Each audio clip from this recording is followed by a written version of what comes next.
Hello and welcome. It's Map Making Monday. Hello, everybody. Hello, Lore, Skullthrone, Luna, Anubis, Sindru, Carzoni. Hello, Varys, man who stabbed me just now. Uninvited. Unprompted, no less.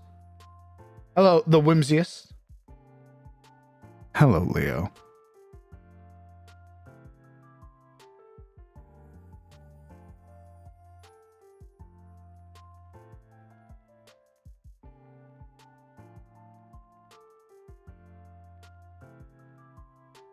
Today, we're going to be working on the Bears Pub.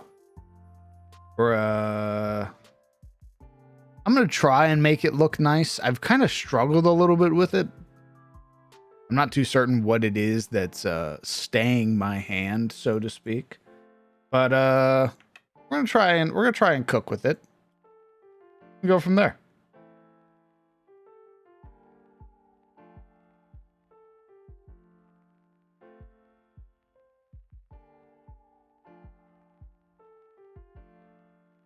Oh my god.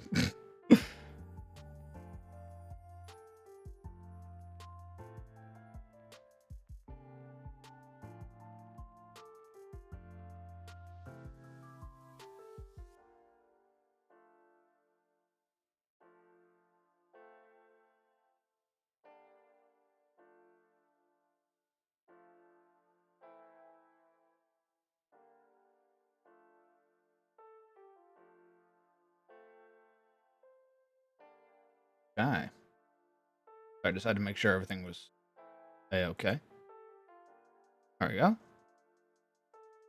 This is the foundation that I've built upon for the Bears Pub. It's a fairly popular establishment within Istari, so it is expected that it's nice. It's pretty big. So I'm thinking over here, this side is where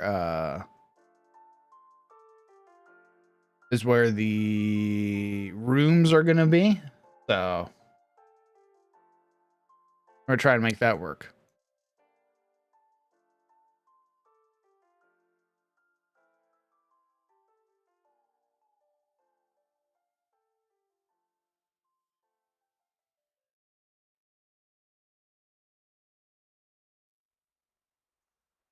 This is a great streaming time.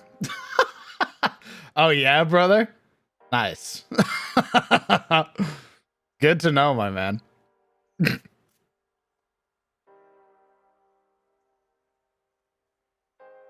I should be able to do this.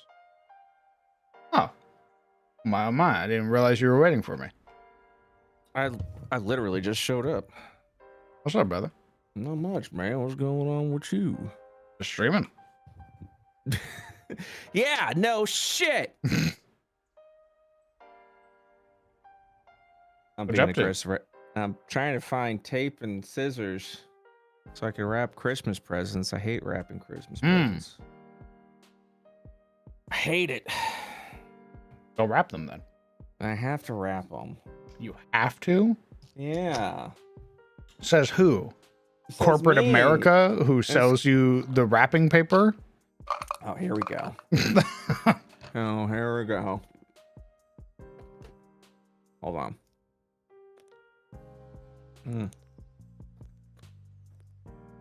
Oh my god. That is amazing. An antacid. Oh, thank god.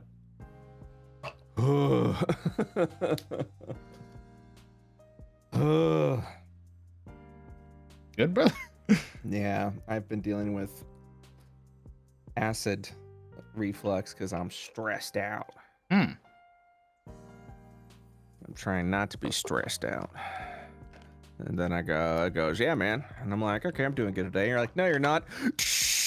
I'm like, from the acid swelling in my chest. Are you stressed? I don't know, man. I was gonna ask. I was like, are you stressed because of the game or Which game? Your like your games that you got going on that you're planning. No, no, no. I have to. I'm trying to find this middle ground. 'Cause I have books that I'm working on.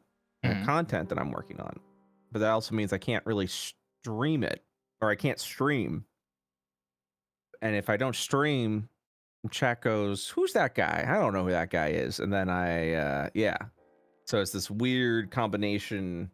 It's strange because like you have to stream to maintain your audience, but then it takes away from everything else.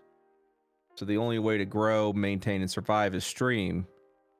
But if you want to do anything else, you have to try and figure that out on what you want to do on both ends.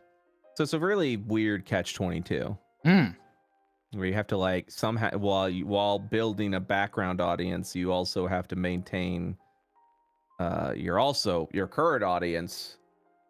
And like I said, especially in this field, you can't just be like I'm gonna take a month off, Mm-mm. because then chat goes, I don't know who you are anymore. I forgot. And that's not chat's fault. It's not. It's just the way the system works.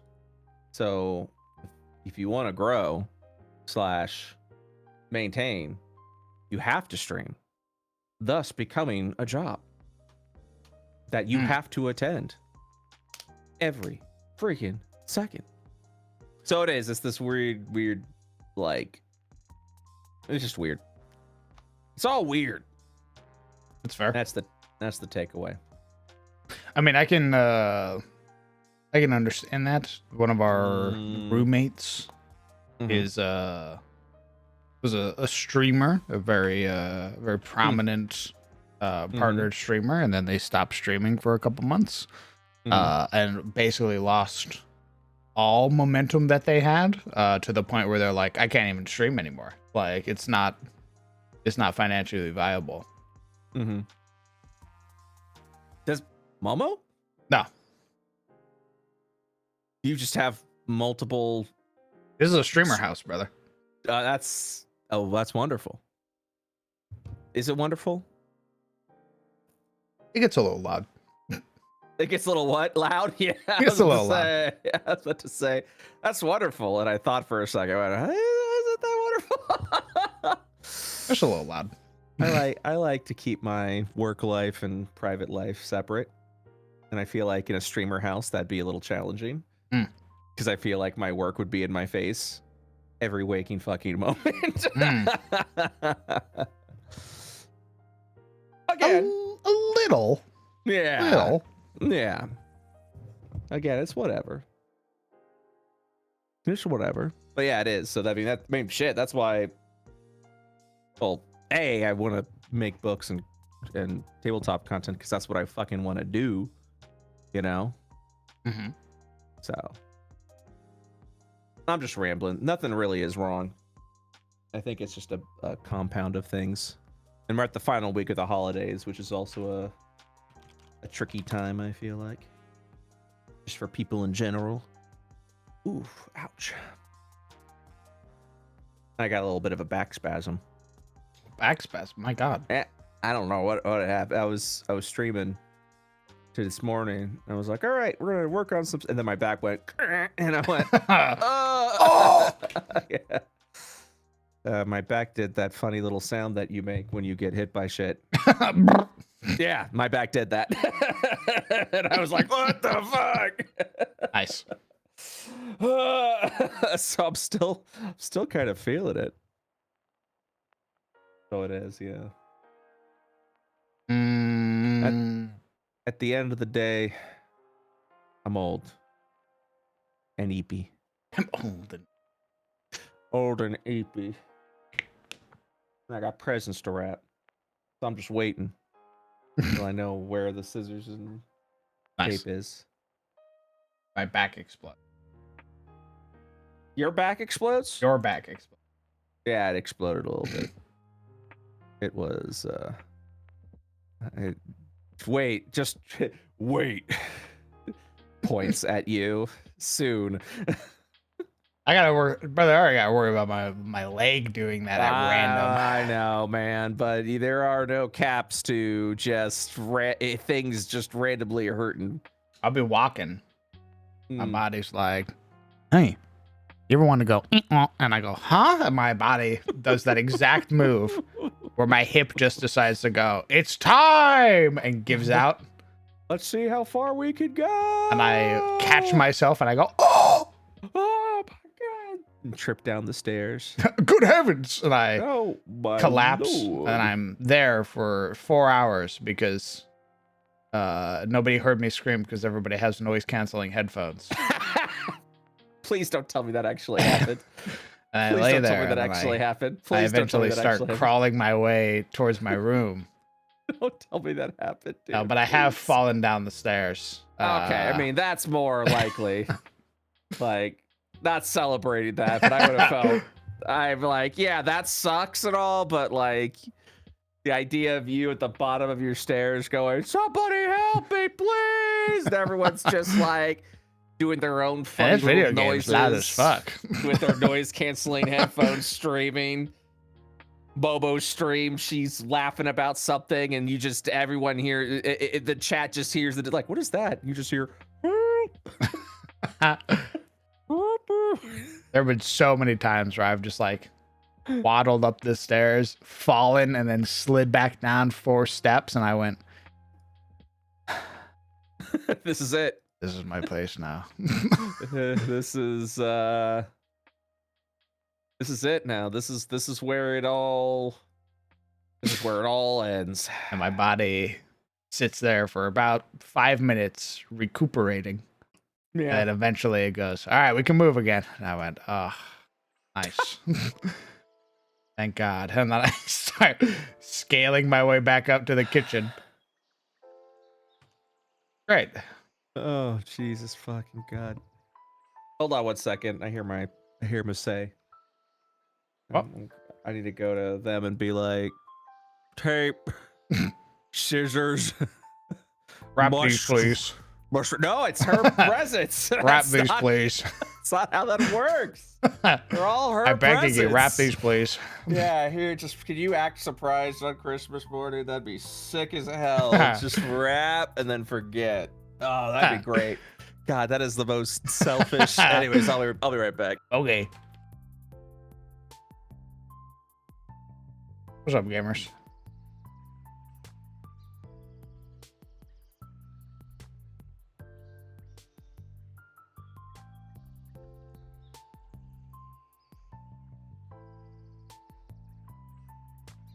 There's something about the Bears pub that I don't like, and I don't know what it is. But it's staying my hand, so to speak. And it's making it annoying to figure out. Because I like the design. I'm thinking maybe it's the external walls that I don't like. I'm trying to see if I can craft a new wall and see how that makes me feel. Is it the vaguely limp phallic shape in the center? Brother, if you see something vaguely phallic and limp in this, I believe. I believe. It's what the heart wants to say.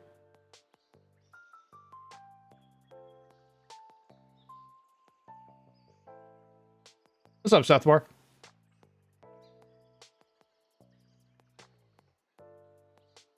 All right, I'm back. Welcome back. I have tape options. I have a pair of scissors. I've got packing tape, which I know is not what I'm supposed to be using, but I'm probably going to use it. Yes. So I'm going to use this.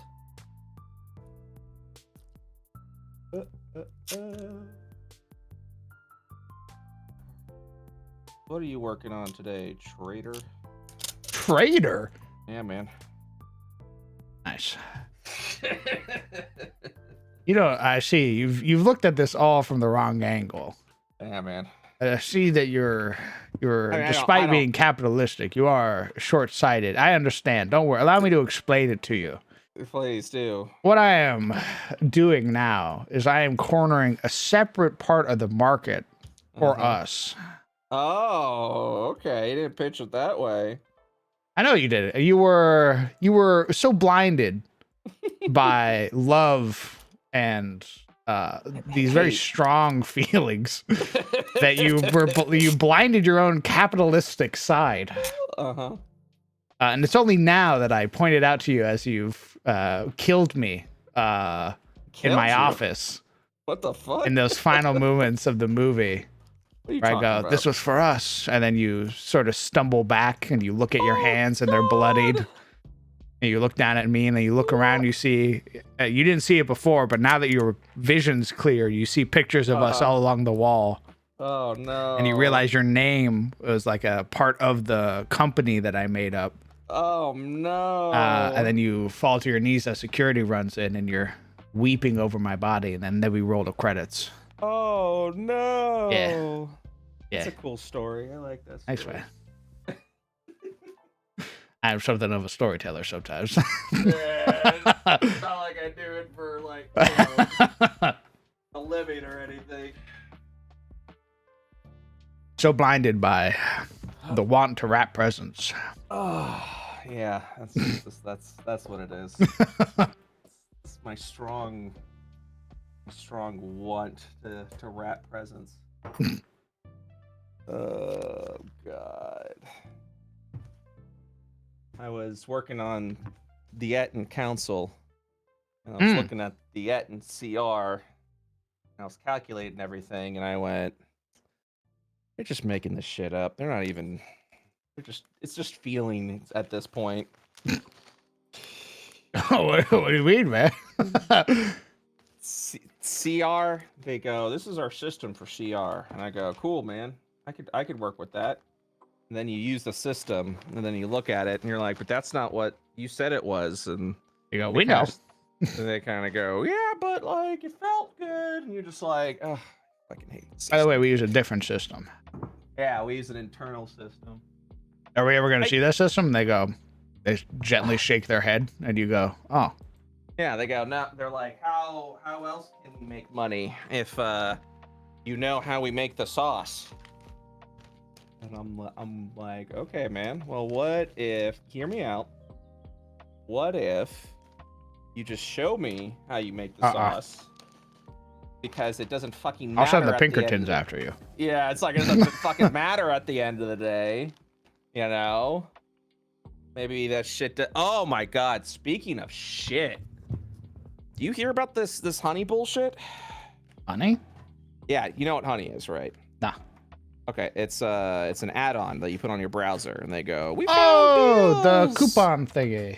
Yeah, they're scummy as fuck. Oh, yeah. So interesting. Well, because it's like it's a free app that every creator and their mom is advertising for.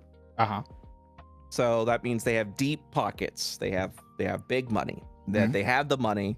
And if they're spending the money to advertise, you know, like, we could find you free coupons and you ain't gotta pay shit for it. Like, something's up, right? Something like, how are you making the money? I just sort of assumed that they were selling your data. Yeah, that's what I assumed. I just assumed that they do what everyone does when they offer a free product, that, you know, the saying goes, when the product is free, you're the product. So I just assumed they were selling your data to data brokers, because I don't know what the legalities of that shit is. And just sort of shrugged it, because that's just the world we live in nowadays. It's like worse than that. So yeah. So it's actually kind of clever. It is very clever what they do. So, you know about affiliate links, right? If you are an affiliate link and someone buys something off your affiliate link and it flags it there, and you get a, you know, and then whatever affiliate deal you made, you go, okay, blah, blah, blah. So if you have like an Amazon affiliate link, and just to, get the full description out, and you're like, use my affiliate link to buy this, to buy a D&D book. Let's just say, let's say an Amazon affiliate link for the player's handbook, right? So you go, okay, and then I don't know Amazon's percentages, but someone uses your link, they buy a book for $30, and then you get like $10. They go, okay, and here's $10. Here's your commission, essentially, right? What Honey does is, when the browser's there and you're at the market, they go, hey, go ahead and click here and see if there's any coupons we can find, and let's see if we can find any deals. So you do. And then he watches as it goes through everything. And then 9 times out of 10, they go, sorry, no coupons, but rest assured, you've got the best price. You go, okay, whatever. And then you buy it as normal. What that process is doing is replacing the affiliate tag on the background to their affiliate tag. Oh, wow. Holy shit. So if I use your affiliate link for Player's Handbook, and Honey pops up and goes, hey, click here to see if we can find you some more savings. You click it. The first thing they do as part of it is swap the cookie tag to their tag and go, sorry. And then when you buy the book, they get the affiliate payout. That's crazy. You get you get nothing. Zero. Holy shit. Nothing. And I was like, what the fuck? And it is like, you could see through the code and everything. I'm like, motherfuckers. Wow. So the example that was used is you've got Linus Tech Tips, who did a bunch of affiliate link, did a bunch of Honey promotions, right? And then what's fucked is he'll have like a bunch, like this rig has the following, here's my affiliate links. So he advertises Honey. Here's a bunch of affiliate links. You click the affiliate link. The thing Honey you just advertised is now then swap the affiliate link if you use it. That is, like you said, kind of genius. Yeah. Sometimes here's where it gets a little fucked. Here it gets even more fucked. Sometimes you'll just see a message pop up and goes, sorry, no deals. Like you don't even have to check, right? And then there's a little box that says, okay, to like close the box. You click that, it replaces the affiliate tag. Holy shit, for everything? Yeah. Any confirmation button you click on Honey goes in and swaps the affiliate tag for their affiliate tag. That is like next level greed. Stubby. That's insane. Yeah. Here's the fucked up part. This isn't like Honey's like a happy little indie company that's just ripping you off. This is PayPal. PayPal bought Honey in 2019 for $4 billion. Actually knowing PayPal's practices and how they love to nickel and dime literally every single thing that you do. And they will gladly let like fraudulent charges and shit go through just so they can back charge you for an obscene amount of money. That sounds actually right up their alley. I don't know why I'm surprised. But here is where a lot of more things make sense, where they start doing something called like Honey points or something like, oh, this purchase will make you X amount of Honey points, which then you could use to discount on some of your purchases. So some of the times they'll go, hey, let's go through it. And they go through it and they go, sorry, couldn't find any deals. However, we've got you. However, if you sign up for Honey points, you could still earn some money off this order.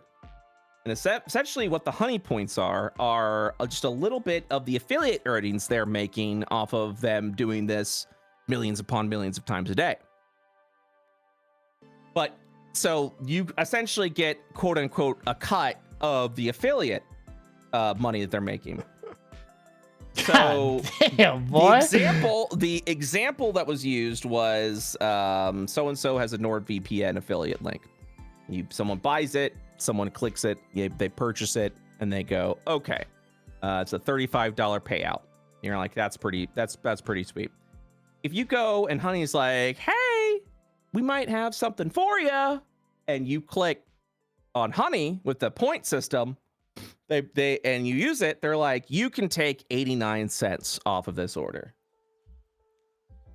Keep in mind, the affiliate payout was $35. And they're giving you, the consumer, 89 cents of it. So tasty and good. Yep. Here's another thing they do. It's a long list.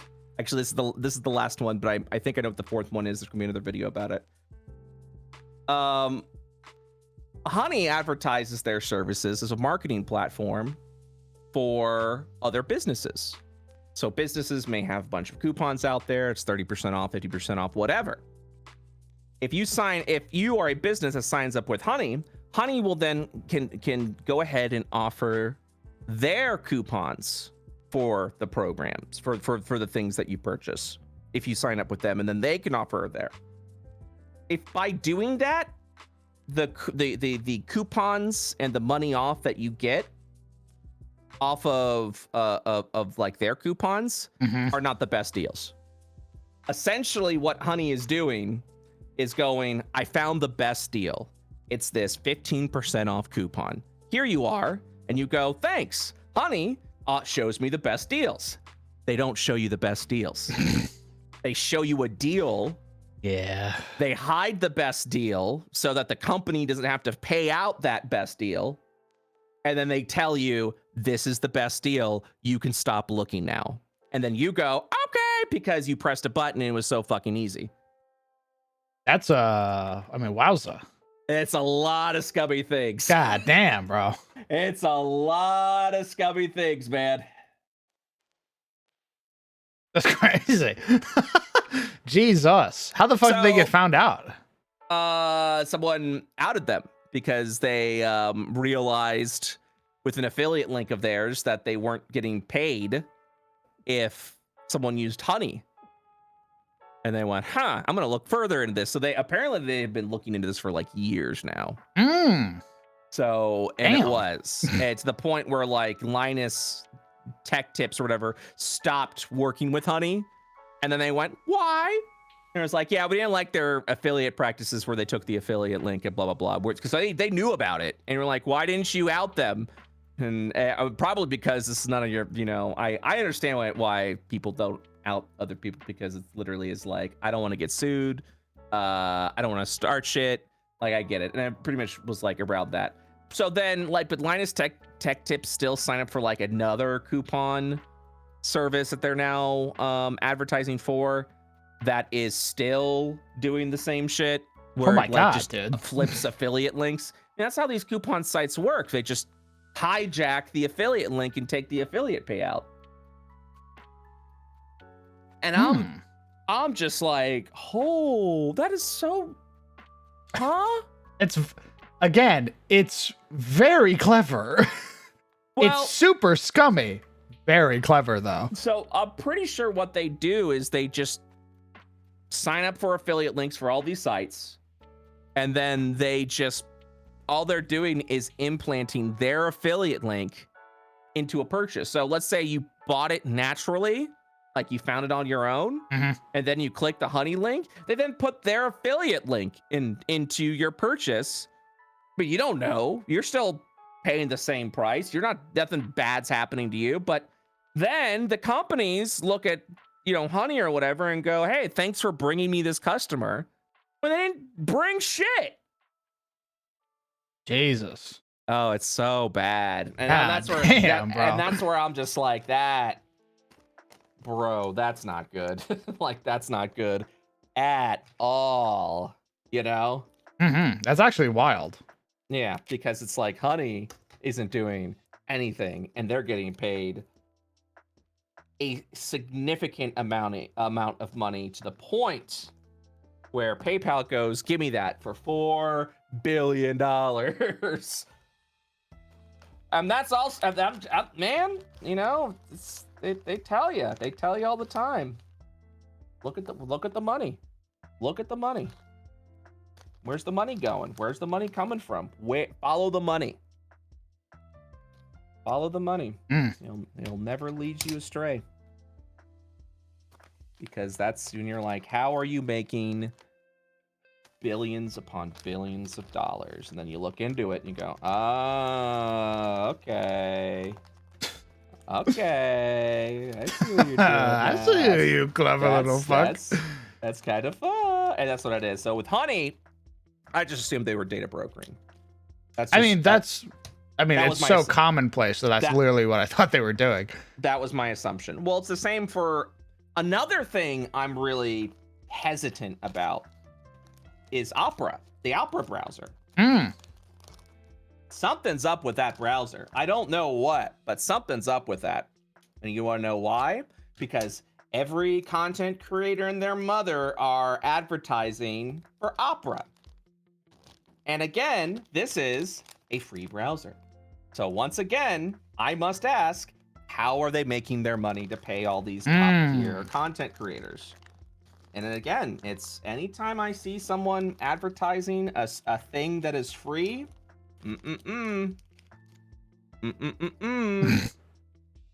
it's not free.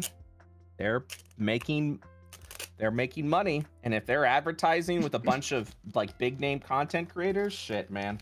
I love hearing you talk and then hear the of the tape. Sorry, I got it. No. That wasn't like a jab. Yeah. It's like I know exactly what you're doing, but you're still talking very passionately. It is.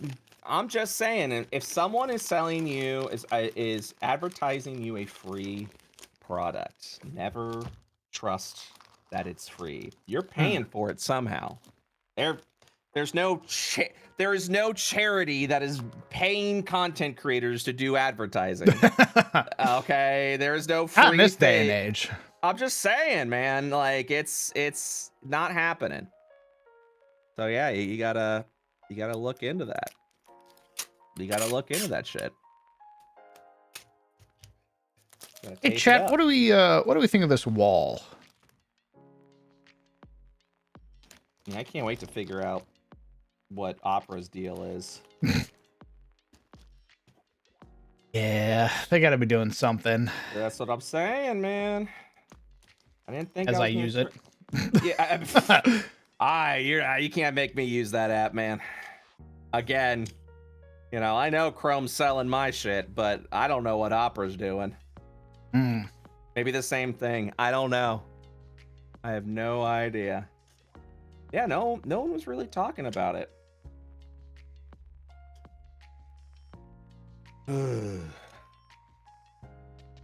I hate rapping prisons. I hate rapping prisons.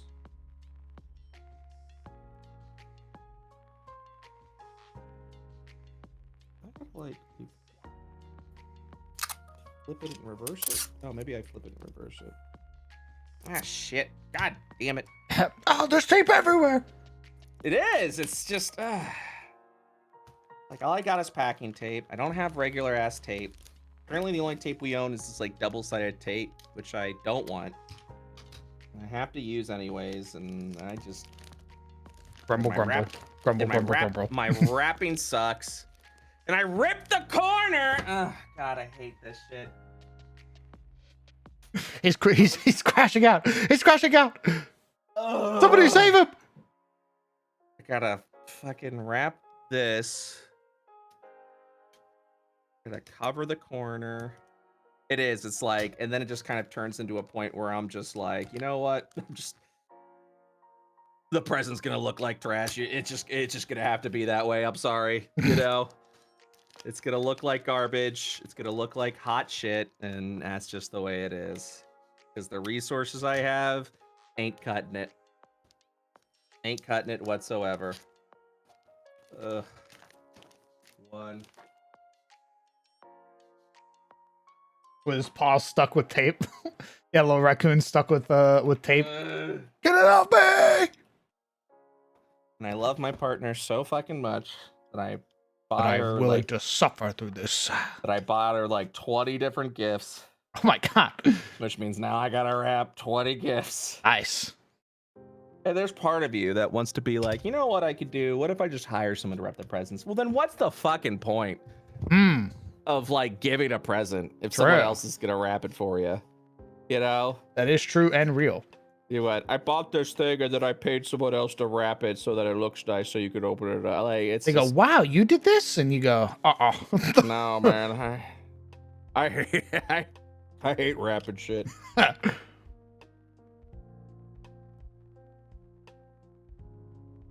God, I hate this.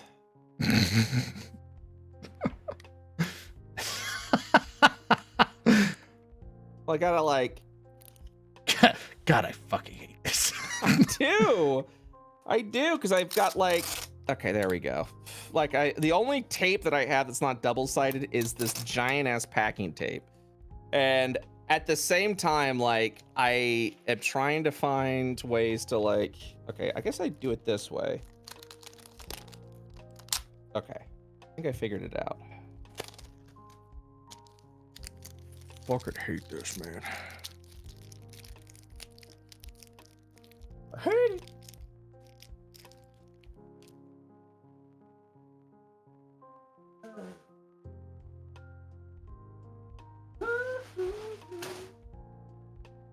Are you guys doing anything special for Christmas over at the... Yeah, we're gonna go hang out with Momo's parents. Oh, that's nice. That's sweet.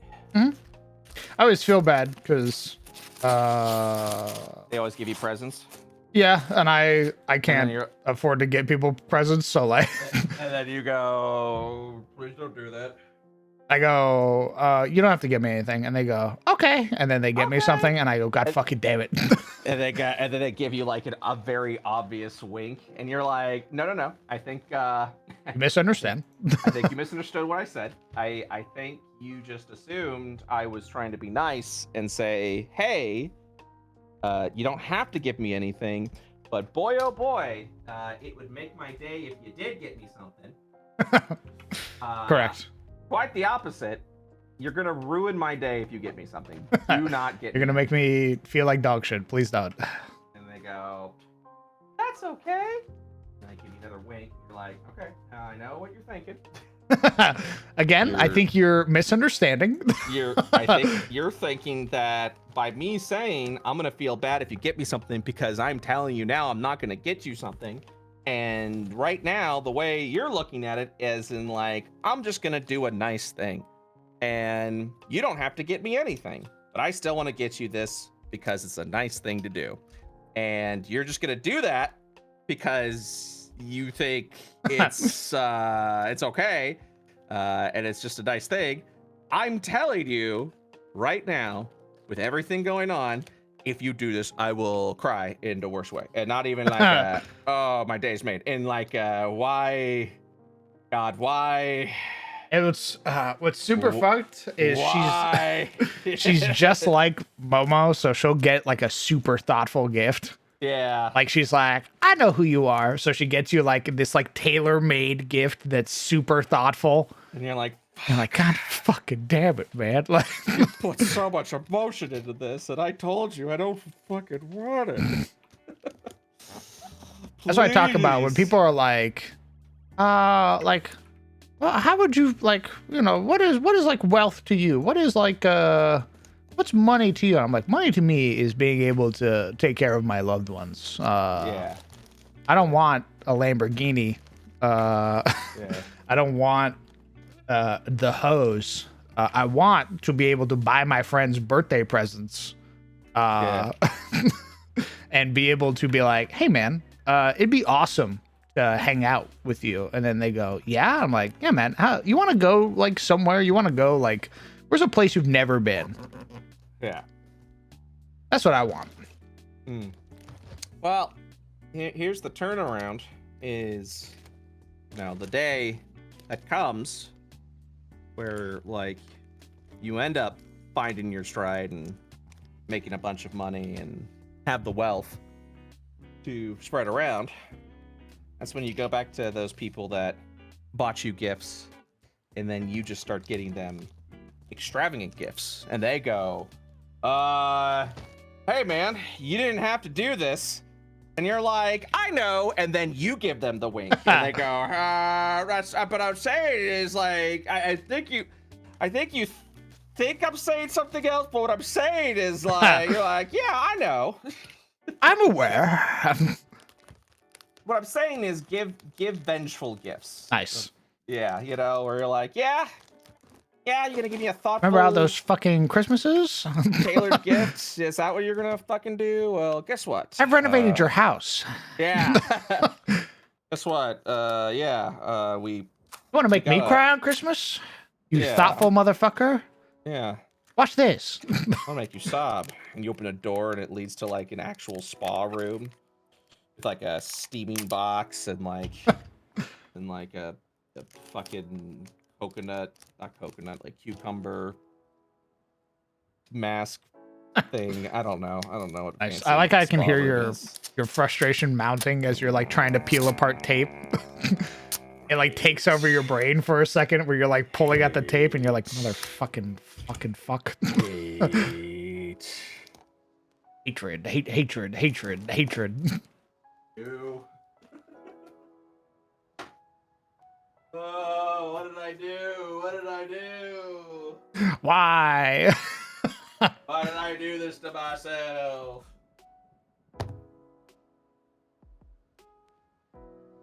Oh. Why did I do this to myself? Looking back at the 3 boxes of presents I still have to wrap. Oh my goodness. What if I did like half the presents this year and then I bought you have like year? you still have like a whole day. Like tomorrow's Christmas Eve. No. You still have plenty of time, brother. Don't say that. You have so much time, in fact. Tomorrow we can play Marvel Rivals. Tomorrow, I'm not playing your stupid fucking. You can play Marvel Rivals with me. Your stupid. That'd be pretty cool. Dumbass fucking. Imagine you'd make a great Jeff player, is what I'm saying. Overwatch. It's better than Overwatch. I don't. That's not my. I don't like PvP games. That's fine. I'm sorry, man. I was trying to get Momo to play it, and she doesn't want to play it either.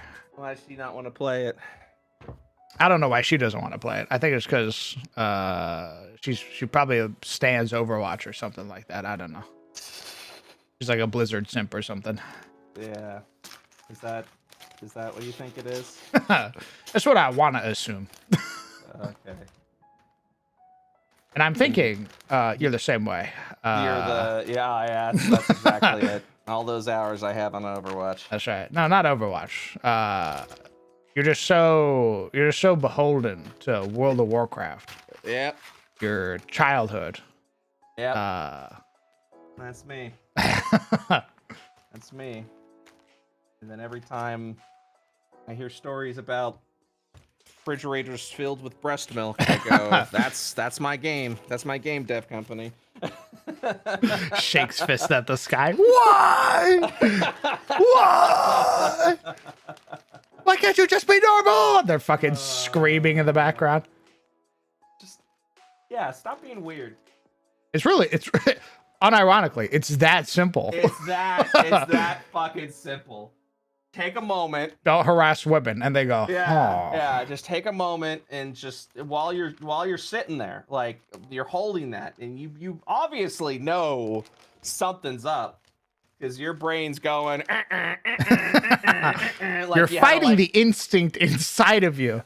You had to like sneak the milk out. You were like, God, I hope nobody saw me. Like when you have to think that, you're not doing it correctly. Like obviously.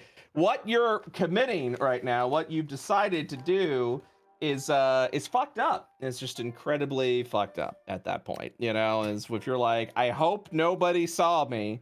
And if like right there, take a moment and go, now, why am I thinking that?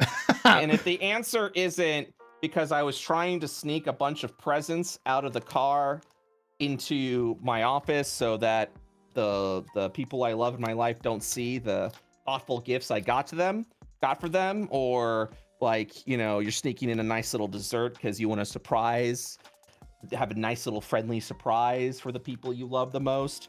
Like, if it ain't any of those reasons, and it's, well, I'll be ostracized and a pariah in my inner circle if someone saw me do this. Just don't do it. You don't have to do it. Just don't do it. Just don't do it. That's simple. Don't do it. Just be like, I guess. And you could even, and you know what? You little freak. I'll even get. Oh, fucking weirdo. I'll even pass it to you where you go, oh, fuck. Like, I don't know.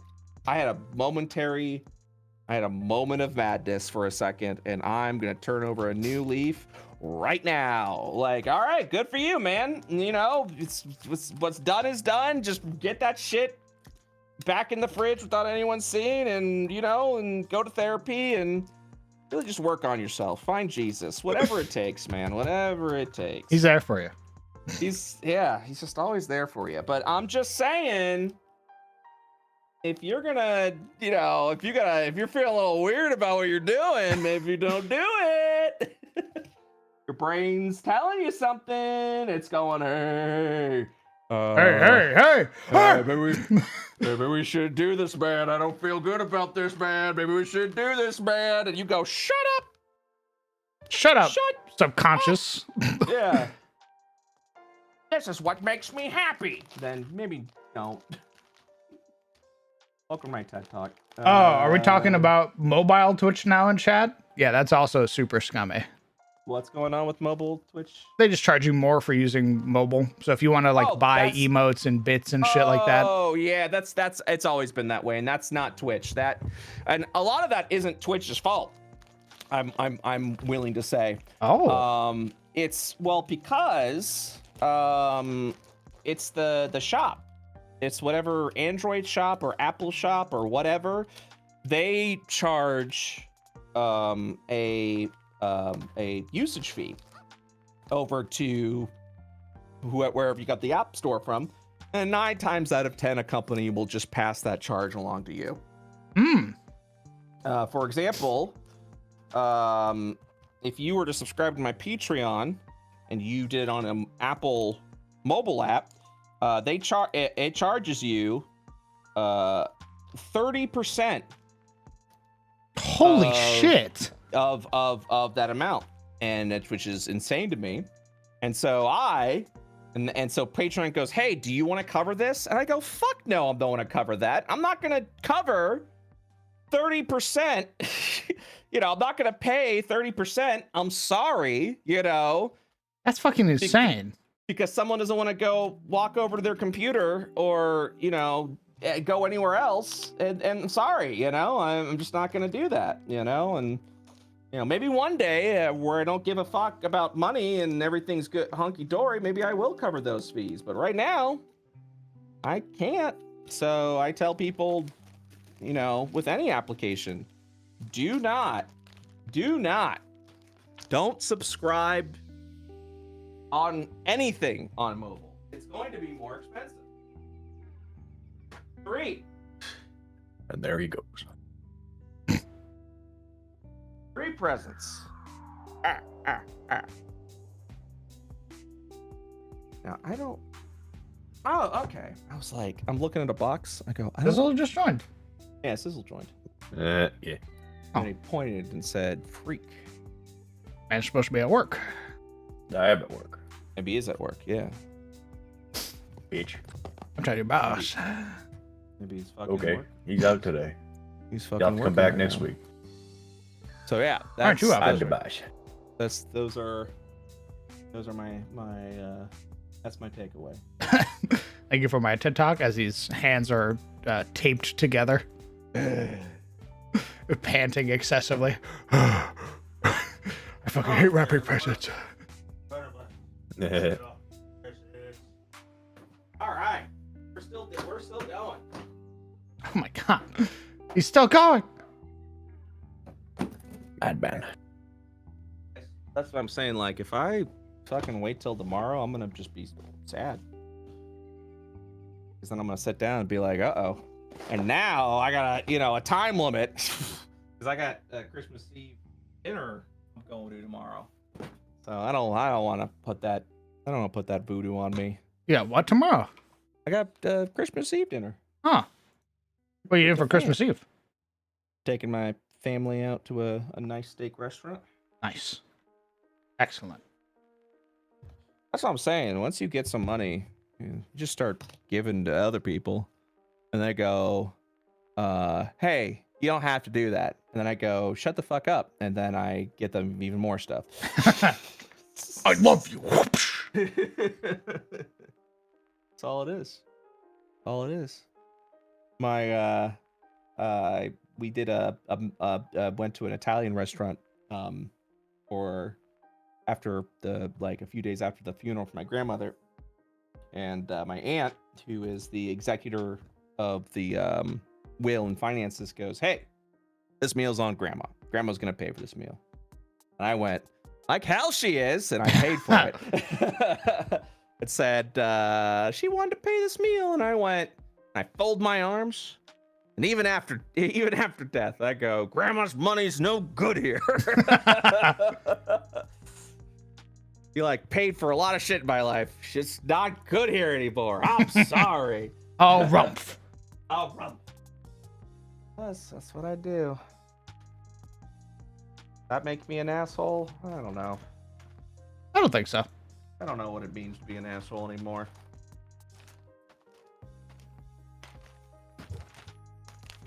Bro, I've gotten to the point lately. Like I used to like doom scrolling unironically because I thought it was like, oh, at least I'm learning. It's entertaining. It's fun. No, I'm right there with you on whatever you were about to say. Like I doom scroll now and I just get frustrated. I'm like, shut the fuck up. It's not that bad, man. I do. And that's what it is when I stop myself. When motherfuckers hit 30. I'm digging in a thread just to see who is this fucking moron. Like scroll. Like I go to the profile. I'm like, what are stupid bullshit thing that you said? Let me go ahead and see. That's what I go. Nope. This is the worst Sherlock Holmes. I'm not doing this. I need to get out. I need to get out because if there's one thing I've learned this year, especially, people are stupid, and I just have to make my peace with that. That people are selfish and dumb, and don't go, I wonder if there was an instance of when this happened and it didn't go well. And you go, yeah, you did. It did. It happened. Several times. Lots of times. Just look back at history. We wasn't even 100 years ago we were saying and doing this fucking shit. And then what happened? Hitler. So can we not do this anymore? And people go, what you talk about? And I go, okay, I'm done. I think my favorite is watching something that I look at and I go, well, that's just bait. Like this person's saying that because they have a blue check mark and they want you to come engage with them so they get money. Yeah. And you fell for it. I go, like that's obviously bait. That's a hook right there. And you just got caught. Yeah. And you're just like, I just need to immediately respond. And I just go, my friend, just get over it, man. Just leave it alone. We're not going to see eye to eye, and there's nothing you're going to do to change that. Just get over it, man. Just put down the app. Please. I'm begging you. It is. I am endlessly begging. Begging, pleading. Stop falling for the bait. On a site where someone is like, I like trolling. And like, just don't. Just get off the site. Just stop it. You literally are in someone's $44 billion toy box right now. Just don't do it. And what's great is that I love seeing that bait where they'll say like a super inflammatory comment. Yeah. And then people run in and then their replies to everybody is like a 1-word reply. Yeah. Because they're generating more content still, which means more money for them still. I'm like, dude, it is clear as motherfucking day. You are getting played right now. Like, it's so easy, dude. It's so easy. I was like, there's no way that the school system has failed this hard. Like, It has Oh. in fact failed this hard. Oh, you mean the school system that we have underfunded for decades now? Yeah. You don't think it's failed that hard? I don't know. I learned common sense in school. Like, Yeah. Well, I guess it was Fuckers just my hitting- teachers, man. I guess I had good teachers. Yeah, you had good teachers. Correct. You had teachers who were in it for the love of the game and not the paycheck, because they sure as hell weren't getting paid what they need to be paid. Motherfuckers hitting like sixth grade and can't read. All I'm saying. All I'm saying. All I'm saying is the world fucking sucks, Brett. It's garbage. Whatever, Grandpa. Hey, I'm not falling Ever, for that. Grandpa. I'm not falling for that stupid Twitter bait. I just go, I'm getting off this platform. Someone who's 2 years out of high school, it failed hard. Really? Oh yeah. It's a lot of it is what you put in. You gotta put in the work. you gotta. Well, part of it is COVID fucked everything in the school system. and it COVID has also not fucked. fixed Yeah, it. you know what? That is also true. COVID really screwed up. The school I mean, system. I still stand by the belief that COVID fucked everything. Like, Oh, it did. people Oh, it don't know did. how to be people anymore because of No. COVID. Oh, and that's the thing that no one wants to admit. We're still recovering from it.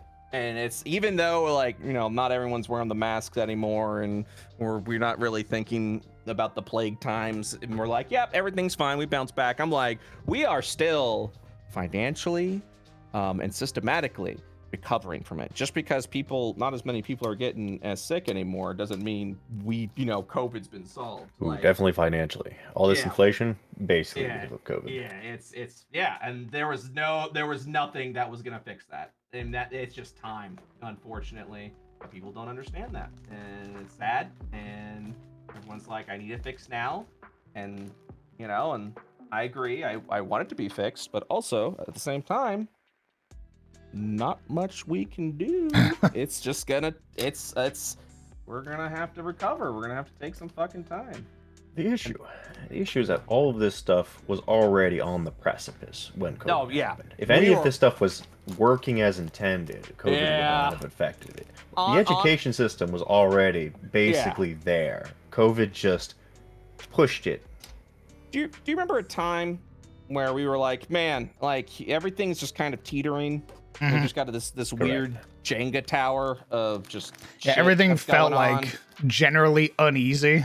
Yeah, and then the Jenga tower fell over. Like they were like, yeah, if something bad were to happen, we're kind of fucked. Well, something bad Yeah, happened. something bad happened. Here we are. And here we are, fucked. Like I don't know what to tell you, man. It's just the way it is, sadly. So yeah, we're just gonna have to. I don't fucking know.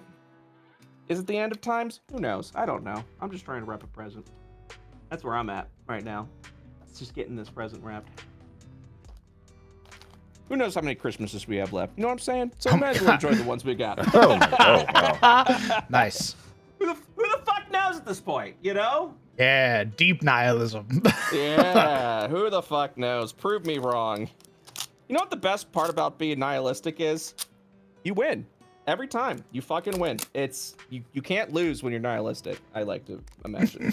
You don't really win. Well, that's what I'm saying, but you can make it a game. You can go, hop, see if I told Make you. it a game. You go, If it see, was a game, I would be winning. I would be winning. Let me think about it. I go, man, it's all fucked. This is what's gonna happen, XYZ. And you go, fucking nihilistic, dude. All right, man. And then it doesn't happen? Oh, you mean the world didn't end? I feel like a win. I'm willing to be at that point like, you know what? I was wrong. And I feel like a winner because of it. So amen to that. Or the world does end, and then I get one final gloat before the, the fucking nuclear explosion off in the distance goes, wow, a second see. sun. Brett's hedging his I told you so bets. Hell yeah, man. I got just little things in life, little victories. That's what life's all about. It's about Nice. the little wins. It's about the little wins. I go online just as the next explosion goes off, and it's like, see, I told you. I get blue check mark one final time just so I can get that sweet last bit of ad rev. Oh my god. Let's go.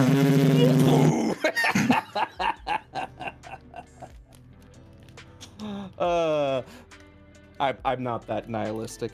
This is a bit, just FYI. I'm waiting for someone to be Disclaimer. Disclaimer. I'm trying to. I'm coping. I'm coping. Yeah, I'm coping. I'm trying to be entertaining. Well, there is part of it, but in all seriousness, there is part of it where I'm just like, whatever happens, happens at this point. I'm just gonna live my life out the best I can. That's what it is. I think a lot of people are there. Yeah, it's just, I could either. It's one of those, I guess we'll find out. Yeah, I could be chewing my fingernails and just not getting any sleep and just, worrying about what the future's gonna bring. Or I can just be like, it's out of my control. And there is something kind of comforting about that, where you just go, I did all I could. Now I'm just gonna do the best I can with the life that I've got. Mm. Yeah, that's basically like. There's a point where I'm sort of like, I can't really change nothing. Yeah, that's where it is. Yeah. It's just like I'm not like a political leader. I'm not an oligarch. I'm not. Fuck, could you imagine me running for president? How insane would that be? If I was like if I was there on like the debate stage with, Donald Trump Jr. or whatever the fuck it's gonna be running the country. Trump on his third term. Yeah, Trump on his third term. The first thing they're gonna ask a question and they're like, so what are we gonna do about Israel and Palestine? I'm gonna be like, that's a great question. I'm not gonna answer it. Instead, I'm gonna look at all of you and be like, why am I here? Why? How did you let me get here? How did I get here, guys? Is it that bad? Is it that bad? This definitely sounds like a dream you have after like watching a presidential debate. Yeah. I'm a raccoon. And then you look down and you're in your underwear. No, I'm a raccoon in a small, like in a suit that's fitted for me, and I'm like, guys, well, how did I get here? Like, there were primaries and shit. Like, there were other well-candidated. Like, I was surprised to even get into the first debate with the other candidates, and they said I thought that was like a pity thing. Like you guys just sort of let me show up. And there was a couple of times where they pointed and they were like, he has no experience, and I said I agree, and I just thought that was it. I thought it was a funny little thing, but here I am. Why? And people are like, he's so honest, and I'm like, no. No. Stop it, man. The banks offered me 4.9 million to say something. I'm not gonna say it, but I'm not gonna say it. And then they offered me a lot of money. I win re-election my second term. I'm up there getting sorted again or whatever, and I'm just exhausted. You look and I look 50 at you. years older. I'm like, the shit I know. Man, I wish it was just aliens in it. Man, I wish that's all I had for you. Jesus Christ. God, I wish it was aliens. The dinosaurs are back, guys. You don't even want to know about that one. Yeah, like, it's funny to me because, whoever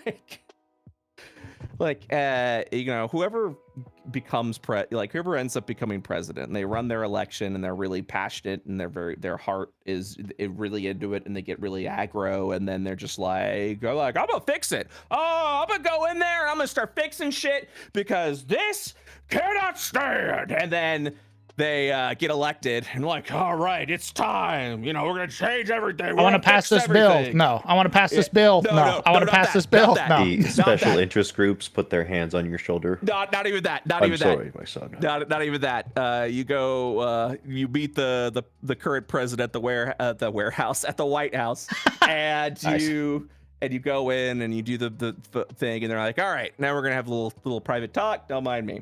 And then you go back into the room. And the previous president's like, yeah, you excited to get started? I'm like, oh yeah, we're gonna change everything. It's like, okay, yeah. And then like 3 lizard men walk in and you're like, all right, so let's tell you everything that is going on. And then you go, oh. And then every time, all I'm saying is every time after that, the president's just got a little bit more of a calm demeanor. It's like, well, maybe we could like hold off on that. Now I know I said that I would change things. Yeah. But I'm kind of thinking. Here we are, guys. I know you're booing. Here we are. Are we still talking about America, or is this like Io lore at this point? How bad is it really? I mean, come on. I mean, you guys could buy food, right? Like, and then that's when you get booed. That people don't understand. They're like, we gotta vote him out, and then the cycle begins again. And the cycle begins again. That's it. That's exactly it. That's precise. That is. These presidents are really getting to you. I'm a big fan of this presidential lore that we've made. Yeah. Presidential lore. Presidents are way more interesting now than I like to admit that whoever's running for government goes, we can just do XYZ. It's that simple. And then they get in, and then whoever like the fucking 5-star general is, and it goes, yeah, that, I mean, I would love to do that, but it's not that simple. And here are 20 reasons why. Because if we do this, it's the end of our country as we know it. And you go, Bezos is actually an eldritch abomination. He doesn't know we know. So if we target him too much, he'll destroy Minnesota. Yeah, we have to give him the tax cuts, otherwise he is the avarice of greed. He'll start demanding firstborns instead. I like that more than it's just the House of Representatives shooting down every bill that the president puts up because they just want to. Buddy. I like it more that there's the president rolls in and the general goes, sir, allow me to introduce you to, and then he says a name and it's so fucking antediluvian that the president's nose begins to bleed. And I go, what the fuck is that? And you're what like, if Men in Black were real? You're like, the truth of everything. And you're like, oh my God. Oh my God. The people need to know about this. And he's like, sir, we tried. And it's like, huh? We tried. That was the first time. That was Woodstock. Like, and they go, oh my God. And you were like, the first time. You're like, yeah. You were too young, sir. Yeah, World War II, we're actually still in it. The war never ended. You're like, what? Huh? Helsing moment. Yeah, you're like, fuck, dude. You're like, yeah, we fight in space now on the planet. We've been fighting in space. Our planet, we've actually created 3 other subplanets that have a higher rate of technology than this one. And the reason that our technology is this way is to keep our enemies guessing. Yeah. You don't want to know what's happening on the dark side of the moon, dog. You think those holes in the moon are from meteors? Nah, that's artillery. Oh my God, it's. I saw a comic explanation video that quite literally was like the end of the Marvel multiverse, or one of the many ends of the Marvel multiverses. Earth 616, which is like Earth Prime in Marvel lore, is just there floating, and then all of a sudden, a giant fucking planet appears in the sky, and it's about to collide straight into Earth. And you're like, what the fuck is that? You look, and after research and realizing it, it's another Earth from a different universe, from a different existence. And you're like, holy shit, what do we do about that? Fortunately, it's not populated. It's just an empty mass. That planet ended a long time ago, so you blow it up, easy peasy, lemon squeezy. We're doing good. A month later, another Earth shows up, and apparently, what's happening is something has aligned in such a way that Earths from different multiverses start showing up to collide into the Prime Earth.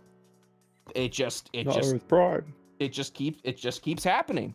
And now you're dealing with Earths with full populations of people that have the same population as our Earth. What the them or us? What the fuck do you do? And sometimes those Earths also have superheroes, much like the Marvel universe. They have their own Marvel superheroes that, they don't have their own like Iron Man and shit like that, but they have like the Sun God and like Evil Punisher be like, I believe in the judicial system.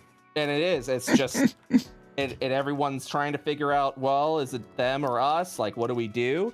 And the end of that story is, the multiverse was ending. It didn't matter what you did. They kept trying to fight. They kept trying to survive. Other entities way more powerful than superheroes and mutants. Or we're talking like deity level gods appearing. We're talking about like Lysander and we're talking like Forgotten are start appearing to be like, yeah, we gotta go ahead and solve this. They can't solve it. And at the end, it was the end of the universe. So that's how it ended. The universe ended. The end. Jesus. Yeah, I bet it was Loki's fault. It was the most like same shit. All right, I'm doing it. Subterranean Slug Girl. Great name, by the way. Howdy. Welcome, first time chatter. Nice. You were gifted a sub to this channel for some reason. I don't know. Do you watch Dungeons and Dragons content? Are you angry about this? I don't actually know how the sub gifting thing works. I thought it was just like you followed a channel. It is. Yeah. Well, welcome. Oh, welcome. Hello. I'm the Crown DM. He doesn't do D&D anymore. Oh, shut the fuck up. He's just Pathfinder now. He's a traitor. That traitor. Correct. Hello, I'm the Crown DM. I'm a TTRPG dungeon master who runs games in his own setting, the world of Adis. You're watching me make maps right now for my upcoming game, Chaos and Kalador. So, hang around if you want. It is a Pathfinder game. So, if you've ever been interested in Pathfinder 2nd Edition, you can talk to my Paizo agent in the chat. His name is PF2E Lore. You can talk to that guy. Yeah. He has an email address. Send all concerns to him. I'm just waiting for the time a new chatter goes and says, "Who's the unhinged raccoon? Can we just get rid of that guy? Thank you so much." That's my husband. Yeah, can we get rid of him? Your husband's hysterical. Yeah. They would have to be like somebody who's brand new to both of our chats because we share an audience. I fucking wish, dude.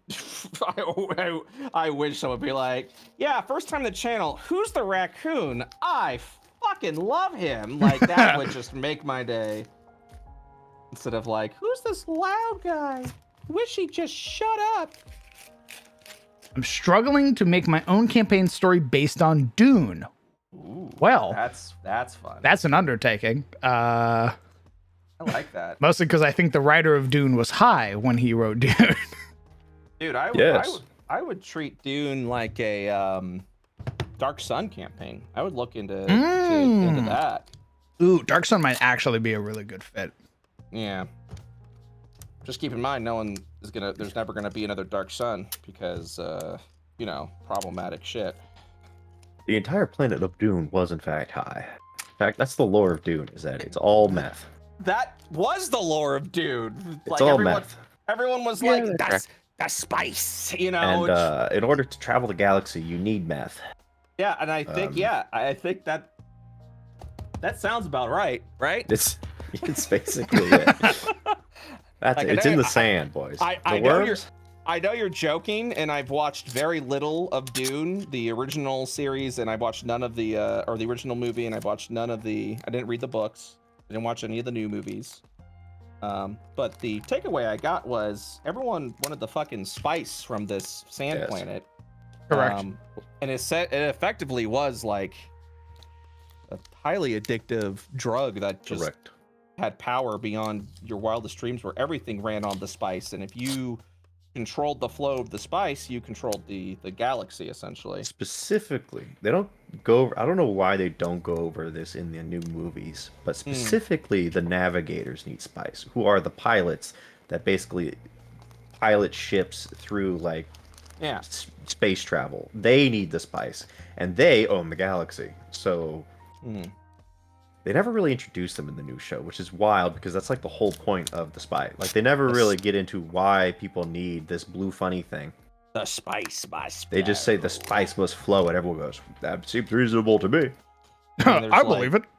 And there's these witches, these seers that are also got like some sort of psychic power that I think the spice is somehow.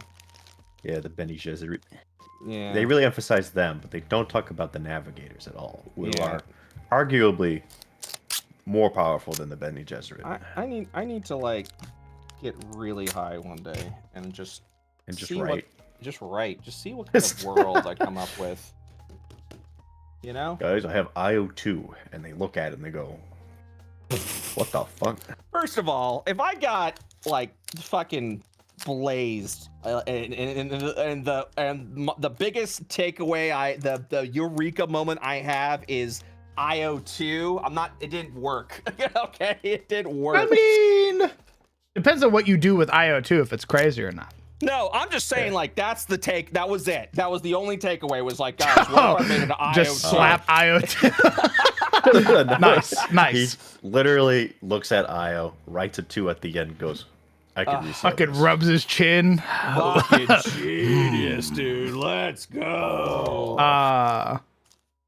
Rytuyan, if I'm saying your name right. Hello. Welcome, first time chatter.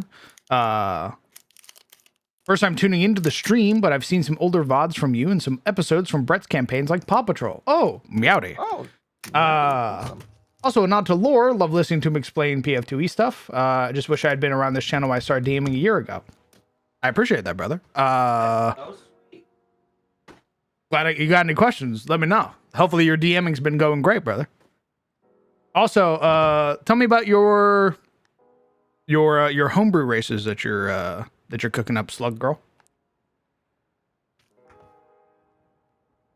It's funny that you mentioned slugs. Huh? You're not gonna believe this. You're not gonna believe this. Wild magic table. The effect Oh, turns God. the bottom half of you into a slug. Oh my god. I didn't tell you that out of the list of No, you didn't. You told me about Grandma and Grandpa, Uh-huh. and then you came back and you were like, "What about a campaign where you kill innocent people?" And I went, "Yes." Tomato needs more friends. Half of his wild magic table is random people showing up to ruin your day. No, it was pretty helpful. I thought it was a good wild magic table. One of the It's effects. fantastic. It's Yeah, also unhinged. Yeah, one of the magic effects is for a minute the bottom half of your body turns into a slug. You have a movement speed of 5 feet. Oh my god. You leave behind an acid trail where if anyone enters or ends their turn, first time they do that, they take 1d10 acid damage. That trail lasts until the beginning of your next turn. And if someone pours salt on you, you take 1d4 force damage. All right, but who's the asshole carrying around a comically large like salt shaker? Bro, you never know. You never know. Can I even buy salt in the fucking D&D items? You can. I'm pretty sure it's pretty expensive. It's probably in like the trade goods section. Don't mean to brag, but I was the one who put the slug in the chat. You know, no big. Oh, or did you? anything. Were you the Yeah. one that put slug? Oh, that's amazing. Yeah, Yeah, I don't see user names. I just saw words. slug. I saw slug and what slug I it just is. slipped that in there. Yeah, go and blame Sizzle for that crown. Nice. That's where it came You're a from. sick is fuck. Slug. Yeah.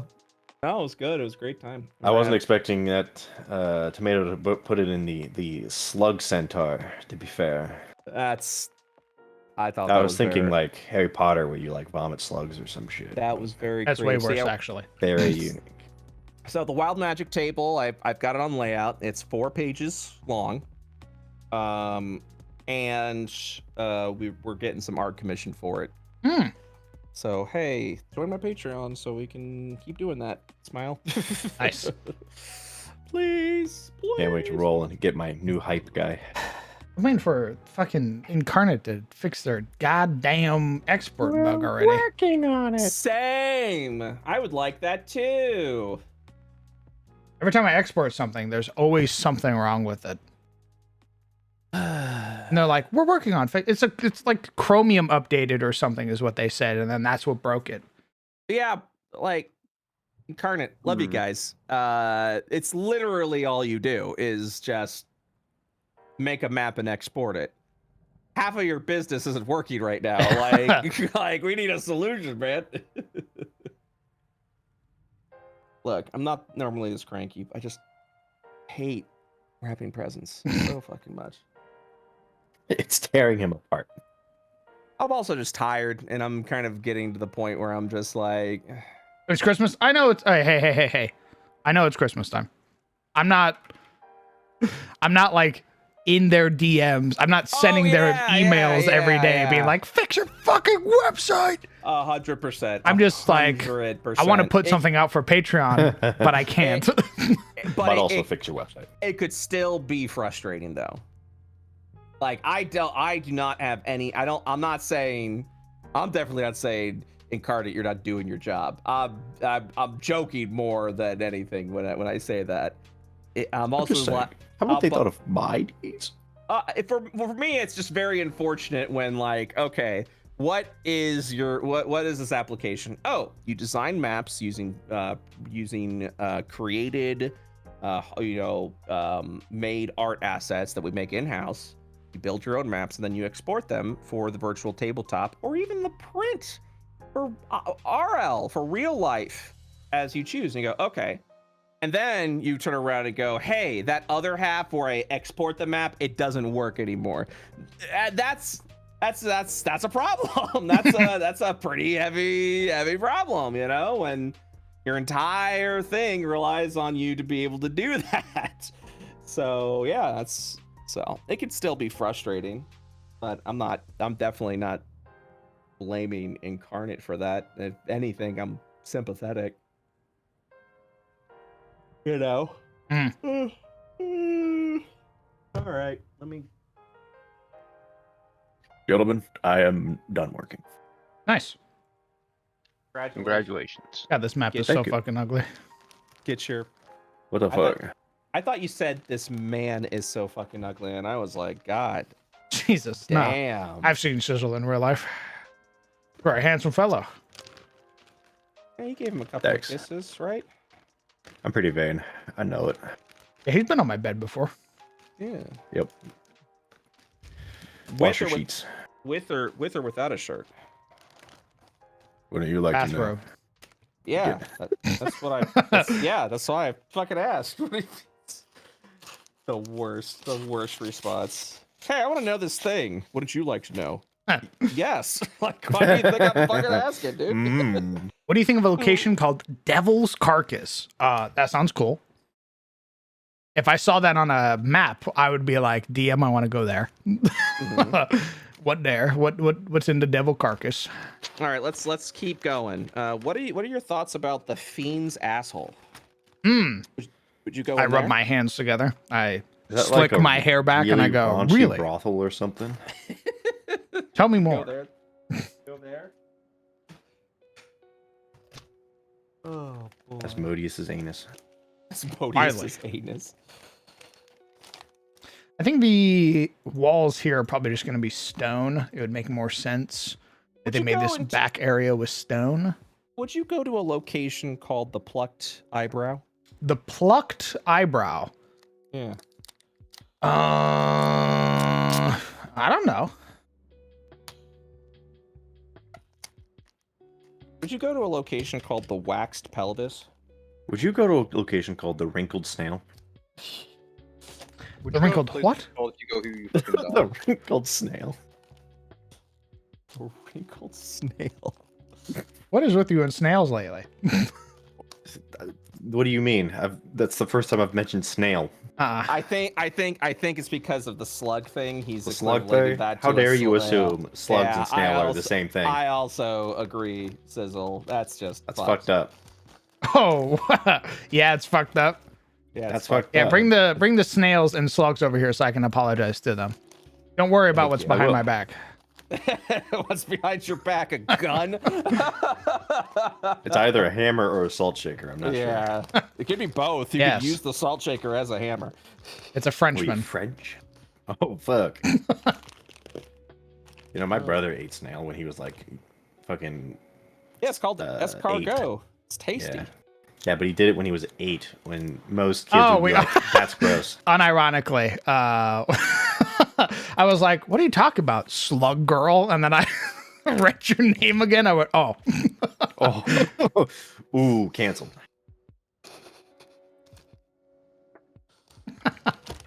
Man, first impressions. Wow. Nice. Really, The funny thing about him is you only make them once, right? Gee, thanks. read the room, asshole. Yeah. Well, hey man, we'll try again. Can we Bit of try a again? blunder.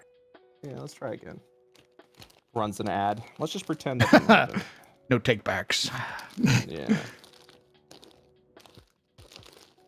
There we go.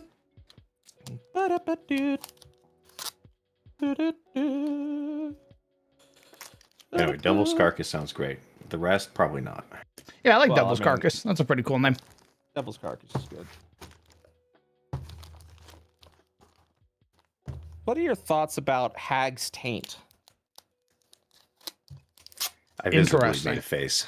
Yeah. Oh, you fucking recoiled? I actually it wasn't like so much a recoil as like a furl of the lips and distaste. What's up, man? What's the problem? Like A somebody just put a food you physical really don't grimace? like in front of you. Yeah, Nice. yeah, that was rough. That's all right. It'd be a swamp. I You bet. knew that- Aw, nice. But you knew that already, didn't you? I did. Yep. You knew that already. Put 2 and 2 together, didn't you? That's why it's so clever. You just hear about, trouble down at the Hag's Taint, and you know it's a swamp. You know it's a swamp. They didn't I'm even not have to taking that say it. quest. You I'm didn't not even taking that say quest. it. That's Looking what at the makes it so DM. brilliant. Lip quivering. Where's this quest at? And the DM leans forward. You know. You know. You know. Always know. Stop!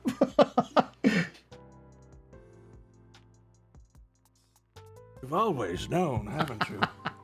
I gotta piss. I'll be back. Okay. Go piss, girl. I'm gonna put these presents away. I've wrapped 7 presents so far. My goodness. I'll be right back.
Lads, I'm back in that Warframe grind. I can't help myself. You playing the new one or the old one? I'm catching up. I'm on the quest that gets you into the 1999 shenanigans. Oh, I thought it was a But, separate game. No, it's a mission, and then it's like a new place to grind, Hmm. much like the previous places. I think. So far, they haven't made me pay for a new mission or anything yet. So yeah.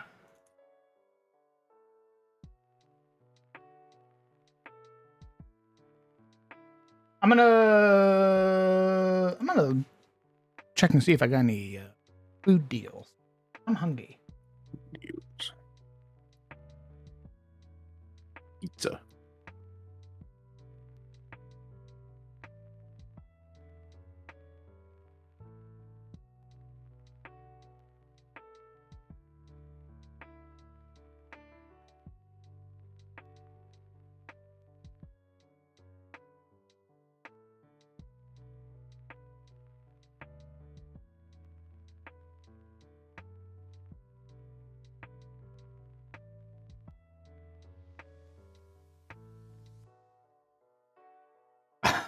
I'll have a hot burger.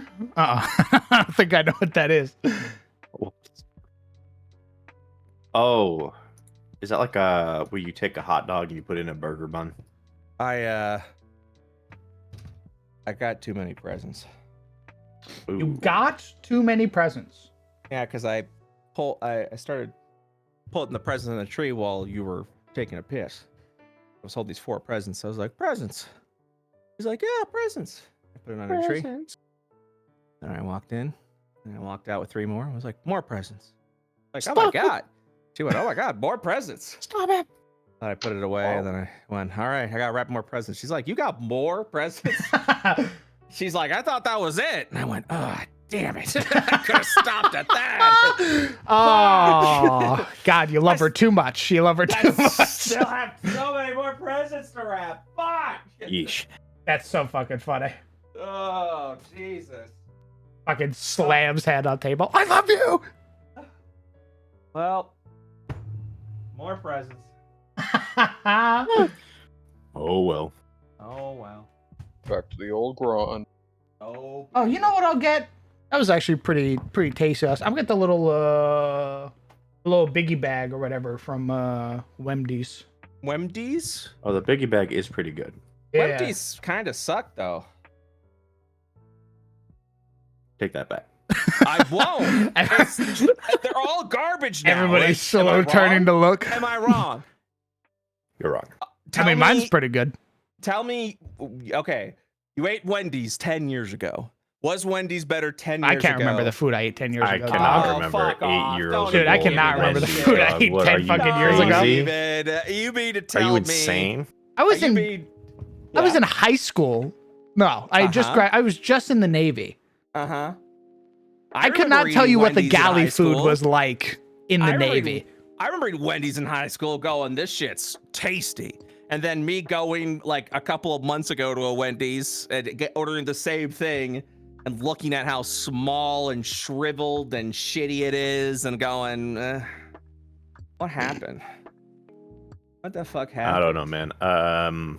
Wendy's used to be my I'm go-to. sure Wendy's was better, but every fast food restaurant was probably better 8 years That's ago. what I Let's be just real. fucking said. But I can't remember that. It's not like I have Oh, you like can't remember I can it. point to a specific time I ate Wendy's. And this I is do why. think their Wendy's. I've ordered their Wendy's, and y'all have a really nice Wendy's place. Oh, really? Yeah, I think their Wendy's. That's what I'm saying. Like our like you're saying it's bad, and I'm like my Wendy's is very Their reliable. Wendy's is pretty popular. Okay, all right. Not gonna Maybe lie. Whenever I show up at your doorstep, that'll be one of the Get first Wendy's. things I do is be like, all right, show me this Wendy's. Let's see what was happening at this Wendy's. High school 10 years ago? Shut the hell up. How dare you come to this man and Why are you saying so high angry? school 10 years ago? Because high school was 20 years ago for me. So shut the fuck up. Vaguely electric. Ooh. As of this year, October 26, I turned 30. I was the graduating class of 2013. Shut up. I joined know. the Navy shortly afterwards. I know that seems like forever ago. It is. It's not. Joseph, I plan on looking at the Tengu because I think that's Pathfinder's version of the Kenku. So I'll be looking at them. Oh, you assumed I was older. Oh, well, I have been told by many a person in my life. I still don't know if this is a compliment or not, that I have an old soul. So And More yeah, times than not, it's seen as a compliment. until 10 years from now, where you have a decrepit soul. they go, God damn, because- Grandpa, Jesus. Yeah. And I go, what? Yeah, that's what I get. No one's ever It's called not me a an old compliment. soul. Everyone goes, shut up, Grandpa, you're rambling again. That's what I get. So many My favorite people- is my favorite's when we hate play me. games together and they Uh-huh. go, Grandpa, and they point at you, Brett. Yeah. That's my favorite Yeah. bit, is when everybody That's goes, my favorite. Grandpa. Grandpa! And then you go, yeah, everyone, yeah, we know what we know Everybody what the people cheers, want. they Yeah. laugh. Yeah. He's not gonna be around for much longer. Cherish him while you can. Cherish him now. go. Yeah, that's exactly it. It's best that it happened at all. I just want people to be like, hey, I like your stuff. And not go, hey, old and decrepit guy, shut up. How are you talking so much, Grandpa? Nixon's not Jesus. president anymore. Shut up. Ah. I wish people said I had an old soul. That sounds nice. I wish people liked me the way they like you, Cramps. People do like you, dumbass. I don't know about all They that. like you enough to buy your books. Yeah. Oh, God. Nah. They feel like they got a gun to their head. Nah, that's cool. You feel like you got What? a gun to their head. I can assure you. That's I some can psycho shit. assure you. I'm kidding. Obviously, there's Psycho, something psycho, good. psycho. You can't get away. You can't make that many sales under what is it? Pity. Like, oh, I'm so That's sorry what for I said. Grandpa. Yeah, Grandpa. I feel bad for my grandpa. I'll give you so much money, Grandpa. It's fine. That's like gotta- maybe a handful of people will do that. But that is not the case. I know. I'm just I'm teasing. We gotta keep him from being a Walmart greeter. Grandpa's knees can't handle it. Grandpa's knees can handle it. It's my knees that can't handle it. Well, I'll fucking die. you fought for the country, so you get to. Jesus. I did not. I served during peacetime. Yeah, you still served. How many people in chat served? Not a lot. God, you sound like my fucking HM1. What do you mean? Nah. What does that mean? These losers. What are you talking about? No, I'm not saying that. I'm just saying you decided to do something a little meaningful and supporting in service of other people. Not everyone does that. In fact, not many people do that. It's the reason why we had a fucking draft once upon a time. We were like, guys, we're going to war. We need able soldiers who wants to fight for their country. Everyone went cricket sounds. Looks And around. I went like, all right, fine. I'm putting everyone's name in a hat. One of you are gonna serve today. That's all I'm saying. I work in the hospital during the pandemic. Thank you very God much. I appreciate Bless you. God bless you. Jesus. That is something. Yeah, to the first responders, holy hell, man. Hats off. You're the fucking heroes. The nurses Jesus. literally fucking dying to save people. To save Appreciate you very lives? much. God damn. That is some real OG shit right there. I call you a hero, but also understand. Fuck anyone who called you a hero, but also didn't increase your paycheck. Yeah, exactly. Oh, true. Yeah, fuck that shit.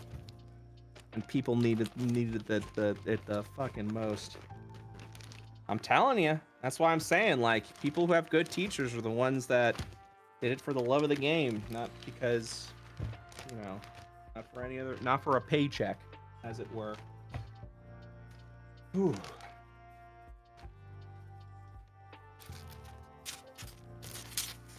I hid in my house and rolled dice all day.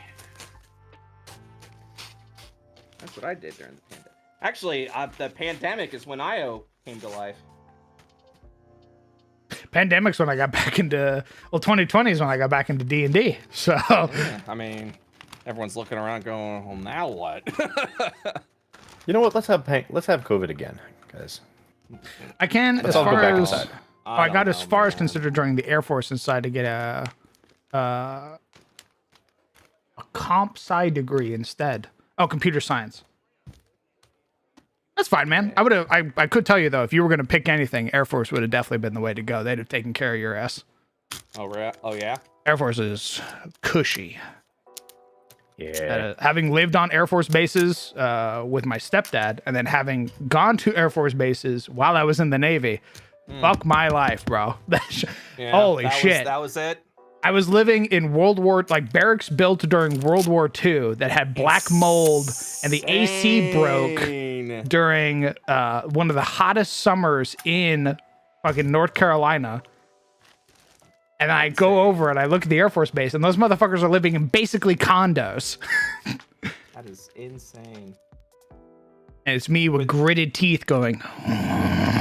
With the amount of money we put in our military, that is insane to me. The most we spend on is military, and you can't get rid of your fucking black mold. That is crazy. You're not American. Understood. I have no idea what. I retract my statement. I have no idea if the New Zealand Air Force is nice or not. Oh, sorry. Hot dogs. Huh? Fireworks. Hamburgers. What? America, America, America, Guns. America. Guns. 4th of Guns July, Second Amendment, Yeah. my right to bear arms and bear Yeah. arms. Yep. I got I bear say arms. guns. Bears?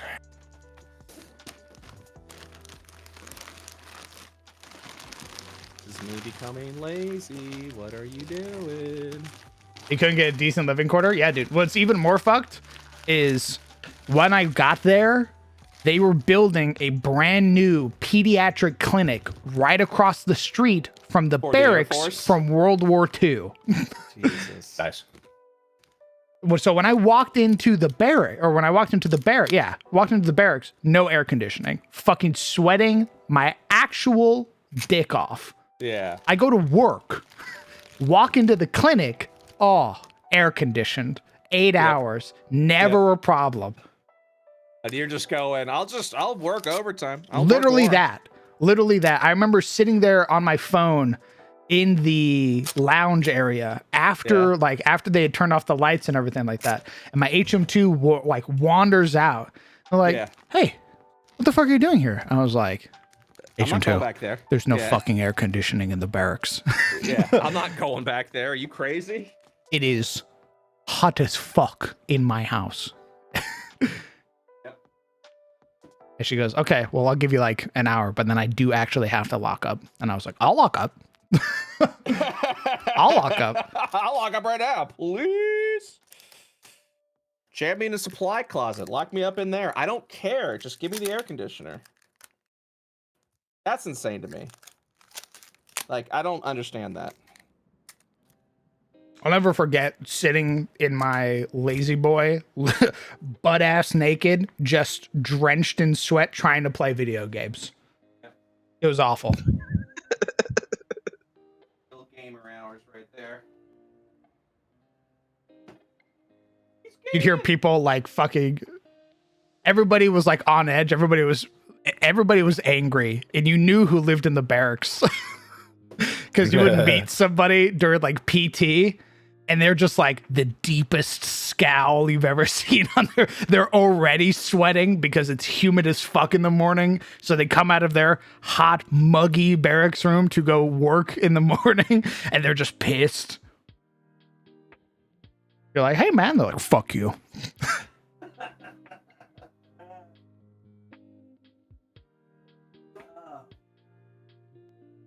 Were you one of those people? No, no. I'm sure you had a bad day at some point. I had a bad day. I think the only time I've ever had a bad day was when another one of the corpsmen just refused to do blood draws and would just keep passing them off to me because I was his partner for the day. And I'd be doing something. I'd be like typing up a report or whatever, and then he'd come in and he's like, "Hey, there's a kid. I can't do it." And I'm like, "Dude, do your fucking job." Yeah. Just. I remember the CNAs that we have civilian CNAs that worked with us, and they would hear me, fucking like, put my shit down so I could go like do this job, and I'm like, "Fine, you can at least finish up the fucking report." And I'd walk away. I'd do the blood draw on some fucking baby, right? You have to do like a heel draw on them or something like that. It sucks. The kid's crying. Your ears are ringing afterwards. I come back and the CNAs are like, he didn't do the report. I'm like, no fucking shot. Like that's when I felt like this genuine rage in me, like my veins bulging in my neck, and oh, dude. Yeah. The only day like I actually felt legitimate anger. Yep. I could kill. Thankfully, the CNAs that I worked with are super cool, and they're like, "Just go take a break, man. Like, I got your patient. Like, just go take a break. Come back in like 20 minutes. Go chill." And I'm like, "Thank you." Thank you so much. I appreciate it so much. I'm gonna pet my space cat. I'm gonna pet my space cat. What the fuck? Yeah, he's playing I got a space Warframe. cat. Wait, what are you doing? He's just a little guy. I'm playing Warframe. I got a little space cat. He's a little guy. gotcha. She's useless, but I love her. Every time I try to bring her into any level stuff, she just falls down. And I'm like, that's okay, little baby. You did your best. As I let her bleed out. I love you. She's got that calico brain, you know. She's really Nice. dumb, but she's cute. Orange cat energy. Yeah.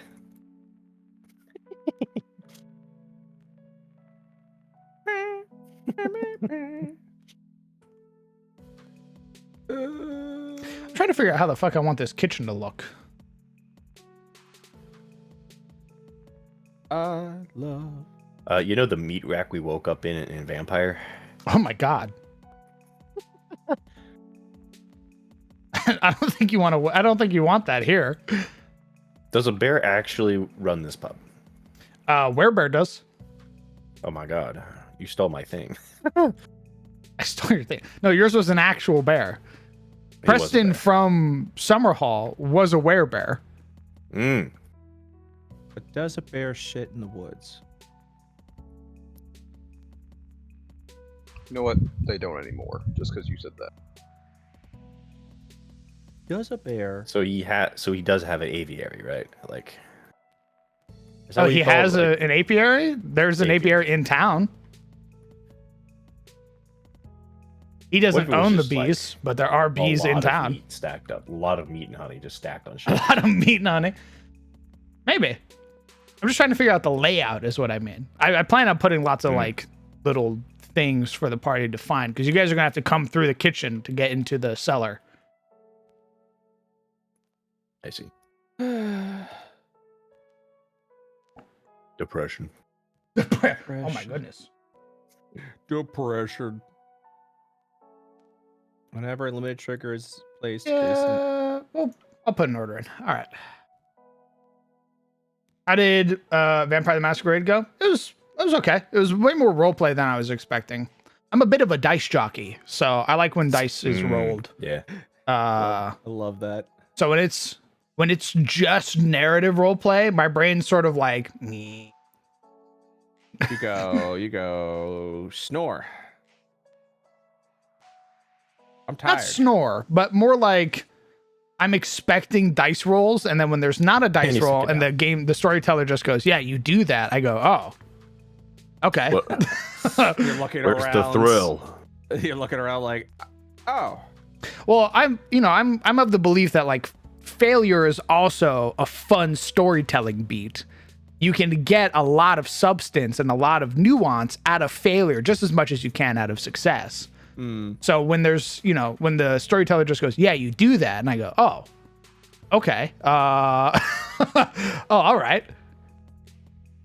Start sighing. You're like, okay. If you say so. Like that's what I like about like Curse of Strahd, for example, is it's not just Dell says this and then this happens. Yeah. It's me going, "Hey, Dungeon Master, I want to do this thing," and you go, "Roll for it," and I go, "You got it." And then I You're like, know that the points that I put into this are actually going to benefit me in some way. yes. Like roll an insight, and I'm like, I built this character to roll insight, so I will now be doing that. Yes, Well- I'd like to do that now. I'm pretty sure we did not get nearly as far. No, we didn't. basically got 5 minutes into the actual game. Yeah, we role played a lot. Mhm. Isn't that what your entire group does? Is just roleplay? Yeah, we have a lot of thespians. Well, I mean, especially for vampires, like when you say you wake up a vampire, you know, group's got to take a moment to go, holy shit, we're vampires. Otherwise, it just doesn't feel right. I mean, I do feel like that is session one, is being like, guys, looks around. Are we vampires? Are we Are we a fang gang? Fang gang? Why does that sound like something Juniper would say? Fang gang? Probably. Because Juniper's got so much fucking brain rot right now, it's not even funny. Yeah. Love that girl. Brain rot. Girl failure energy. She's got. But then again, so do we all. Oh my god, bro! I was scrolling Twitter the other day. Holy shit! I was scrolling Twitter. I'm sure she's seen it because of it. It blew the fuck up. But there was a art piece somebody made of her called the Junibomber. Yeah. Oh my fucking god. And I had to sit there fucking staring at this tweet and be like, God, I hope she sees this. Fuck, that's great. It was fucking wild. That's pretty funny. I will be bringing it up next time we play if she hasn't seen it already. The Junibomber. Holy shit. Fucking god. I mean, it's funny, man. It's quite humorous. That shit is funny. I just want to be like, tell me about your community. And then I show her this unhinged piece of art. I mean, she's got a good community. And then she'll be like, yeah, Yep. yeah, that's one of my regulars. I see them all the time in stream. Did she? I don't know. I don't know if she did or not. I just thought it was incredibly funny.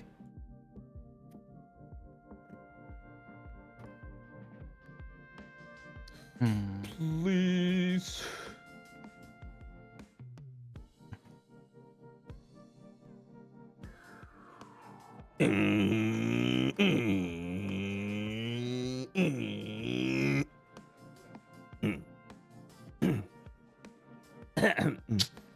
How the fuck do I want this to look? I don't want this to look. I don't know.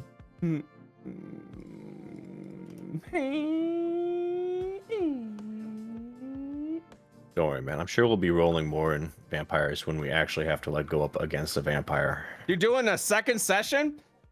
Yeah, probably. Ooh, I mean, about that. huh? Ooh. Do you know what day/time your version of the beginner box will happen, and will it be available for everyone? What do you mean, Joseph? What? When are you running the beginner box? Oh, I'm not certain yet. I wanted to give the player who's running the vampire game a little bit of that experience because they had asked to run it. So I was like, sure, I'll because I technically finished all of the stuff I need for the beginner box already, so we could run it today. But I'm giving that player the opportunity to run their vampire game that they wanted to run. So probably Not this year. probably not. Yeah, probably not this year. Honestly, we'll probably play on the 5th of January, or we'll do like session 0 on the 5th.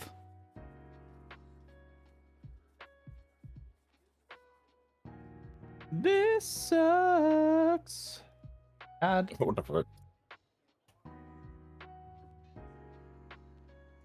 Does Adis have refrigerators? Technically, there's Archotech stuff. Does this place have a refrigerator? I don't know. I said this. What about indoor plumbing? Yes. Am I making toilets? No. Yeah, well, anytime there's a player that goes, but where's the toilet? And then looks at me and then does a little tee-hee face. Then they die of a heart attack next round. Excellent. Ooh. Whoops. I go shit in the woods like everyone else. I see. No, I just don't. So I see everybody being like, but what about? I don't have players that are like, DM, I need to explain in excruciating detail how I shit. So I never have to worry about that. Yeah, Thank God. Exactly. Well, Sizzle, time to be that change. No. No. It's not even worth joking about, honestly. It's such low-hanging fruit. You will just be branded as the scat man for the rest of your life. So I'm the scat man. Thank you. wow. Yeah. So is scat. The only toilet I've made had a gelatinous cube in it. So Bro, that should be a warning to my players that if you see a toilet, the bit's been done. that there's a monster in there. The bit has been done. That was, in fact, the poop monster. Holy shit. And it almost killed the paladin. He did just walk The into paladin the room. almost fucking died because of the He gelatinous didn't cube. think. He didn't stop to think, why would Crown put this here? And that was his downfall.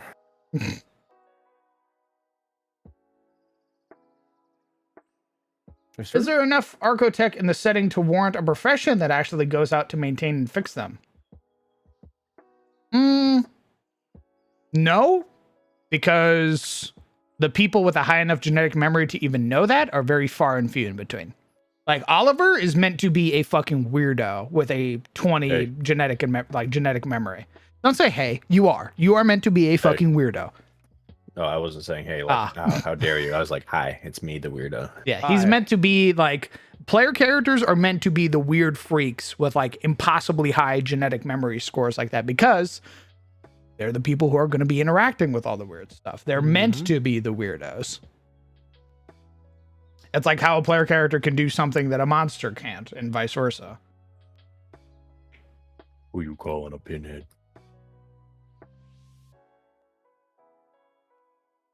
He's a freak. Yeah. Yeah. Ooh. Oh, damn it. What's up? I just want to know how to do this goddamn kitchen. Do you need a kitchen? Yeah. Well, why though? Oh, this is a lovely looking place. God damn. This place is gorgeous. Oh my goodness. Are you looking at other people's kitchens? Mhm. Oh, okay. Hmm. I thought these were like kitchens you already did. No. God, no. So I was confused. I was like, what the fuck?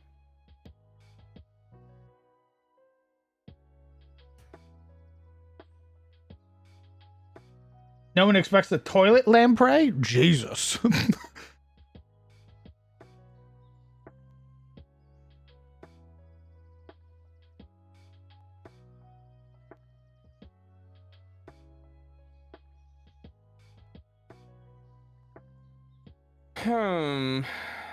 Well, that's a cute little setup.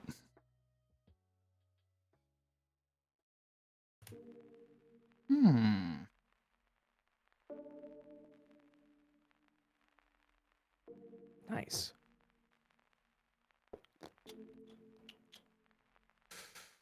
Boo, boo, boo, boo.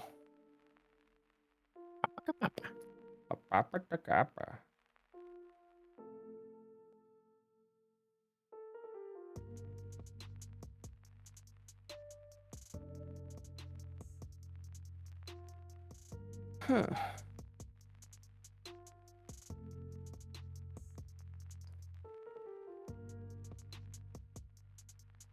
Whew, had a sneeze. Bless you. Thank you. May your penis never fall off. Thanks. Would be a little Worrisome if it did. I'd be a little nervous. You should be. Like the lamplights and toilets and plumbing. Are there plumbers? Or is that sort of the profession that gets folded into guild work? Probably gets folded into guild work.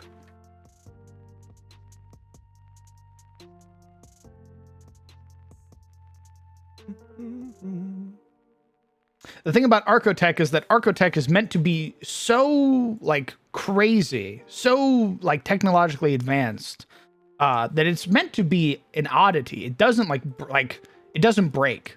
Like the Archotech that exists now is the Archotech that was around when the Allfather was just a guy.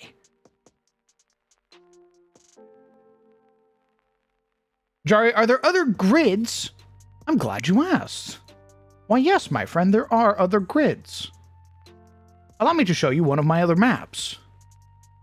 I'm quite fond of it. This is a hex map, made using the Fantasy Region style map in Incarnate. We make hex maps in this bitch.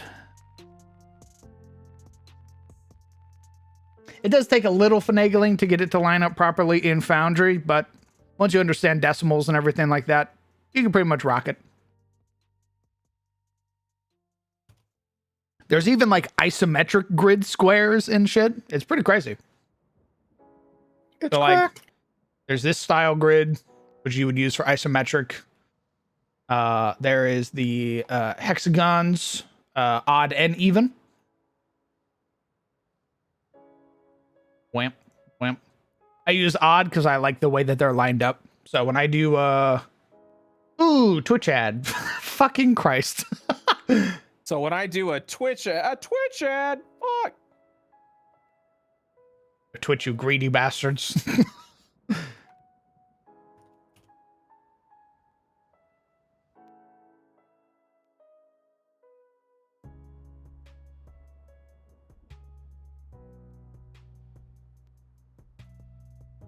Mm-hmm.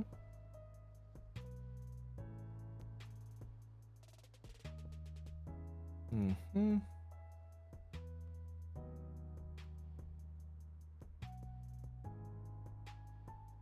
Incarnate is a Christmas present, so I'm pretty hyped. Oh, hell yeah, brother. I hope you get to play with it. Incarnate is one of my favorite map making programs.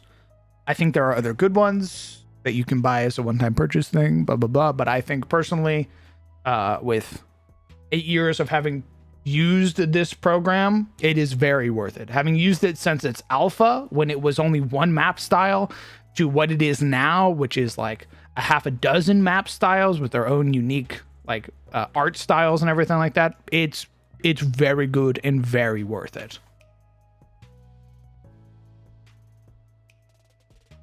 Go nut.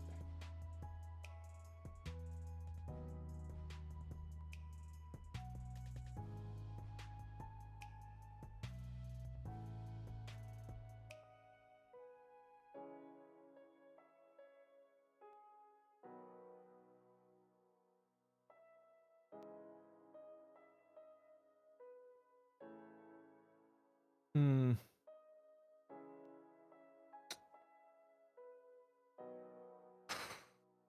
Damn.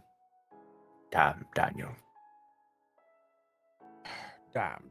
What are some other good options just to compare? Well, if you are looking for a one-time purchase in which you are able to use it offline, I would recommend Dungeon Draft. It has a very robust third-party team behind it in the form of Forgotten Adventurers. If you pay $3 to $5 to their Patreon, you get access to their full backlog, which is thousands upon thousands upon thousands of custom assets specifically made for Dungeon Draft. I would say that Dungeon Draft isn't intuitive. You need to watch some YouTube videos and tutorials to be able to better understand it and That's some of funny. its systems. But it's a one-time purchase. You can play with it offline, and if you pay like $5 you get access to thousands upon thousands of assets very passionate people have made for it. See, I find Incarnate unintuitive and Dungeon Draft more straightforward. Interesting. Yeah, that's why I was like, huh, is that so? Yeah, having used it and played with it on stream, I found it to be not intuitive at all. Yeah, I think it's just we're just used to the tools that we use. Hmm.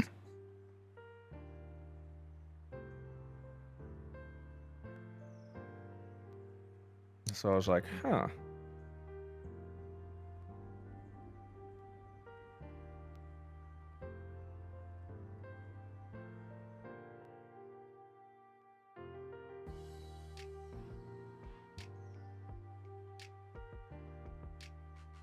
Dungeon Alchemist. I have no opinion on Dungeon Alchemist. Damn. It could be good. I used it once. I didn't really like it. Maybe it's changed. I mean, I don't know, man. Sounds like you got an opinion. My opinion is that I have no opinion. But could you ask Brett, has he ever considered doing a hex crawl map for Aya? I know hex maps aren't bee's knees for everyone. I'm just curious if he thought, if the thought has ever crossed his mind. Yes. I think hex crawling. Chapter 4.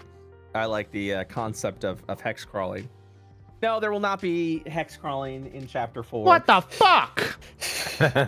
Just What do you mean? Just because you're the one working on the map What do you mean? doesn't mean there's gonna be any hex crawling. I fucking hate it here. Actually, maybe that's what. Yes, That's, yes. maybe. I love it here. Maybe I'll have to think about it. Maybe.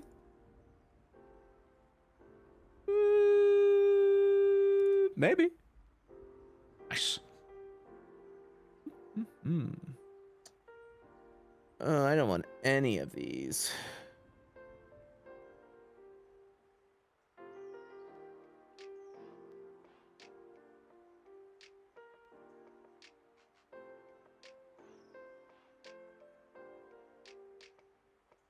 Didn't Altered Ballad have a hex crawl? It was going to, but that lasted 3 sessions. Somebody's saying there was a hex crawl in Feywonder. No, there was not. I might have put like a well, see, so there was they were hex maps, but they weren't. I might have used them as hex maps, but I definitely wouldn't consider them hex crawl. I feel like hex interesting. crawls. I feel like hex crawls got a little bit more of a mechanism to it, and That's wasn't way done more with this random one. encounters. Like Exactly. That's just kind of where I was at, where I was like, I don't think we actually did that, you know? Hmm.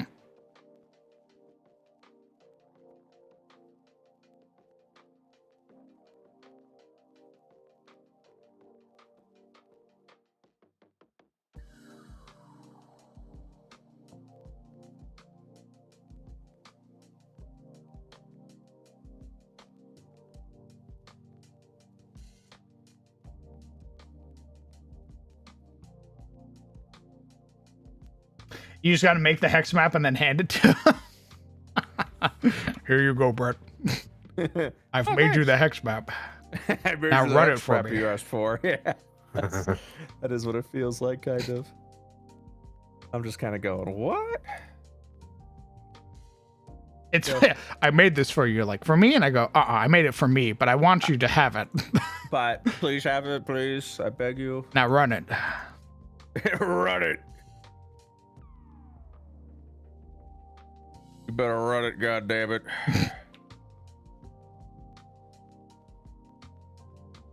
I think I'm gonna fail this run. I think I'm gonna fail this Who run. playing? Billionaire. Huh? You heard me. That don't sound like wrapping presents.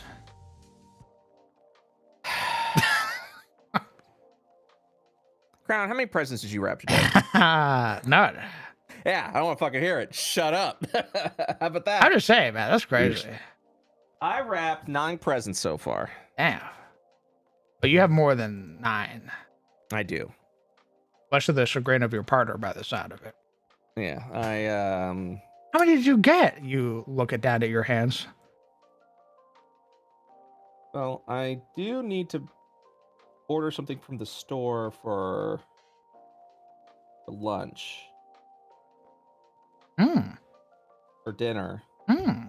So then I could be like, can you just get some gift bags and some paper, and that's what we'll do for the rest of it. I'm done wrapping presents. Does Dungeon Draft not have world? No, it does not. It is just dungeons. That is why I recommend Incarnate, because it has so many Oh, different yeah. styles. Yeah, I don't make world maps.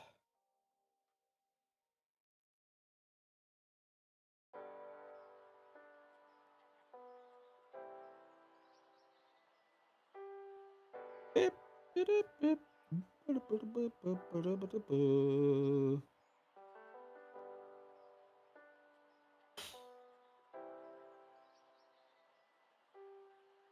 Hmm.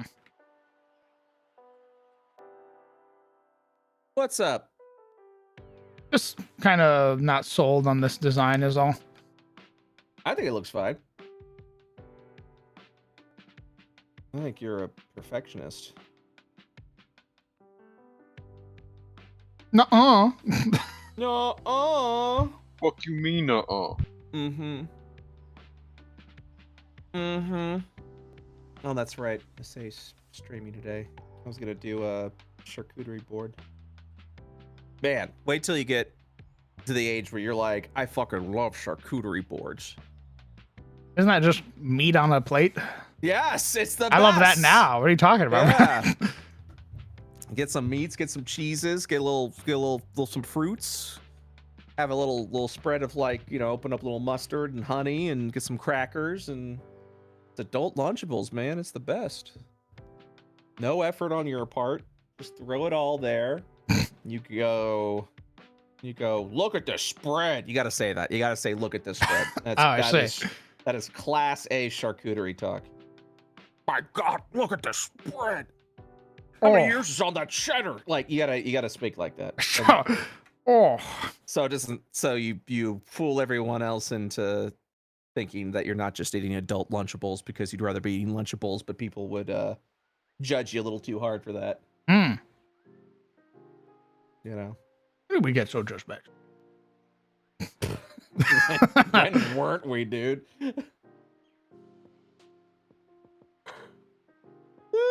Excuse me, sorry. Gift bag. Gift bag. Request?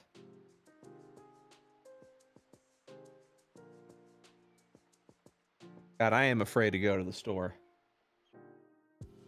What do you mean? Because it's the 23rd of December. Oh, dude, you get run down. Yeah. I said, get that grandfather, and you're like, what? Some fucking 20-year-old rolls up, hits you, grabs your shopping cart out of your hands. Out of my way!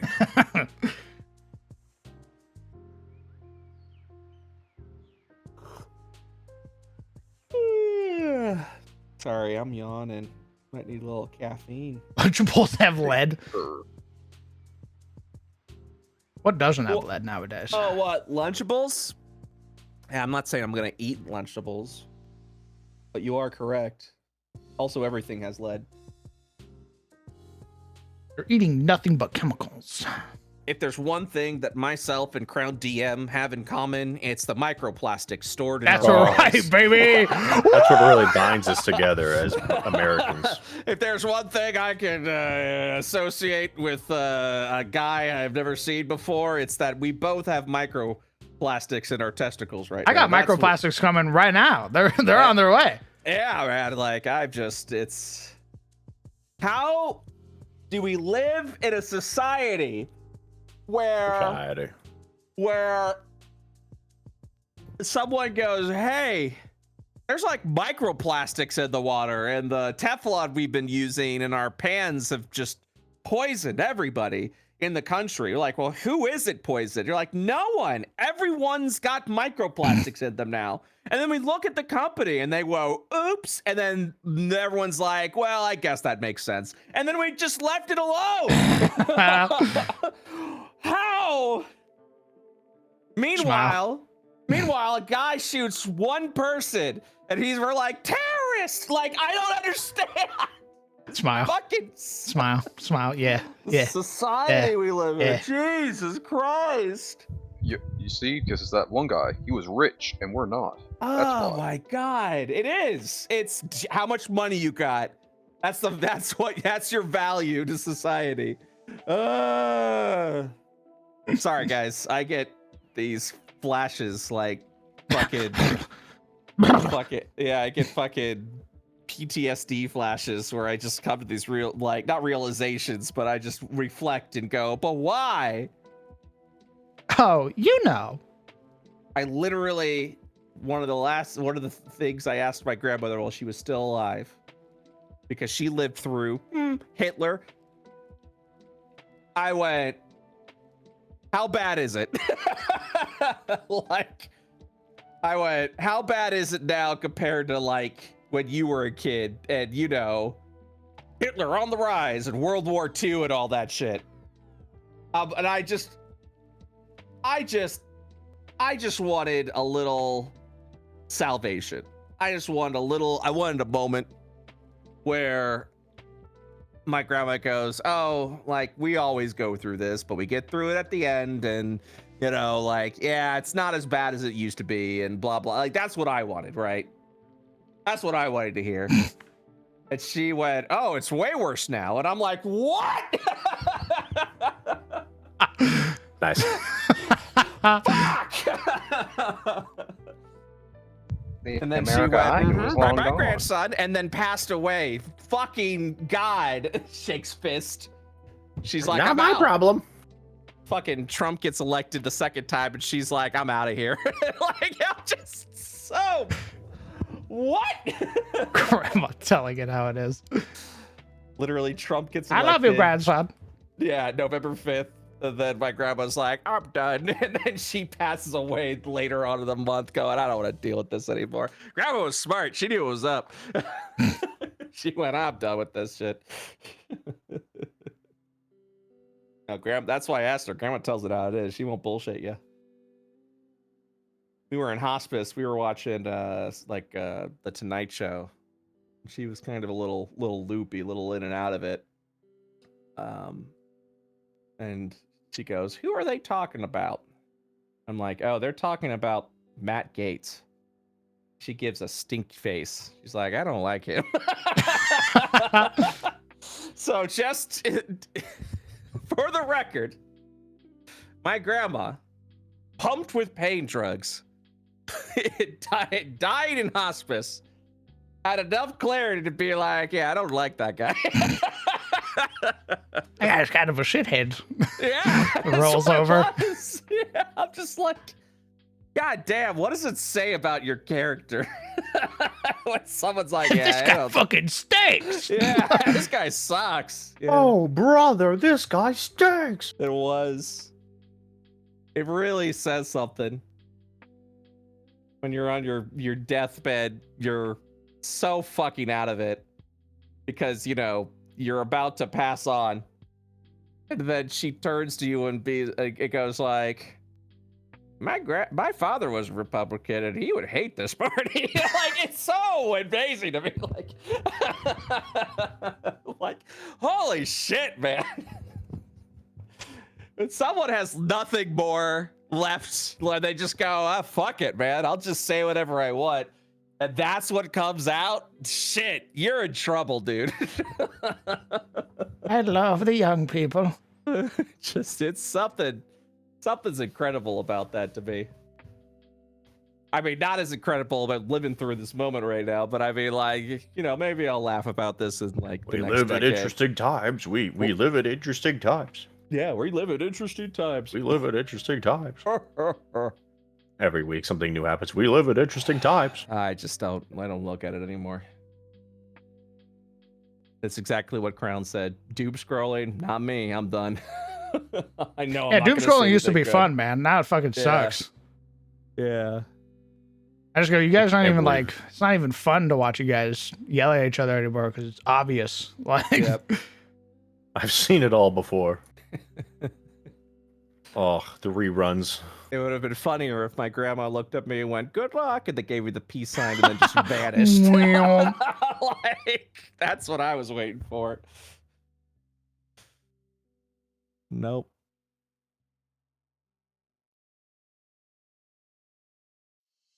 Uh-uh.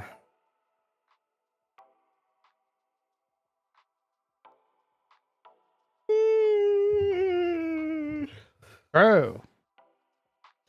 Brewing. I'm eepy. He's so happy. I wrapped like 9 presents. I'm tired.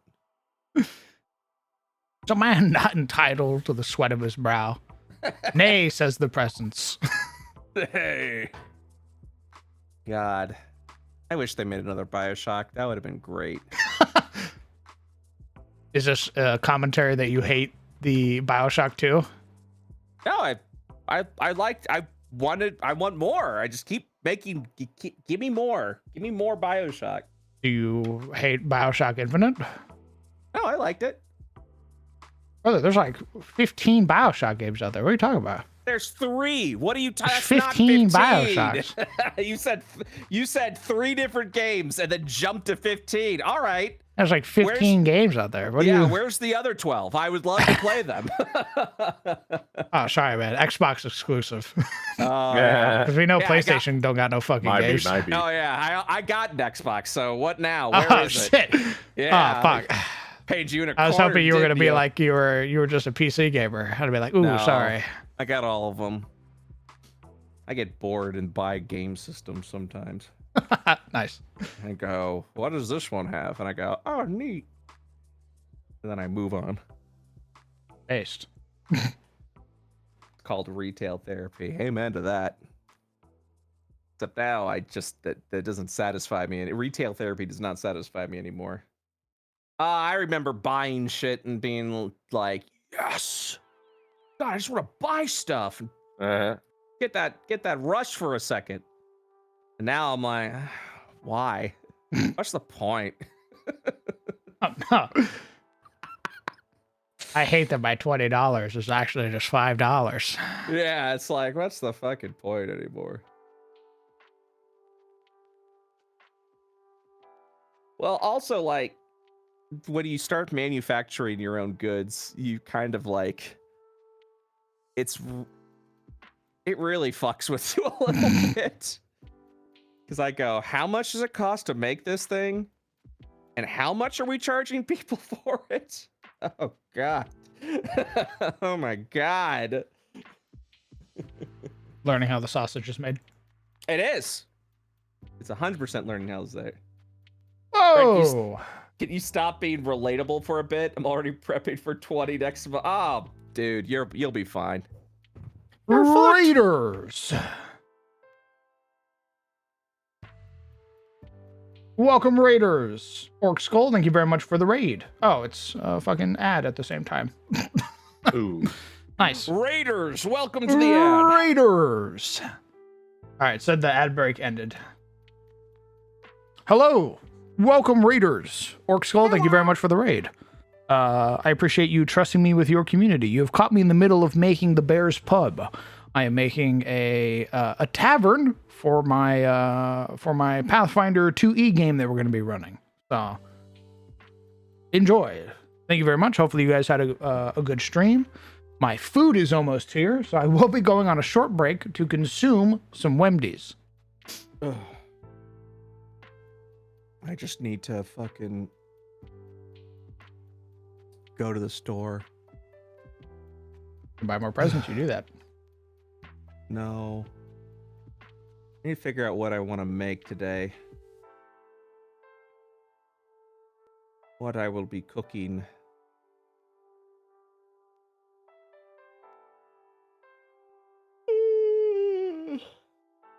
You're so eepy. I know, I'm just... Keeper. It's 5 o'clock here. I'm tired now. Oh no. The body. Oh. The sun's going down. Brett, you can't say you're going to be fine after ranting over half an hour how fucked we all are. Look. True. I got a little surprise for you. A little secret, okay? We're always fucked. It doesn't matter what time it is, no matter what we're doing. we are always fucked. But what you Is that- do with that information is how you will live your life. Me, I live my life. And occasionally go on a little bit of a rant because it feels good for my black little soul. But you'll be fine. I'll be fine. Crown will be fine. At the end of the day, y'all will be fine. Because if you're not, well, then we don't have to worry then, do we? That's the way I look at it. Oh, we're not fine? Oh, the nukes are coming down and we're about to be evaporated from this world? Okay, then I guess I don't have to worry about it anymore. But in the meanwhile... Oh, literal hellfire? All right. Yeah, all right, whatever. I got a little vodka left in the fridge. I can make a party out of this. Can I make it to the Circle K in time? That's Are they hitting right here? They're not right. Oh, it's the eastern and western seaboard. Okay. okay, I'll be fine. All right. It'll be fine. How long does it? I Google real quick before the internet goes out. How long does it take for Fallout to spread? It's something I have looked up. I know where the nuke has to hit where I won't be fine. How close to me can the nuke hit? Yeah. Well, I think it's like if the nuke hits a specific part of the country, the wind will just carry the fallout all over the rest of us. So it really wouldn't matter anyway. So yeah. So, yeah. Or Raiders. Raiders came in and they're like, oh, D&D. Wake up. And I go, Wake up, Raiders. Wake up, Raiders. No, I bought those tablets that you're supposed to take if you got like radiation poison or something. Like little iodine tablets or whatever. Yeah, why not? Whatever they're called. I'm not smart enough. I haven't practiced medicine in like I think it's close to a iodine. decade now. I think it's iodine tablets. I think it is. It's one of those things where I was like, I'd rather have it than not have it, you know? Yeah. That's kind of where I'm at. I think I got a couple of radiation suits out there in there as well. I think. That's like actual preparation. Yeah, I don't know, man. They're not going to help much. Look, Your house is the house that I raid in Project Zomboid. yeah, I'm not. Look, man, I'm not gonna see the blast coming at me and then pop in a tablet and be like, everything's gonna be okay. Oh, I throw the tablet in my mouth. Silly Russians. Yeah, I'm not saying that. Oh, fuck. Fuck it, get evaporated off the face of the earth. Me looking smugly at the nuclear blast. Fucking idiot. I'm so ready for Fallout as I fucking get exploded. I tell my friends so many times, they're like, dude, we're gonna survive the apocalypse. I'm like, no, you are gonna survive the apocalypse. This is what's gonna happen. Yeah. If I somehow survive the initial blast and the days that follow, you are stuck now with a man who travels at half movement speed. Uh-huh. And heaven forbid I lost my glasses.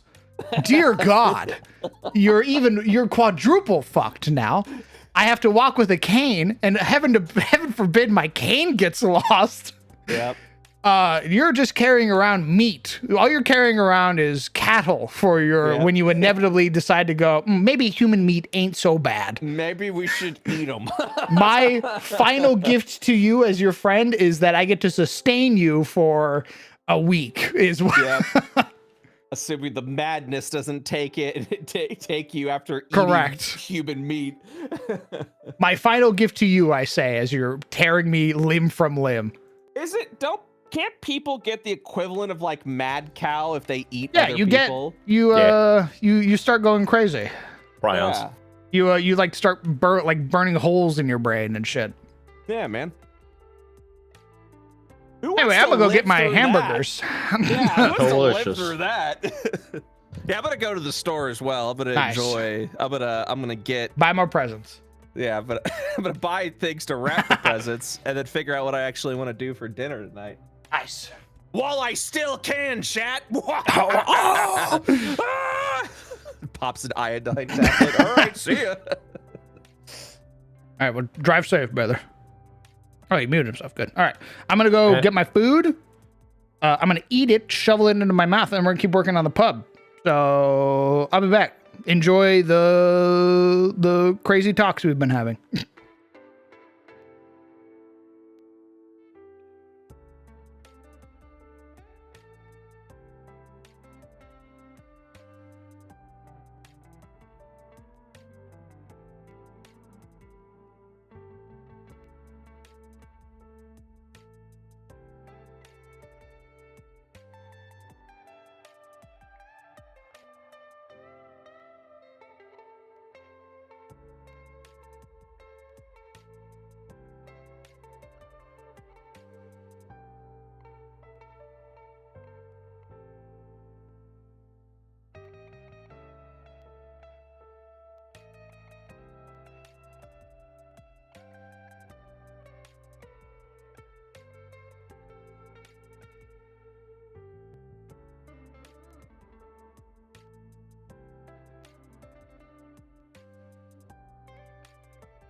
I returned. Thank you for your patience. Oh. Welcome back. Welcome How back. was the burger? My dasher stole the other burger. What the Bastard. fuck?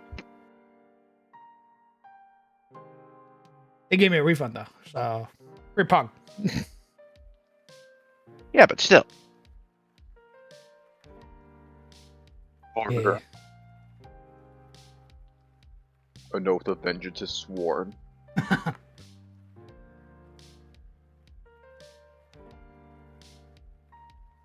Okay. We continue. Yes. What do we think of this little kitchen right here?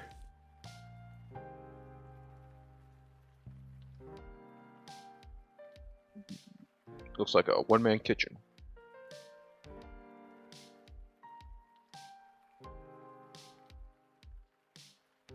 Not a good or bad thing. Depends. Depends. You want Uh, one cook or do you want multiple cooks? How big is the pub? This Dude. big. How many customers on average would you expect to come through here?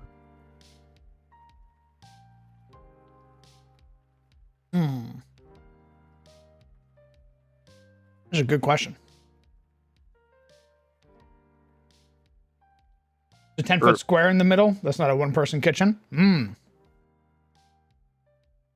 I know what I'm missing. Here, get your ass to work.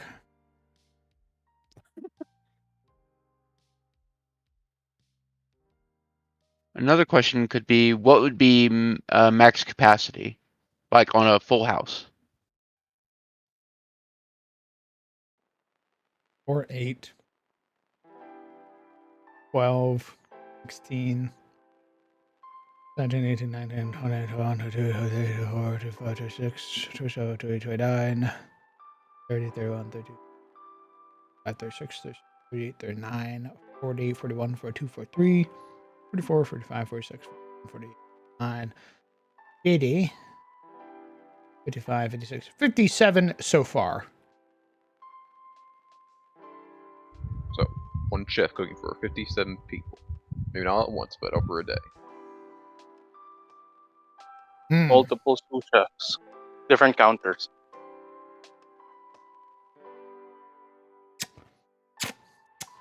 What if we make another row of ovens and shit up here? I mean, it doesn't necessarily need to be ovens. It could just be like a separate prep station. Well, I was gonna put tables. I was gonna put tables like. God damn it. I was gonna put like tables like here and stuff, like sort of going around the edge of this place is where you would prep your food. So they'd grab it from here. It'd be like here, right? And they bring it over here.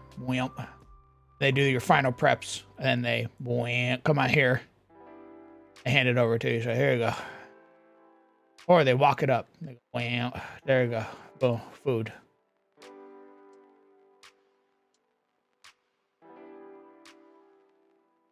Okay.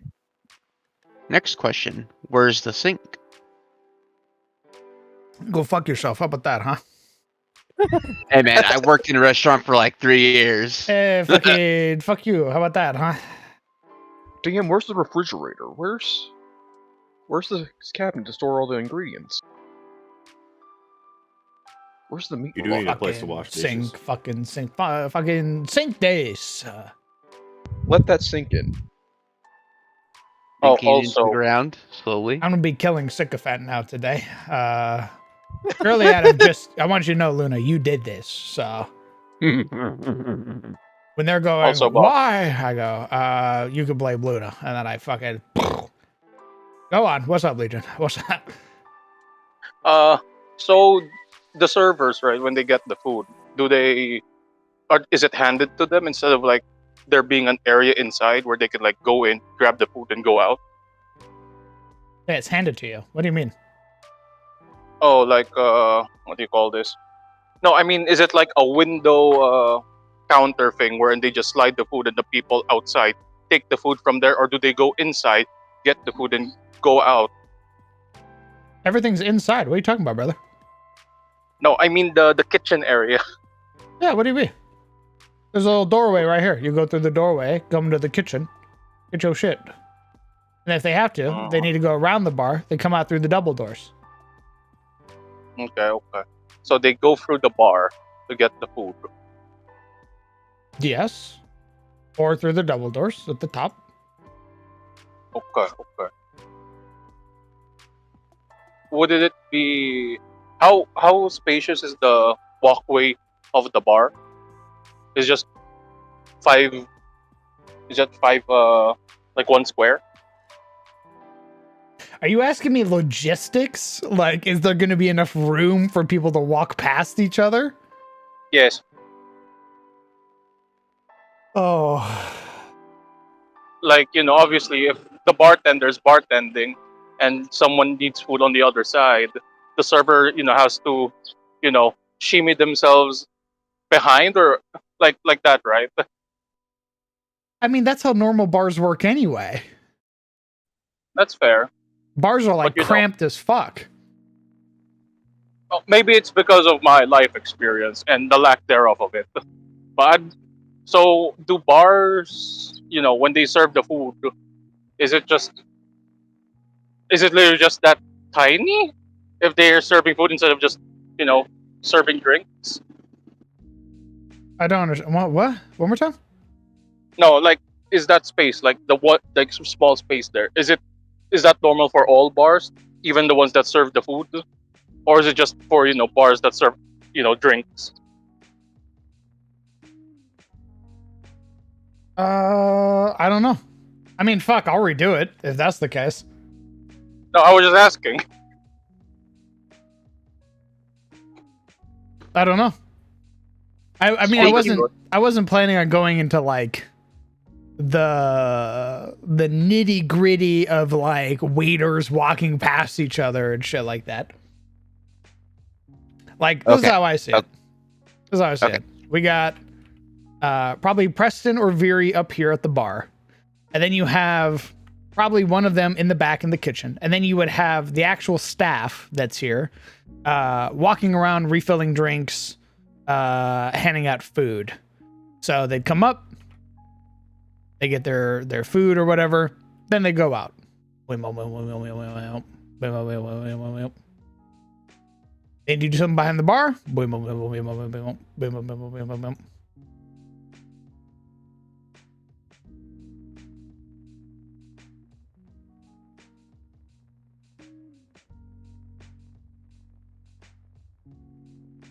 That make more sense? Yeah. So speaking from experience, there's enough space. I mean, because you also got to keep in mind each square is 5 feet of space. So there's plenty of space. But I feel like there's a butt associated with that one. But I feel like there's a Nope. butt waiting No to butt. jump its way in. Nope. Just straight facts.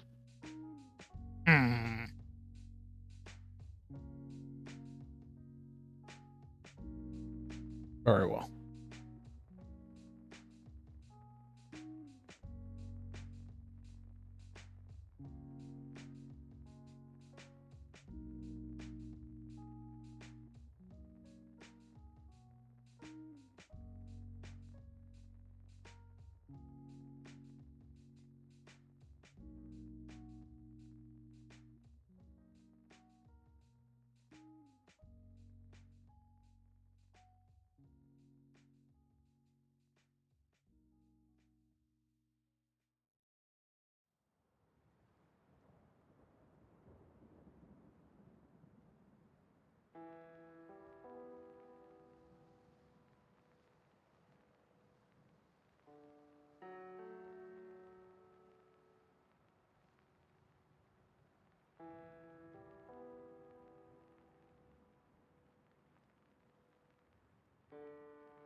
Okay. I'm thinking sinks, counters, and other ovens up here along this back wall. And then this area over here. Shelves, storage, cellar. So this is what this area over here is.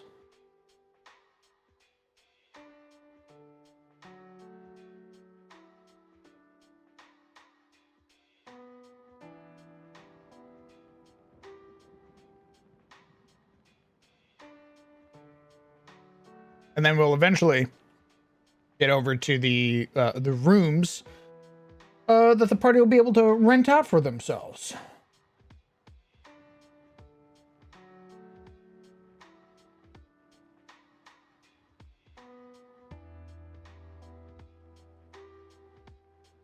Oh, I need to change up my music.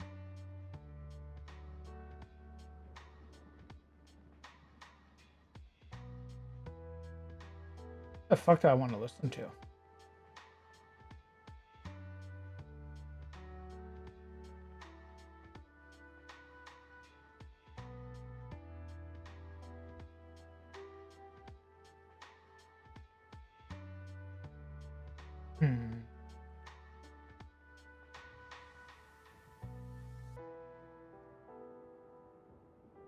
Oh, I shall be back.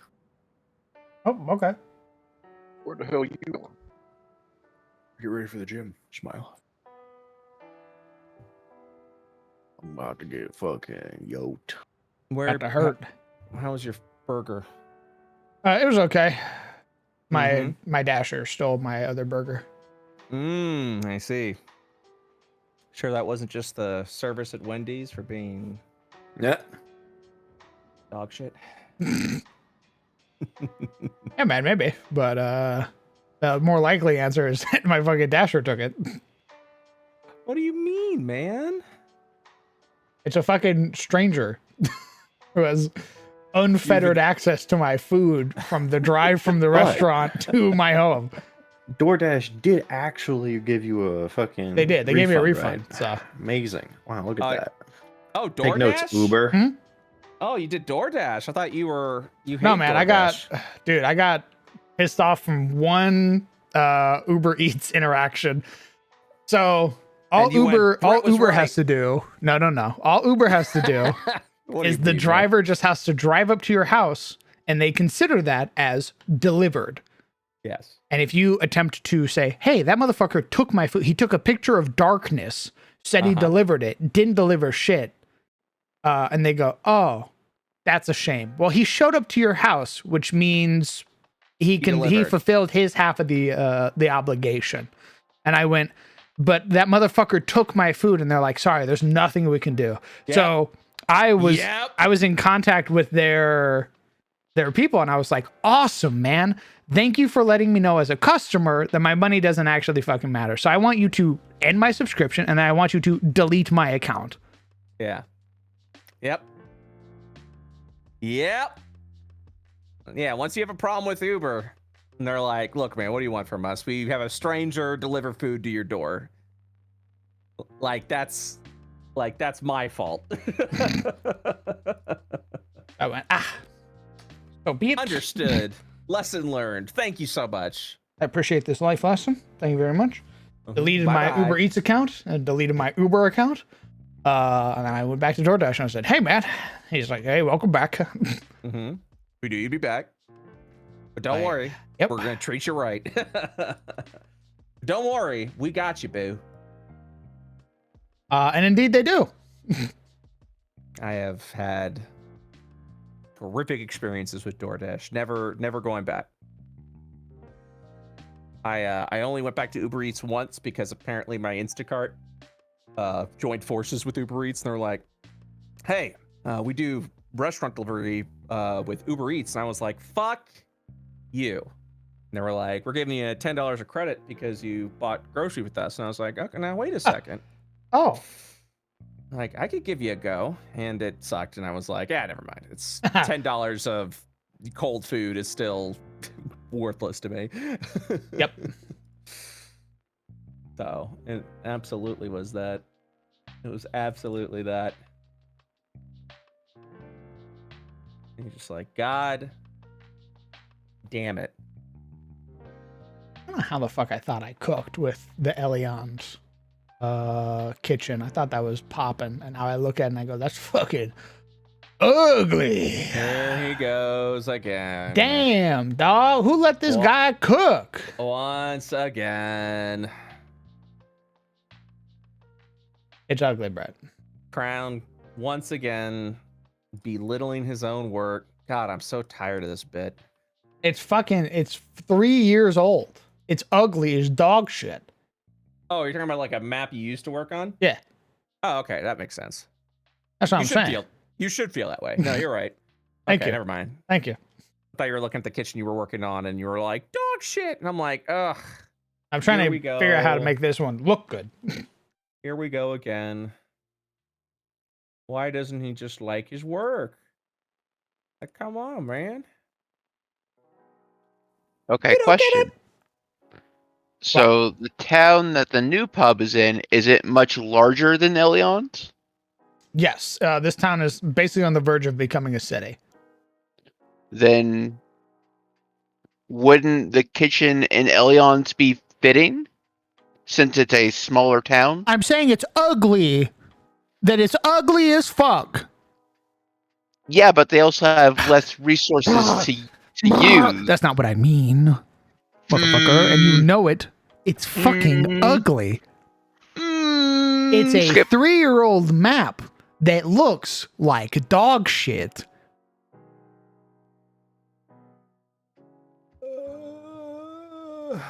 If you say so, I guess.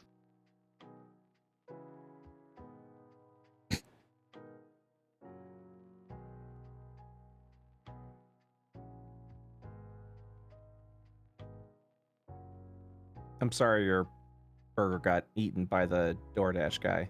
Fucking asshole. I mean, to be fair, he was hungry too. Yeah. Starve. And and apparently your Wendy's is just the bee's fucking knees.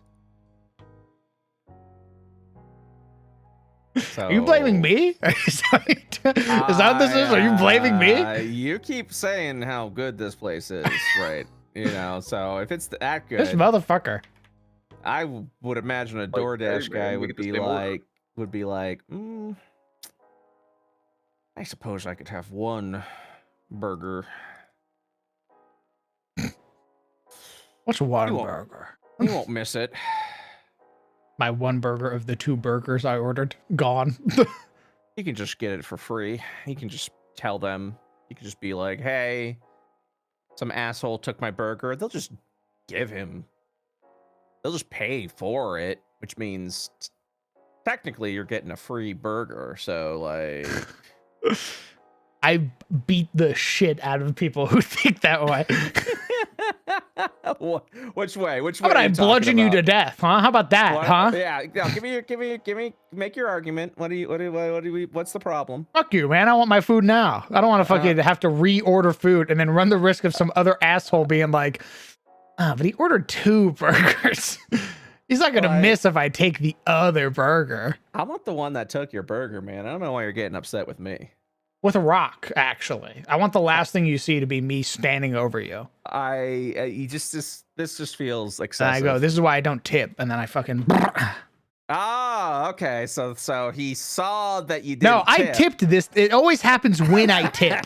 It always happens when I tip. So Wait, I go.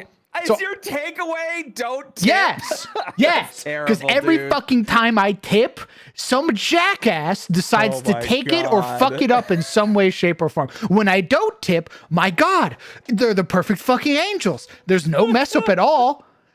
Oh. On their fucking hands and knees. Hello, sir. How may I help you, sir? Oh my God. Your food's here, sir. When I give them money and I go, here you go, man. Thanks for doing your fucking job. They go, I don't have to treat you like fucking shit. I hate them. I hate them. I hate them. This is why I don't tip. This is why I don't tip. So you're blaming just door dashers in general now, Yep. is what you're telling me. Brett, if it was one time, I'd be like, sure, maybe. It's every fucking time I tip. Every fucking time that I tip, that I go, I have been a little bit of an asshole lately. I'll tip this guy because I know it's late. I know it's Christmas. Blah blah blah blah blah. Mm-hmm. Every fucking time I do it, And he they went. fuck it up. He went. What a nice guy. Surely he wouldn't mind if I had a little bite, a little nibble. As All it I'm were. saying is that if I catch you, it's my hands around your throat. My throat. Why my throat? Did you take my burger? I didn't take your burger. Then you don't need to be worried, do you? I'm just saying, you didn't tip me either. So according to I your don't- logic, why would did I take your fucking burger? tip you, shithead. I did fucking tip you. What I do you tipped mean? you. But you What want do to you take mean? my fucking burger, and now I'm killing you. It's that Who simple. are you talking? It's not. I didn't take your. It's What that are you simple. talking about? I'm not the DoorDash It's that simple. guy. Saying I'm fucking unhinged with what I'm talking about. This guy over here goes, if I tip, my food gets stolen. If I don't tip, they don't steal my food. That makes no sense. That makes Brother, zero fucking That's sense. literally how it works. It makes no fucking sense. You are Makes no correct. sense. You Makes are no fucking sense. correct. It makes no sense. But I can tell you, every single fucking time that I have tipped, I've had to put in a goddamn help order with DoorDash and be like, hey man, the driver fucked up my order. Or hey man, something in my order's missing. Every single time that I tip.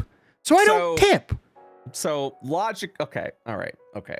I see where you're coming from. I can tell you've got a little heat on you right now. I get it. I just want to understand the logic behind your reasoning. Sure, man. Once is a mistake. Twice is a mistake. 3 times is a pattern. But again, and I hate to keep circling around to this point. What does the dasher get, or what is the reasoning behind a dasher being like, this guy tipped me, I'm going to steal his food? That's a now." great fucking question, Brett. I wish I knew. I wish I knew. I wish I knew how the fuck it works in their head when I tip and suddenly they decide, I don't have to work so fucking hard for this order. And they just fucking throw it. Or they leave it on the cold ground instead of the table that's out there. I mean, that makes. I wish I fucking understood. But when I don't tip, my God, they're perfect. It's 5 fucking stars across the board. My food's hot. Wow, that's insane. It's delivered on time. It's not fucking hurled against my door. It's not missing. It's insane. When I fucking tip for some reason, they go, I don't have to work. So they fucking throw it against the cold pavement outside. Or they take half of the shit. Is it a low tip that you give them? Do you give them like a low tip? What the fuck is a low tip? Do you give them like $1 or something? No. I give them 15% every single fucking time. I like the logic of somehow this is your fault. I love All that I'm as the saying is that if logic. you're a dasher and you get tips, fucking do your job. It's that fucking simple. I get that. Yeah. But if I catch you, I'm gonna break your fucking legs. It's that simple. It's that shrimple, people. Fuck. 15% is technically a low tip. You shouldn't be getting a fucking tip. Your company should be paying you a fucking livable wage. I Okay, shouldn't yeah. be paying your fucking wage. Yeah, that to be clear, the tipping culture in this country is fucking bullshit. God, I love that tipping. I hate that it's my responsibility to make sure that you're being paid fairly. That is the most. No one else. I don't know any other country that does it. In fact, when other countries come to our country, and then they look around and they're like, "What do you mean I have to pay you more money?" Like, I need money too. yeah, it's like, why must I be the one to, you know what I mean? Like, why is that my responsibility? You know, it's bullshit. It's complete bullshit. I don't like it. Is I it don't like Reservoir Dogs where Steve Buscemi goes, I don't tip Is that the movie where he has that monologue where he goes Oh, over, he's geez, like, you didn't cook it, you didn't fucking prepare it, you didn't Yeah. drive through the roads to get it to me. All you did is you took it from the fucking kitchen to my table. Now, I will be clear, because this is the weirdest place that we've been in, you know, that companies have put me in. Like, I still tip because, like, you know, now I just feel it feels like it is my responsibility. But like, Jesus fucking Christ, I really wish I did. I would much rather have my food be more expensive than having to tip service. I very much would prefer that. I agree. But this is the world we're in. So, Oh. that's kind of where I'm at. I'm just like, I don't fucking know. Maybe, you know? But that's interesting that whoever, when you tip someone, they go like the excitement is no longer there. Like, oh man, but what could my tip be? I better give them. That is interesting. Really makes you think. It does a little bit. Really makes Wha- them think too, I guess. Well, it just a sense of like okay, like, yeah, it's weird. That makes that is odd to me. Tell me about it. That is so odd to me. I feel like I just showed up at the end of a long, prolonged rant. It's weird. Very weird. Nice. I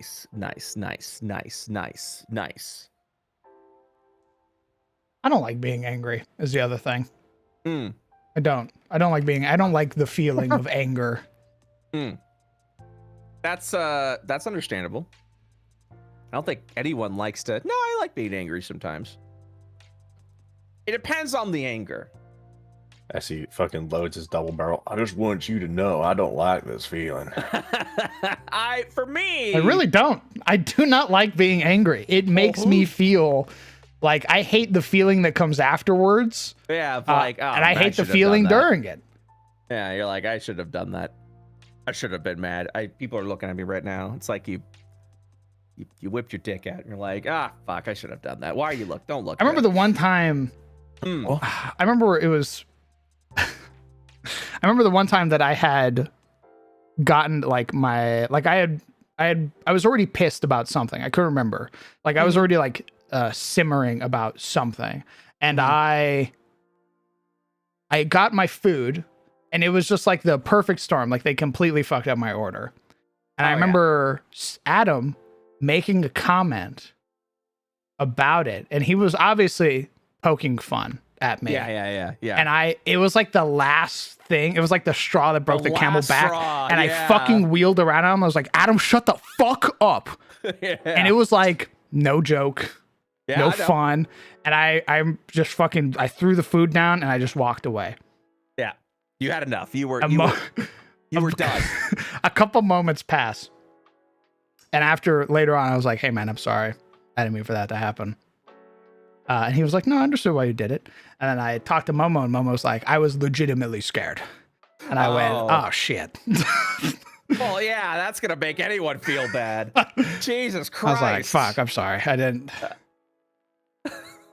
It's gonna make anyone feel bad. So I don't get angry often. But when I get angry, I get fucking angry. Yeah, I think it's just.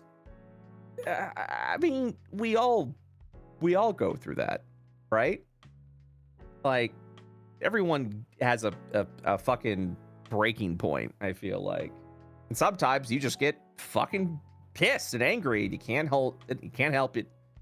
You know, I think it's today.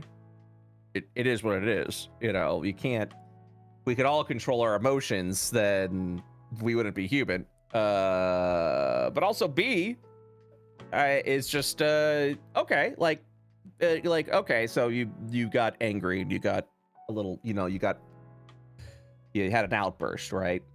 Well, what are you gonna do about it the next time it happens? That's the important key, right? It's like, okay, I'm gonna get mad. You know, it's gonna happen. Like, I can't not be like, I will never be angry again as long as I live. It's more of like, what do I do with that anger when it happens? What can I do to stay in control? Does that make sense? So that's what you should. I bottle it down deep Yeah. inside of me. Yeah, man. I never let Yeah, anybody man. see it ever. Yeah, man, there it is. Ah. That's the healthy answer right there. God, I'm so We proud of love that. you. God, And then I love that. I black out one day and I wake up There's Blood. on and my I've had a hands. heart attack because Yeah. I've bottled it so deep inside of me that one major inconvenience threw me through a Hell loop. yeah, man. over.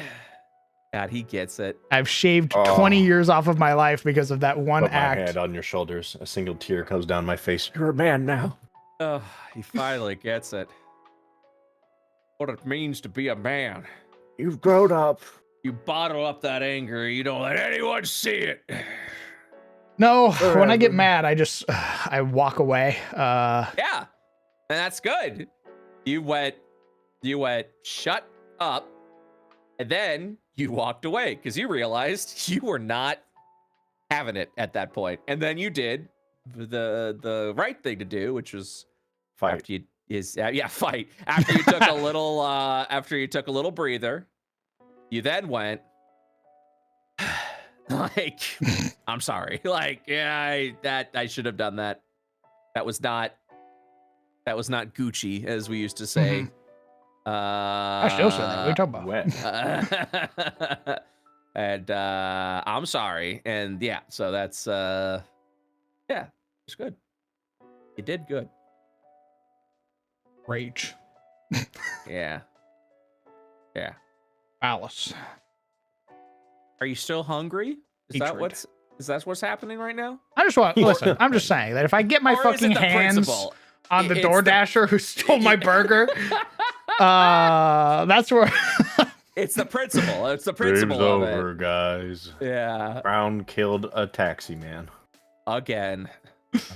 We knew this day would come. We asked him to stop doing that, and he just keeps doing it. And I don't know, man. It started when I said Wendy's burgers suck, right? Is that where this all Maybe. where it all began? But I judged your what you were eating and went, man, Oh, You did this. that trash. You got my burger lost. It was you. just fucking disgusting, man. Ugh. Kill that guy. Yeah. I'm just no, saying. I mean, if, Yeah, go I on. say all that shit, but I bet if the driver came to me, I was like, "Oh, hey man, I took your burger." I'd be like, "Why the fuck did you do that?" And then that'd be the extent of it. Yeah. Last It thing I was need is some delicious. fucking guy His to Skids off. yeah, Yeah. some guy to hit me with the "I ate your burger, bozo," and then drive off. Bro. Or I do Yeah. put Oh, hands on him, imagine. and now it's To a be- charge. I mean, to be fair, that is some That would be psycho. amazing. That is some psycho level shit Bro, right there. fucking screeches into your fucking parking lot in his fucking Honda Civic. He goes, Takes "Hey, takes a thanks bite for of the your Wendy's, burger. asshole." Yeah, Fucking- takes a bite of your burger in front of you, spits it out in front of you, and Fucking- drives away. Does a burn donut out. outside. Just some real psycho shit. I think I think honestly I'd be so fucking flabbergasted in that moment. I'd probably think some part of me would be like, "That's pretty sick though." Like, Yeah, I think if that happened to me, I would be like, that didn't happen. Like, there's no way That's that a bit- happened. No way. I must have seen that incorrectly. I must be in a dream. There is just no fucking way Ain't no that is what happened. Yeah, exactly. Ain't no fucking way. Ain't no fucking way that it happened. would be hilarious though. You know If what? I was I'll go do that watching it, to someone if I right was now. watching it on like a TV show, oh, absolutely, it would be so like on a like. It on a does. fuck- It does have like sitcom like energy. Yes. The Hey, office moment. asshole! There's a fucking burnout in my driveway. He goes, hey, asshole, deliver this. He grabs his nuts and then does a burnout on your driveway. Hey man, you can't fire me. I quit. Eats your burger, drives off. Eats your burger, shits in your yard. You're like, what the Oh fuck? my god. Doesn't pick it up. Doesn't pick it up. Well, I don't imagine he would. No. Doesn't pick it up. What a fucking animal, dude. Would it be okay if he shit in your yard and then he picked it up? Would that be like okay for you? Man, that would add a level of unhingedness to it. Like, what if he came back and picked it up? Where he goes, I'm not an animal, and then he picks up his own shit. That would you I be wouldn't- okay? Like, I wouldn't know.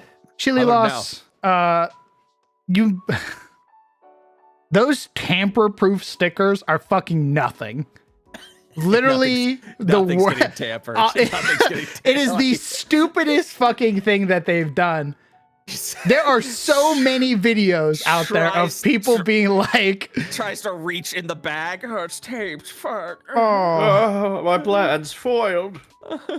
There are so many videos of people being like, and this is how you get past the, or watch this dude eat the pizza he was supposed to deliver as he fucking gently peels off the tamper-proof sticker, eats 3 slices, puts it back, and fucking puts the sticker back in place. What the fuck? Why do we have people deliver food to our house? And we still keep doing it. We still keep allowing it. Tee.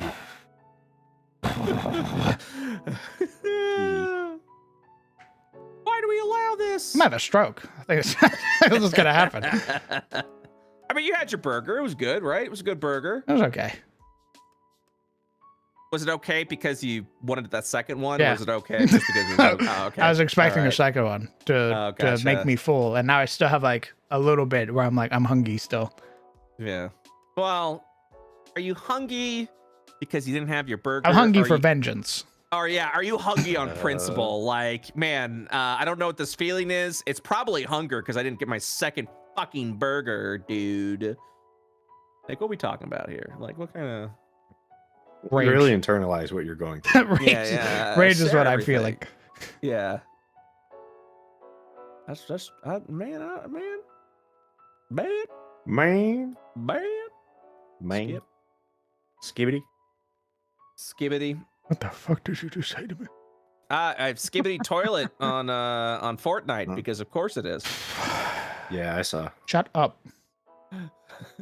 I like the guy's response who made it though. I think it was either Gmod, like the guy who made Gmod, Gary, Uh-huh. or the guy who made Skibbity Toilet. And his only response when people were like, "Are you gonna sue?" He's like, "I'm 40. I don't care."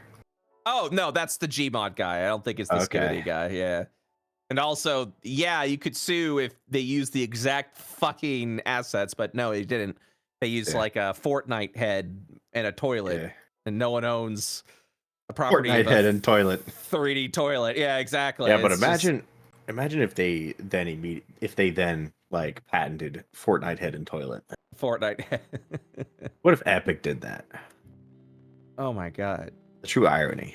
that would be the true irony of it. They try to Or- own Skibbity. Yeah. My Skibbity now. That's right. They steal it, and they're like, "No one else can steal this. This is ours." Hey, what's up? Skibbity to you too. I'll kill you. Tip their hat. Skibbities. Having a stroke. Skibbities. I love you, Brett, but I will kill you.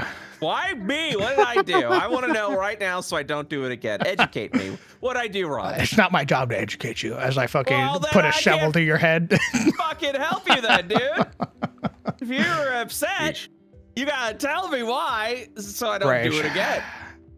I want you to know I'll shed a single tear as I Yeah. As I hit you with this. Hold on. as you just like fucking It's like- cave my head in with a shovel. Hold on, I got a meme for this. That's the best way to display rage is the memes that you show along the way. This is me to you. Yeah. You get up, look forward. I'm ugly crying. Hmm. That's gonna be that's my POV in the apocalypse when my friends finally realize that having a storyteller around is actually worthless in the apocalypse, and all I'm doing is eating their food and taking their shelter, and then they're forced to look at me like that as they hit me with the just look at the flowers, George, and I go okay. Okay. The sunrise. This reminds me of a story once upon a time in the world of.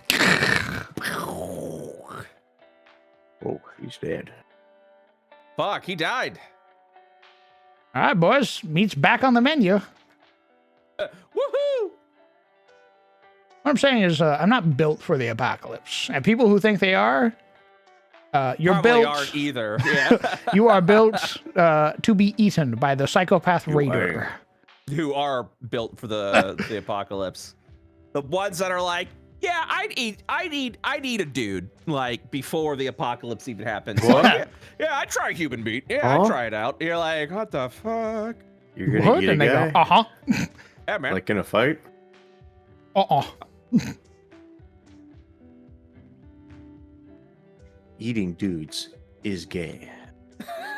Storyteller might as well be that savior. Pretty important. I think you. God, I'm so hungry. Crowd, can you tell me a story? Yeah, I don't think. I could see my friends maybe putting up with it for like a month.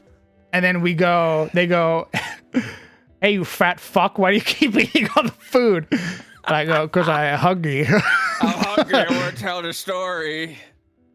They're like, aren't you the guy that needs 2 Wendy's burgers and loses his shit whenever he only I has go, one? uh-huh. Like, And then my next POV is the shovel to my forehead. And I was like, donk.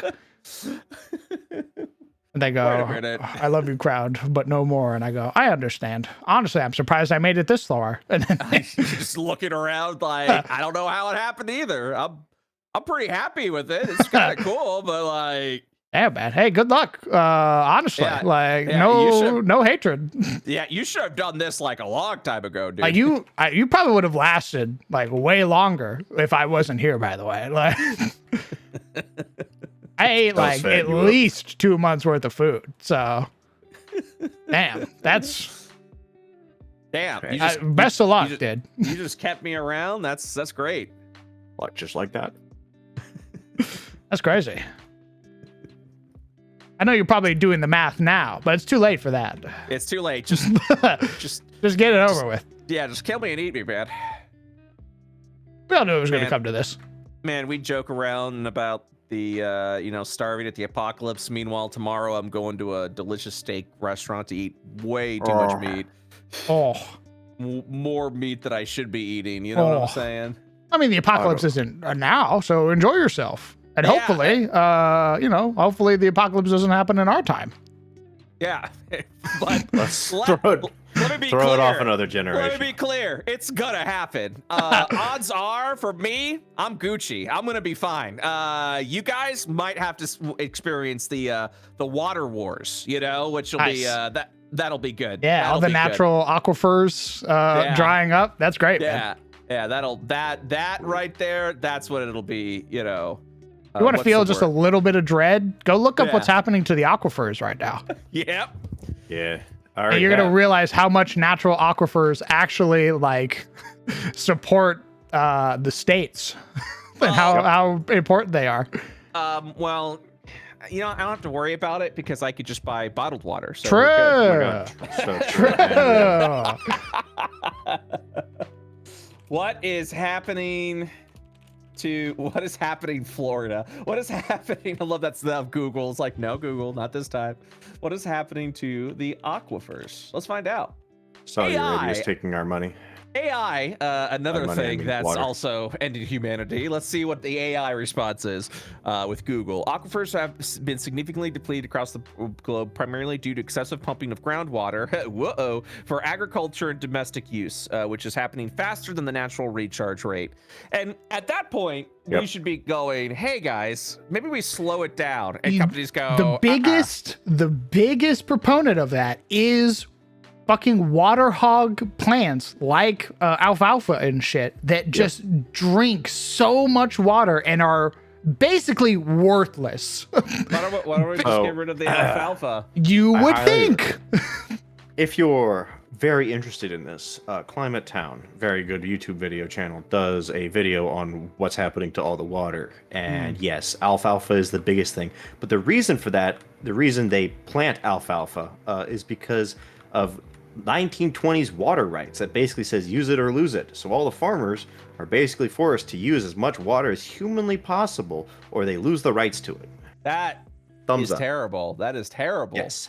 That is And terrible. if that wasn't bad enough, the aquifers are currently being drained by Saudi Arabia and shipped over there so they can also make alfalfa for free. Why do we want alfalfa? Because it feeds animals and it makes them money, and they are literally planting it because it uses so much water, and you can plant it. It also you can harvest it like 12 times a year. It regrows like a son of a bitch. Oh, can we eat it? We can't, but cows can. Which Yeah, is we can. Obviously, where it's going. Okay. Well, I do like steak. I am going to that steakhouse Do, after all. but it There There are is other draining alternatives. all the water. All unfortunately. right, hippie. Like I get it. I You're can have a right, my You're bad. right. Yeah, You're right. Sorry, I could eat a salad. No, I get it. You're right. I got lost in my own ideals there for a minute. Apologies. Excuse me. You mean to tell me I cannot eat You're my right. 32-ounce Fucking ribeye? hippies. I forgot. My bad. I forgot what time I was in. Fucking man, caring come about the on. plant. Tua. But as per usual, it's obviously because you guys take too much showers and water your lawns. Yeah, freaks. Hawk Tua on that beat. On that Bitcoin that crashed. Whoopsies. Bye now. First of all, anyone that bought fucking Bitcoin To a coin. off of a meme person, like, Billions. lol, sorry, not sorry. Like, I don't know what to tell you, man. Why did you think that was okay? Like, why did you think that was a good idea? Why? That's a great question. Why? So I looked at people being like, why are we supporting the Haktua girl? And they're like, because she's funny. We're going to give her a podcast. And I'm like, This is That's fine. To me, that's no, fine. see, I was like, yeah, give her a podcast. That's fine. But then Yeah. somebody went, you know what she's going to do, right? She's going to make a shit coin and then she's going to pump it and dump it. And everybody was like, No. no way. And then she did that same exact fucking thing. And I went, you know what? Respect. You played the people. honestly Get true. your bag, I don't blame queen. Hawk Tua girl, honestly, at all. She capitalized on what otherwise would be a fleeting meme. Yeah. That's what I'm saying. Like, I don't everybody mind said, that. hey, don't do this. Don't support this person. And then I went, okay, but you're going to do it anyway, though. Yeah. And she's going to get filthy rich.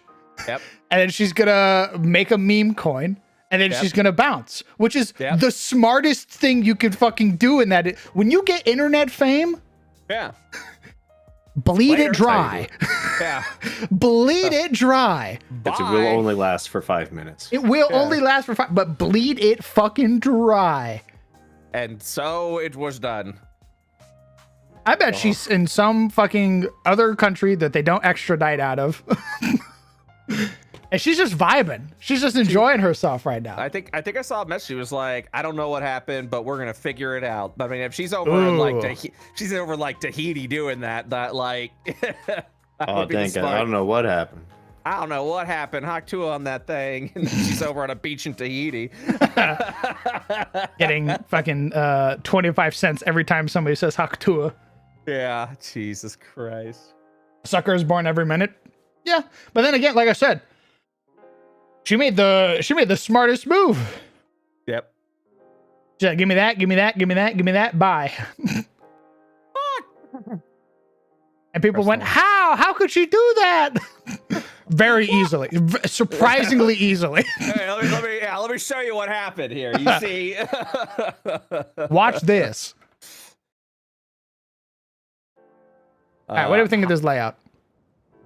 I'd spit on that thing. Nice. Oh my God. I don't know why. Dude, I hell like yeah. this. I don't know why I'm like this. I don't know. I don't know why I'm like this. I wish I wish I do. I wish I could tell you. I wish I could explain it to you. I have no fucking idea why I'm like this. It's okay, man. I We're all do. kind of silly I- sometimes. I do find myself realizing only now how much I think I do enjoy the Hawk Tua What a impersonation. Yeah.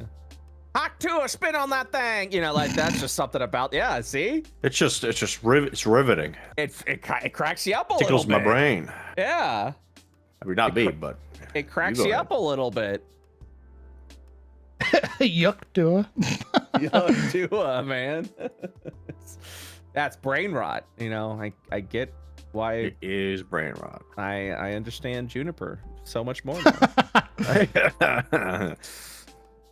Ooh, All right, Just you throw in a Hawk Tua little freaks. bit What of- do we think of the kitchen?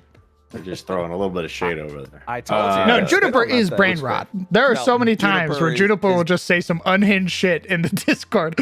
And here's the thing: I say it here because I say it to her face. Like it's nothing. You know, it's just she is. We all know. She's brain rot epitome. Yeah, everybody in the Discord call goes, Juniper, what the fuck? And she's like, I'm sorry. Until Sure 4 shows up, and then we go Sure 4, what the fuck? Oh yeah, and then he's just Surefour like, joins "Whatever, the man." brain rot. Yeah, He's unapologetic though. he's unapologetic about his brain He rot. does That is not absolutely give a correct. shit. That is absolutely correct. There's something to admire about that, you know. Not really. was Surefour, what other game was Surefour in of yours? He was in Dawn of Ganymede and Nova Hellscape. On Ganymede, that's what it was. Yeah. He was the I love Bones. the Necromancer. That's right. Yeah. He was Fred the Necromancer. And I went, this is fun. But also, I think I can only do one season of this game. He's a little bit of a wild card. He is. He's a little bit of a wild card. He can be. He can be. There are Well, a lot and- of moments as Gremel where he'll Yeah. pop off as Gremel. Like he'll ask a question that nobody asked, and I went, "Oh shit! Wait a minute." Sure 4 plays his character the way the character is played, unapologetically. Like that is him. You know. Mhm. With big respect, with the biggest respect in the world, like whatever his character is, that is who it is. Mhm. No matter consequences, be damned. Correct. He's also a psycho, though. Yeah. I was waiting for the reverse. However, I mean, in a way, it does. He's yeah. crazy. The amount of times in the last episode alone that everybody had to be like, Gremel. Quit it. And he just sort of shrugs his little arms and then waddles on, and we go, all right. And then 5 minutes later, the whole party goes, Gremel.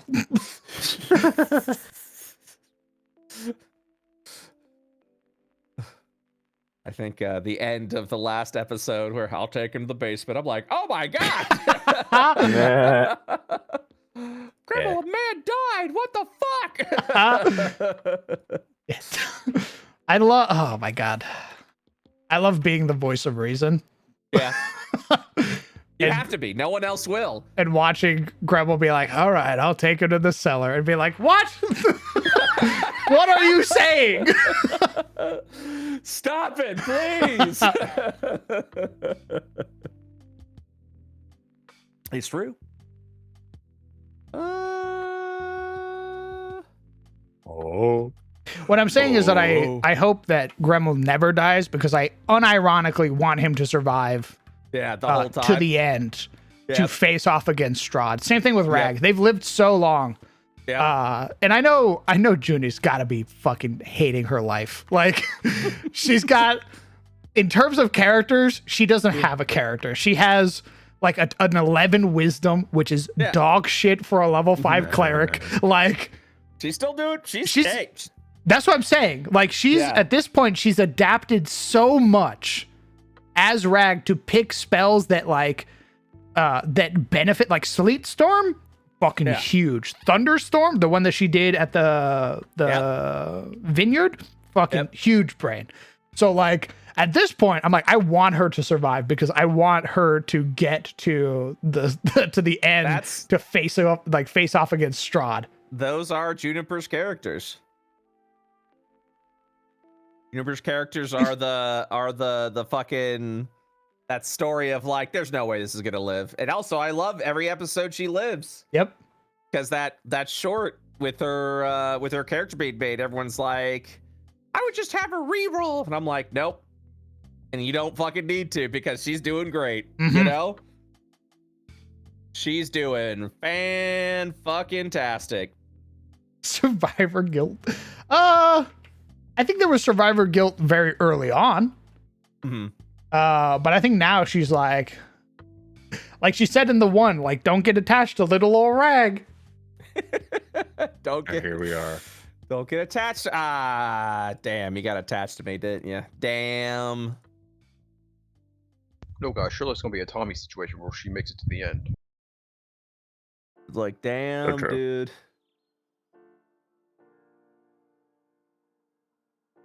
I'm sure she will be fine. Who knows? Indeed, who knows? Who fucking knows? Strahd. Strahd. Okay, yeah. No, guys, it's gonna be another Tommy situation. She'll get a good reroll on her primary stat, and she'll be the best character. I'll fucking kill you. Did Tommy get a big injury roll? I can't No. remember. Oh, I don't remember Tommy ever getting a big int roll. Maybe though. Maybe. The problem with Crown experiences with the parties he's been playing with as of late with the hardcore is that if someone isn't the voice of reason, no one is. Oh, I was really hoping that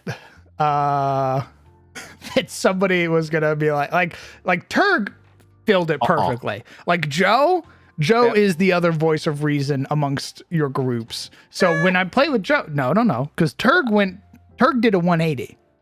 Okay. Turg did a 180 and lost mine. He went from being like to being like, all right, we're gonna do this, we're gonna do this, we're gonna do this, we're gonna do this. Yeah. I was hoping. I'm gonna give a where we're at. That even as a were-rat, because Gabriel wasn't the leader, Tommy wasn't the leader. Sylvester definitely talked more, but it was Turg that was leading. And this, I was like, all right, Onwin died, so let's see what happens. And for a bit, Scrungle was sort of picking up the slack. Yeah. And then he became the sort of face where he was like talking for the party and stuff. And I was like, sick. I'm down with this knightly character. I'm down with Whoops's knightly character being the leader of this party. Like he's giving orders and stuff like that in combat. And I was like, all right, let's fucking get it. And then he did the same thing that I would do, which was sacrifice his character. And then we got the twins. And then there was like 4 episodes where it was a fight. The party was pulling themselves every which way. And then we leveled up. And I my God, I wish I had the intellect before we went to the Burgomaster in Vallaki. Because I feel like to be like, hey, maybe we don't do that. Correct. To be like, let's wait, or let's keep her hidden, or something. Like, let's not go with another political leader. Like, we're here for ourselves. So we should suss this dude out first and see that he's okay. But I'm liking the situation now where Delwyn sort of has a voice in the party. And the party is like, okay, Delwyn, all right, Pop off, tall man. Someone has to. It's amazing what a posture can do to someone. It really was that. It went from 5 int to 10 int, and now I can talk to people and people listen. Gremmel's like I can let Gremmel go off the leash a little bit, and he'll do some crazy shit, and I can reel him back in, and he'll listen. It's awesome. He'll be like, you're like, all right, Gremel, that'll be enough for you. Thanks, man. All right, you little rambunctious little guy. The one thing I'll never be able to do is get Gremmel to not sell his or spill his soul to every person that we meet. That is just a Gremmel trait, is that whenever we meet an NPC, that NPC, against their will or no, is going to know about Gremmel's backstory and everything that we've done as a party. It's true. I love Juniper's reactions to that, because Juniper's the one 9 times out of 10 who goes, "Shut the fuck up." Yep. Junie is Rag is Gremmel's leash. True. Because Dal won't say it. Yeah, because there's like a bit of sympathy from Dell, because he realizes like, oh, maybe he's got, like, he obviously has something. He's being chased by an Oni. Yeah. So there's got to be some trauma there that's making him act this way. Rag's like, shut the fuck up now. God,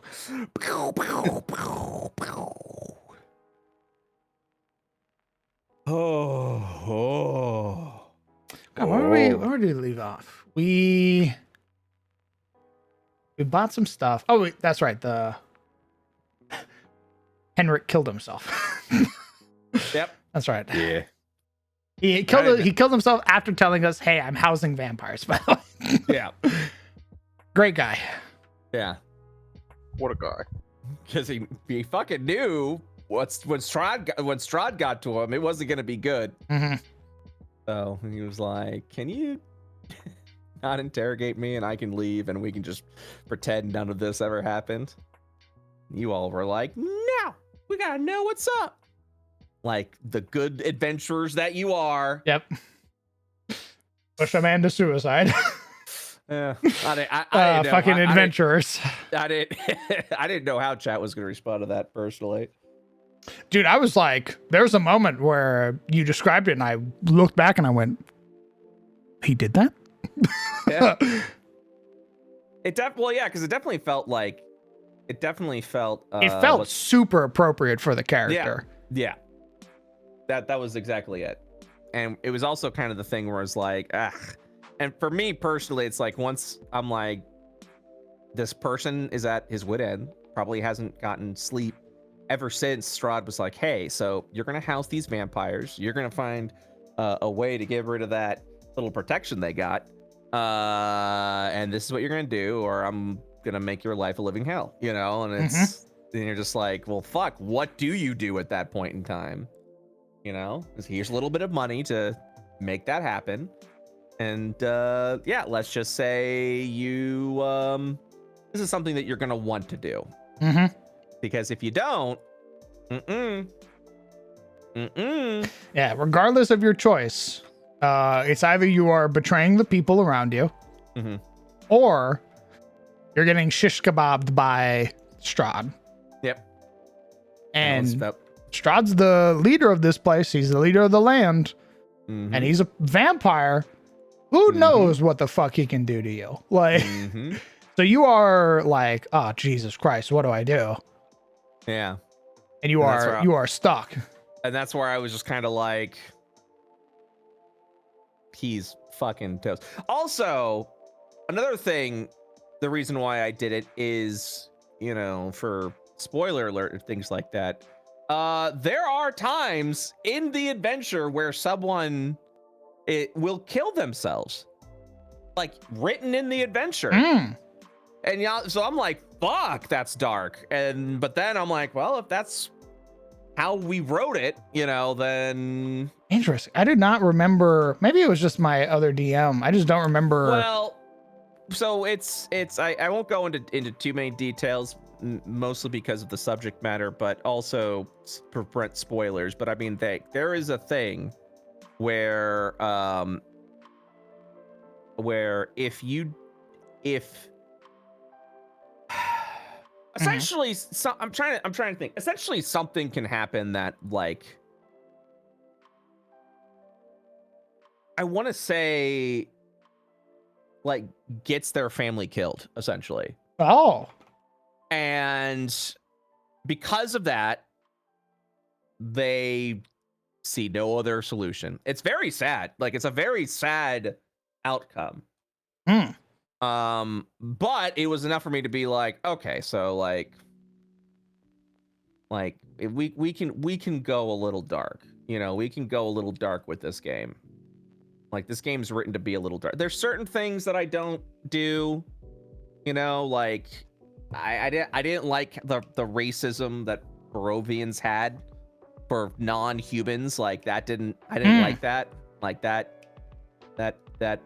we're good. Like, we don't need, I think we're done with it, you know. It's plenty of times, plenty of tropes, especially in fantasy, where you just go, well, you're not me, I hate you. It's like, yeah, we don't need to fucking deal with that shit. But I mean, the other things, I'm like, oh, like, it sucks and it's sad, but I think as long as we give the appropriate warnings, it should be okay. You know, You didn't do it as like a gag, which is the other well, thing. I didn't do it as a gag, but also I really didn't want I didn't want to do it in such a way where it was like I was trying to be edgy. Does that make sense? Where you're like, look how dark this game is, and you almost like celebrate that you made that decision.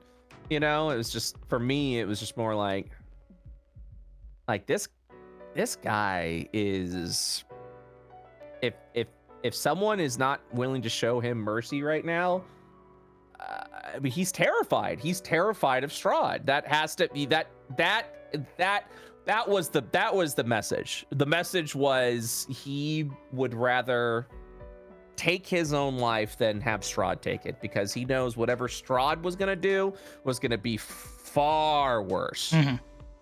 So yeah, I definitely didn't get the feeling that you were like, ooh, look how edgy I am. oh yeah, I know that, but I've also DM'd you for a while now, so I mean, you know what I'm trying to accomplish, you know. But at the same time, it was like, it's very simple to see how it is to be like, to have that happen, you know what I mean?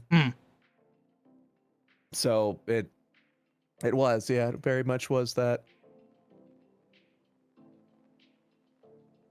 Oh, but I was dreading this week's release of Strahd, because I was just afraid someone was going to be like he went too far, you know, like he shouldn't have done that. And there's always that worry, you know, like there's certain elements you can't tell because it might be too much for someone, you know what I mean? Like, I hesitate, for example, using like the madness table, because some people get very offended at the idea of quote unquote madness, of using mental maladies as like a stat, essentially. Really? Yeah, I had one person Interesting. during Lost Minds get very upset with me that I did that, and I'm just like, I'm just using the table that was in the DM's guide, you know, like it wasn't anything like that. Also, like, we've got stress mechanics in games like Darkest Dungeon, you know, so, and it's yeah, so there is sort of this like weird kind of balance, you know what I mean, that you have to like try and figure out and do and all that. Damn, I guess I just never looked at it that way. Or at least I've never had somebody come to me and express that concern before. Well, it's also the reason why there isn't a madness table in 2024. It's just, for me as like a mechanic, I think it's an interesting mechanic, but I think for other people, it kind of plays off against the, again, then like a mental what's the word? Melody's right. Malady. Okay. And it, yeah, it, you know, so it's just at that some, and then it's also like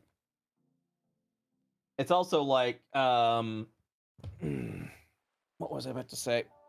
You know, also like I grew up in a different time, and that's not an excuse, obviously, but I mean, the things I'm supposed to know, sometimes I just don't know. You know what I mean? So yeah.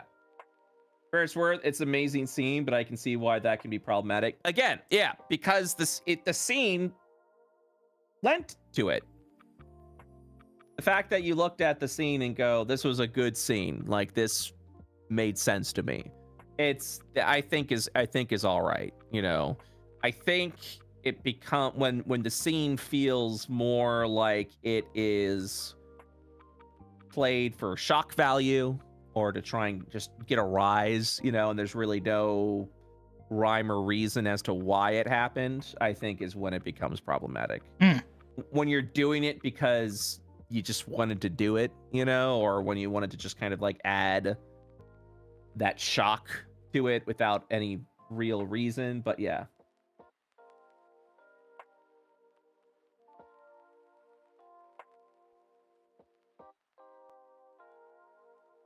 Oh, Joseph, I appreciate you saying that. And while it might not be an issue for you, I can see where it is an issue for other people who may also have to deal with that. So for me, it's like I get very hesitant about using like quote unquote madness tables. So now what I do actually is I'll do I phrase it in a way that it's not madness, but it is sort of a dark curse taking over you of it, like an otherworldly entity that sort of warps your brain. You know, it warps your state of being essentially, as it kind of twists your very identity in a way. So that way, it kind of, you don't advertise it as madness, but more of a dark hold. So that's, yeah, always trying to work on solutions, workshop solutions, all that fun stuff.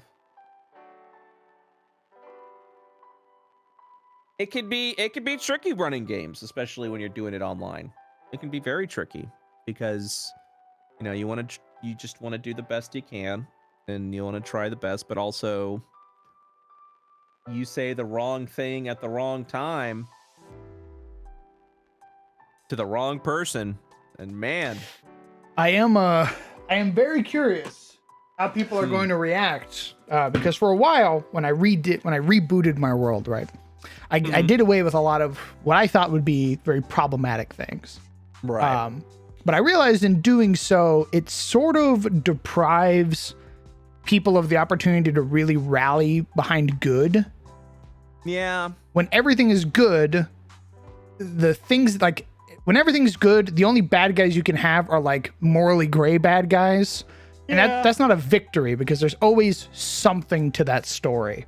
For me personally, like part of me understands some of the tropes being like, I don't want to deal with that trope. And the way I rationalize it is that it's a trope for a reason, which means you probably shouldn't be doing it, not because of its problematic, not only because of its problematic nature, but also it just comes across as boring and played out, you know?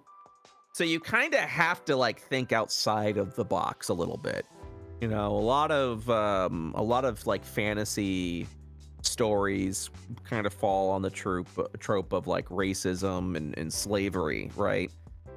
But it kind of gets to a point where it's just like that has been in fantasy, like on like, so if you want to say, first of all, on one side of the coin, it's problematic, but also on the other side of the coin, it's been done so much that there really is no more value to it anymore. You know what I mean? They're just it doesn't really bring anything to the table anymore because it's been played out, it's been done, and you're just like, yeah, it's, you know, slavery bad, slavers bad, you know. It's like we've seen these tropes before, you know. So and this is something I try to tell people when they try to do this whole like, oh fuck, woke ruined everything, I can't do blah blah blah, and it's like, you want to do the things that has just been done to death, you know, like there's no reason to keep, you know, doing the same thing. You know, you can only fry an egg so many fucking times before you gotta go, you know what, maybe I want bacon for breakfast today, you know, like it is. It's, you kind of have to, so look at it, if you're hung up over the I don't like people telling me what to do shtick or whatever, then I say play it on the other side of just challenge yourself to like bring something new to the table. You know, there is stuff in IO that we are about to introduce that, like, certain concepts that I'm sure has already been done, especially when we get into the Dietic Veil. Like, the Dietic Veil has so many links, especially to, like, Cosma and things like that, that it kind of introduces some new concepts and ideas of what existence is, that I think it'll bring an interesting it'll bring some interesting debate to the table of like what is what are gods, how does one become a god, you know, like things like that, like what is that, what does that actually mean? You know, everything has a reason, and even the gods in my world have a reason as to not only how they came to be, but how the concept came to be, you know, like, and what that is in general.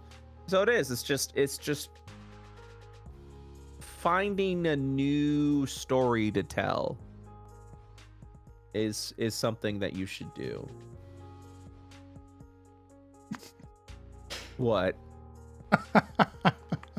What? Not that bad. Gosh, I think we got to work on what we worked on the other day. What'd you work on the other day? So we wrote up, I think, to be very interesting lore for the Herngar and the Surtmere in my setting, which are my deep dwarves.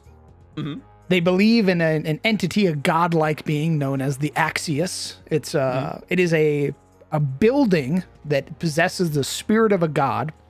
And it has within it the Council of Nine. These are like your representatives for your particular ancestry. So there are Herngar representatives and there are Surtmere representatives. And the way each one achieves their sainthood or their paragon status is by different ways. So like Surtmere will campaign for theirs. They'll live to be the virtue of their god and everything like that. The Herngar will buy their way in. They are like the people who represent the Herngar are like CEOs. These are like massive corporations that have purchased their seat at the table. And one of the things is that there is this constant battle between the Herngar and the Surtmere on the practice of slavery. So it is something that is constantly sort of switched and changed and swayed through the years, where the Surtmere are like, no slavery. So when we're in control, we put a vote through to abolish slavery or the practice of it.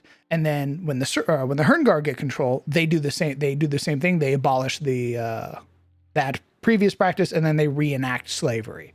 And they are the big thing. I guess the sort of ironic thing is that when a law is made, when it's based off of an axiom, and an axiom is like the foundation on which all laws are written. So you have a law, and then from that law, other laws are written based off of it. So there is an axiom of slavery that it sort of exists and then dies and then exists and then dies. And the way they make axioms is the axios binds a demon and it writes the law on the demon's body to make it so. And that demon will enact the law.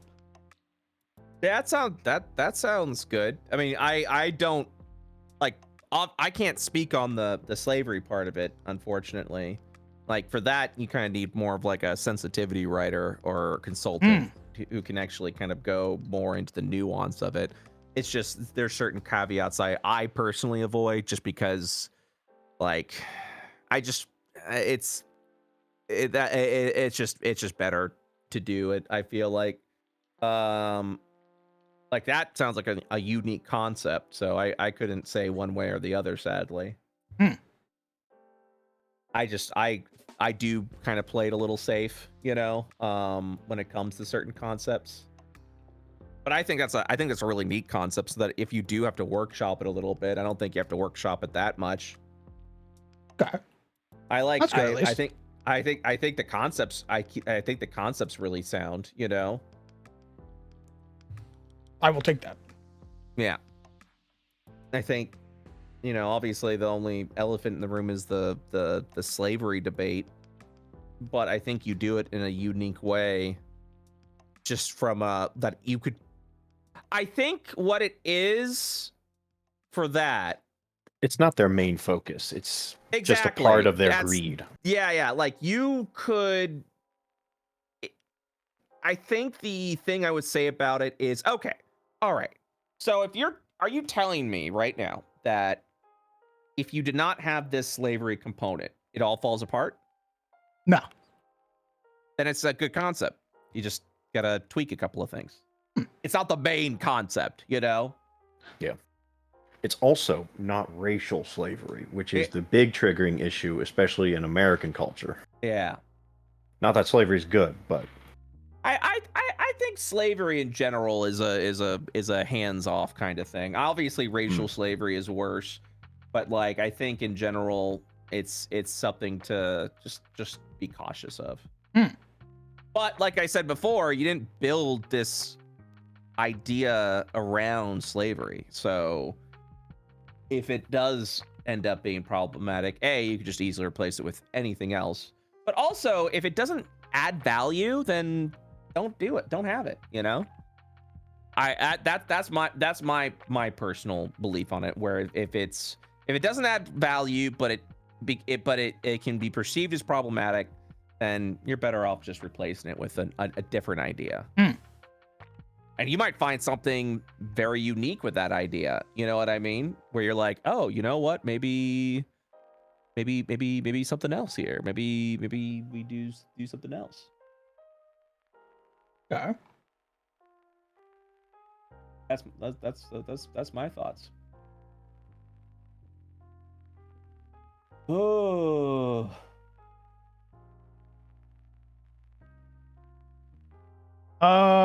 Jesus. Thank you. Thank your community. Hey. Helios, thank you very much for 5 gifted subs of the community. That's very kind of you, brother. I appreciate that. Also, it looks like Valorant threw in a gifted sub. I don't know what that shit is. Thanks. Okay. Counter So here's this game. Here's the deal. An event. Thanks, Brand. Go on, Luna. What's up?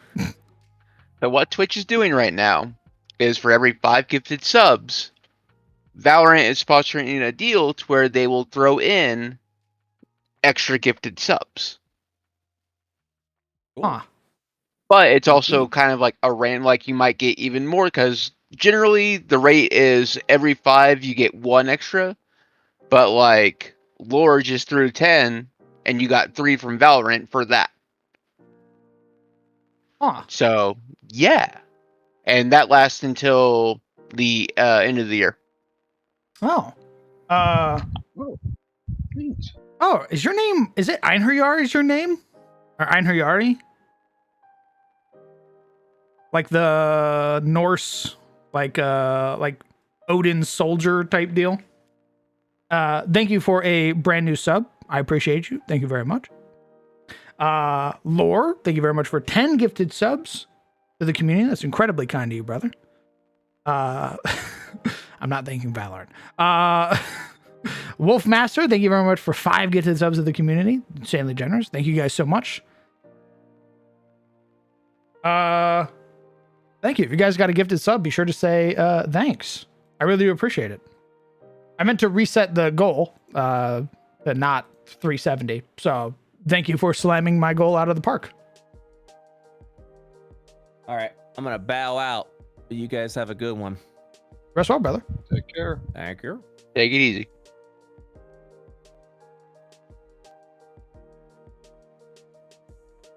Without the I? Oh, okay. Oh, so the II are just like an XX type deal. I just say run with it. Slavery is a tried trope to be fair, but it's something that still exists, you know? It's worth still talking about to some degree, in my opinion. Whether it fits your world or table play group is separate discussion. Taboo does not mean off limits, it just means you need to have more tact.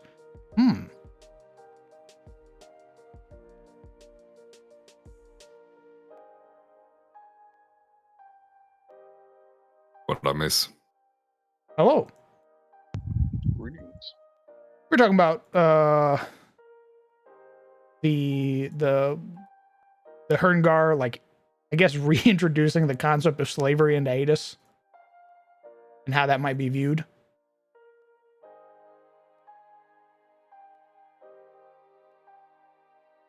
Doesn't seem too bad. As long as you have respect for the topic, that's all that matters. Stares at Pathfinder 2nd Edition and how much slavery is in Pathfinder 2nd Edition. In Galarian, mate, halflings. Ooh, baby. There's a whole organization called the Bellflowers that are all about freeing halflings. So, yeah, we don't shy away from it. Neither should you. It's a thing that happened, still happens today. Let's tell the story about it. Yeah, like I mentioned earlier, I just sort of had that realization that if everything is sort of like a moral gray, there is no real victories in that scenario. Like, yeah, you defeated the Lich, but also the Lich was a super sympathetic dude who was wronged in every way in life. And this was the only way that he could get it all back. Eventually, when everything is morally gray, nothing's morally gray. That's just the norm. So I was like, there should be something for the players to rally behind to, like, you know, abolish and getting rid of, what have you. To make the victories actually feel like victories. There should be evil people in the world, for your players to fight.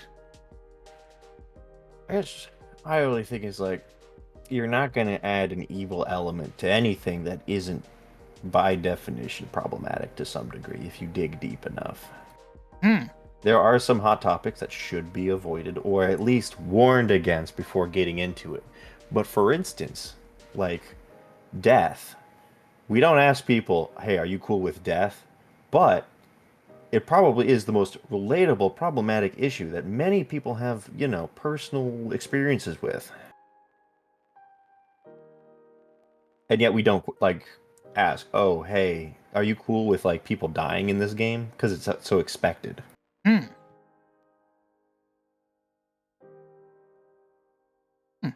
never considered that part. I don't want to be one of those guys who's like, oh, just get over it, But there also has to be some sort of, there has to be a middle ground where there has to be some sort of understanding where, if you're fighting evil people, they do evil things. And if you're not fighting evil people, then you probably are the evil person. Huh? Think of, why are you fighting evil people? No, man, from my perspective. No, from my perspective. Evil be done by good. I guess, well, that's the thing, right? That's one of those, that's, to me, a very overly tried trope of, oh, it's all perspective, there is no evil. How many stories can you name where the bad guys misunderstood? So many. Now, don't get me wrong. I fucking love a misunderstood villain. I love a bad guy who's like, I was wronged by the universe. and now I will set the universe right in my own way. That guy's great, but every villain should not be that guy. Not every should villain. be people willing to sell their own morals for money or power, and other people be damned. Because those people exist, and that's how evil works. Like, you have a mix, you know. Like Carlisle. Carlisle's still one of my favorite villains I've introduced, and that dude unabashedly evil. That motherfucker had no sympathies at all. Now, I love Soup drawing Carlisle as a sympathetic guy. It's very fun. That's not true, though. That motherfucker would giggle and laugh, stabbing Oliver to death. When Carlisle gets little baby Oliver and is like, how do I take care of this creature? Mhm. That's very funny, but definitely not what would happen. I agree. I don't want to cure cancer. I want to turn people into dinosaurs. Spider-Man looking on in abject horror.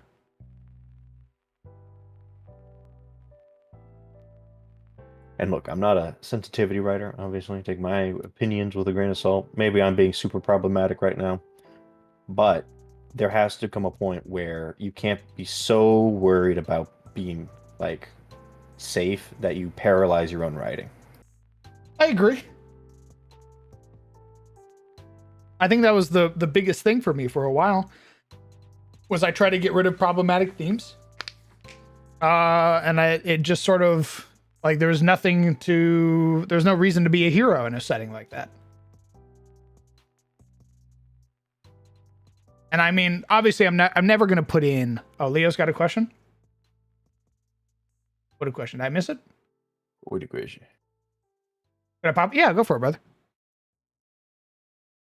What was I gonna say? I'm obviously never gonna broach subjects like essay. You'll never see essay in one of my games. That is definitely one that, regardless of however you try to put a spin on it, will never work.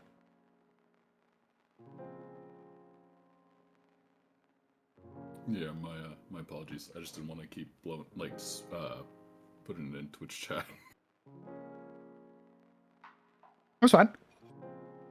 Yeah, no, totally understandable. It's a very heated topic right now. Has been. And a lot of people, you know, have personal experiences with that. So here's the other thing.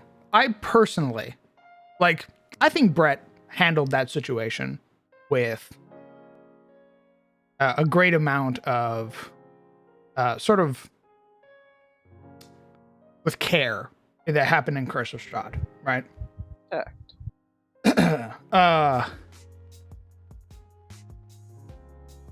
I agree. I think it made sense for him to do that, especially given the context that he was in. Mm-hmm. I don't have any triggers against, like, taking your own life, to be fair, though. Like, I don't consider myself somebody who has any personal issues with almost anything. So, the reason I bring it up, it is a close subject to me. So it's a very close subject to me. That's why I've never felt, at least for myself, I never felt that I could do something like that without doing something to myself, I guess. But with how Brett did it, there was no emotional pushback or whiplash or anything that I felt. I understood in that moment why the character did it. I don't personally think that I could do that, but Brett handled it with such care that I wasn't upset by it. Mm.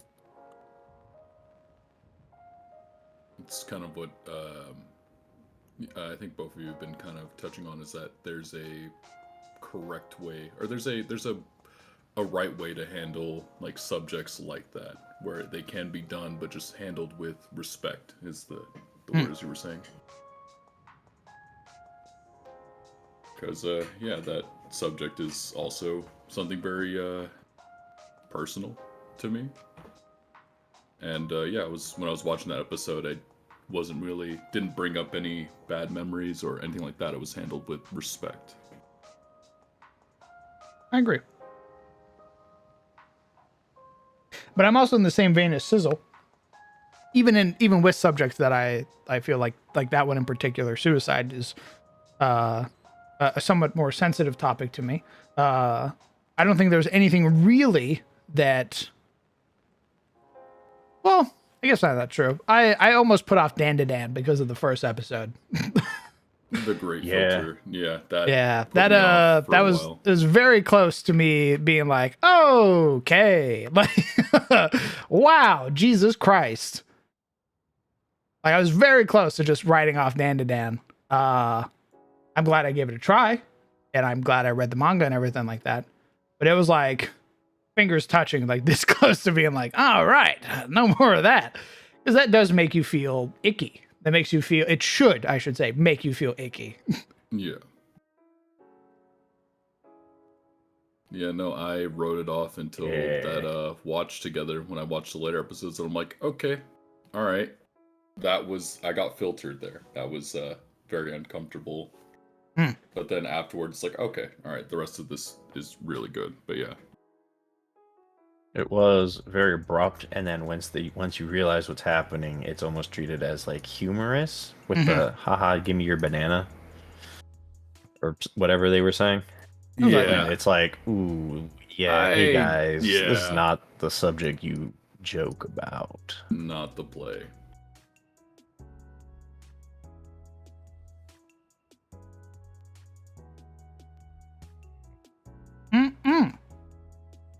That's a nice kitchen. Nice. It finally came into its own. Thank God. I'm gonna steal from it. Well, you will be walking through it, so you'll have that opportunity. What would your druid steal? Question. Huh? Oh, Those apples are mighty large in comparison to those platters. it's Tiro's. They are fat apples. You are correct. Fat apples, baby poultry. The first. Is there a cellar? It's also perspective. They are higher up, therefore larger, because they're closer to the camera. Most wise. Yes, there's a cellar. It's right here.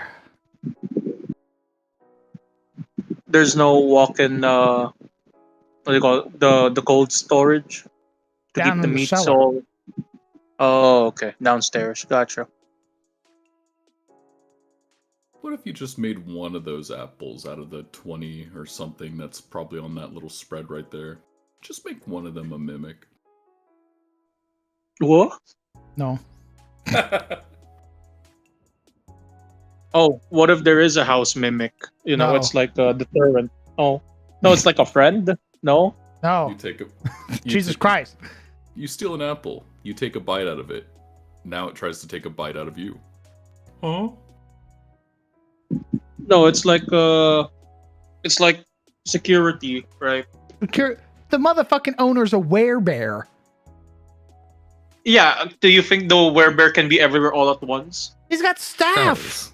Guys, I need to remind Yeah, you all, but- a mimic is a level 5 monster. Yeah, it's like a guard dog. You wouldn't expect like the utensil that you're about to steal to like, hey man, you probably shouldn't do this. It'll Is kill going someone. to crit a level 1 player and fucking explode them. It's not supposed to be an enemy. It's supposed to be like a guard dog. Why What would do you they think try guard to steal? dogs do? What do you think guard dogs do? Yeah, then that's why they They shouldn't bite the steal. shit out of you. Yeah, that's why you They shouldn't shouldn't steal. steal. They pounce you and then tell you about the ethical fallacies of stealing from a family-owned business and how that impacts them and the community. True. And after educating them, it lets Icos. them go with a warning. What if they just had a guard dog? It's too basic What in this the fuck? fantasy world. This fantasy. I see. What if it's a were guard dog, like a Bestiary little baby 1, bear? 236. Okay. There you go. So this has a plus 14 to hit. Let's say Valoros has a 17 AC, no shield raised. God, what does this motherfucker need to roll? It's on a 3, Explode Chris this on a guy. 13. Needs to roll 13 on the die, explodes him. That 2d8 plus 4 is now doubled. So 2d8 is what? That's 12, average to 24 points of damage. That explodes every single level 1 character. Well, to be fair, right? Can't you say that you can't? It doesn't really attack to kill, more like attack to maim. It doesn't have the So non-lethal trait. yeah, non-lethal essentially. It doesn't have the trait non-lethal. It can't do it. If it Can tried to make it non-lethal, it could with a -2 to its attack roll. But would a mimic know to do that? Well, if it's a trained mimic, yeah. Like I did specify that it is employed by the pub. It is their their guard dog. I think we're trying to let the players want to play the system. If we throw a level 4 creature at them just for biting into an apple, I'm kidding. I don't think it's- they're gonna be okay with it. I mean, okay. To Conservative be fair, opinion here, but okay. call To me be crazy. fair, to be fair, it does. Again, is this the idea that these order aligned wayfarers or wayfarers in Are general? you gonna argue that we would never do it, so it's okay? Well, No, I mean like, hey, if you want to try and steal from something, here's the thing. Everything you do, not to put too much pressure on GMs out there, but everything you do becomes a lesson to the players.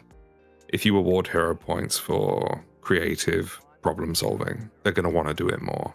If you put mimics in apples in random inns that they have in the starter town, they're never going to trust anything again.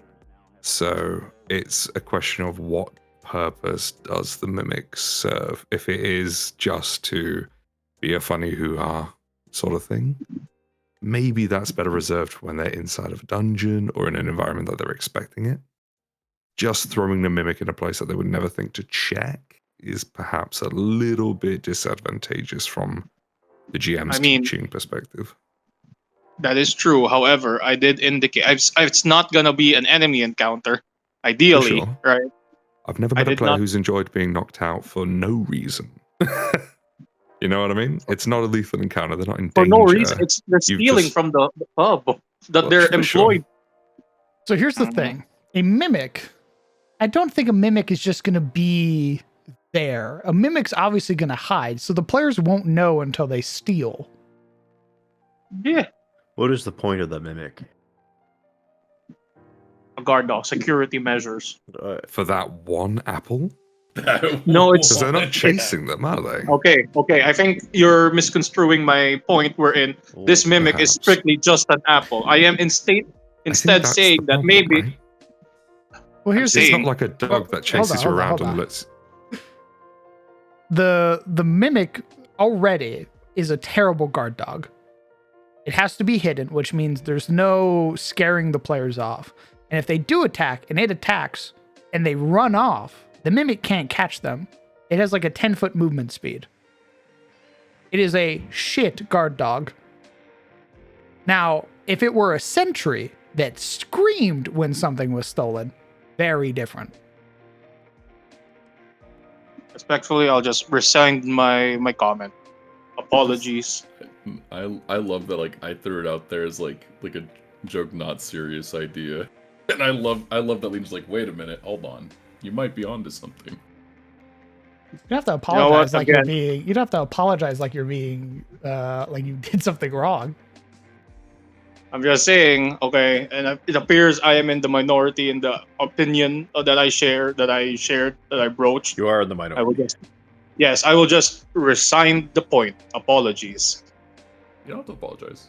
I feel like it would probably get fired though. And it's like first theft because all the mess it leaves is gonna ruin all the other produce. Does a mimic have reach? Do you guys even have reach in Pathfinder? We do have reach. Reach can go from 5 feet to about 20 feet, depending on what you're fighting. Some creatures have 50 foot of reach.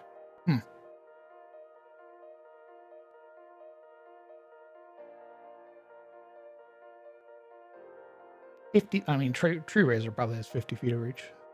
You read the stat block with a creature that had 50 foot of reach. It was the Hecaton Ares Titan. Oh, that's right. Well, he can also punch you through space and time, so... Correct. That's the 50 foot. Does the Tarrasque have reach? I would be shocked if it didn't. I'll double check. Oh, it can only hit 5 feet. I would be shocked. That would be really funny and thematic of it being like a T-Rex with the little arms.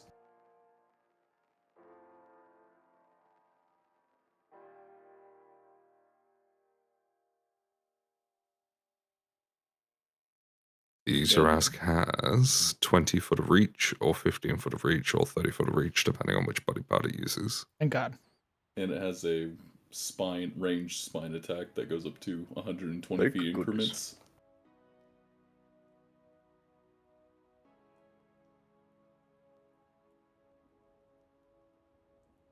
Oh, but it only has a 50-foot move and swim speed, so, if you're somehow faster than that and manage to get, 200 feet away in a single turn, you might be able to get away.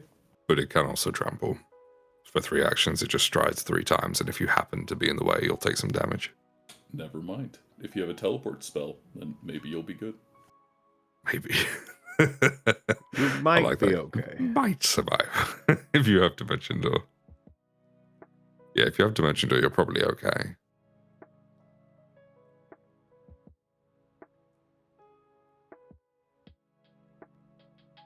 Yeesh.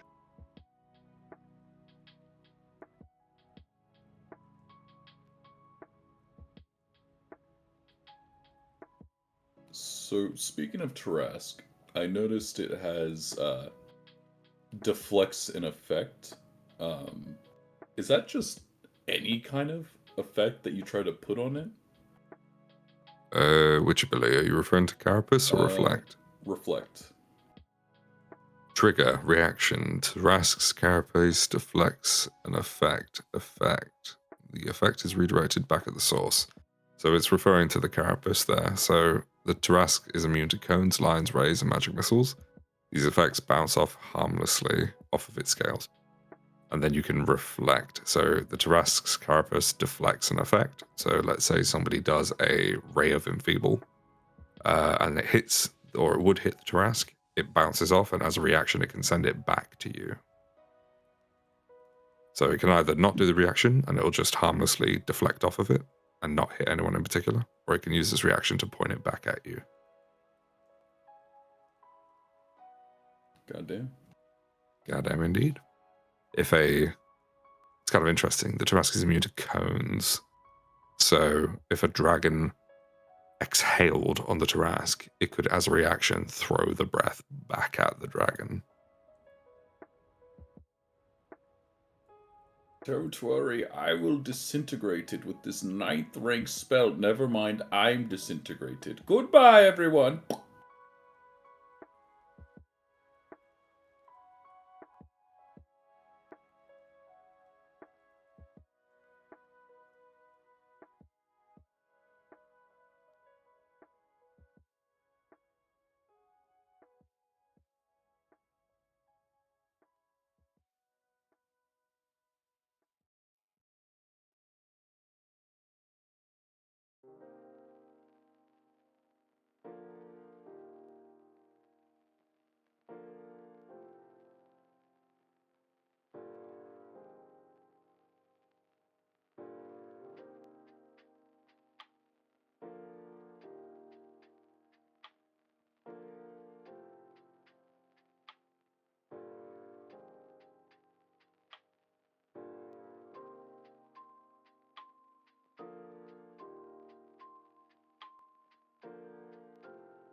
Mm-hmm. Hmm. Hmm.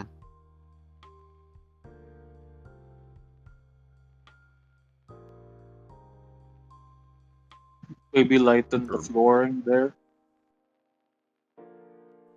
Lighten the floor? Yeah, around that area, so that it contrasts with the the inside the bartending area. Hmm. Since you already made the flooring inside the what do you call this the kitchen very light, so that it can you what do you call that be a transitory color. Hmm. Is that like a default brush texture? Or did you play with the colors a bit for that warm glow? Beg your pardon? The autumn kind of colors outside the tavern, is that a default brush or did you play with the settings? I played with the settings. Yeah, because it's a really pretty. I'm also using it's under 4 different filters, so that's also what makes it pop too. It is what type of grass is this again? There's a particular type of grass. Oh, I used no, it wasn't this. Fuck was it? Oh, I used the maple tree grass, which was already a deep or like a bright red. And then I slid the sliders around until I got like a yellow that I wanted. Okay. And then I mesh my brushes together. So outside, it's a flat color right now, but once I get into it, it'll be a blend of like several different colors to give it a fall look. Oh, and you can save that all as like one brush. That's really cool. So all the ones that I change, I save to my favorites. Oh, okay. How's the pathfinding going? Going pretty good, brother. We've done a lot so far. At least in terms of like actual Pathfinder work. This is our campaign screen. Chaos and Kalador is going to be the title name. We've cooked up a bunch of monsters. I learned how to make pop-out tokens to be able to change all of the pop-out tokens in the Pathfinder stuff to better fit a style that I want. I've learned a little bit of the system. I still have some stuff to learn, like still learning some of the traits off the top of my head. Like I know like off guard's a -2 to AC, and like a minus to like reflex saves. But I still need to learn, like I don't remember what dazzled does. I know like slowed is like the number of slowed is the number of actions that you lose, and there's a bunch of like little things that I don't know yet that I still want to learn. But we've been cooking up lore and we've been cooking up like world building stuff, and we've made a ton of maps. I can't wait for Patreon to fucking fix itself so I could give you guys these maps that we've made. Not Patreon, Incarnate. You played Pathfinder 2nd Edition once? Nice. Was it did you enjoy it, or was it like a an experience you were like, not again? I just recently talked one of my roleplay friends into trying Pathfinder again because they had a really bad DM for their first one. Oh. A tale as old as time. Bad apple spoils the bunch. Would you like to learn Dazzled? Sure, yeah. Your eyes are overstimulated or your vision is swimming. If vision is your only precise sense, all creatures and objects are concealed from you. So Dazzled just makes everything concealed. Concealed, you need the flat check to hit. DC 5. And then hidden is DC 12? 11. 50-50. Hmm. Not a fan of the critical fails? My son, you need hero points. Ooh, not a fan of the critical fail. Tells a critical story. When you say critical fails, is this effects that are happening to you, or is this things that you're doing, or talk me through it?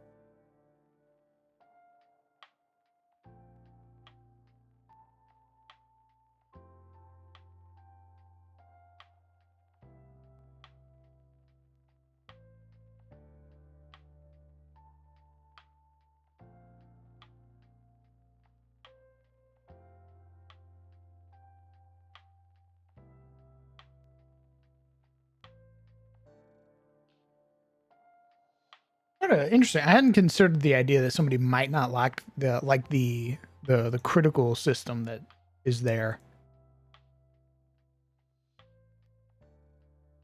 I crit failed an attack roll and almost broke my maul. They're using crit fumbles? That doesn't sound Maybe. right. No, You might I have been think- using an optional rule called critical fumbles, but as written, you don't ever take into account the HP of weapons unless a creature tells you in their stat block that you do. 2 gold in Pathfinder 2nd edition is brutal. I think your Can DM you was just- fucking you, man. I think he was, because you could just use the repair action to fix it with a crafting check. Dude, the Atari Yeah. Quest gives you like 12 gold alone. I don't even think I think even pre-remaster, there wasn't a gold price to fix. I think unless it's like completely destroyed, not broken. I'm still trying to wrap my head around that crit fail one. I'm gonna go check critical fumbles. Because I don't remember that being a rule. Question, Tatsuya. Did you have to draw from a deck when you critically failed?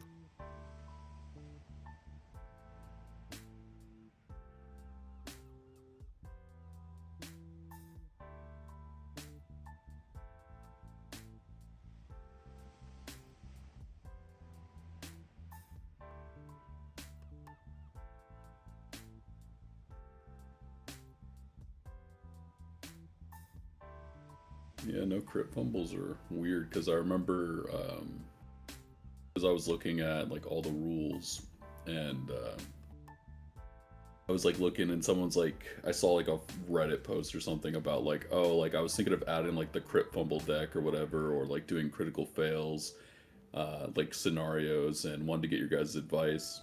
And unanimously they were all like, hey, you want to know how to do crit fumble tables? You don't. Just don't do it. Here's the thing with critical fumbles and the critical hit deck. If you use them, you're changing a little bit of the balance. That solid mathematics of the system gets a little bit pushed when you add in these random effects from the critical fumble deck. That said, if you weren't drawing from a deck, there's no reason your maul would have taken damage. So I'm unsure what's happening there. Unless there's like a creature or something. Is There are, anything- but that's a specific creature like a rust monster. Yeah, or if is there armor or equipment that they could have that like on a crit could damage the attacker's weapon? Not a mole. I've got no idea. As a guy who knows the rules pretty well, Tastia, I don't know what happened to you. Alright, if the piezo plant doesn't know, I think your DM was just trolling. I had a DM in 5th edition that was like super brutal with critical fails. Like I remember I swung my, like this was my first time playing, so I know now that it was just him adding like not really liking my or not really liking marshals. But I remember I critically failed on a swing with my maul and I hit the sorcerer, and like he's like, "Yep, that's a critical hit." And I'm like, "What?" I basically one-shot the sorcerer. How interesting. How fun. What riveting mechanics. Are you having fun, sorcerer? You just got one shot by your teammate. Are you having fun? You just one shot your teammate. I didn't understand it, so I was like, "Oh, okay."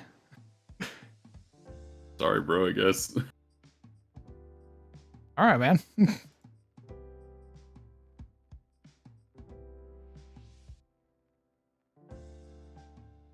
Yeah, no, that I feel like you need a very particular group and particular mindset for that to be an enjoyable question mark system.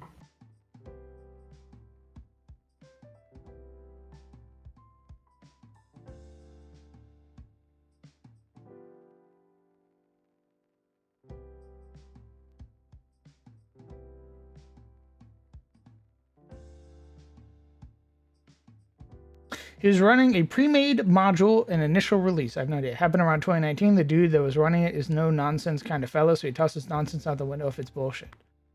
Huh. Very odd. But the crit breaking, almost breaking your weapon, that stayed. I have met, or I have seen a lot of DMs that do not like marshals.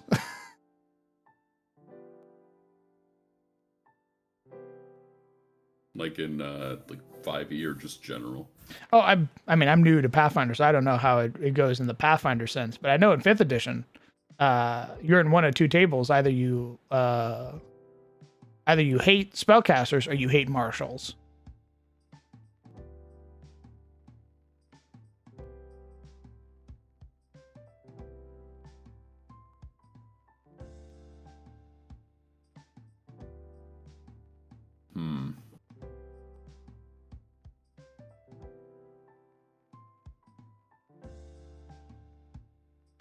I mean, I'm curious, like, what do people, or what's the hate marshals camp about?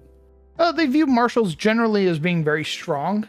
Like extra attack, paladins being able to smite, certain types of fighters being able to like basically giga tank, like having like a 23 AC at level 1 type shit.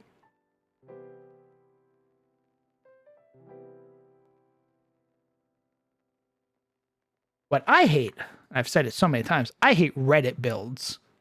I hate Reddit builds and the people who go to YouTube and go, bless his heart, the fucking mustached guy on YouTube who's like, he speaks with a little bit of an accent, and his whole YouTube channel is talking about how to make broken builds in 5th edition.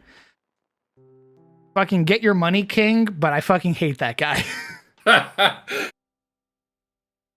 Yeah, because if you have someone that like, yeah, min-maxing is a weird thing, because I know some people, everyone's playing their own version of D&D at the table, and some people like seeing the big numbers, but then the problem is if you make a build that can do the big numbers, it causes problems if other people are not on board with that, because, you know, the DM either has to no. Here's the thing. It's never for the enjoyment of the game. Every single time he portrays that character, it's to fuck over the DM. Oh, okay. That's not a fun experience. Like, oh, okay. Wait a minute. The dude who makes it with the intent of being like, you don't get to have fun now, game master. And it's like, well, dude, like, I also want to be able to play. Like, if you do 900 points of damage in a turn, like, awesome, man. That's a week of prep out the window. Oh, I'm thinking of the wrong guy. Maybe I just view it wrong. Maybe I'm viewing it wrong. But that's what I take from that video, is that the guy is like, it's very me versus the DM. No, I'm thinking of the wrong dude. I'm thinking of the wrong dude, not Mustache Man. I was thinking of somebody else that makes like broken but silly builds, like the halfling with repelling blast that goes under enemies and sends them upward. Oh my god. D4 deep dive. I think I know that guy. Shoots them up and then fucking drops caltrops where they were, runs off. Enjoy the fall. I may have figured out what happened to your weapon. There is a critical fumble that deals a d6 to your weapon, ignoring the weapon's hardness. But even if that was the case, a maul has a HP value or a broken value of 10 damage. So you would have to take 10 damage to break the maul, and a d6 is never going to scratch that. So I truly have no idea what you saw, but it probably wasn't correct. In terms of rules, it might have been a mistake if this was also their first time playing. You gotta find them and teach them. Yeah, that's Critical Fumble deck number 14.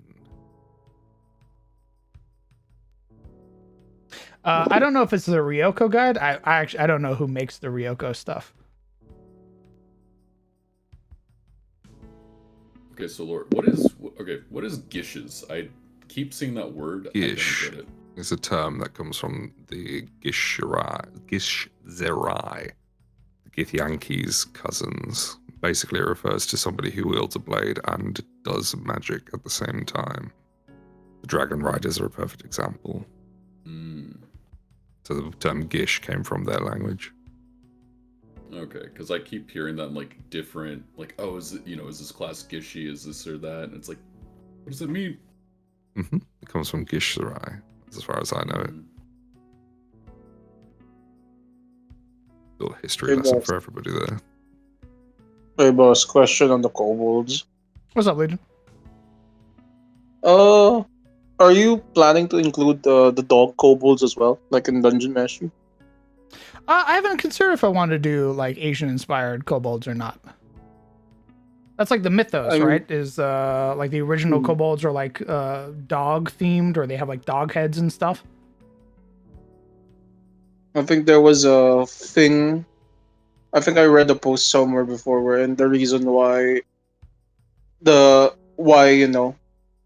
kobolds in Japan are depictions and in Japan are dogs is because there was like I forgot the old sword and sorcery books. They got like the kobolds that look like dogs. So it basically evolved, like they look furry there. So it basically evolved into dog kobolds, at least in their depictions. Wherein out there in the West, they had like the little goblin-looking creatures that have like protruded snouts, and that's what led to depict. That's what led Western, media depicting them into, the more lizard-like dragon kobolds. I'll try to look for that post. It's very interesting, and like the evolution of the look. But I will let you know. I have a player who hates dog kobolds. oh, Yeah, Momo Is hates it- them. oh really? Mhm. Oh, She only likes them when they're little dragon guys. Now, with that said, when we write Yatagara, I probably will introduce dog kobolds. I mean, wouldn't it be what do you call this? Since you're the kobolds, right? At least from the lore that was written up like a couple days ago, they were like animal test subjects in facilities. I mean, who's to say that instead of like geckos and lizards, there's also like dogs in there? So, bada bing, bada boom, dog kobold. Well, the initial thing was that it was like a lab full of lizards was where the original kobolds came from. I think the spin that we'll give it specifically for Yatagara will probably be the whole idea of how they grow themselves, like how they get their power and everything like that. So it'll probably be more of a belief thing, or like putting them around yokai and stuff like that is how you get like dog kobolds. So that way they originate. So like the dog kobolds still have that architect stuff. It's just that they grew up in a very particular region, like being in Yatagara, and that shaped them. Yeah, and that kind of tracks with the Galarian, where they get attributes based on. That's what we're basing it off of. Yeah, so if you, I imagine, especially since I don't know if I imagine you might not be using the Shuni ancestry stuff at all. The pug or the dog people. You could always look at stuff like that if you wanted to make a specific dog variant for Yatagara. The worm, right? The big elder worm. I forgot the name. You said something around Kobol something. Koboros or whatever their name was. Koboros. Is it? Are they also? Did they also just fall in Tyros, or what's the thing there? I don't think they fell specifically in Tyros. I think they fell in a place that no longer exists. So they're not going to get the like that facility is probably long gone. Oh no, Also, we wrote about it when the Allfather shattered the planet. He destroyed that lab. wait! I just realized the world map, right? That's all of it now, right? Correct. Like that's the whole circular globe. Yeah. Oh, and so it got destroyed. What if it's like, since technically Yadagara and Tyros are close by to each other, they're on the other side, right? They're very close. Yes. Yeah, so it'll be real funny if Yadagara and Tyros were connected at one point, and then the chat, the All Father destroyed the Well, lab. everything was connected. The Oh world, yeah, the wait, world was a Pangea. Hmm. No, I meant in like a land bridge, giant land bridge, instead of like it being connected literally, and then it tectonic plate shifted away. Oh, see, It's no, like everything was connected literally. Like everything was centered around the seat of the gods, which was the mountain. So like Carousel Mm, touched the wilderness, touched Tyros, touched Suna. It was all one thing. Yadagara would have been where the coast was originally. It'd have been the first, like one of the first coasts. And then in Tiro. explosion. Well, nothing was really called Tyros or Carousel or anything. All those names Oh yeah, came yeah. after. No, I'm just saying on the like as we know it now, like the continent Mm, name. yeah. It was connected to Tyros, or was it connected to the Carisian continent? I push everything towards the center. Regional skin. I don't like that. Hmm. Regional skin. That makes me think of Fortnite. Because if it were connected to Tyros, it could be like again that specific Kabaros, that serpent is like in between. It's like one half landed on the Carisian, the Yatagari, section, and one half landed on the Tyrosian area. That's why there's kobolds in these two regions that are very vastly different, but they all still came from Kabaros's blood. Hmm. See, I thought you would have liked them being shaped by the spirits and stuff. I think I would have liked it as well, but the issue that I'm having there is the sudden shift in like the very immediate shift from like you have scales and then suddenly you look It's like a not a dog. well, it's not immediate. You got to remember the Shadowed Age has been thousands upon thousands of I mean, years. I mean that's true. However, I think it's that weird species gap, like jump, wherein you're lizard one point, and then even though that's technically what happened with us, right?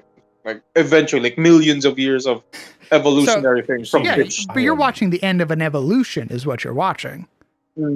Okay. Now, there is something to be said about maybe there are ones who grew up in between, like the islands that connect, who have some weird scale dog hybrid, but like they're sort of going through their stages of evolution, but the evolution would have already passed. Like there have been so many generations of the dog kobold now that they don't even share a resemblance vaguely with their Tarosi counterparts. And the only reason That's you fair. find that out is when you talk to them or you dissect one for some whatever fucked up reason you do that for. The mind flayer looking up. What do you read? Give me one moment. I'll be right back. I need to get a drink. Mm-hmm. I need to restroom. Bro, you're not the kobold I know. Let's investigate. What do you mean by that?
Hey, Legion. Legion, you there? Is I really want to see you homebrew a world. I am genuinely curious to see what a setting with your mythos is. Like, that is 100% sincere. Because you have a lot of interesting ideas. I'd like to see them implemented. See, that's the thing. I'm not really an original person. I'm good at iterating. I'm good at like seeing something and then it's like neuron activate connecting two dots that are not regularly connected. But it's kind of hard to create the dots itself. I mean, Like again, it's a lot easier to offer something that onto something that already exists over, creating something from base scratch. And I think the what you imagine my setting to be, I already have, I guess, like some loose frameworks of it, but it's very grim. I think, I think that's fine. And then originality isn't necessarily like it's taking ideas, like you said, taking ideas and iterating on it. I mean, not every inspiration, things don't just apparate out of thin air. You see something, you get inspired by it, and you're like, okay, well, how would that look if I did it? Or if, then you just slowly put the pieces together until you get something. That's fair, but also I'm not really that of what do you call this? I I'm not someone who can create something like original or something, at least something new. At least for me, it's not really in my repertoire. I mean, Like I'm down to like talk to people about their own worlds because there's something to be said about seeing something and that already has love put into it. I'm like, oh, that kind of inspires me to like try to match that sort of energy. But it's kind of hard to match the energy if it's your own energy, I guess. yeah, I get that, but all I'll say is, especially with the things I've seen you create and the input you've given, I think I'd hard disagree with the notion that uh, you're not able to create something original or new.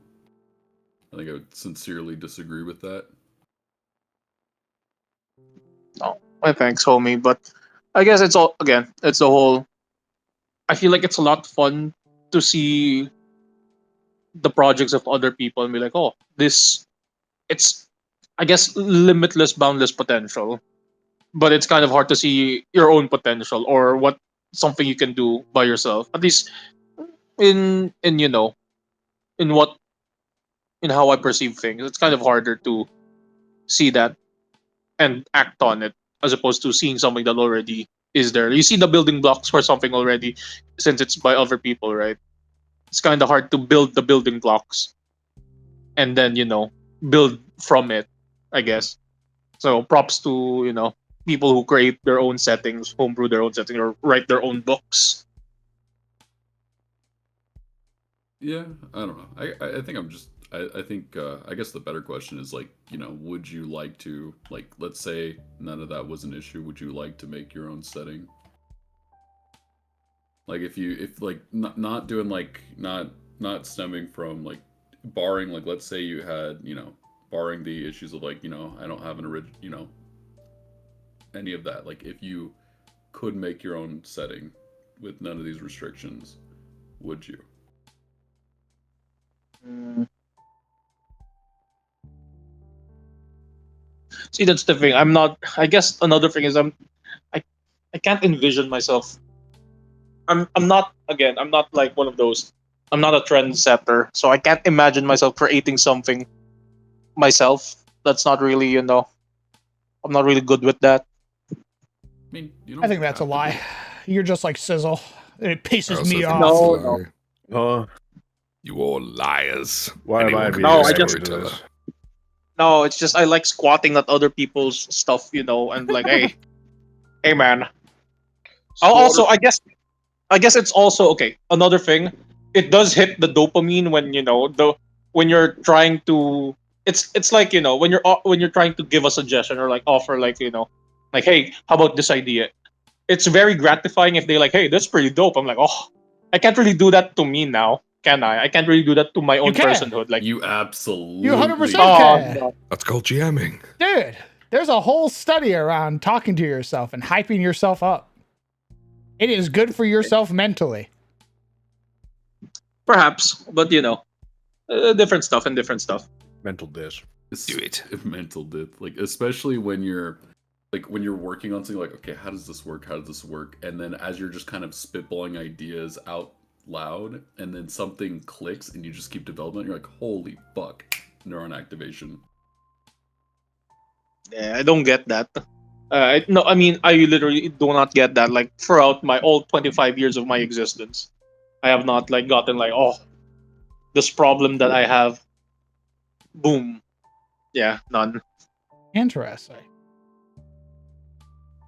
But if it's like finding I guess different settings. Again, that's why I like reading other stuff, like learning about other settings, other lore, other all that jazz.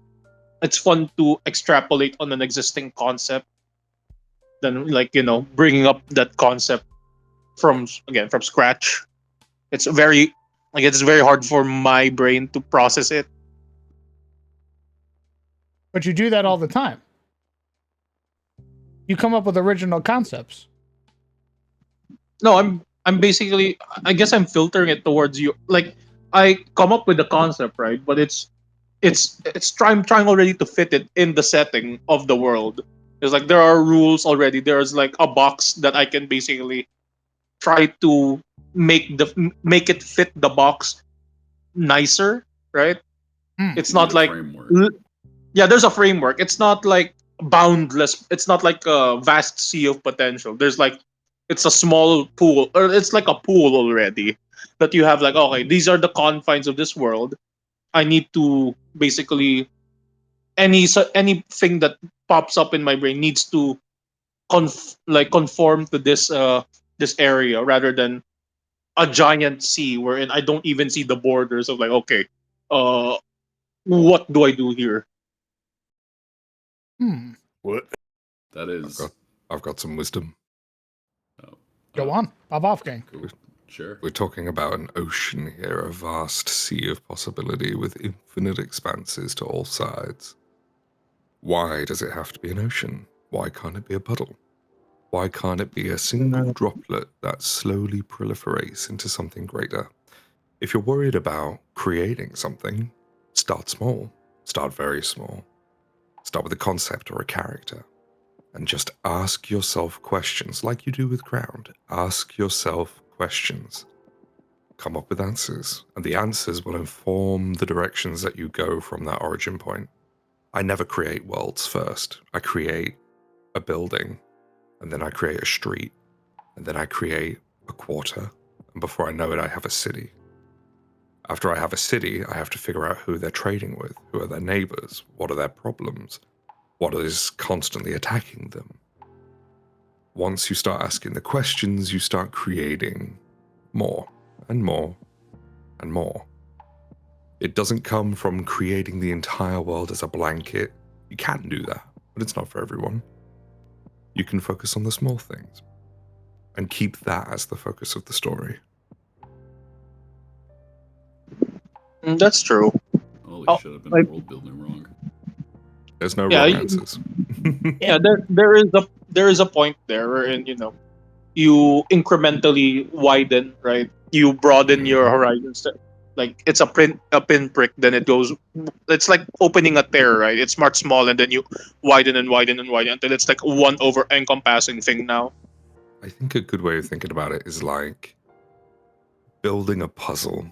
If you've ever done a jigsaw, you don't ever pour the entire bag on the table and just sort of throw it all into a big pile and say it's Gucci. Wait, you're not You supposed start with a little like combination of 4 or 5 pieces here. You try to make the edges. And then you start to make little islands in this vast sea of nothingness. And then eventually they join together. And you start to get a bigger picture. And before you Well, know it, the whole puzzle's done. well, see, the thing is, right? The puzzle, it already has a picture. It's already there.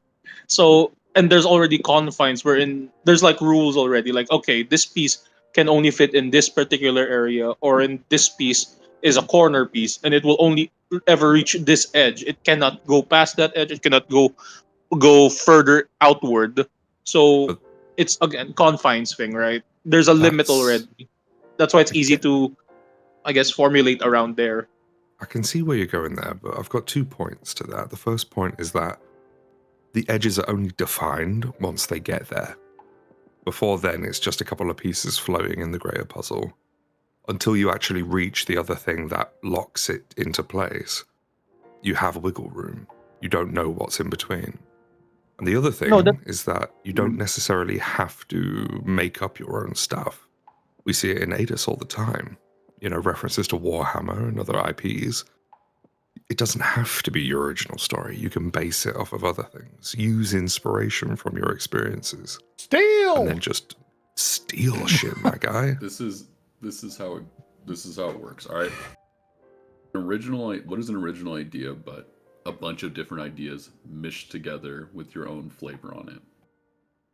All right. Like original ideas every idea came from somewhere. It was Came from inspired by Gilgamesh. something. I can tell you that right fucking now. Everybody is just copying Gilgamesh. You will always copy Gilgamesh until the end of times. No!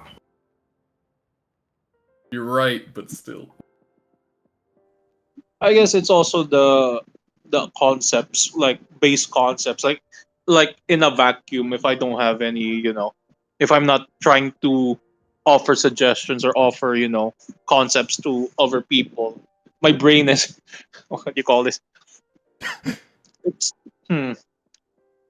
It's like the characters that like as a isolated thing. The characters I really like are basically cogs of a greater cause. Like these characters don't matter, and usually the characters I make are also like that.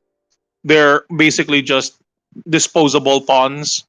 I gravitate towards that idea, so I'm like, it's like if a character likes being a cog, and the world treats them as such as a cog, and they're fine just being a cog.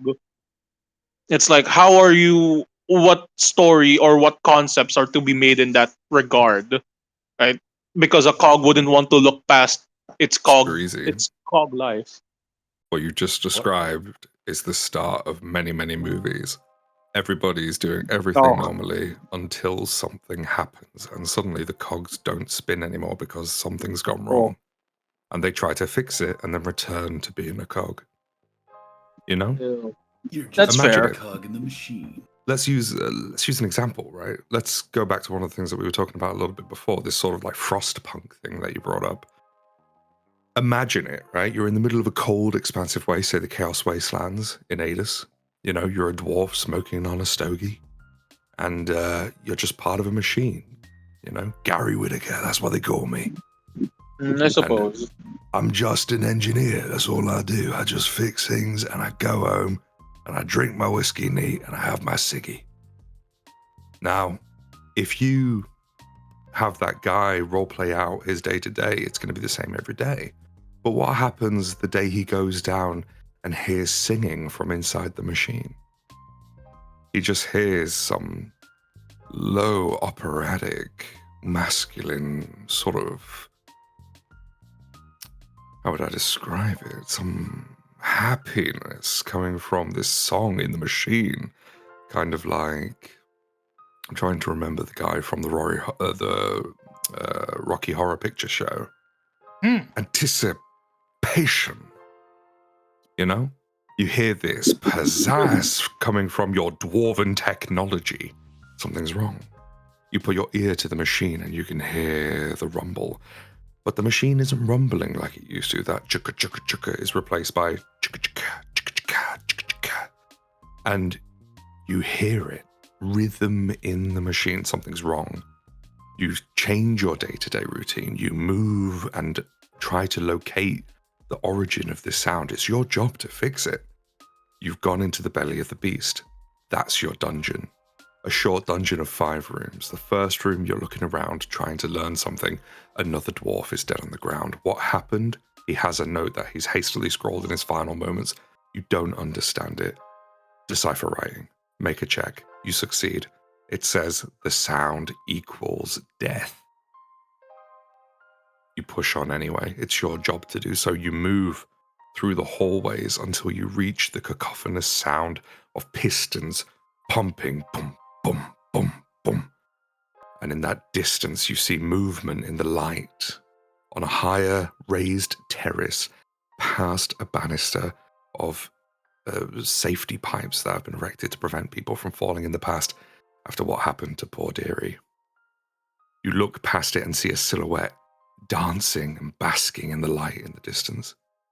A black movement of smoke, it seems. And it pulls away.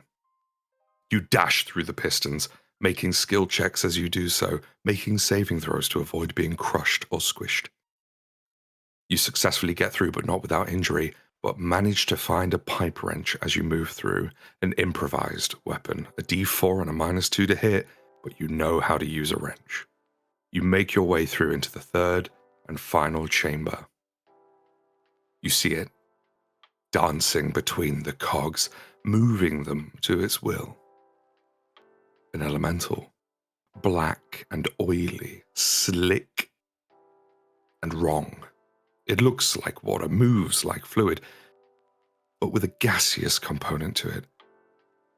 And you realize it, the sheen of the light refracting a rainbow prismatic array off of its body oil. It is an oil elemental singing a dirge of death and destruction, a lullaby to lure the dwarves to ruin. It means to corrupt the engine, the core of the forge. You have to stop it. You move to the machinery, you know how it works, and set in motion mechanics that should crush the beast. But it doesn't work.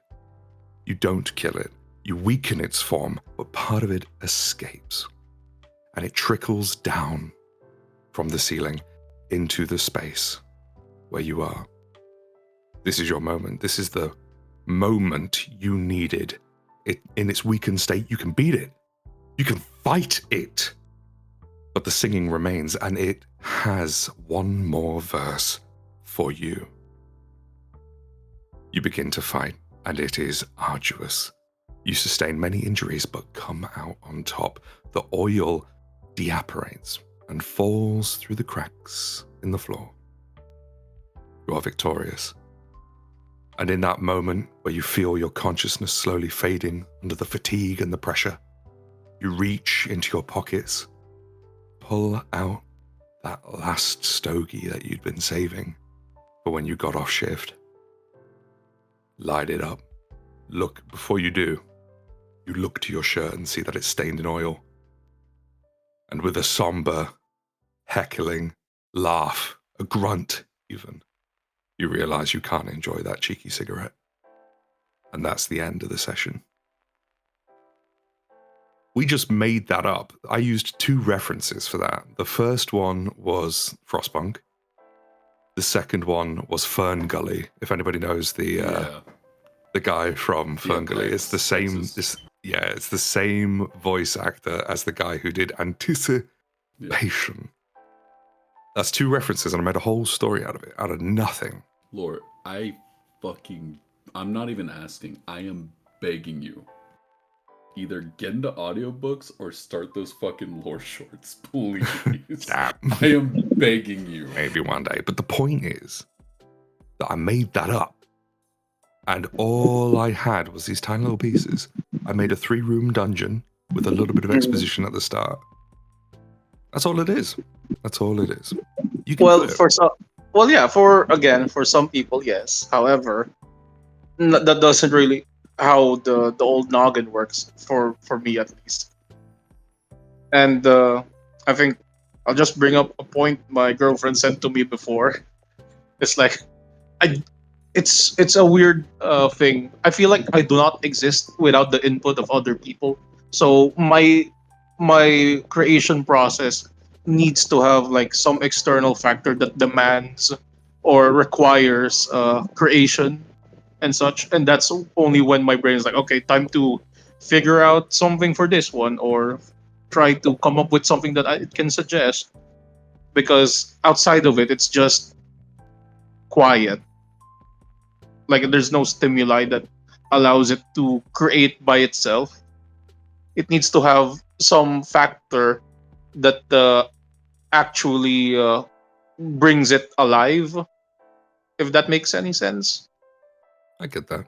Have you ever tried co-GMing? No, Have you ever heard of that that before? seems. I don't think so. No. So co-GMing is when you have two GMs. One of them handles one aspect of the game, the other handles the other. Sometimes you'll have them dance between those lines. I've co-GM'd before. I did it with one of my players during a one-shot. I basically gave them a microphone and said, join me behind the GM screen for a second here.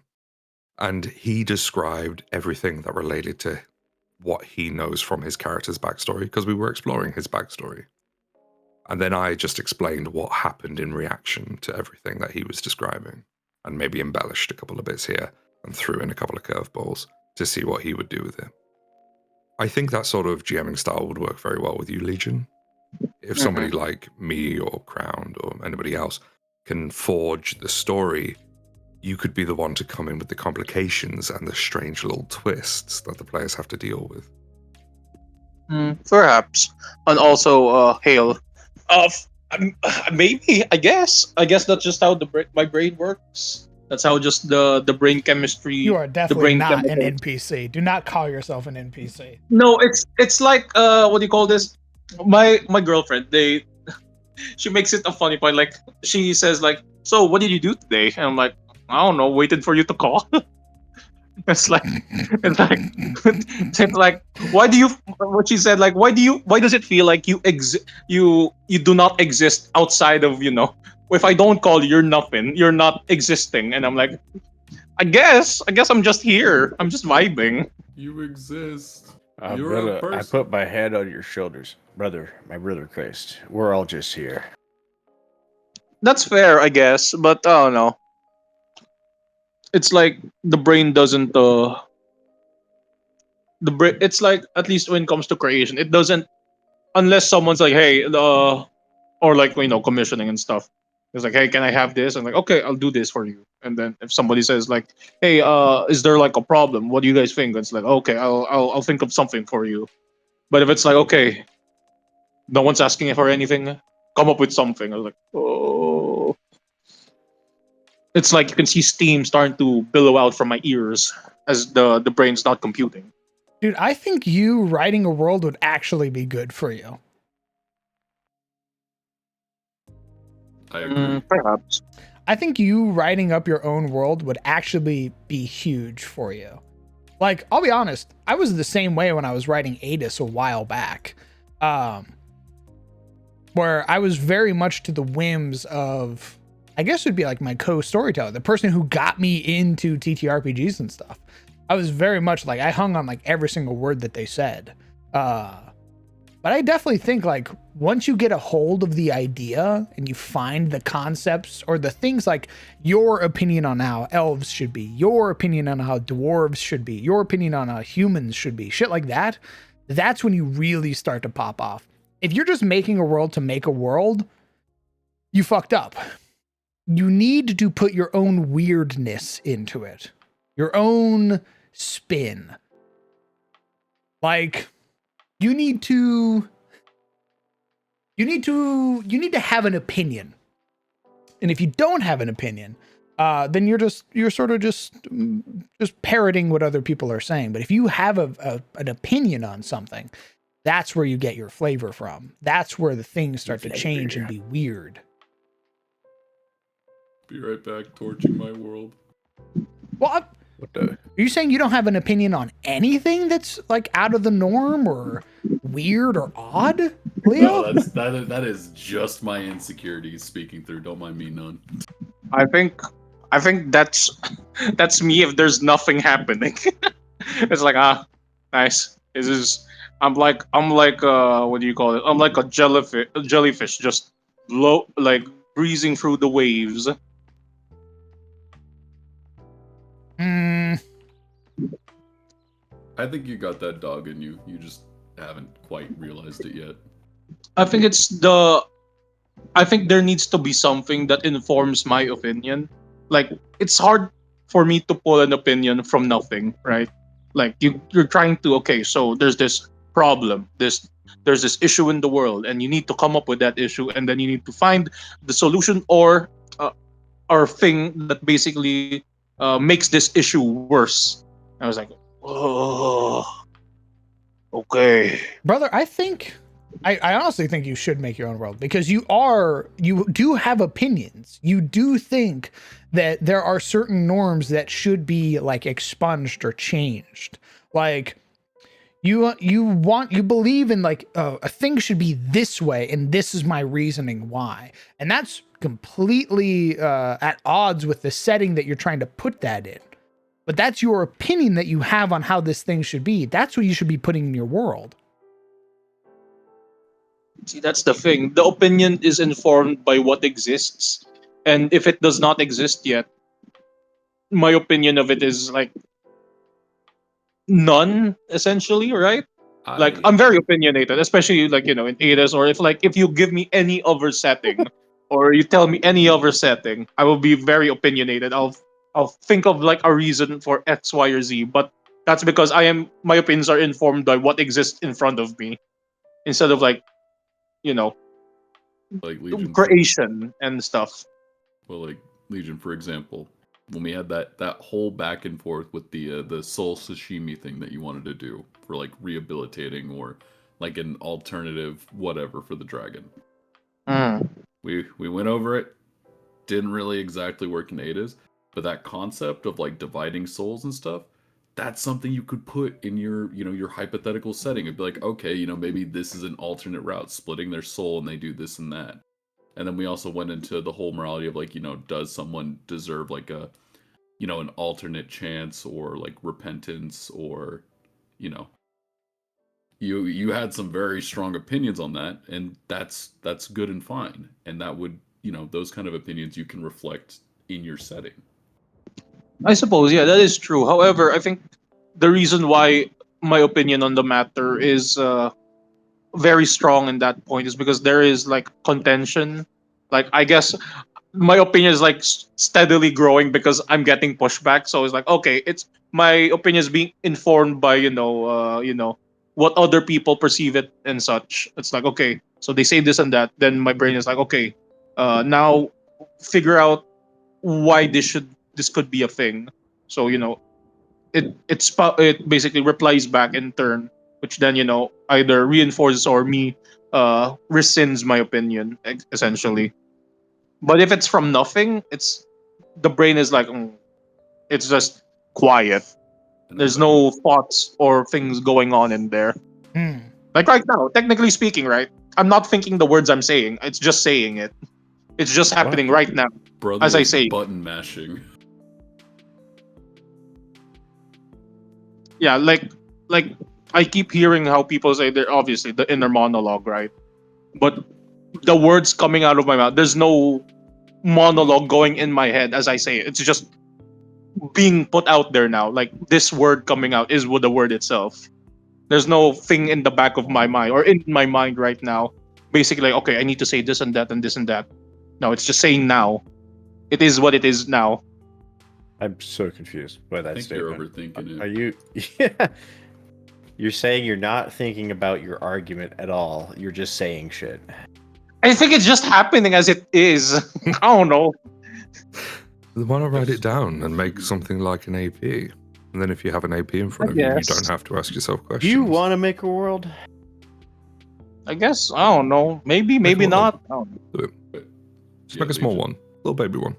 But yeah, what I was going to say is, all those ideas that, all these ideas that that you have for ADIS or, another setting you hear from that don't end up panning out or, like the soul sashimi or the bananasaurus. instead of like, if you get pushback on it and it's like, okay, this isn't going to fit in Ada's, you take them, you put them in your box for your world. You're like, all right, fine. If you're not cultured enough to accept a Bananasaurus, it will be in my setting and it will be spectacular. What's a Bananasaurus? What did I miss? This was a discussion from before your time. Oh. Yeah. Yeah. Don't make a world legion. Make a dungeon. Make a 3-room dungeon that explains one of the concepts you've asked questions about, like the souls. I guess the thing is, I don't have the drive that people have. Again, it's the whole. It's like again that funny thing where it's like, yes, are you just you an don't wanna. NPC? Yeah, if you don't want to, I that's don't a got that different- dog in me. I mean, it's less about whether or not you have the drive, it's whether or not you want to. Like, because I mean, drive, do you mean drive as in motivation or desire? I guess it's the driver, and it's like how like lore. Lore's very proactive in the sense that he created that story from the get go. I'm more on reactive. Like, okay, someone says X, there's like, oh, okay, I'll say Y then in return. And if they say Y is not good enough, I'm like, okay, so let's go Z. Z might be a thing, but I can't. It's hard for me to envision myself being the one that says, oh, I'll think about X. Like, it's like the first step is always hard. So I mean, that's for anything new and foreign. Like when it comes to, I suppose. You think Yeah, I I started suppose. this good? Motherfucker, I earned this. I think you came out of the womb sounding like that. look at I Lord earned just this. popped out narrating his own. No, I Mhm. meant the narration Fallacy. bit. How he created it from That, like off the rip. Feed me. I crave do you know breast how? milk. Do you know how many games fizzled because I was shit at world building? Or how many games I ruined from bad roleplay? You are making me sweat. Don't answer that. It's a few. It's a few. I failed upwards. And now I'm able to tell cool stories. I still make mistakes today. I TPK'd a few weeks ago. But at the end of the day, it's practice. And if you fail, don't feel bad. Just figure out why and learn from it and carry on. We all keep growing. I'm sure when Crown TPKs his party in the first session, they'll figure out not to throw level 3 creatures at level 1 parties. Hey. Hey. There are level 3s in the beginner box. Damn. Yeah, you died in the beginner box, remember? That was Shione's fault. No, it was Sione's fault. You got crit for 16 points of damage. That was her fault. It's a true story. You should. Why didn't you tank that? Why didn't you have a shield, idiot? Yeah. The point is, you're gonna be Scion and just crit dodge the breath. Why didn't you motherfuckers get a fucking bow, huh? A what? I did the most fucking damage out of everyone. A what? Fuck you. That was a bow. What? What is I that? think I did. Scion might have done more. Ranged weapons don't give me panache. I don't have the feet for that. I'm pretty sure Jireli did more damage than all of us combined. Not on the dragon. Maybe. Only because you buffed her. You shouldn't be worrying about damage. What? You shouldn't even be worrying about damage. Why not? Because there's none. Damage is how you kill the thing. Can get you I'm killed. sorry. Yeah, I get the whole like, oh, you shouldn't just be worried about damage, but HP equals 0 is how win game. So like, what do you want me? Dead is the best condition. Like we're not gonna condition it to death, guys. It doesn't matter how many times you dazzle it. I don't know if you hit it with Doom 4 times. Someone's got to hit it. Someone's got to stab it. Okay. And the minute that thing flew up, everyone stopped stabbing it. So I'm just saying, someone should have played a hunter. And yeah. I don't know if I can Like for that reason. stay tripping something enough times, it will die. Yeah. What'd you call it? That for some reason that reminded me of that clip I saw earlier with like Marvel's Rivals, where it's like, we need a healer. I need DPS. I need people to die. You need a healer? I need DPS. Why aren't you getting any kills? I need things to die. Oh yeah, boss. Where's there's the staircase leading to the second floor? If there is one. I beg your pardon? Does this tavern, this pub have a second floor? No. Oh. The rooms are going to be an external building. So it's just a food place. Mm-hmm. So you come in, You talk to Viri or you talk to Preston or whoever. You're like, I want a room, and he's like, dope. Give me the money. Here's your key. And then it's like your room is 214 in the back, and then you go outside. You follow along the little balcony out here, and then you go to a separate building. You go to your room. It's like a motel. Oh, very I nice. fucking grab Yuri by the shoulders. Where have you been? I've been right here. How about Chuck her out a How about- window. how about the staff? Do the staff have like indoor quarters or not? I mean, there might be some that have they also like have a room back at the other building, but there are probably people who live in town who are doing the jobs. Oh, okay. Oh. They go out. Oh, okay. They go out. They have their own house. They work their 9 to 5. They go back home. Yeah. A living wage? This truly is a fantasy setting. How whimsical. Yeah, you're gonna blow your fucking mind. Taxes are also useful in my setting. What? Yeah, the wealthy, the leaders don't just hoard it for themselves. It's pretty crazy. Oh my god. Alright. How much money to play? I want to experience what that's like. What do you mean, so he says? I haven't seen it, have you? What the fuck? Where do you think the roads come from? I don't It's know. not like it's not like there. our roads where the roads have potholes for 3 years, and it takes a man drawing dicks around them for them to finally come out and change them. You know what? I do know where the roads come from. The DM makes them incarnate. All right. My railroad. Get on, idiots. Choo choo. Okay, wait. Question for Oliver. Question for Oliver's story. Has Oliver ever seen the roads being paved by the guild masons or not?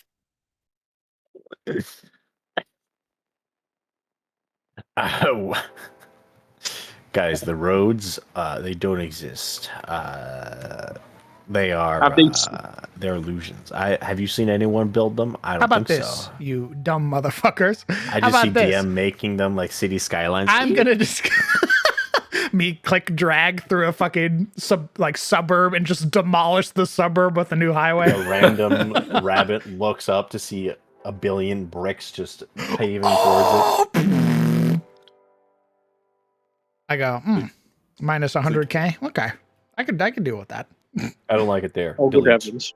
It's like Backspace, hey, Oliver, backspace, I noticed backspace. something. How come it is whenever we're going to our air quote next location, we never really see the roads. We just kind of end up there, like a scene transition. My vision just cuts to the next place, even though we've walked hundreds of miles. For a long time, I really considered just doing the jump cut. Like, not even giving the party an opportunity to roleplay with each other on the road. Just being like, all right, you travel for 2 weeks, boom. Dark times. I've seen what happens when that happens, though. And characters do not grow at all. In fact, characters often regress to, like, basic personalities. And it kind of fucking sucks. Yeah. Try to do that. I give them, even if I'm like, all right, I know they're going to roleplay for the next, I look at my watch, 4 sessions. As long as I can get a combat in, I'm happy. That's really my biggest thing. If I can get combat in, I'm a happy man. You let me roll some dice, I'll let you roleplay however long you want. Yeah, when I was running 5e, for me, I dreaded combat. Not like I dreaded combat in 5e just because still new, couldn't really trust the CR system, so I'd always stress about, oh my god, I'm Still gonna kill can't. my players. Yeah, still can't. Like, I'm glad you said it. I was going to. So then Lore I physically softball- restraining himself. sorry, go on, Leo. White knuckling. like I like nerf the boss 5 times and then they kill it in 1 round and then I'm like, fuck, I was stressing over nothing. And then playing in Pathfinder, I'm like, this is fun. I want to keep doing this. I say as like a severe encounter, like almost puts my barbarian to dying through. I'm like, I'm like, this is fun. They're fighting. They're using tactics. They're overcoming. The barbarian is about to meet his god. The barbarian's about to meet his god. Neat. Whimsy. Like, I'm not out to kill them, but it feels far Bit of more write-up. engaging. You never know. Have fun. Like when that bandit ambush, when my cleric disarmed the bandit and then the summoner ran up and took their weapon off the ground. Hey, Just, yoink. Yep, just watching the bandit like, that was my grandfather's, give it back! Snooze, you lose, buddy. Just fucking demoralize them by holding it over, being like, it's mine now. So, I might use this opportunity here because Leo said something very, very good there that I want to bounce off of. I'm looking at the encounter design page for Pathfinder 2nd Edition's combat. And I want to go over a little bit about threat difficulty. I'm about to be reprimanded. God damn it. A little bit. Just a God damn it. touch. Man, I entered my HM1's office again. Son of a bitch. I'm simply gonna Go on. define Come on. Let me hear it. Okay, I want you to hear the words and I want you to consider them carefully because every single one of them is true. A trivial threat. Now, the reason I'm going to go over trivial, low, moderate, severe, and extreme is because if we look at the XP and roll table, I'll use a party level +2 creature. So if you're level 1, this is a level 3 creature. AD experience is a moderate encounter. However, it is a moderate or severe threat boss. If it's on 1 creature, remember that, moderate or severe boss. So when we get to moderate and we talk about severe a little bit, we're talking about a moderate encounter for 1 enemy. We'll start with trivial though. Trivial threat encounters are so easy that the characters have essentially no chance of losing. They're unlikely to spend significant resources unless they're particularly wasteful. These encounters work best as warm-ups, palate cleansers, or reminders of how awesome the characters are. A trivial threat encounter can still be fun to play, so don't ignore them just because they lack any sort of challenge. Low threat encounters. Go. I take questions in between. Go ahead. I'm the one in the office. You're all in the office. Take a seat. Ah, fuck. Low threat encounters present a veneer of difficulty and typically use some sort of party's resources. However, it would be rare or the result of very poor tactics for the entire party to be seriously endangered. Note here, a low threat can endanger the party if the party mismanages their actions and resources. So a low threat can already do damage. A moderate threat encounter, moderate threat encounters are a serious challenge to the characters.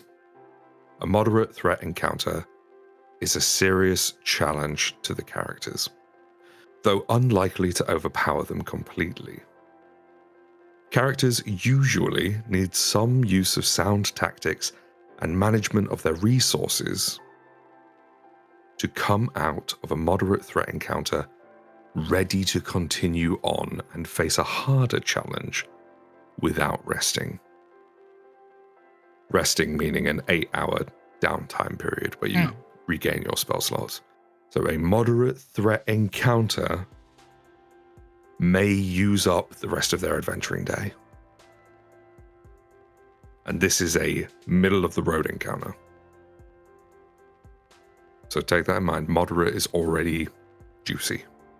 And to go back to our previous statement about the party level creature +2, that level 3 creature against a level 1 party is a moderate or severe threat boss. Could be either, depends on how the fight goes. So at best, it could be the last thing that they fight today. At worst, we'll talk about severe threats.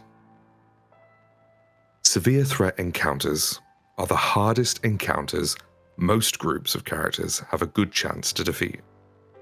These encounters are appropriate for important moments in your story, such as confronting a final boss. Use, and this is in italics, use severe encounters carefully, end italics. There's a good chance a character could die, and a small chance the whole group could. Bad luck, poor tactics, or a lack of resources can easily, keyword there, easily, turn a severe threat encounter against the characters, and a wise group keeps the option open to disengage. So this is severe. This is 120 XP for a group of 4. Could party wipe quite easily if things turn or if there's bad luck on the cards. So keep those potions of emergency escape handy because you're going to need them. Extreme threat encounters are so dangerous that they are likely to be an even match for the characters, particularly if the characters are low on resources. This makes them too challenging for most uses, in italics. Use an extreme encounter only if you're willing to take the chance that the entire party will die, end italics. An extreme threat encounter might be appropriate for a fully rested group of characters that can go all out for the climactic encounter at the end of an entire campaign, or for a group of veteran players using advanced tactics and teamwork. So don't do extreme threat encounters. Severe threat is the most you should do. 120 XP, 150 if you've got 5 players. And don't put it in one body. For example, a creature that's 3 levels higher than the party, one creature, is 120 XP. That creature is a severe or extreme threat boss. Because you've consolidated it into one body, it has become higher than the difficulty that the XP represents. Spread it out. Have more creatures. Even if it's like one relatively big guy and a couple of small ones, it's okay for a boss fight. Huh. Well, I need to go fix that because that I'm looking at it now and yeah. My advice, I might have something like campaign. Yeah. My advice, have a creature that's 2 levels higher than the party and give them some really low level minions. That's a lieutenant and a mook squad. If you want to have a creature that's 3 levels higher than the party, you may do so, but you're going to have the Gila experience. You're going to have the Green Dragon Wormling experience, where suddenly you are outgunned at every turn and everything you do feels like it bounces off. Do that if you have the terrain on your side. Do it if you have the action economy on your side. When you guys were playing the beginner box, you came across some smelly Zulgarth, some troglodytes, chilling at an entrance to Narvoth. That was 120 XP in that encounter. The same amount of XP that you would get from fighting Gila, the same amount of XP that you would have got from fighting Zolgren and her 2 kobolds. The only encounter you even slightly struggled with was Gila, because all of that power was on one body. Use bosses with caution and respect the table and the threat values. That is my TED Talk. Well, it's a good thing Christmas is coming up because I got time to workshop that one. What if there's 5 of them? 5 players? Yeah. Ooh, further testing required. Honestly, I think you could probably get away with doing a party level +3 creature for 120 XP and treating it like a severe encounter, even though there's an extra player.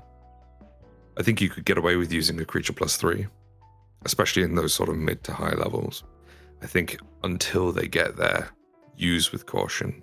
+2, maybe get a creature that's 2 levels higher and then apply the elite bonus to it, because then it's still going to be a little bit weaker than a creature that's actually a level higher. Just a touch. Yeah. I have Maybe. nothing in the box right now that is a level 4. Everything is level 3. Well, let me be clear. There is only level 3s in here. There is no juvenile dragon at the end. Even my Shadow Drake is level 3. What then? A level 3 creature versus a party of 5 would get destroyed. Fuck. It's a moderate to Why? severe boss to 4 people. Action economy. Action economy. But that said, you've got an extra trick that your Drake has that a random schmuck wouldn't have. Your Drake has blindness on its side. Depending on whether or not the players use dark vision or not, either way, its reaction, which it gets 2 of a turn, makes an attack a 50-50. If you put all of your eggs into one basket, like we did with our Swashbuckler, if the Drake uses its reaction on the Swashbuckler's attack and it becomes a 50-50, there's a 50% chance that they will whiff that attack. And they've wasted all of that prep. My bad for losing the 50-50, guys.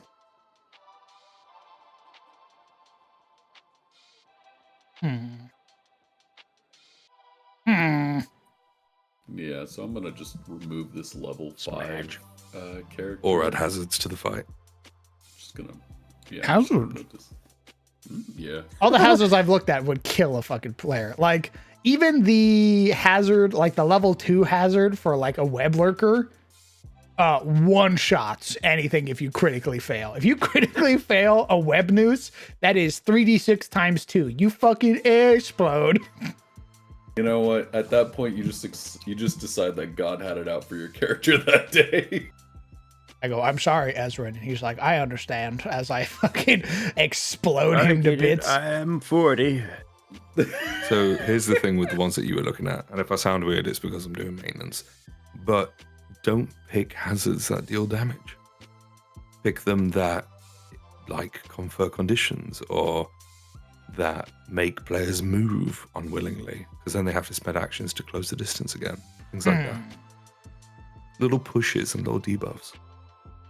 Trying to think of how bullshit it would be to have like environmental hazards that when stepped on will, if you fail the reflex slave, you just kind of get yoinked in a direction. Not doing damage, but Donkey splanky. Getting yoinked into a web.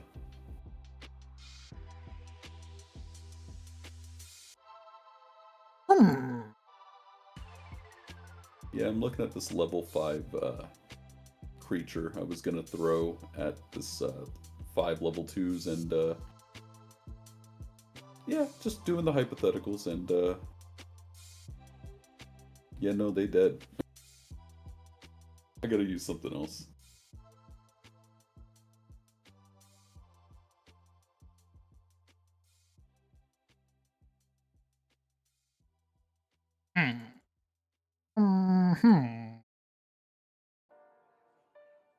I need to look at that mermaid trap because I'm using something similar. Mermaid trap's also scary. Yeah, I'm using it for one of those trials for that temple I was writing. But instead of like mermaid, it's gonna be like a stone knight with a sword that does like different types of like swipes based on what it's rolled. And the only thing that I need to tweak the numbers on is because the door seals behind them once the trap activates because it's a trial. Very dangerous. Yeah, so I have to tweak the numbers.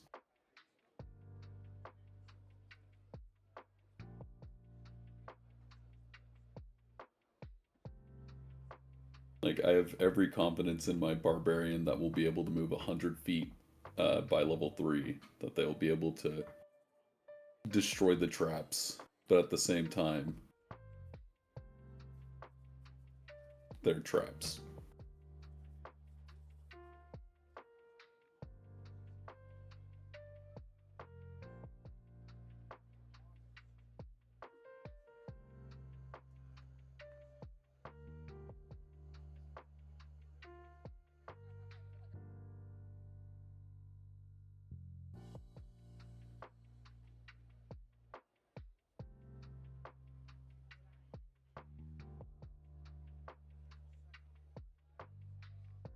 Motherfucker. This thieves' den is coming along nicely.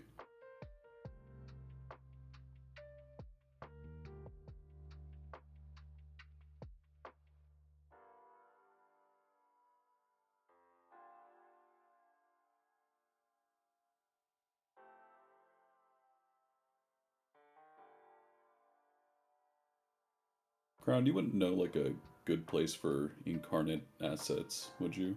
Because I know you can upload custom assets. None that I found. I need like an anatomy chart for one of these rooms. Oh, that exists in the sci-fi setting, brother. In the sci-fi kit, there's like an anatomy chart thing.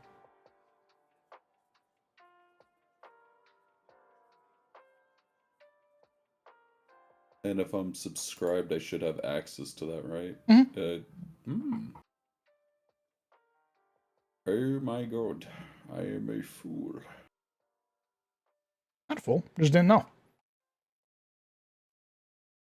You hate winter? We love winter in this house. Take that back.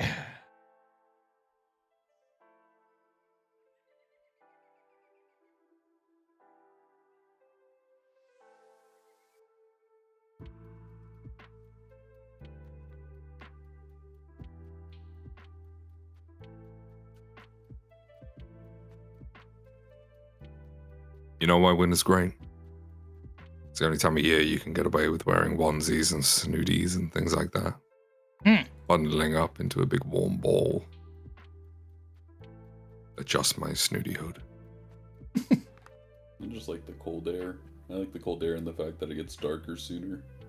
And when you get into bed and you create that, for a start, a cold bed is the best feeling in the world. You put your head on a cold pillow, you stretch your legs out under the covers. But when you wake up and you got that little pocket furnace, you got that little pocket of heat, and you know the second you step out, it's going to be shit.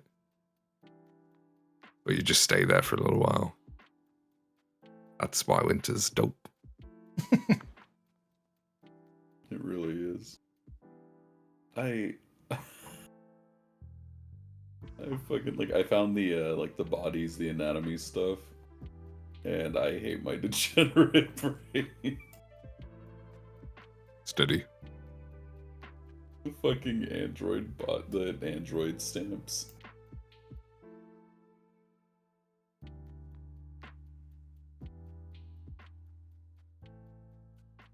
What are you saying?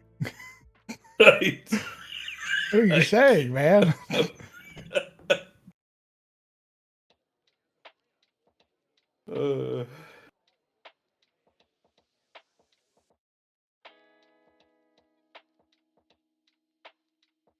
I'm setting myself into a laughing fit. Stop yourself. Get help. Seek assistance. So here's a good idea for a hazard. Hidden pit. Maybe they put them in the room, maybe they don't, but it's a good example. A hidden pit is a 20-foot drop covered by a trapdoor, typically a 10 by 10 square. It would deal 10 bludgeoning damage and land a player prone if they hit the bottom. But if a player passes over it, they have an opportunity to do an action called grab an edge. Oh, reaction. Reflex save. Yeah. So if they grab an edge, they then have to spend their following turn climbing up, because nobody's going to have rapid mantle at this level. So if they're spending the action climbing up, it's denying them action economy. If they take the 10 damage and land at the bottom, that's fair play. They're gone. They're out. And at that point, it's a fair battle between the remaining 4 people and the Drake, while the other person attempts to climb back out. Or maybe they find a way to like use magic from down there, etc. They get creative, what have you. But they have the opportunity to grab an edge, and that doesn't take them out of the fight, it just takes them out of the round. Something like that could be very, very good. And it doesn't necessarily deal damage. How crazy is your guys' restrained? You guys have restrained? We do. I'll get the wording for you. It's the upgraded version of grapple. You're tied up and can barely move. Or a creature has you pinned. So if you critically succeed a grapple, you restrain the target. Oh. You have the off guard and immobilized conditions. Immobilized just means that you can't use movement actions. And you can't use any attack or manipulate actions except to attempt to escape or force open your bonds. Restrained overrides grabbed. So if you think about it mechanically, like visually speaking, a grabbed creature is just being held. They still have autonomy. A creature that's restrained is completely wrapped up. What Can't if the Shadow Drake had like shadow globules on the ground? If you stepped in it, you got restrained. Like a reflex save, fail restrained. Could work. Could be good. Nice little custom hazard. I like that. I wouldn't put too many in the room. I wouldn't put too many either, because I feel like that's a what the fuck is that called? A death spiral, when like one person trips one and then you go, oh shit, and then the other person trips another one. If you have two players restrained, it's going to be a bad time, especially if they're not strength characters.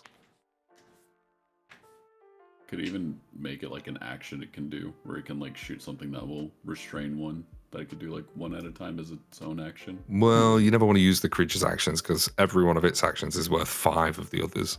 Oh, okay. So, yeah, every action that Drake does has to be weighed up against 5 actions that the players are going to get.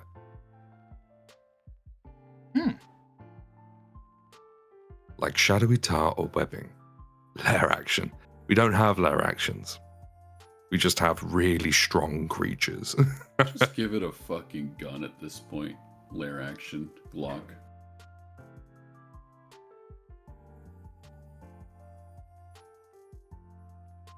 See, I like my players crippled, bleeding, begging for salvation. Either pull themselves up and win with superior tactics and determination, or they die like dogs, ooh. / joking, maybe. Winky face.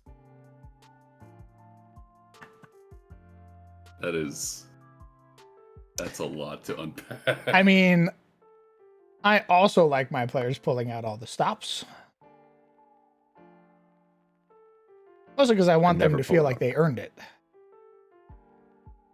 That's the feeling that I want to go for. Like they feel like their wins are earned, and I want them to earn it. Not like if things are going bad, I guess I want it in a way where, because, you know, obviously you're rooting for the players, right? Mm-hmm. Like, I guess, and this is probably just something that's going to come with experience. If shit goes wrong, horribly wrong with the dice rolls, like I'm rolling hot, they're rolling bad. Like, niche, nuanced ways for them to come out on top without it either feeling like an ass pull. I don't know if that makes sense or not. I guess basically, so they have that feeling like, holy shit, we beat the odds, rather than the DM gave us a mulligan. I don't know, so you've been around long enough. What do you think? What? I just got here. You know exactly what I mean. I don't. I actually was. I stepped away from the computer Oh, and I you just got back. Why don't you ever say That's why I was mute. You guys are always in the middle of a conversation. You want me to interrupt and just be like, guys, I'm leaving right now for like 5 minutes. I'll be right back. And then that's it. I can't get a fucking word in. That's it. That's all you got to say. I'm sorry. You guys never hear it. I gotta interrupt the conversation. I gotta interrupt the conversation, and then it's awkward. As anyway, opposed what are you to talking about? Actually, you go ahead, Kron. Winning. Do you want your wins to feel like wins? Yes. What do you mean by that? Like, do I take easy wins as like yippee? Do you rather, I guess, do you want your, do you like it when it feels like you actually won?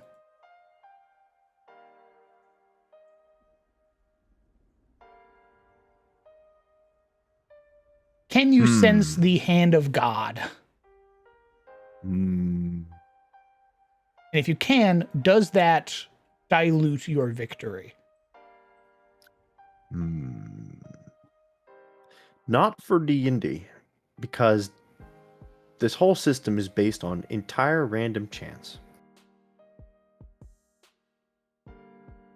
To be frank, a lot of times I don't feel the win because my brain goes, yeah, but you didn't do anything. You just rolled well.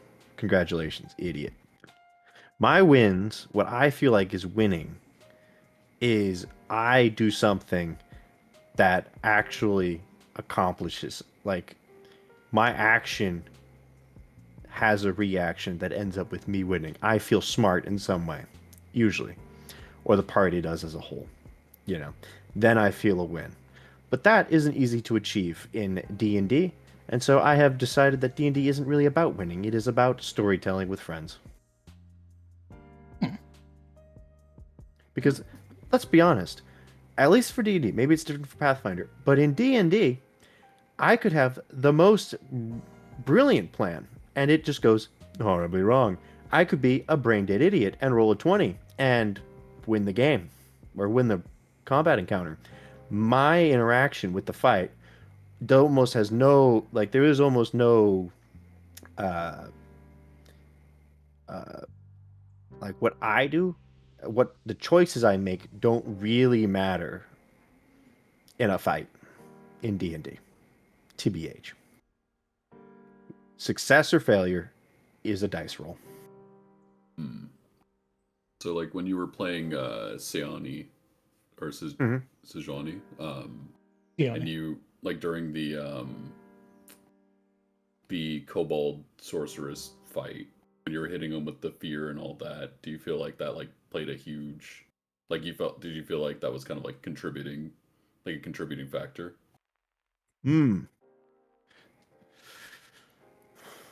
What do you mean contributing factor? Sorry, Like, did I contribute as a or character? Like, did you feel like, hey, like, I did this thing and it helped secure the win? What you were referring to, like making plans and them paying off. You know what I thought really contributed to us winning more than anything else? The reason I felt that that was a win, it wasn't because I cast fear or that we did big damage. It was because I read the spell and went, "Oh, she's going to order us to jump in a hole." And therefore I moved, preventing her from telling us to jump in a hole. In theory. I mean, depends, because technically the command says you can tell them to move forward or move back. So I moved to the side. That, I feel like, contributed. That was me predicting its movements and reacting to it, and therefore winning the battle. Or at least not, instantly dying. Yeah. Okay.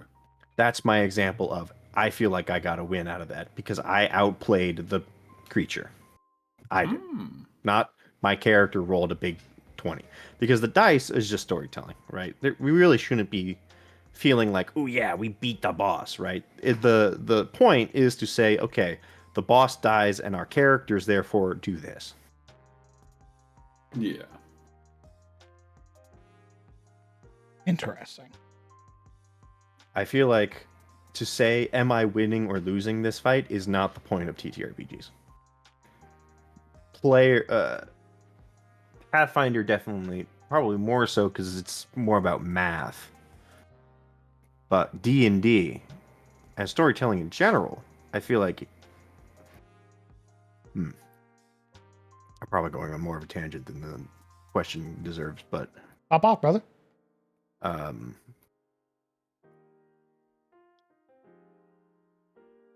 TTRPGs should be character creation or characters and storytelling. Winning or losing really shouldn't be the point. They can't be. You can't expect to win in a game where rolling a 1 kills you or ruins your plan, Yeah. rolling enough ones, I should say. Obviously, rolling 1-1 doesn't immediately kill you unless it's really severe. Yeah, But no, I get the what you're wrong saying. one in the wrong place can kill you, Yeah. Yeah, I guess for and you have no control over that. yeah, I think for context, since you were away, I guess the thing that I was mentioning was, especially during those scuffles where it can go either way, like in those big fights or a fight where, because of RNG, I'm rolling hot, players are rolling bad, but you're rooting for the players to overcome the odds. I think the thing that I wanted to figure out is learning how to tip the odds in their favor without so then when they overcome those odds as part of a good storytelling rather than kind of feeling like, hey, the DM gave you a mulligan. Question for Sizzler. Yes. With the fear as an example here, obviously we talked a little bit about the dice not mattering too much. When it came down to that +1 mattering to the roll, because you did the thing, that miss became a hit or that hit became a crit, did you get the feeling there that you were winning?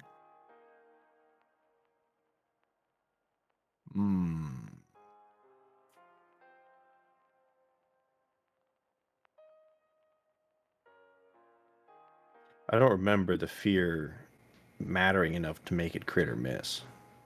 Did it actually affect? Yeah. It did. It was the difference between a hit and a crit. I think I Okay. literally just I think I only crit because you feared it. I think I crit by like 1.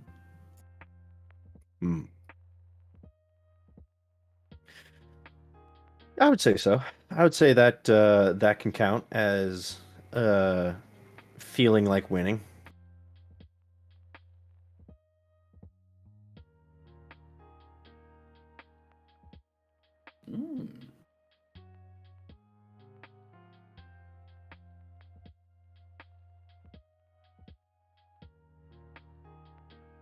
Not enough for me to remember, obviously, but I would count it. Yeah. Good stuff. I think I found the hazard that we want to use. Right. Hidden Bog. So, this could be like a pool of crap left behind by the Shadow Drake. Maybe it's feces, maybe it's like vomit from its breath attacks. Hidden Bog. To disable it, you have to do a crafting or a thievery check to put a plank across or to scuff the hazard enough to be able to step through it. And it basically works as a simple hazard. You walk into this space, it has a reaction called collapse. When you step into the hidden bog, the creature squelches into 2 feet of sticky mud, quote unquote, ending its move action, so it interrupts the movement. The mud imposes a minus 10-foot penalty to the creature's speed, just all the time, until it's wiped off, which requires 3 non-consecutive actions. Jesus. So it's a 3 action tax, plus it halves whatever movement you were doing. But you can choose not to wipe it off, in which case you're moving out 15 feet around. Not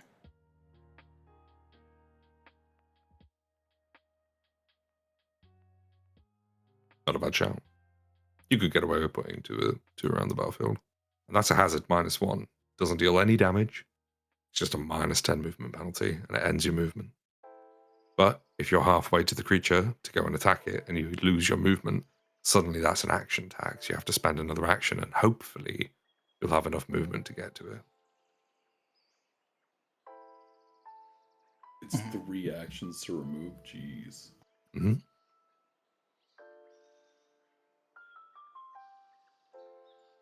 Okay. Do you think adding that to the Shadow Drake would that make it too dangerous? Well, having 2 hidden bogs in an encounter like that in random spaces or, educated spaces, I don't think would be too bad. With 5 players in the party, I think that's okay.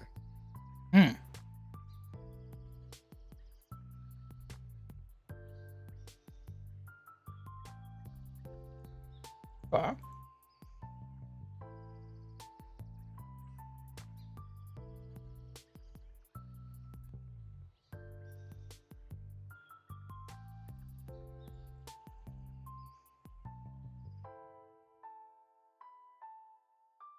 I'll send the hazard to you so we don't lose it.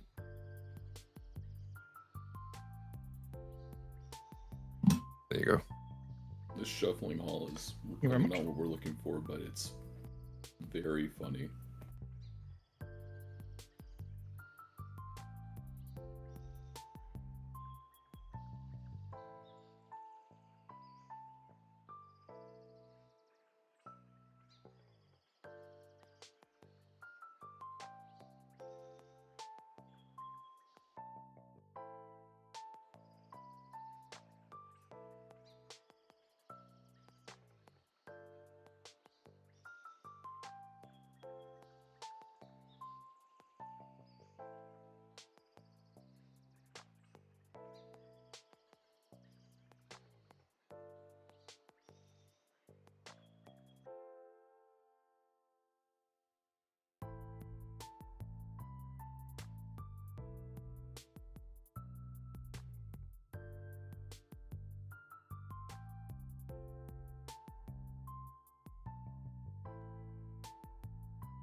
Hello?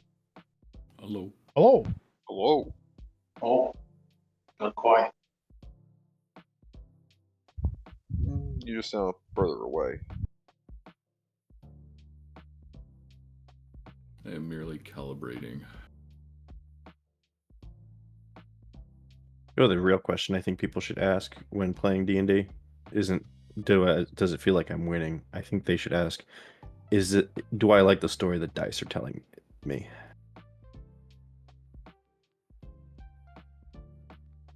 Elaborate.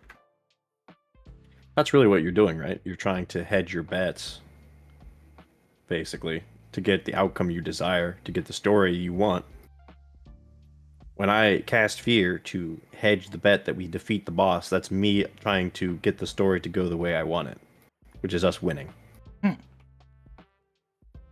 Because ultimately, as it has been said multiple times here, the dice tell a story. And we try to move it the way we want. But sometimes we don't necessarily like the story that the dice are telling. So dice are dice. And that's, I think, where the DM comes in, where the players go, I don't like the story, and the DM goes, very well. I shall do what I can to move the story in a way that the group, not one player, prefers.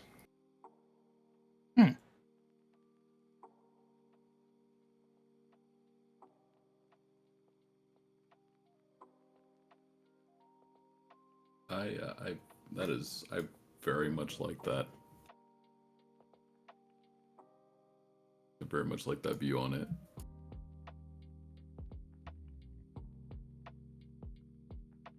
And that doesn't mean the DM has to save the party, right? Obviously, because that is not a story necessarily people want to be told either, is everything's fine, pat, pat, pat. But it is the DM's opportunity to step in and say, okay, well, that was very unfortunate that the dice decided you would lose this fight, but you don't die. Instead, you are enslaved, or you are held captive, or some unfortunate event happens that you may continue telling the stories of these characters that we really like from a position of disadvantage, to give you the opportunity to basically say, for the group to decide that they wanted something other than what the dice are saying. Yeah. Or to give players advantage, in Pathfinder's case, hero points. Or to do the myriad of tools that the DM has at their disposal. You know, they do have control over the NPCs and the world, even if they don't have control.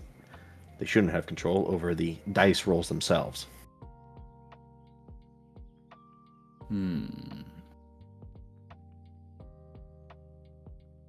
Yeah, I think probably just my biggest fear is them not having. I mean, I know it's a, you know, if they weren't having fun, they wouldn't be showing up. But I think my biggest thing is by the dice roll, like either things go horribly wrong, and it's, you know, in this case, they're fighting a giant insectoid, and if they bite it there, my biggest fear is that they end up, you know, not having a good time, or the characters that they're invested in go out the window. But then also I know this, you know, I know for some people also just kind of being miraculously saved is not satisfying either. Correct, and that's the game you got to play. You got to be, you got to decide what kind of author are you. Are you, do you want to write like a feel good story, or do you want to write Jujutsu Kaisen? You know, how much Wait, will your which one? players hate you, Oh, and no. do you want that hate? And when they say hate you, is that, do they actually want to hate you? You know, as a writer, they're like, oh, this piece of shit, I love it. Or this piece of shit, I hate you. Or that. But you know, some DMs take pride in being, you know, uncompromising. Some players enjoy that.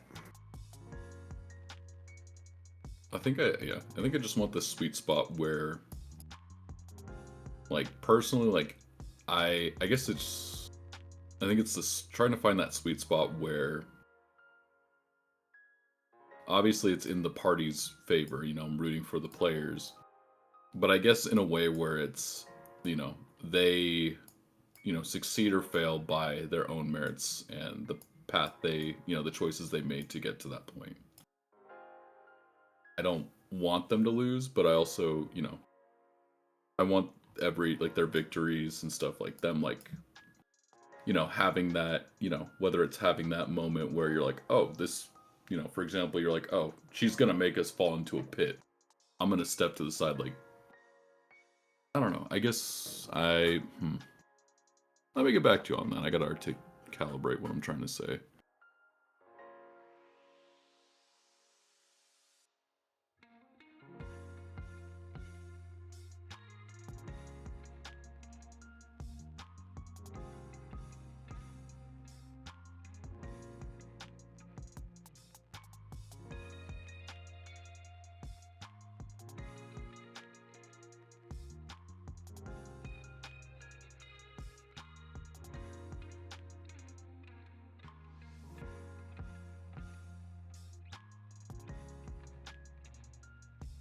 I guess, I don't know, like, at the end of the day, if they are having fun and enjoying the story that is being written with, like, collaboratively, that we're telling together or being written together, I think that's what matters. I guess part of me, though, like, stresses about, you know, like, if they encounter something and it, you know, they get, you know, one of those, like, defeat situations where it's either death or whatnot, will they enjoy that? How will they react? And whether or not, like, having that doubt in my head that, oh, you know, would it have been better to, you know, offer a mulligan, put something out there?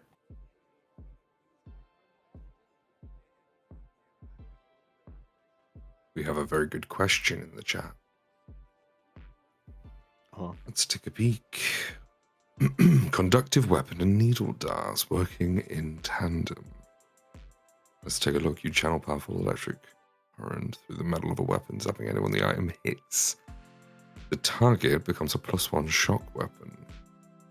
If any target of the attack throwing metal armor, it becomes D12s.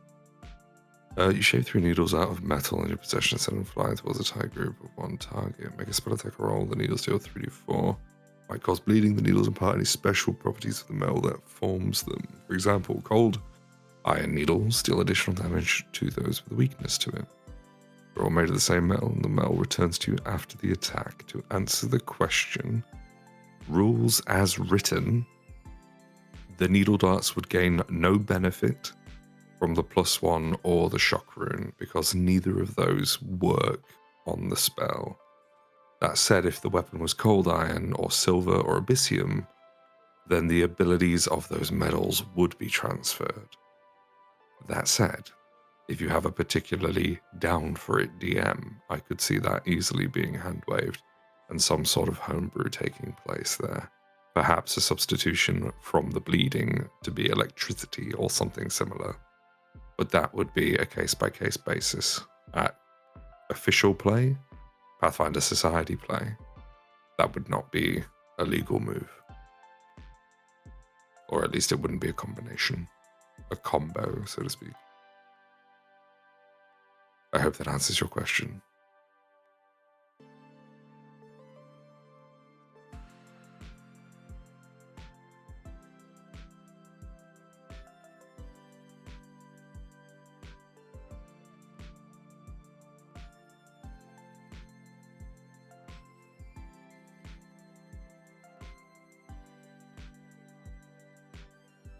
Are one of these bedrooms in the tavern going to be absolutely trashed for the players to find and have a quest start from it? What the fuck? I wasn't initially, no. They were going to be hired to deal with the infestation in the cellar. And then from the cellar, find the temple and stuff like that. I don't know. I think there's potential for plot hooks in this place. I did have a plot hook planted, a small one in the form of a couple of the people in the town asking Preston where Rin had gone, because Rin's not at her tower, and sort of been gone for a couple days. And then Preston be like, "Oh, well, last I saw, she went out with some wayfarers, out towards like basically the exit of the dungeon, and then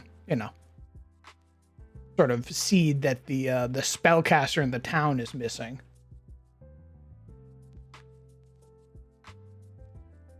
You could have a bunch of hooks in this place. I don't know if you would want to overwhelm the players or have them stumble upon it and make it seem like it was their discovery of it that made it spawn. You just have a few side quests with this beginner box. Just for you. The idea is that you throw darts at the board and see which ones stick. I never said it was just going to be the beginner box. That's what I'm seeing. I'm seeing this thing slowly grow. The scope has expanded. There is an entire hex map for a quote beginner box unquote. I just like making hex maps. Well, you gotta remember, I just like making maps. So that's why I stopped myself from making the Underdark hex map. There's no reason for me to make this unless the players are like, we want to keep playing this. What? I have a question about the setting, about the world. Okay. Go on. Is there a culture in the setting that what do you call this? That does polyamory, like marriage-wise? I don't know. What do you mean? I don't know. I mean, think we've been over this. I don't know anything about polyamory to begin with, so. Have we been over this?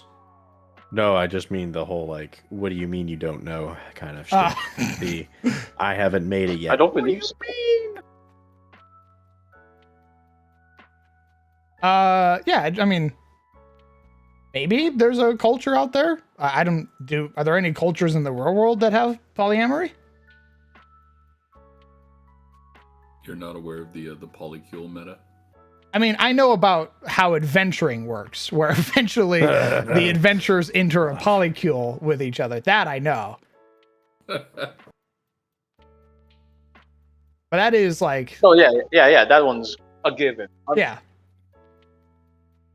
But in terms of like I'm entire mostly going societies that are built for around like it, is there like I guess institutionalized polyamory? Like they were like, institutionalized.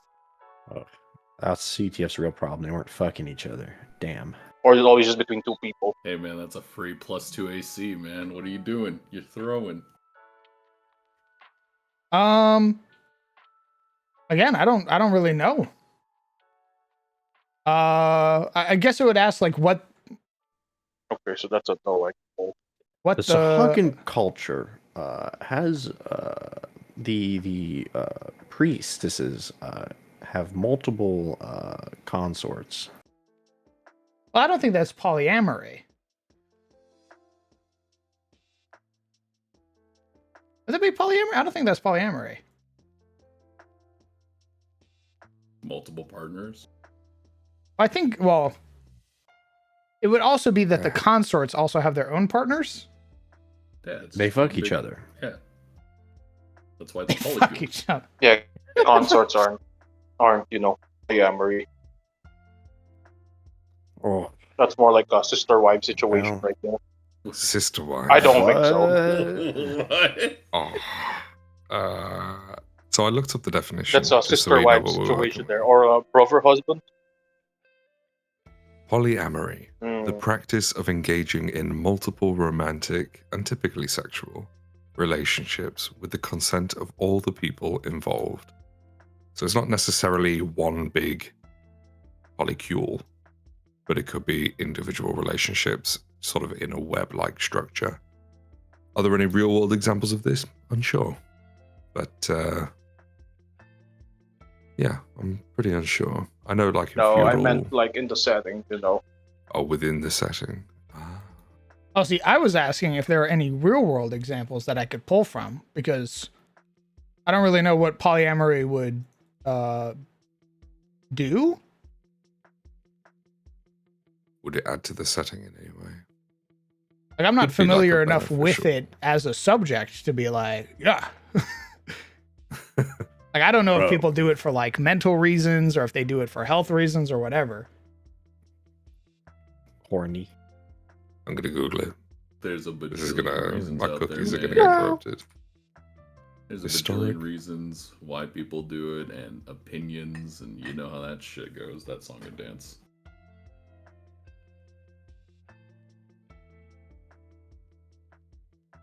Let's have a look at the history of polyamory. Do.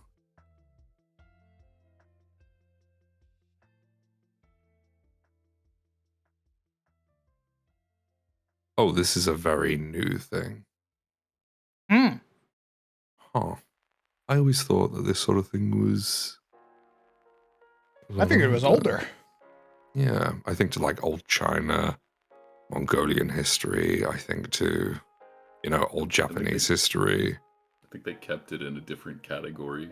Perhaps it was known as something different. Consorts, stuff like that, I guess. Hmm.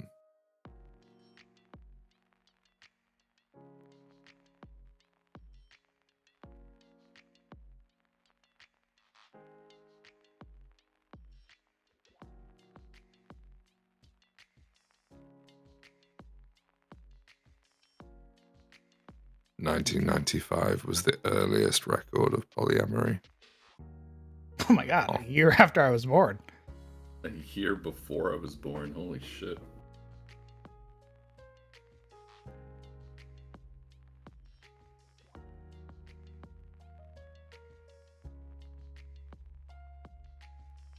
Why did he leave?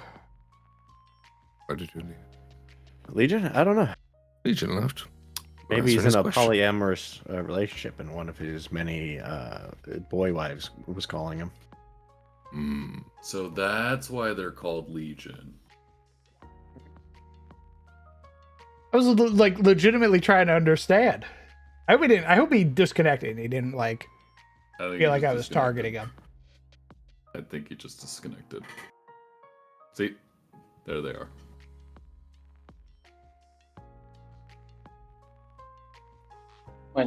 My internet exploded. I'm sorry, I didn't catch any of the conversations. Oh. Okay. You were researching harems on your Yeah, we were researching polyamory to sort of see. Google search will never be the same. Trying to see Dude, like my cookies.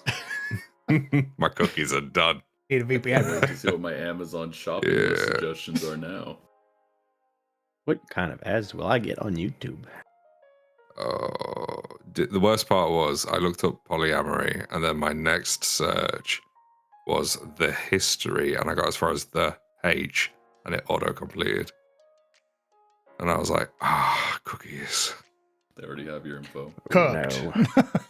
Cooked. I'm done. It took one click. We know everything about you now. Oh, You sick fuck. All right, Hale has informed. What with me harems? that, harems are multiple people for one person. Correct. Yeah. But I'm not thinking of harems. I'm thinking of Wakashu, the third gender in Edo period Japan, where a samurai who would be, in a partnership with a quote-unquote wife would go out on their samurai duties, and there was a third gender back then in Japan, where admittedly young boys were seen in that pubescent phase as a third gender, and it was perfectly acceptable for samurai to take them. Maybe not that, but that's not what I was. No, for sure, but I'm just looking at like historical comparisons is all. I believe history's woke. So my thought pattern is, why would that exist? Did it have a purpose? History is nuts, dude. No matter where you look, like by our standards. Woke. This is bullshit. And I heard about this a while ago from a couple of documentaries that I've been watching, but it's literally just like it was just for fun for the most part by the looks of things. Slam, you I guess be onto something. I don't remember this part, Shogun. Go on, Legion. I guess the thing that popped into my head is, is it like, are there any cultures, right? When I'm asked about the polyamory, is there like any culture that's just like, or just two people, or is it like instead of like two people, it's always three or it's always four, etc. All that. Like a specific number. Yeah, a specific number. I just said polyamory because it's like all encompassing on the numbers side, but specific numbered like unions, I guess. I mean, Slam makes a good, interesting point about, polyamory being a, thing that is, with low birth rates or a sudden drop in population due to disaster. So maybe that could be a recurring thing for either something with a short, like a species, or a culture with a low life expectancy. Me looking at Makote culture. Yes. Very good. No, Makote, at least in 14, Makotes also have like a harem culture. Correct. You follow a noon, and the noon is the only breeding male in the clan type deal. It's high noon. Oh no. A very popular name in Balmung was the machinist named High Noon. Was he your resident Limsa Lomansa corner idol NPC? Oh, he was in Ulda. Oh. At least when I saw him, he was in. I don't have any cultures off the top of my head that are polyamorous. Mostly because I'm very ignorant on the subject. Ignorant. There are a lot. It's 2024. Come on, Crowned. I didn't say that. I was just asking. Okay. there was no agenda. I didn't think you were pushing an agenda, so don't worry about that. Okay. Trying to Okay. expand the Legion.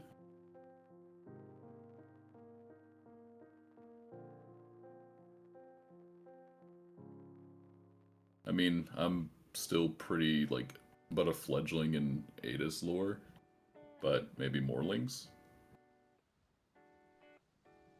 I have not written anything for like Morling, like culture, at least in terms of like breeding and stuff like that. So Population and then Are unions. you saying my Morlings are gay?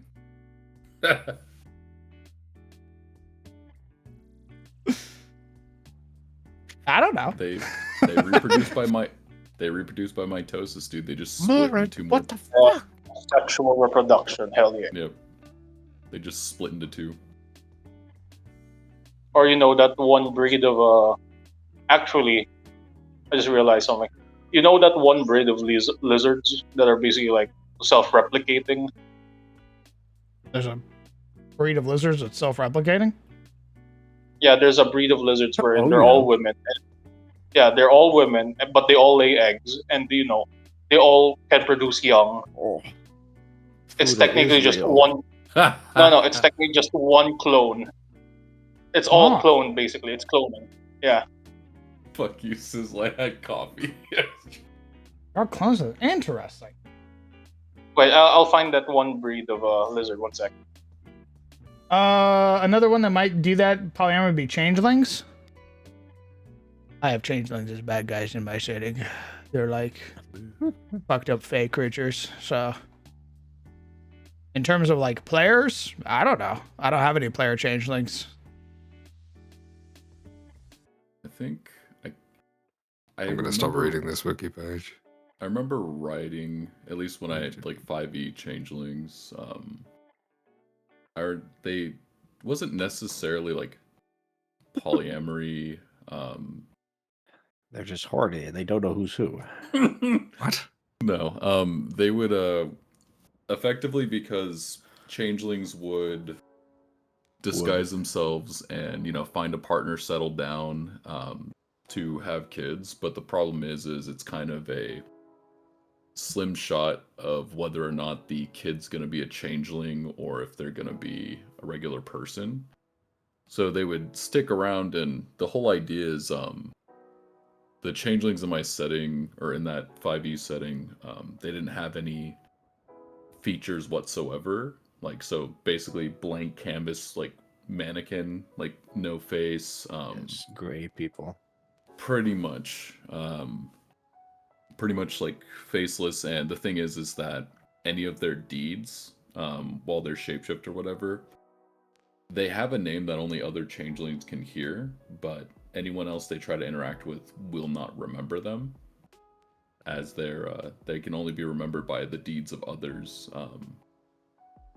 So they would like, yeah. My so name is Slobnob. Pretty much. So they would try to effectively try to break this curse of sorts by producing, you know, kids that aren't changelings, that aren't affected by this curse, so they actually have, air quote, a legacy to leave behind. So, like, they leave behind something when they die. So they would have multiple partners to that extent. Huh. Much to the dismay of the parent and the poor kid that doesn't realize what they are until they, you know, come of age or start hitting their teens, when their face starts melting off. They're like, Mom?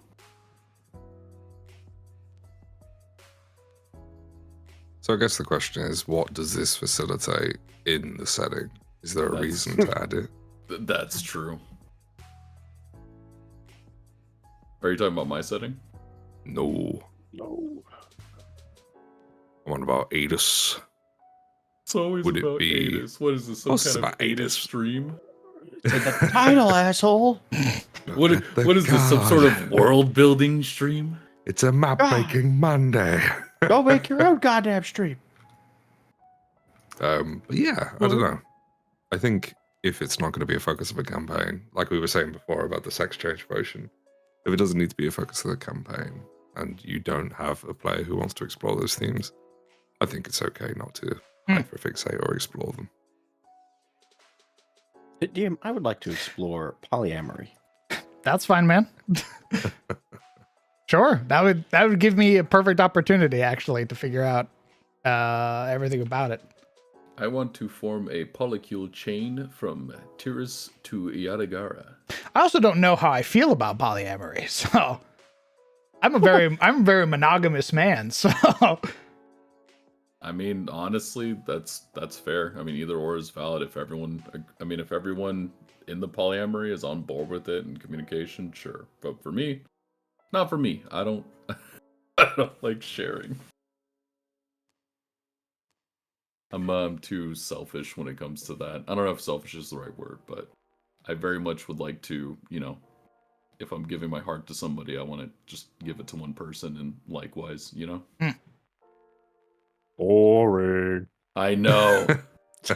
Hi, my name's Vanilla. Nice to meet you. You enjoying the base game over there while the rest of us are playing with the DLC? I know. I'm never gonna be a polycule prince. Oh my god, I'm missing every shot. Fuck me. You on Rivals right now? Yeah, and I'm currently throwing. Oof. this man never invites other people to games. Man. What the fuck? It's crazy, man. He's in a call with like 4 other people and refuses to tell anybody he's Do playing you want to play Marvel Rivals? I would love to. I would love to. Fuck you. Let's save the map. Save the map. We're going on Rivals. The beach. Could be map making Marvel Rivals Monday. What do you prefer playing and hosting, Pathfinder or D&D 5e? I have ran 8 years of 5th edition. I have ran 0 of Pathfinder. So, no idea yet. I can tell you right now, I like Pathfinder a lot.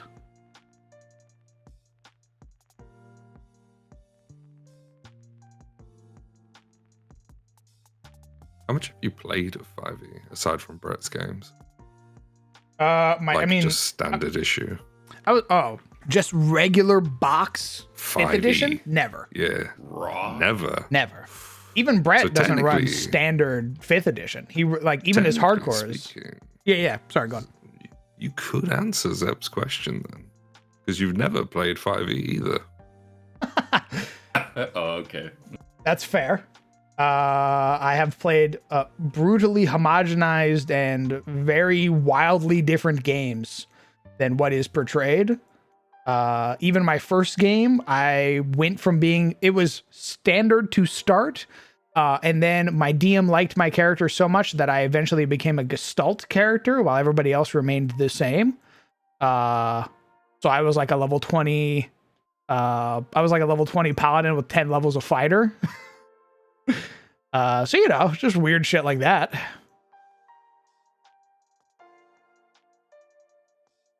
I like how the core philosophy, for some reason, at least from as I look at Pathfinder and I look at 5e, I like how the common consensus of 5e is generally immediately people immediately start homebrewing, and then when it comes to Pathfinder, it's let's be careful here. Let's not get a little too ahead of ourselves. The math is delicate, and then 5e is just fuck it, we ball.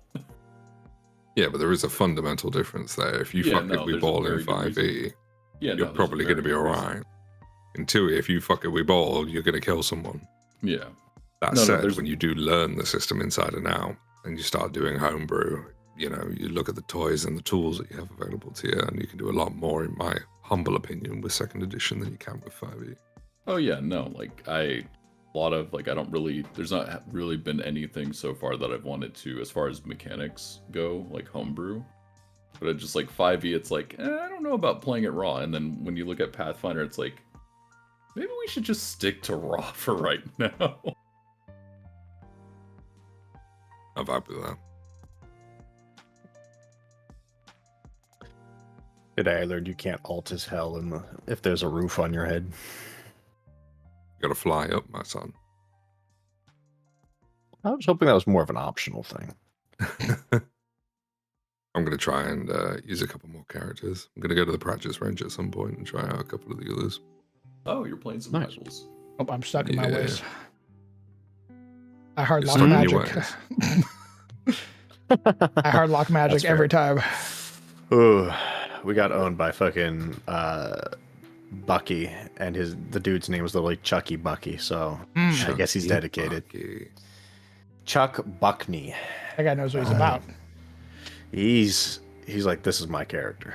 Speaking of bots, have you guys seen Aimbot in game? Aimbots Who? in game.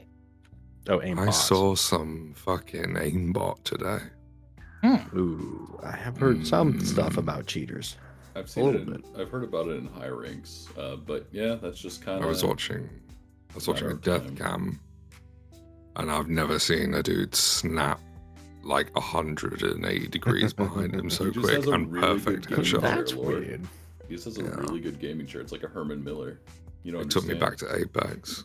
Ooh. Like the way that they were just snapping to the next target. I was like, straight to the head too? I've seen that before. Every time? That's Every time. crazy, man. Yeah. It's a Smurf SVP, or- don't say. SVP, let's look at the final play. Anyway, I started hard targeting the person, and that solved the problem. Nice. They didn't have infinite health, so I just fixed it the way I knew how. I will make you suffer. I'm gonna wait for you to stick your head out, and then I'm gonna take it off. Okay, I don't have to check in for. All right, no jury duty tomorrow. Pog. Marvel has taught me that I'm not really a team player. Ooh, selfish That's little okay. man. Selfish, selfish, That's okay. selfish, You just selfish. need a team Extremely. to support that. I'll I mean, look at the say way. my Achilles heel is that I will choose a class that I think will support the team. I'm usually wrong, and then I will solo dive every time. Yeah, Nice. I Same. noticed that too. Yeah. That's usually what happens. But I have to wonder if this is how I play D&D too. To be fair, though, we identified that while playing together, and immediately I was like, okay, well, he wants to dive, he wants to do the most. So I just started buffing you, and then we won. So, I just fell into a pit. I'm gonna fucking uninstall now. Are you playing ranked or just quick play? Playing quick play.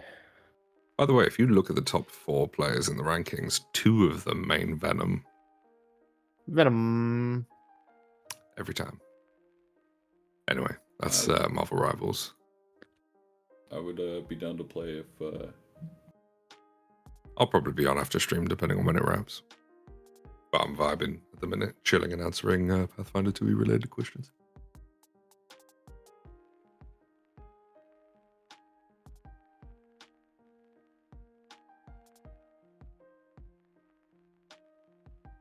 What is this? Speaking of homebrew, I must share the sad truth. Hero points are statistically a lie. I'd recommend treating them like 5e advantage because they can actually be a trap. They can actually be a trap mechanic in some encounter balance levels. Explain. Interesting. What the hell? Show me kind you're of- working out. How dare you? No, I think they're onto something, but I want to hear it. Or read it.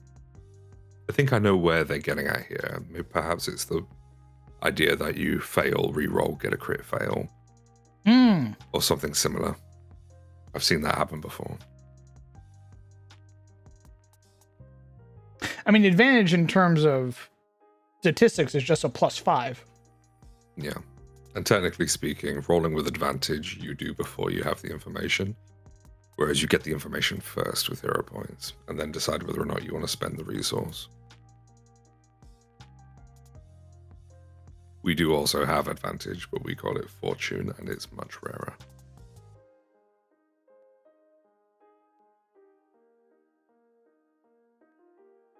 But yeah, this is I'll join you if you got room.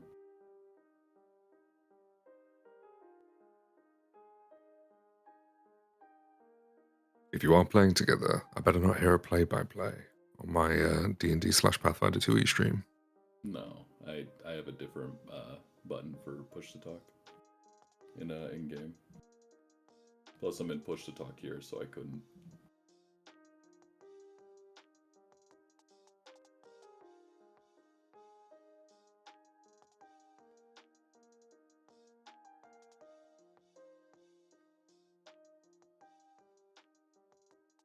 All right. Put some more grass down. I got to piss, so I'll be back. All right, don't Go fall in. fish, girl.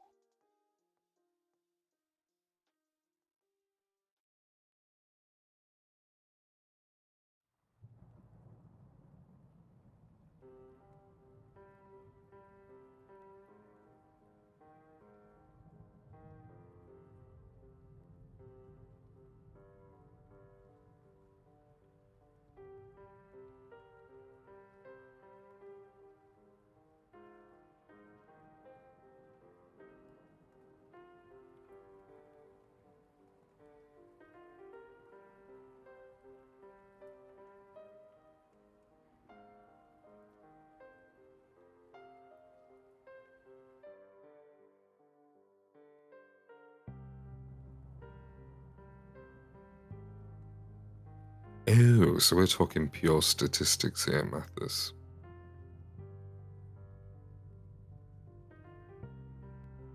See, hero points are statistically a lie. So you mean that you're no more likely using a hero point to pass than the initial roll, whereas if you had advantage, you would have a statistically more likely chance of passing the check.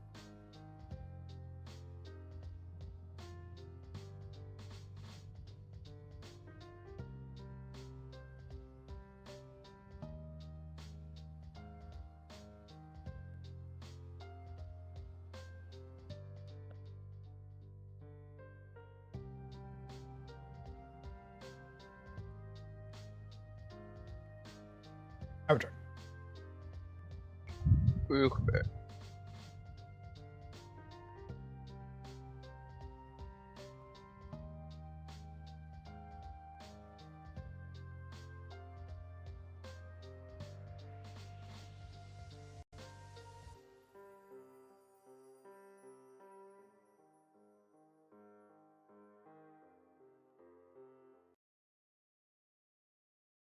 I do agree with Mathis here. When fighting higher level creatures or doing higher level challenges, it's almost worse to re-roll because it's statistically more likely that you're going to get that failure again than getting a success. Now, is that a reason to change the rule? I believe that the rule is working as intended in that circumstance. But, yeah, crit fail, especially. If there's a 15% chance of a crit fail and a 65% chance of a fail, re-rolling with a hero point is more likely to give you that crit fail than it is a success or a critical success. I could definitely see that, but I think that's by design. Just have I don't good think luck. I don't think changing it to work the same as advantage does or a regular fortune check would make the check, it would make it stronger, but I don't think that the intention of hero points is to make it more likely to necessarily succeed on those higher level challenges.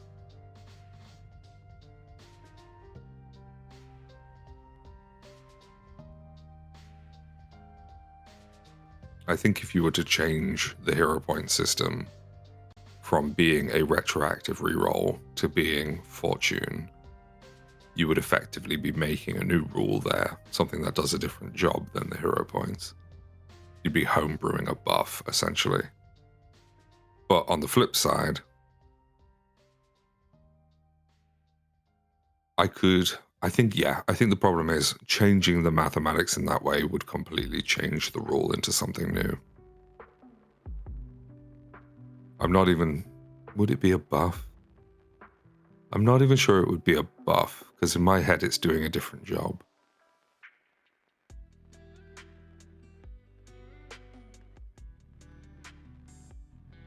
It makes me worried that Paizo balanced the game with that bad info, so map is too aggressive.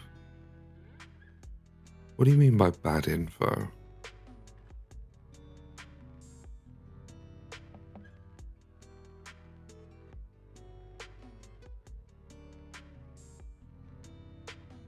I feel like if they were working off wrong information, it would have been errated by now. Well, what I mean is, hero points aren't taken into account at all for encounter balance. So I'm unsure what he means by balancing the game with bad info. This is separate. I haven't done my retail therapy today. I should think about that. What are you going to buy? Anything shiny? I was going to buy all those Pathfinder books, but the Humble Bundles ended. So I might buy myself a video game that's $20 or less since there's a sale right now. Hey, you could save that 20 because there's always another Humble Bundle around the corner with Paizo. The Paizo agent. They really do like putting their books on Humble Bundle, and it's different books every time. Well, I say that. There's always the core books all the time, but then they'll put like a different AP with it. A couple of different flip maps. That's true.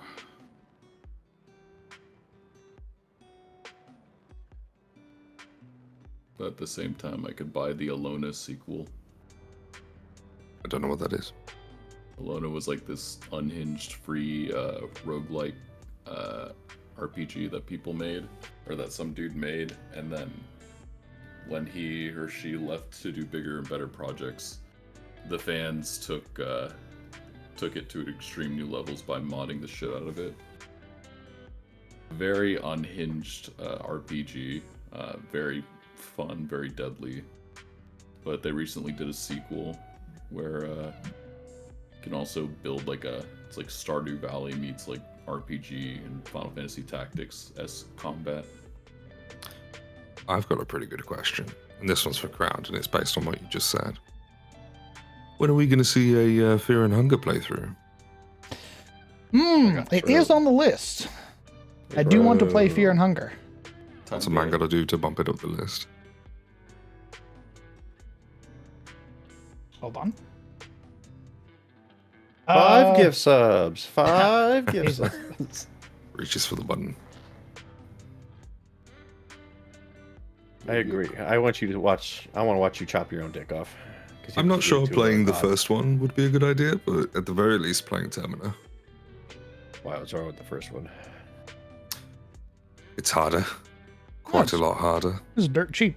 I don't know when I'd play it. I do want to play it. I do recommend starting with Termina, the second one. Do you have to know what's happening in the first one to play the second one? Not really.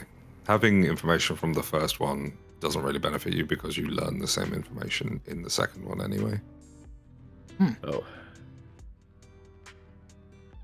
I think the only time it matters is when you're really deep in the lore, but at that point you're reading guides and watching YouTube essays. So at that point you already know everything and you're learning the niche bits. Unless you're going to be in the game reading every single book over and over again, I wouldn't worry about those tidbits. Okay. Laura, would you like to play Marvel Rivals? Yeah. Fantastic. Not Crown, he's a bitch. May your wins be few and your losses many. All right, Gabriel. You know what? I'd beat that asshole in 3 turns. He's a piece of shit. Beep boop. No, Crown, Q-snipe them and beat them. Sup, pussies? I know that username anywhere.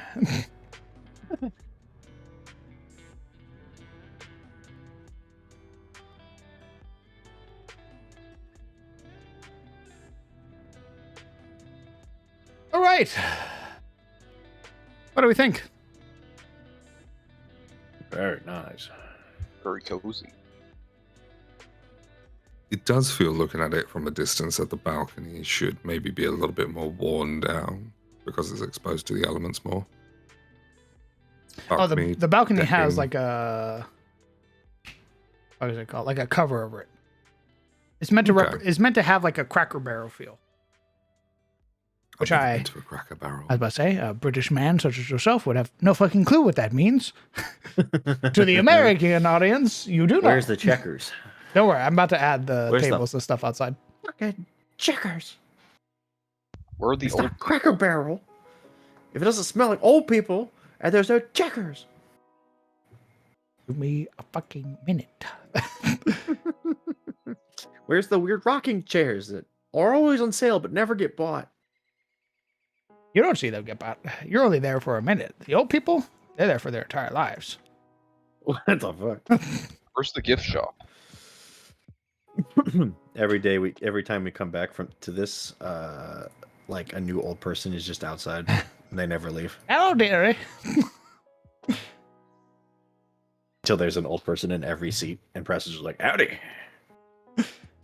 You'll be here when you grow old. Anything to drink? I need to die young. You got any adventures I could throw my life at so I don't end up like these losers? I'm glad you asked. Fantastic. Speaking of which, though, it might be an idea to put accessories and sort of little bits of environmental storytelling on that sort of decking balcony area. Maybe like crates that haven't been loaded in yet. What I'm gonna do is I'm gonna fill out this back area, sort of show where like a stable is, where you would keep your horse, and then I'm going to have little like areas because I'm gonna have the Pathfinders out here on the balcony basically. So there's gonna be little like adventuring squads or little bands inside of this place when the party rolls up to come do their job. Very, very cool. Bands to make them dance. Oh, are you ready? Yeah, throw me in. Throw me in, Chief. Anyway, you know how I said I'm going to solo dive? Yeah, it's just an inevitability. Yeah, that's why I'm Magneto. It will happen. Why not be Venom so you can dive with him? I'm not a diver. Maybe one day. I want to learn how to dive a little bit better. I used to do Kerrigan and Hearts, and she's a dive hero. But this ain't Hearts.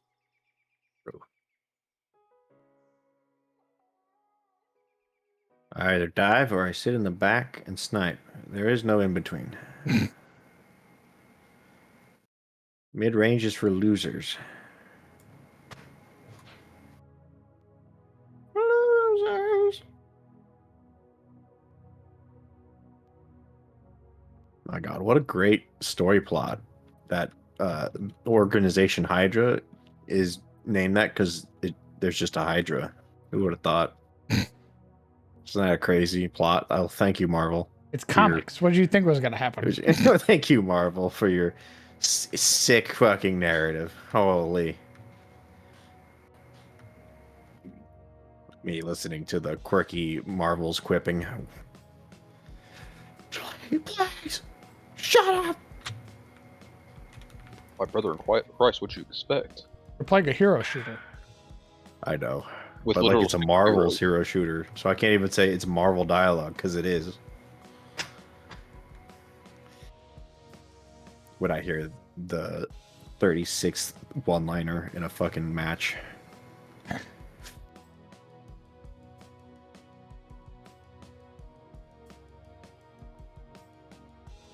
Oop, and I fucked it. Anyway, I'm out.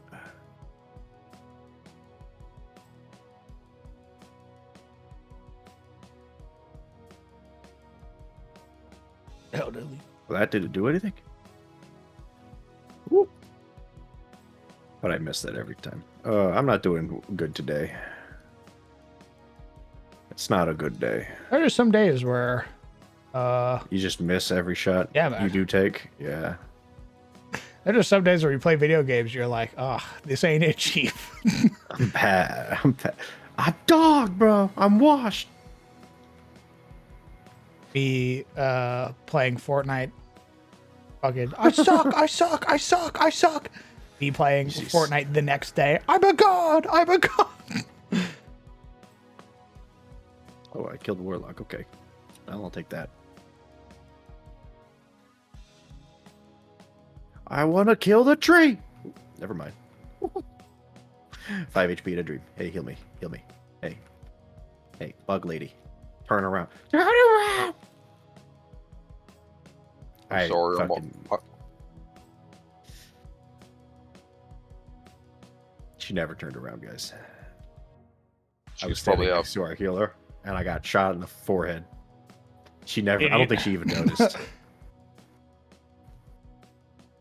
She was probably out of heal charge anyway. No, she wasn't. Because I know she wasn't. Because she wasn't healing anyone. Yeah, man. She was only sending out attack buff. She watched me die. She did it. She didn't even know I was there. Because I don't know how to say I need healing. Where's the fucking Middle mouse button.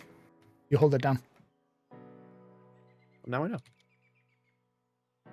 Thanks. Go into game chat and yell on mic. Ew. What the fuck? I'm not. That's the doing that. stupidest thing you've ever said, Zebus. What the fuck? Yeah, no, that's why I said it. I'm not communicating with these people. Better watch yourself, Zebus. I just said that's why I said it, to be dumb. Oh, it was a joke? Okay. Wow. Ah, all right, man. You get away. You better get watch away with it yourself. This time.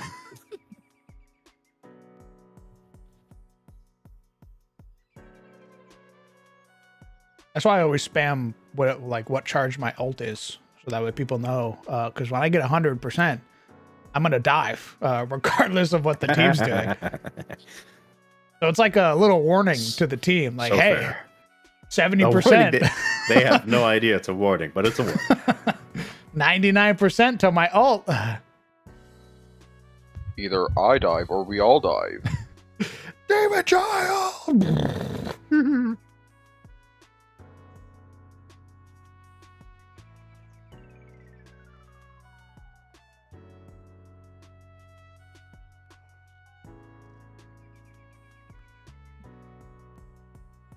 All right, we're getting in the swing of things. Ow, ow, ow.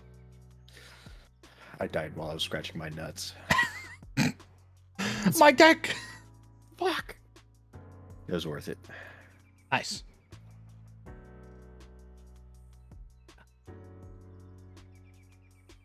Get on the point. Whatever you say, turret. Ooh, almost got sniped. I don't Oh, want to do the God. objective. I want to get kills. Almost Oh, lost my unreal. cool there. Get that bitch out of here.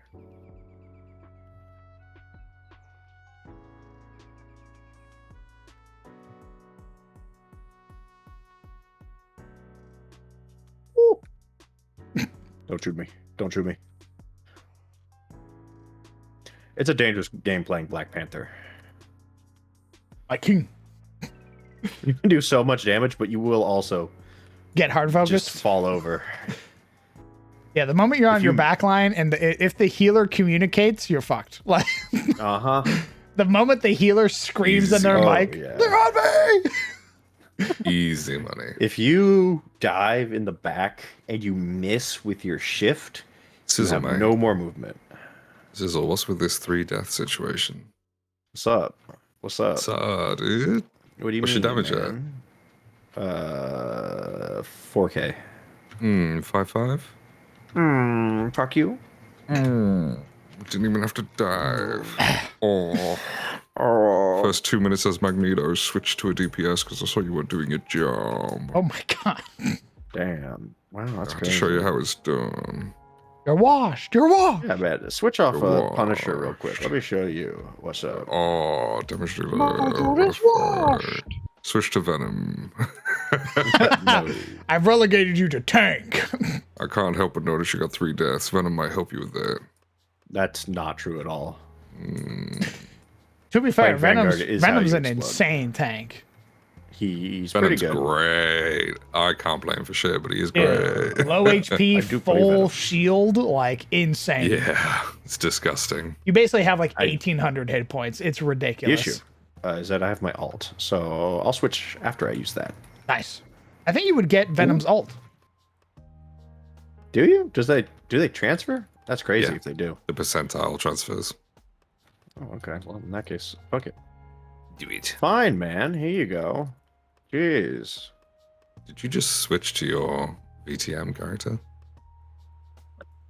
What? I heard your character come out for just a second. Oh shit! You got me. If you say so, mate. If you say so, man. I got a great deal for you today. One of a kind.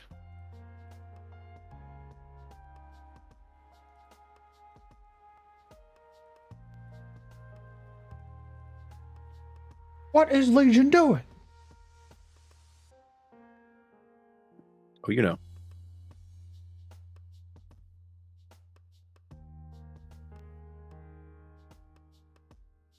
Knowing him, he's probably driving. Responsible Well, motherfucker. I might die. Have you tried not dying? I died. Dude drives more than a NASCAR racer. This man loves his family.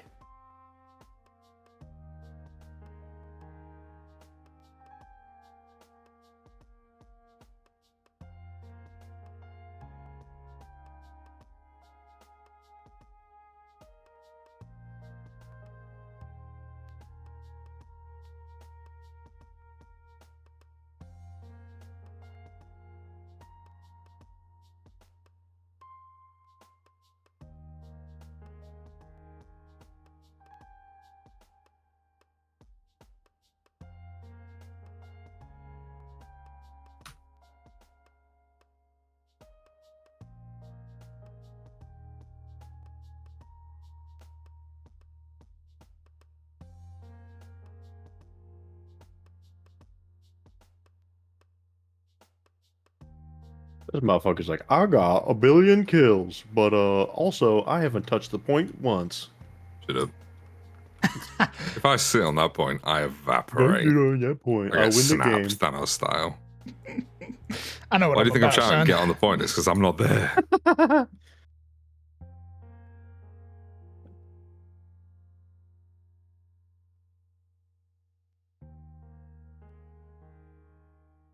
There's like an actual Ooh, debate that's a happening. savage stun. Ooh. Shit, I'm doing the play-by-play. Damn. Nice death, idiot. Are people doing math in chat? There's like an actual debate happening in chat What is right happening? Oh I've my just god. spotted it. I realized I stopped What's looking going at it on? for like 5 seconds, and now it's a whole debate. What's happening? I just got back. I'm sorry. Oh, I don't Where'd like you that. go? I see a Jeff doing some quirky shit. I'm driving again. I was driving. Like God I damn said. it. Hold it. I fucking had $5 over to Zebus. Son of a bitch. My dad wanted to buy like a goat How'd that get me? for Christmas, so we're going out to buy Anger. goats. Well, time to die. Wait, you mean like cut a goat or an actual goat? Cooked goat. Okay, I thought you said like an actual goat for a moment. Is that not what he said? What did he say? A goat. He said he's getting cuts of goat. Oh, cuts of goat. I mean, it's basically the same thing. What's that even mean? If you slaughter it yourself or if you get it from the butcher. Oh. I thought this was like a metaphor for something, not actually I'm cutting goat. Hey, GG. Like, hey, I'm gonna go cut the goat. Let's have a look at those numbers real. Fuck, you got ahead of me. You fucking idiot. Oh, what's your dare? damage? Swap to Venom, though. Took the advice. I was already 13 and 2. Let's take a look at those numbers. How'd you do? Neither of us are MVP, so I think we've just been shut down. The healer got MVP. The healer was actually. I don't know about you. I never got healed. I got healed. But fair play to him. You got healed? I'm glad you got healed. You just got to, you know, not stand in the back. All right, all right. You didn't get any medals, Silly. though, so what's that about? Hey, medal show. I nearly blocked as much damage as you, Venom. What's going on? It's crazy. I fucking played Venom for like the last third. And that's not a good thing. You're the DPS. Why are you taking damage? Hey, it's the turret. Turret is it? It means they're shooting at me. Tank. Yeah. I'm not a tank. I'm a vanguard. It's different. Or Vanguard. Get your tank. terms correct. Thank you very much. Get your fucking terms correct. I'm a Uh-huh. dive. Come correct or get corrected. It is what it is. I'm gonna come on your face. Oh, Oh my god. Oh, Stares at the Punisher, has white makeup. Fuck, you might be right. He really has been getting his ass beat today. He only gets like this when he's really losing. Why are you talking like my mom? Fucking Jesus. Because I've known you for years, you dumb Gets bitch. upset when he's like this. Fuck you. What's wrong, champ? You have a bad day at school? Maybe I just like having a little, a little back and forth occasionally. You're feeling a little sassy. Maybe I feel a little bratty. Oh, Little yeah. bratty, little sassy. A little bratty today, Nothing wrong with being a bit bratty. Brat this. Oh. He points to me. You will never see me. You will never see me stoop so low.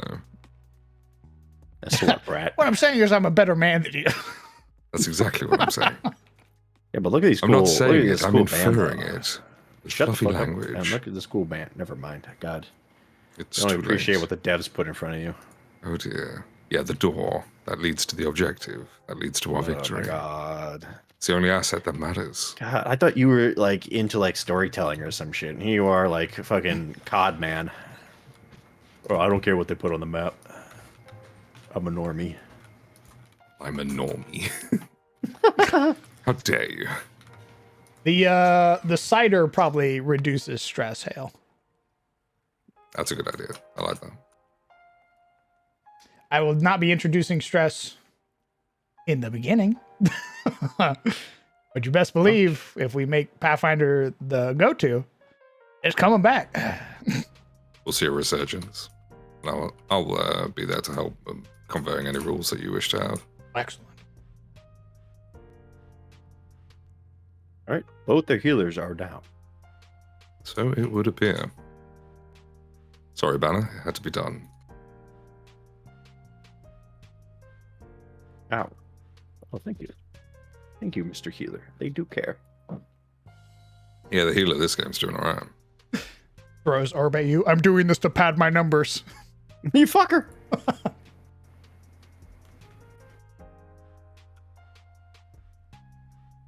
One's super low over there. They're flanking around, it looks like. Why not? Because I feel like that would greatly overwhelm. I'm already going to be overwhelming my players with numbers that they have to adapt to. Correct. Like I'm going to be telling my players, hey, this guy, because you're flanking him, is off guard. And they go, what that mean? What does that mean? Yeah. And I go, well, it's the opposite of what we would do in D&D. So this guy has a -2 to his AC and a -2 to his reflex saves instead of a +2 to your hit. They go, oh. What does that mean? Well, your likelihood to crit nice spot. just went How we up. do? I like the spot. Mind if I Look join your you? ass.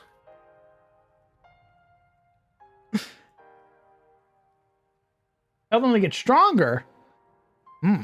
I think stress will actually be easier to write in Pathfinder because of how many conditions they have. I agree. Fucking warlock. Piece of crap. Like, you know, What? rolling like a really You low all take one. Shut up. Supposed to get in there, man. If I get Where in you there going? while I'm mowing, I'll die. Shut up. Coward. How's about you play your character? I am, successfully, by the way. We'll take a look at the numbers at the end, eh? Shadow win. We'll see how well you played your character in the scoreboard, eh?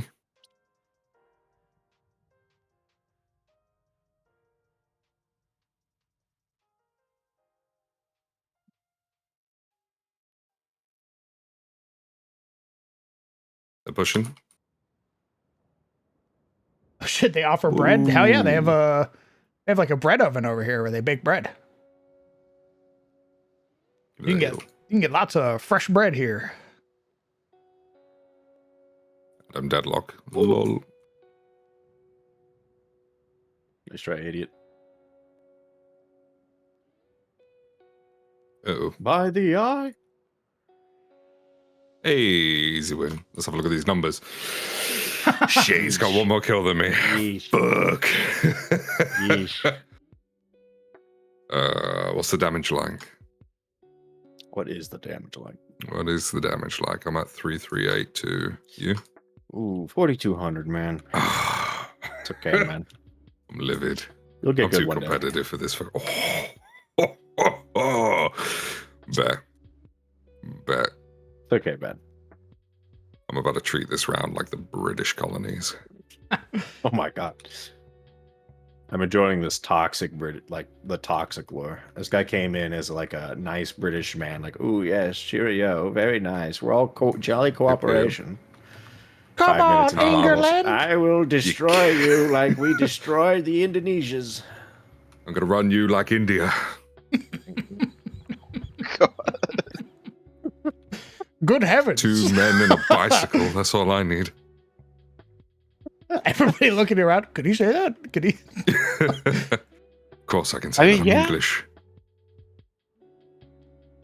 I see you changed the... Yes, I changed it to blue. I was initially going to keep it red, but I think blue is more fitting because of the fang hold that they're in.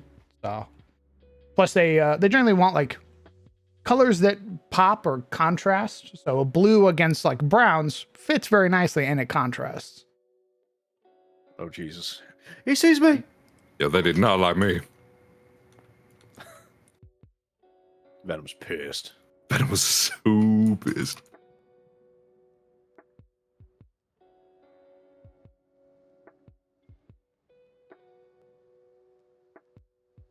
Watch that left flank. I see that fucking shark.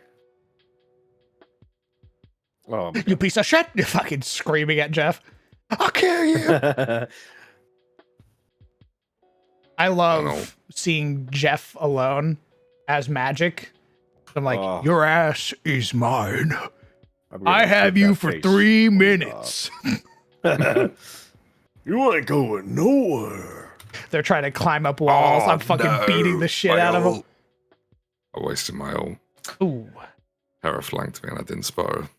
Absolutely ruthless. You hate to see it. It is brutal to do your alt and then somebody else Watch just it fizzle. nullifies you entirely, and you're like, That's terms. It's a special kind of feeling. I'm popping off, and then I watch Emma Snow or whatever her name is pop her alt, which makes everybody invincible, and I go, oh. Makes everybody cry. Hello, guys? Gamer. I guess I should use my alt. I guess it's time to get serious. Neat. Is that Jeff? Oh, Jeff. Ooh, tri-tip on the smoker. Oh my god, Venom, Ooh, please I go got away. nibbled, I'm dead. Okay, cool. Jeff nibbled me to death with his ult. Venom, Seems like a please. bit of a waste, but... Oh, he just got me in the ult. That's okay. Oh, that's BM. That's Got targeted and single personal. jeffed. Yeah, he didn't like me. I'm gonna take that as a compliment. I'm doing a good I am job. fighting for my life. I see that. Please. They recharge health when they swap? Oh my word. How obnoxious is that? Pretty bad. You're talking about Cloak and We're Dagger? gonna get on the point. All right, yeah. I hate beating the shit out of her, and then she transforms, and she's full health Yeah, again, and I'm full like, health you again. motherfucker! This game She's is rigged. fast, too. Ugh. She basically, like, darts away from me, and I'm like, Oh my god, get away from me. I want you dead. With every fiber Get in away my from me. being. Oh. Time That's to be a bad aggressive. time. Oh, It's fuck. over. Time to be aggressive, game ends. I was on the point. I'm It's time to be aggressive. Time to lock in. May need a tank. tank. You want Potentially. to play Venom again? You want to play Magneto again? I'll go Magneto, but they have a lot of melee, so I'm not sure Magneto's going to do too much. Oh my god. Fine. I'm just saying, Always like, be. educational observations. I'm always the barter here, you know. Magneto's For the dog. only Vanguard I know. Only Vanguard I know. You should work on that. Vanguard I know. I will You should work on that. that. And then I'll Right beat you now. in that role too. 2. Oh, You haven't beat me in this role yet. all right. Doofus. I'm about to fucking get more kills than you as a tank. Bet. Take a look at the chart. You're at 15, Look I'm on at the 12. chart. Let's take a look at the chart. Let's do a little comparison of the damage here. Love me a graph and a Q because I'm Love a good British. graph. All right. Just pull up the chart. Is That's a that a stereotype. line? Oh my god. Just because it's true doesn't mean it's any better.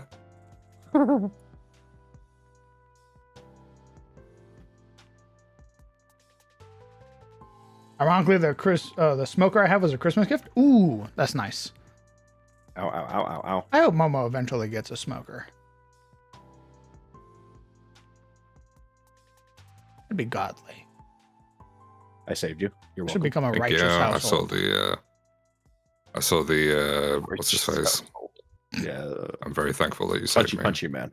Yeah. All I need is a healer to top me off. Oh, well, you're asking for a lot. I am. Oh, Jesus. It's over. It's over. Ah! Yeah, it's over for me. That's for damn sure. Is it the Spider-Man's door? Whoever she is, the one with the mech. Yeah. When she Penny? does that, like rush around, Penny. When she does that rushing around, is that her role? Yes. That is her role. She leaves Okay. mines behind her. Oh, gotcha. She can also like chain hit you. So as long as you're in front of her, she's dealing damage to you. I understand. Yeah. And by I understand, I mean I witnessed it firsthand. She beat the shit out of me. Oh!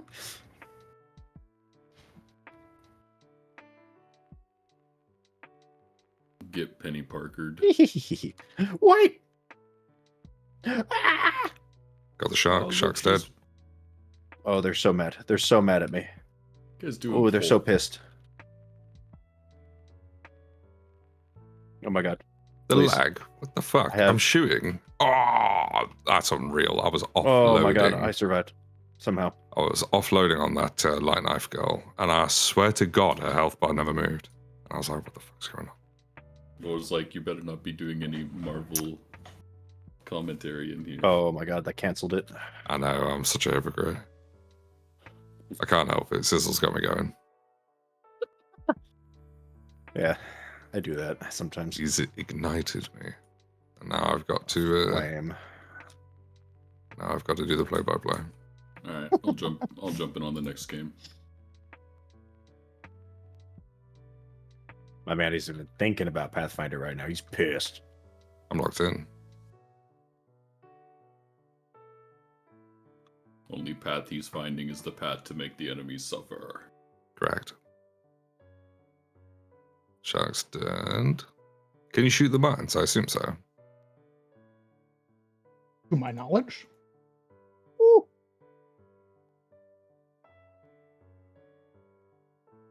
Thank you. Oh, that doesn't sound good. Oh, I'm fucked. That fucking penny. Oh.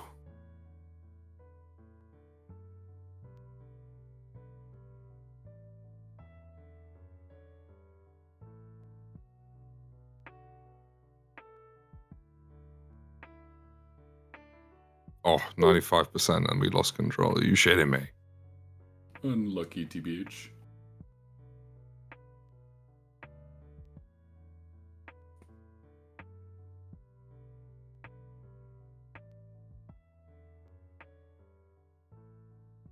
Uh-oh.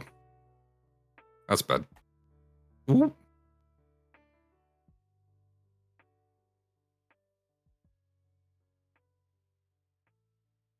Was that a gonna in my head? Oh.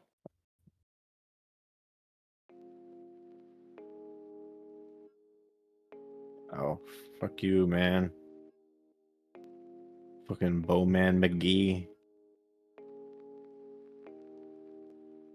I've almost got it. Get on the point.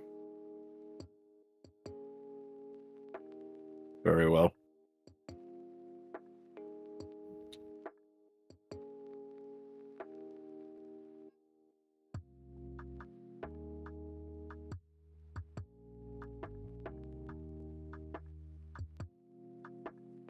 Are Oh, that was on the point. Are the rooms single bed accommodations, double bed, or perhaps bunk? They come in both. There's single rooms. There's double rooms. F. There's the suite, and then there are the I'm livid. other rooms I haven't finished yet.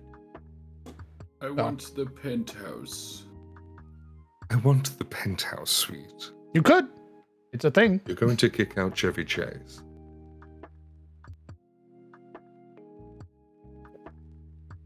White Chicks was amazing. He believes it too. Ugh.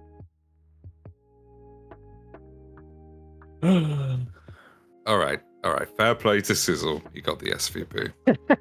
Fair play to him. Fair play. All right. Can't argue with the stats. Know your place. All right. I'm not humble. I ain't humble. That's all So right. what's your This your loss in-game- was not my fault. Even a little bit. What'd you say? What's your in-game Marple Rival name? Oh, well, I would have. Oh, are you trying to join the party? Is that what this is? Yes, yes. I was about to It's, DM one another. It's a beep. I wasn't sure if it was You already- different. You guessed it. That's crazy. I know. Am I seeing that right with 16K grass stamps? Yes. Is that a robot voice? Is that a debut of a robot voice? God, I hope it's a rock. Hmm. Interesting that this sort of communal inn doesn't have a sort of common. What would you call it? What are they called? Like a bunk room, something you would see in a. Oh, why am I forgetting the name of them now? Special type of house. See them all the time in England. I've stayed at them. Hostel. Like the inns from Fable, yeah. Something more like a hostel. Where you could fit like 20 bunks in a room and charge people for the night. Oh. Yes, the Fable method of Do you guys know of kicking out hostels the in former America? tenants and jacking up the rent. Oh man, we got Airbnb. So it's I've different. done a hostel before for the Erms Ferry. So the Erms Ferry has a hostel. This, I would say, so this only shows the second floor of this place. I would say the first floor probably has that. Okay. So cheaper if you want to live or you want to stay in the sort of bunks, so like the downstairs area. Or you can pay more and get like an individual room deal. For a view of the orchard. I Indeed. can see that. Living expenses.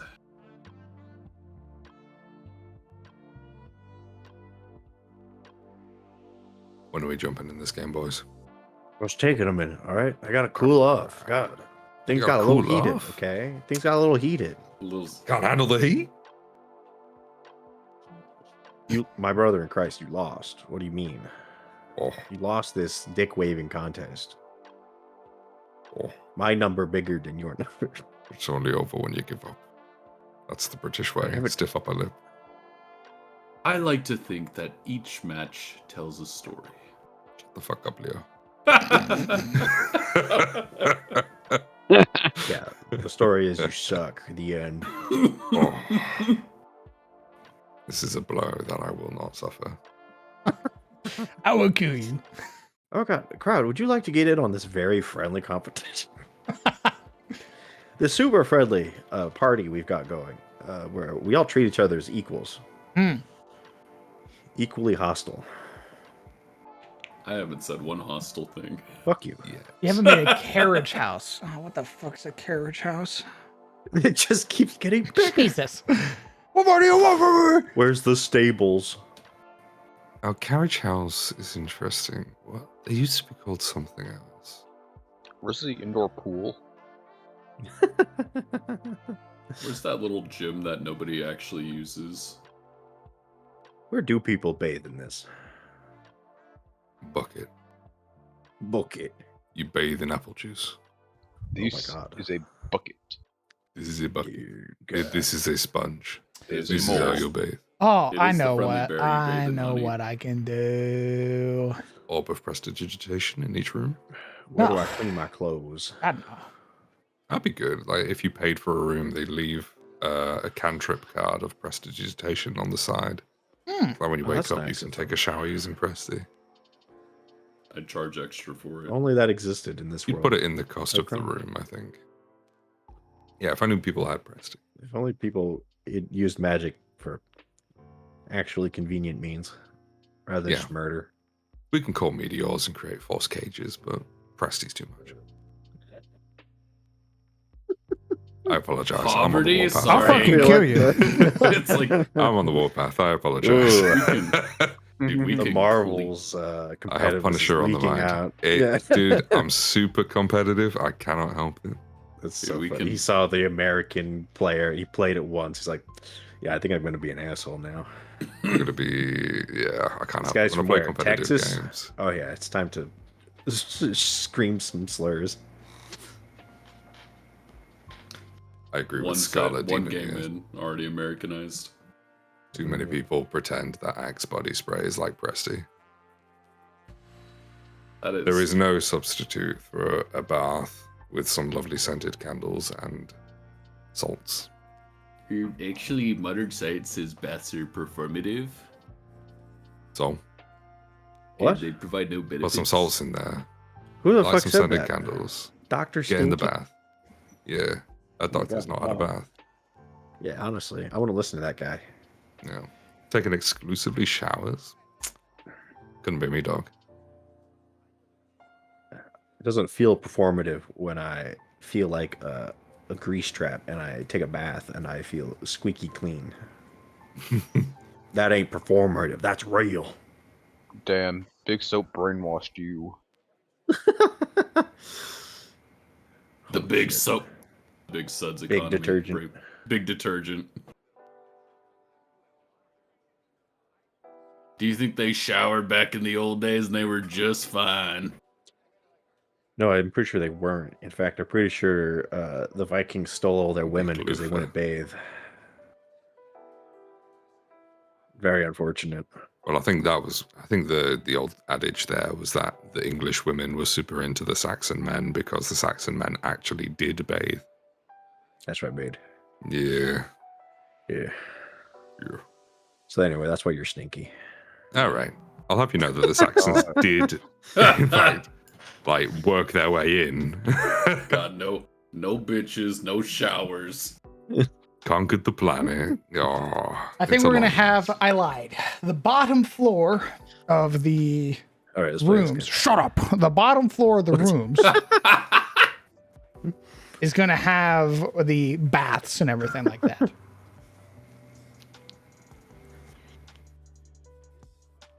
Since I'm on push to talk, I'm just gonna try to ping. Just follow your lead. I believe in you. So it's not going to be something that the players will see on the map, but more so me saying, hey, the bottom floor of where you're staying is where your bath is, where you clean your clothes at, all that shit is. That's you know all what? bundled up into you your fee. Your fee? Oh shit, we actually have to pay at this fucking inn. Yeah, dude, this ain't Gerald. Fuck. I'm Yeah, just so used Preston's to going to free be like, room. money. Hey, wait. If I'm a native here, do I get a house? Are a you a little shack. native? Question mark. Not a native, but like Born and I raised. live here. I might give you a house. Can I have a little shack on the edge of the woods? Like So I a might witch? do the free rent thing where wayfarers are given like empty houses to occupy. Oh, So that nice. way like squatters and vagrants and shit don't move in. Oh fuck! I gotta fight the rats for it. We've I might, come yeah, to I an might do the alliance. free rent thing. I wanted to do that figured with I'd get, Aram's like, Ferry. I figured I'd get like the Glensorn treatment. Well, Glensword lives on the outside of town. Oh yeah, that's close enough. I mean, you'd have a grove that you'd belong to, so you would technically have a place to live in Kalador. Whenever you'd need shelter, if you couldn't get to Istari, you could just go to your grove. Fuck you guys, not homeless. I come back, it's burning. Fuck. There's goblins Probably. outside. There's a sexy drow woman. Fuck. I've never felt so conflicted in my life. Her name's Finthara. All right. I'm no longer conflicted. That thing's stupid as fuck. Say you hate Minthara. Just say that. I love Minthara. It's not my fault. Last time I played, I one-shot You her. fucking killed her, you murderer. I keep trying to get her into my party, and it fails every time. It's so complicated. such thing as such a hater. Yeah, man, you got me. Obviously, it's my deep misogyny that I'm not even aware of. I knew I'm it. telling your mom. I'm telling your mom. What's up, Legion? I thought I heard you speak. Yes. What's I good? have a question. So, do you remember Elijah from the Bible? One more time? Sorry? Do you remember Elijah from the Bible? Oh, you'd have to remind me. It's been a while. The prophet, the one that went to heaven, the chariot of fire.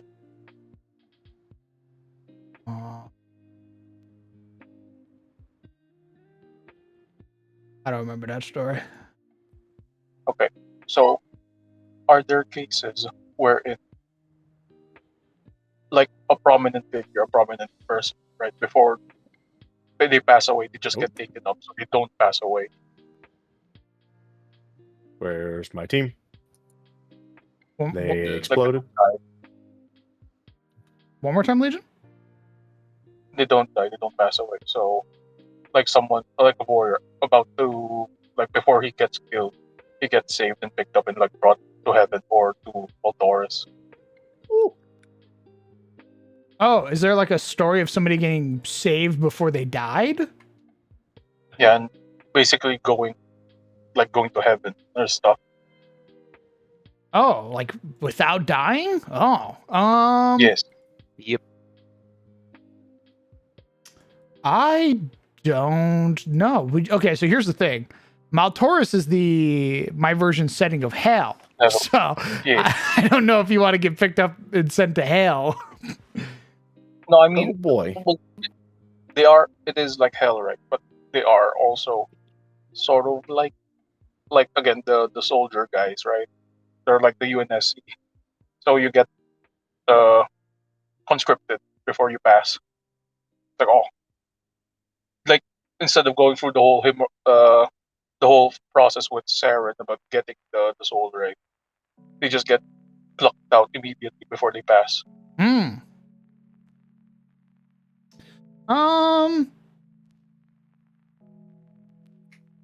Are you asking, have there been instances of that? These. I don't see why not. Okay. Because I also remembered with the Axios, right? Like the coin bit. Uh-huh. Like have there been cases where it Durg or Circular or the Hingard, right? They decide to, instead of like passing away, they just do the pilgrimage towards the Axios. Because it is a physical place, right? Yeah. So that's basically their quote unquote passing. They just do their pilgrimage towards that place. Oh, And sure. they physically give the coin instead of like, getting picked up by the Axiom. Shit, my bad. Coffee Sure. spilled all over my floor. I imagine you'd still need money though, if you're gonna roll up to the Yeah, axiom. Yeah, you drop the coin yourself as a living person instead of like, Sure. I think you'd be viewed as very odd. Like you have nothing else to contribute to life. No, you're like at the end or you reach the enlightenment, right? But you're at the end of your lifespan and you're like you'd prefer to do the trek there instead of like passing in like a bed. Or like yeah. Huh. I mean, yeah, I'm sure there are Like people who have done that. I think it might be considered a little odd just because you would technically, like, unless you're taking your family with you, you're kind of denying your family their final chance to say goodbye to you. I guess it'll be like a like the last, it's like a bucket list thing, right? They accompany you towards that, final resting place. Instead of like them watching you go or like seeing eventually wither away, they accompany you towards that final resting place instead. Well, I guess I could see that. I don't think it's a very common practice, but I can definitely see it. That seems more like a monk thing or a paladin thing, right?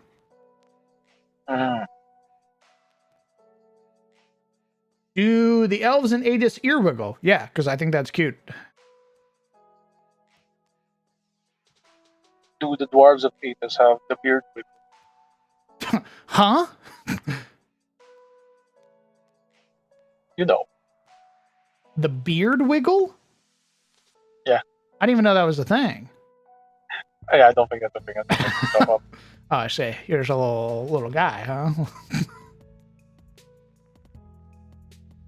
Yes.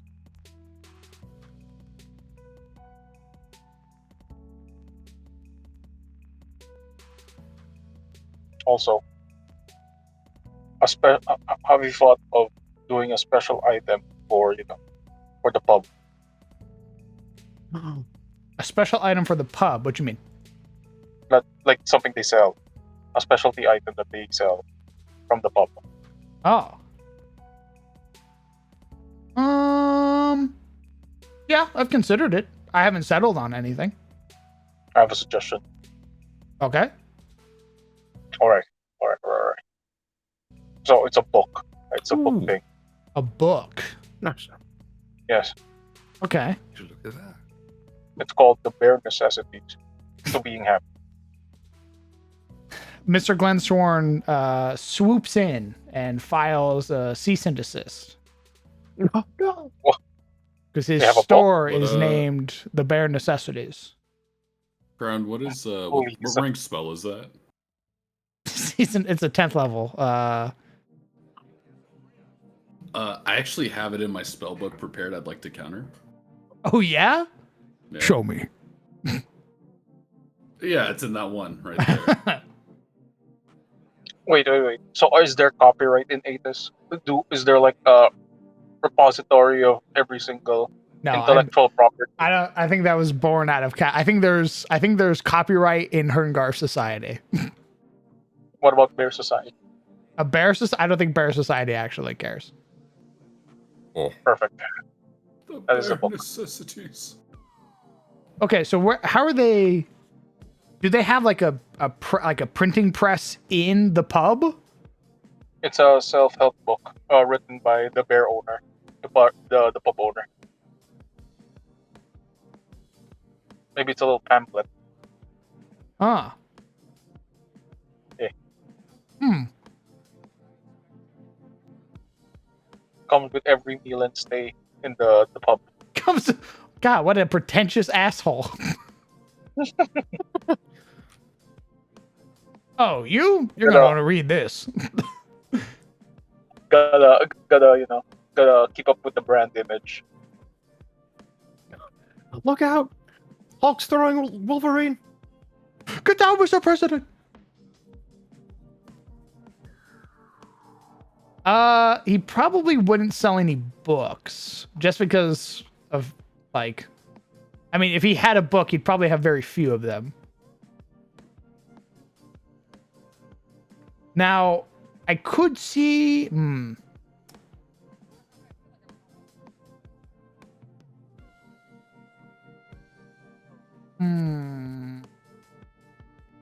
Given who his wife is, I could see something magically inclined, like a particular cantrip card or something like that. A calling card, perfect. A business card. Oh, God. Of course. How about he sells a certain amount of jars of honeycombs that he then introduces to the local beekeepers and tries to help the village as a whole support. What do you mean, Skullthrone? Because we already have an apiary with like a gigaton of bees. Perfect. It's like straight from the farmers, right? Like every single thing is like organically produced. Like they have a partnership with the apiary. I mean, they technically, I guess they do, because they sell the cider and the meat and everything. So, I mean, they technically have like a deal with both the distillery and the apiary.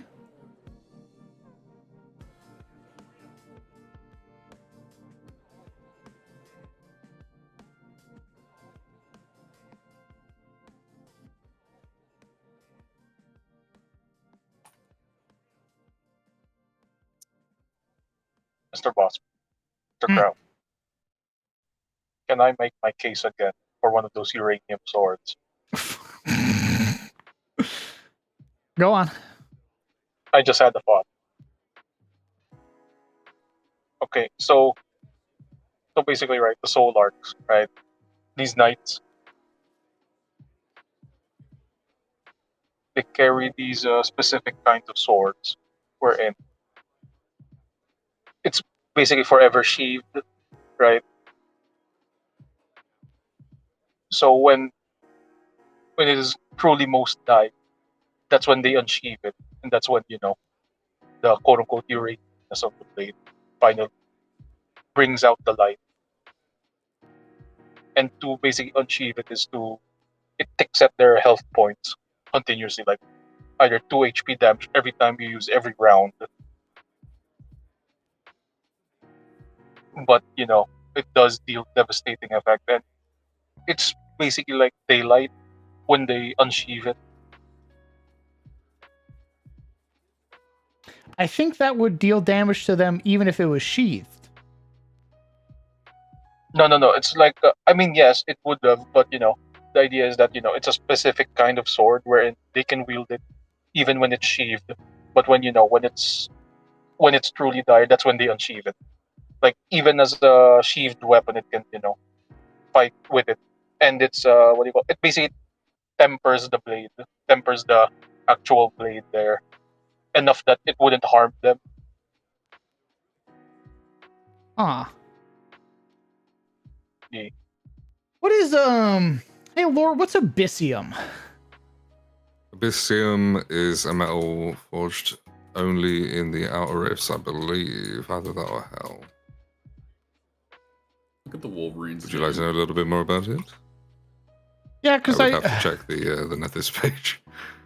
They're like, I don't know about giving the soul arcs radiation, but I know that there are weird metals in Pathfinder Legion where you might get something like that.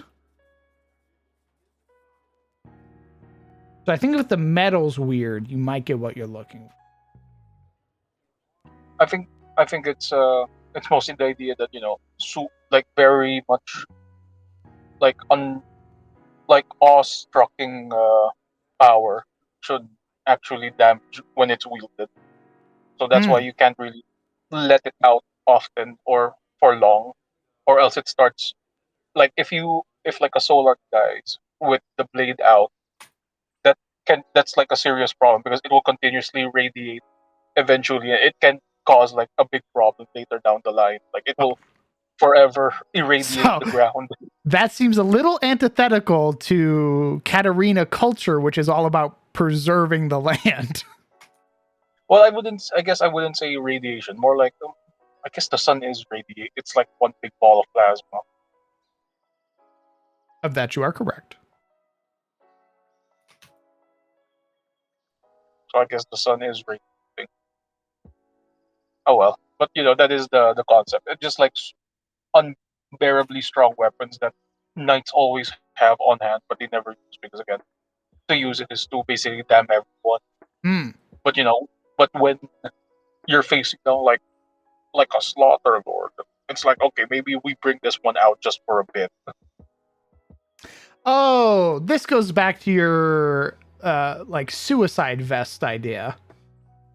A little bit, but now it's more manageable. It's more tame. It's more demure. More demure.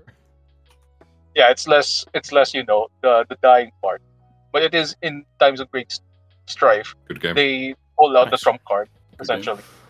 Hmm. Look at the Wolverine's name real quick. Do I want Wolverine. to? Oh, would you look at My that? goodness. SVP in the last game, MVP in this one. Not bad, you know. Not bad. What's that, 30 assists? Ooh, shit. Not bad. Damn, Sizzle, you popped off with kills. I kind of like Captain America. He's pretty good. Get it in, get it on.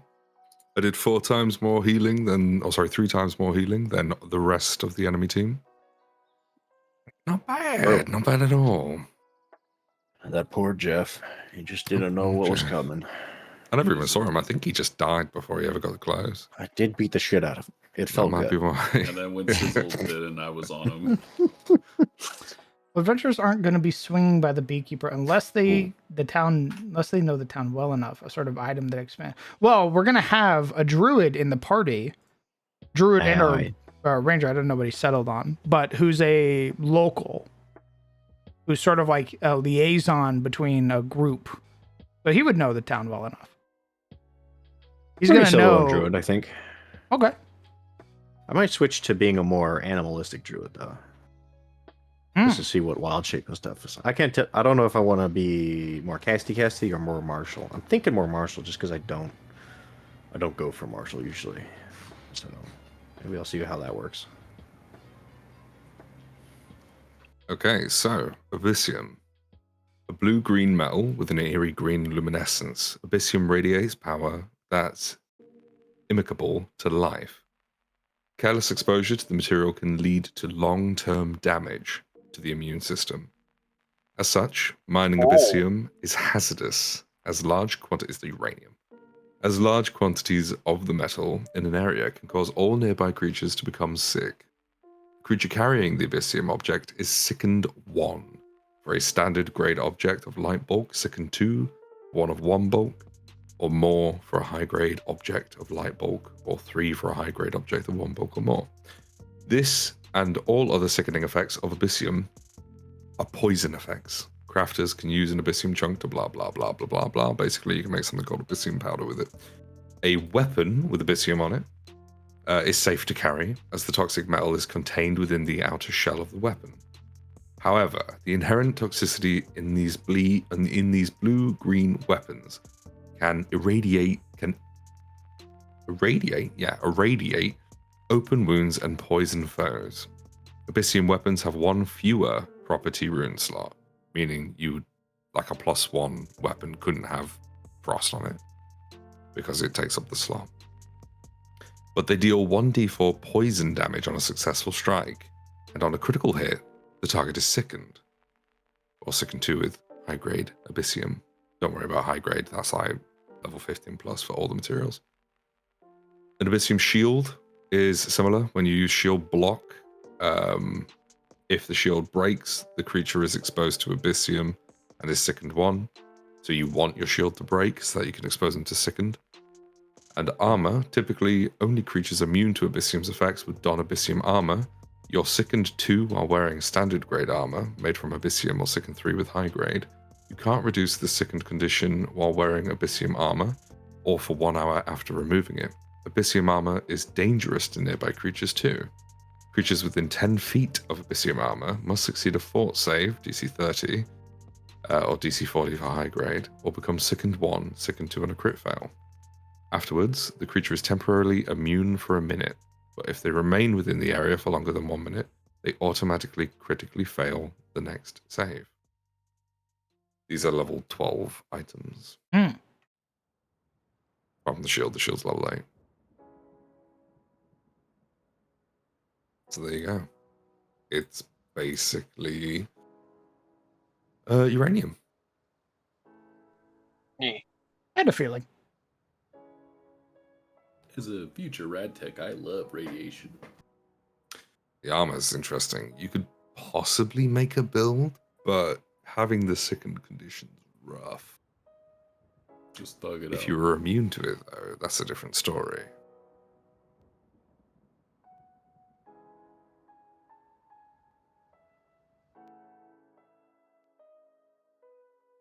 We Cuban? I was waiting for you to finish your explanation. Get in there. Because I'm very thoughtful like that. Thanks. Also, the idea of bashing someone over the head with a shield so that it breaks on them and gives them the ick is pretty funny. I have great news. We have a low-level magic item called an exploding shield. Has the stats of a wooden shield, but when it breaks, it explodes outwards, kind of like a fireball in people's faces. So you might carry 3 or 4 of them and just fucking walk into the dungeon. Do we have a healer? Does that only have shields? I'm gonna use this one again. She was alright.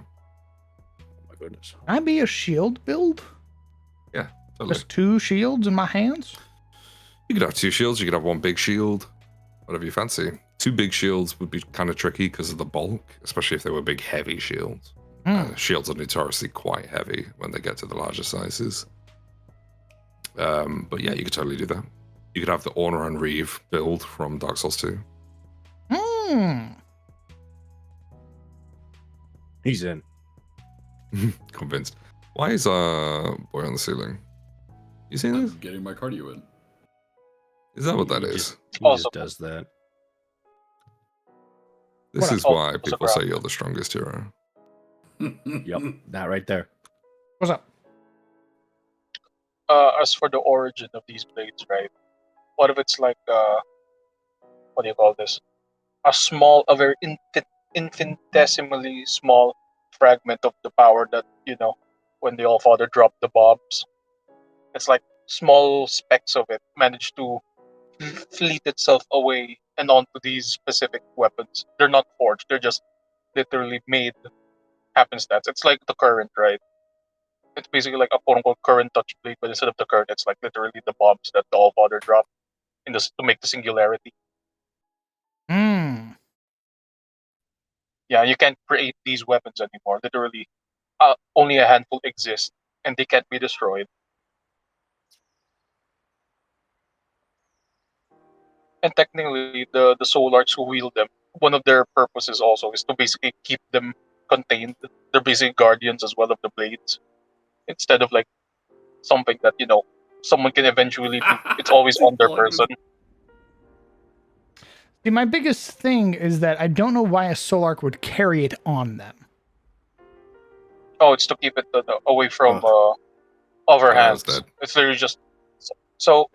So in Warhammer, there's this Grey Knight, right? Their name is Castellan Crow. They basically wield this very strong demonic blade, right?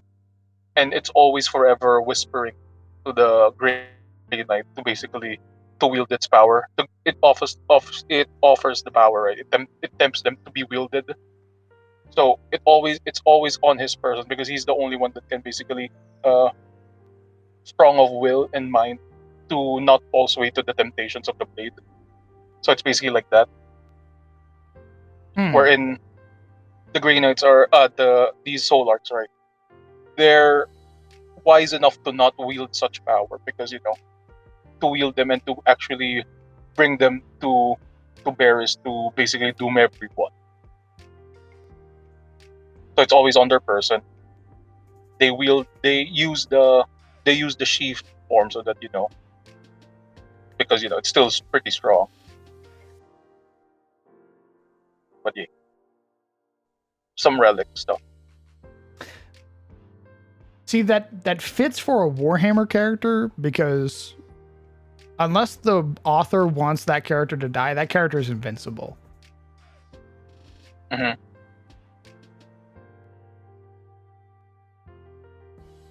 I don't know if that fits for a Soul Arc. The Soul Arcs are just knights. They're really good knights. They're basically Road Warden level, right? Yeah, but Road Wardens are also just like Aaron is just a knight. Like Aaron is a special knight because he's like level 7. But most Road Wardens are like level 4, level 5. Sure. I guess it's just to again give that esoteric mysticism to the knights. Like I know it's just an appointed role, but such a role always eventually builds a mystic side to them eventually. So what other roles they can hold in their society? So guardians of very important relics, so they don't fall to the hands of those unworthy to wield them.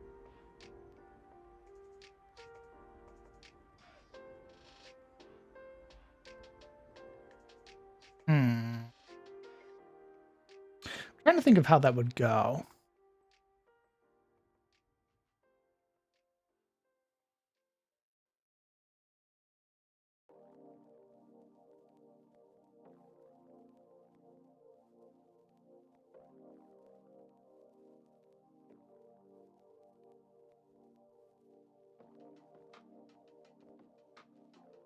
See, I wouldn't trust a road warden with it.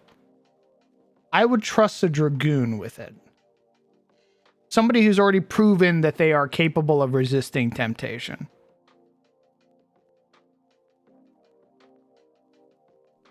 Do road wardens fall? Road wardens are just guys. Yeah, but some are just that strong of it, even if they're just built different. I mean, sure, but Aaron is like an extreme example.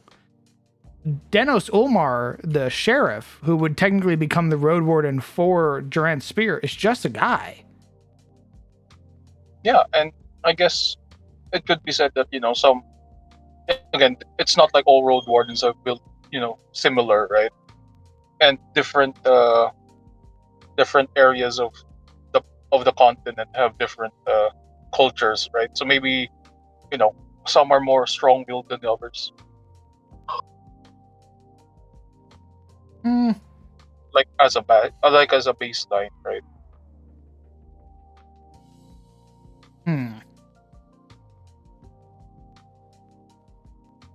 Plus, to be fair, dragoons have so much already on them. I feel like them having these sort of like super weapons are really padding them too much now. Well, it wouldn't be all of them. Like you said, it's only a small handful of blades.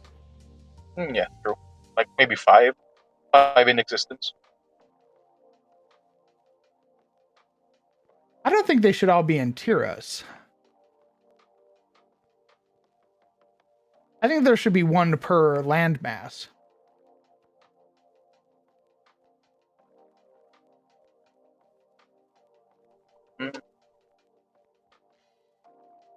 Suna, Karaso, Tyros, Yatagara in the wilderness. 5 blades, 5 fragments, irradiated parts of the thrones of the gods.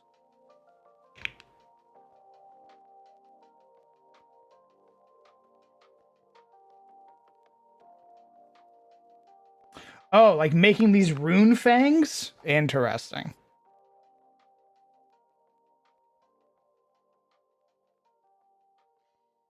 I mean, I technically already have something like that with High Lords.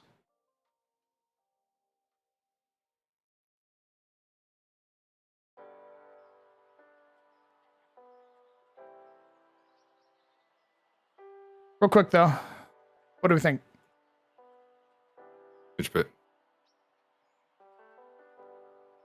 All of it. It's looking pretty good, you know. Looking good. Looks dope.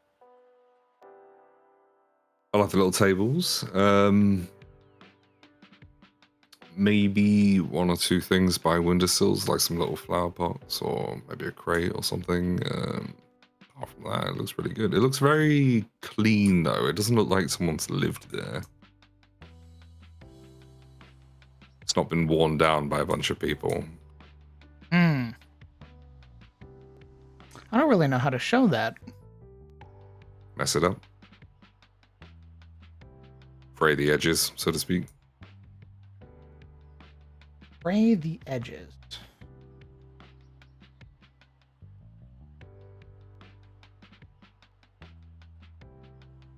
Oh, also, I guess I do like. I just did. I just thought of as well, like the whole them being separated, Oh my god. the blades being in each continent. Like, if the blades ever clash, it'll be like setting off like another mini singularity bomb. So that's why they're all separate. They're all from different places. So that would, okay, so with that knowledge, that person would have to have a knowledge of what happened for the start of the Shadowed Age, which is nobody knows. Okay. And they would have to have an incredibly high genetic memory. I guess. Would you have to know about? Would you have to like be aware of the history to say like you shouldn't, like, isn't it just a logical thing like you shouldn't let 2 basically uranium swords to clash, because otherwise it will be like it will cause an explosion. I mean, we know that. We know that because of our access to the internet and shit, right? Like, I'm not a physicist or anything, or anybody who knows actual shit like that. But I know that if I go Google it, it's going to give me that answer. But if you're just a guy who is not a Well, to be fair- scientist, Well, a guy that knows that what you're wielding is super strong. Like if you unsheath it, it starts ticking away at your health bar. yeah, but how do you Pretty know if I sure you- clash it with another version of itself, it creates a cataclysm? Fair enough. I mean, I could understand like that. I never want to. I feel like if I was wielding a blade and I pulled it out and it started hurting me, I would never pull that blade out. I would never assume, though, that there was another blade like it out there, that if I clash it, they'd explode. Like that would never be a thought that crossed my mind. What if it's like just something that they know in a deeper level? That if these two hit, it'll spell doom. It's like the bomb, the singularity dropping and like hitting, it causes like this ripple effect that affects everything moving forward. It's like a trauma in their being. Like deep down Trauma in they their being. yeah, it ripples around endlessly until because it's something very big, right? This singularity basically caused everything's downfall. Like just it's more it hits deeper than just than let's say the genetic memory one, because this one is like pain. Like they would know like instinctually that this will mean that, like a gut feeling, right? Like that something's bad regardless if you don't know what it actually is. You just feel bad. You just know that this spells something wrong instinctually. War's not with us. So,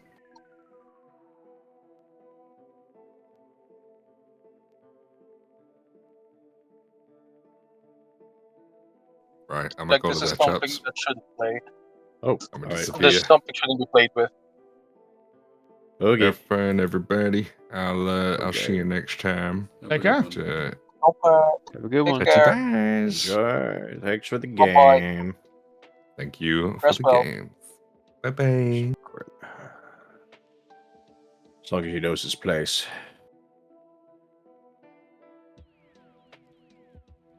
To be fair, Mr. Hale, I don't know. I just like the idea of these very destructive weapons, but they're not like weapons that are of. They're not like a Frostmourne situation. They're just very deadly weapons. See, the issue is that when you make it so that they clash, it's a cataclysmic event. That's Frostmourne level, if not exceeding Frostmourne. And I feel like if you had that, the covetous nature that is chaos, you would never be able to rest as a knight who has this. You would be whittled down to the point of death by exhaustion type deal. Because chaos is so numerous that it basically guarantees that you have a massive target on your back for like more or less the majority of your life while you're wielding that blade, until like a slaughter lord kills you, or like a gore duke kills you in your sleep or some shit like that. Because you have to sleep, right? You have to rest. And if you're just That's a guy who has it, you're way more fucking susceptible to a wizard showing up and being like hadaba, and then your brain explodes. Okay, hear me out. What if even chaos fears like, okay, so they covet the weapon, right? They'd want to have it, but if two of the blades are like even within the same continent, they're like, oh fuck, it makes them want to go away. Some Or even if it's- portions of chaos want to destroy the world, though. There are like an Embrier cultist, like a shepherd of death, would love nothing more than to get their hands on that blade exclusively to destroy the planet. There is no greater betrayal than the betrayal to mankind and life as a whole. That's fair. I think I'm trying to think about it in like, I guess, very esoteric things, right? But it's So the issue is either they're esoteric and nobody knows their real potency, aside from like a gut feeling, or they do know their potency, and then that sort of makes them the people who wield it way more important than the blade itself, because that person knows the truth. That person knows that the Allfather fucking nuked the planet. And it wasn't like divine wrath. It was a nuclear bomb that went off. What if that's just the thing that you get a vision, like when you finally grasp the weapon, you see like a giant explosion in your head, or like it's like when you hold it, you see the bomb dropping.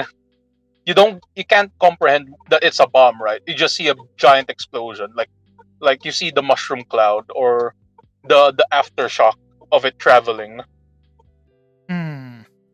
You know that scene in Terminator 2 wherein Sarah Connor sees the bomb dropping like as a vision, and she's like holding on to the, what do you call this, on the chain link fence, and she's like burning alive. Like that sort of vision like suddenly befalls them as they touch the blade, as they hold on to it.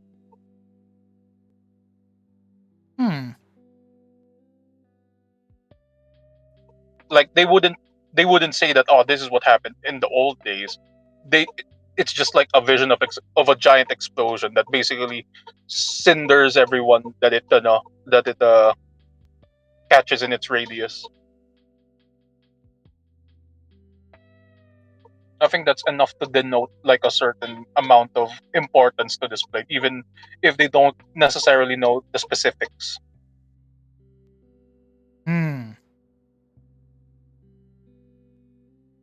It's still okay.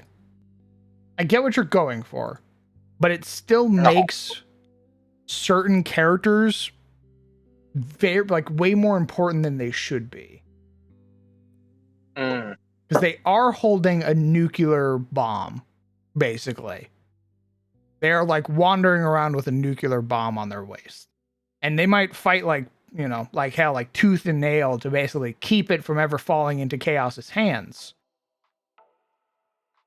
But, at the end of the day, it's if we're going off of the logic of the world, action economy go burr.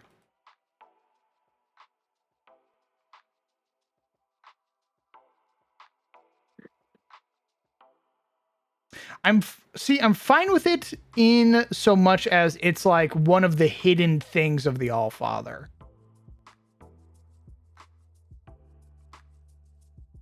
But I think if it's in the hands of a person, it becomes very scary. It's basically like a potential world, like game over for the world type deal. All right, I'll be back. Okay. See, I warned you this time, okay? Thanks. Are you happy? Are you happy? Yeah. Good. Thank you. Dumb bitch. Fuck you, Leo. What the fuck?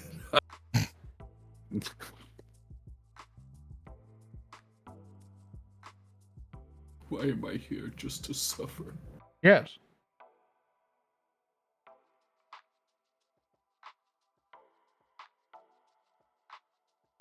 I came seeking Christmas cheer and all I got was violence. Cheer this. There, we dusted it up a little bit.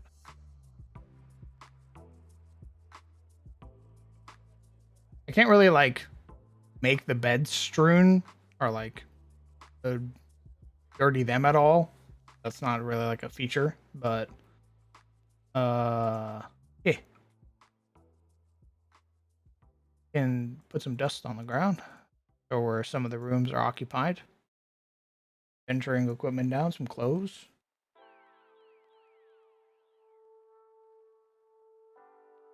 You should let John Incarnate know.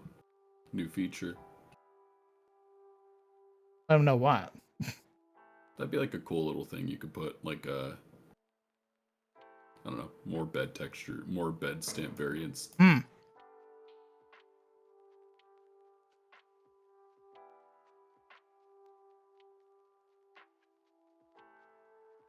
Oh, this is motivating me to try to finish my map. I'm gonna fire back up.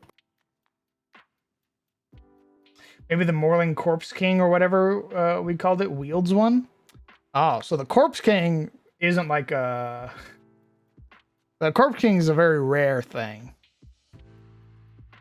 That dude is like That dude is not around, right? Like that's the guy who's basically rallied all of the Morlings, and that hasn't happened in a while.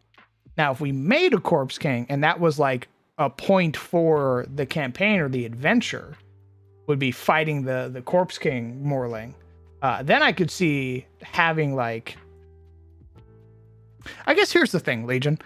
I want it to be relevant to the story. If I'm gonna make a nuclear blade, I want that nuclear blade to either be a part of the story or be a mainstay portion of the story. Like a Corpse King, who's leading all the Morlings, has one of these radiated blades. And that's how he's like, whenever he sweeps, he brings hellfire with him. And that's like a big point of the story, is wherever this Corpse King goes, he blights the land. And now you're fighting this guy to get this sword and potentially destroy it or seal it away, what have you. Like, that's what I would want. I wouldn't want it just wandering around. I would want it to be a plot point. How did he get it? Well, he made it from one of the shards of the atomic bomb, right? One of the fragments of a Fat Man is what he made. And the party finds out the lore through that, through exploration and stuff. That's a conversation. Like, you're just stumbling across, your men are getting, like, sick from this unknown sickness. You see a shard of something. Hey, this is making all my men sick and, like, melting some of their skin. I'm gonna make it into a blade. Well, the Corpse King would be, like, supernatural, basically. Yeah. That motherfucker is like, he would basically probably would have been guided by Morin or something like that. Like basically told, hey, go to this place, find this thing, build of it a weapon, and unleash it upon your foes. Are you sure? It's kind of giving my men radiation sickness. I think for Morlings, well, given how Morlings are made and they're all weird freaks, it might not affect them as much.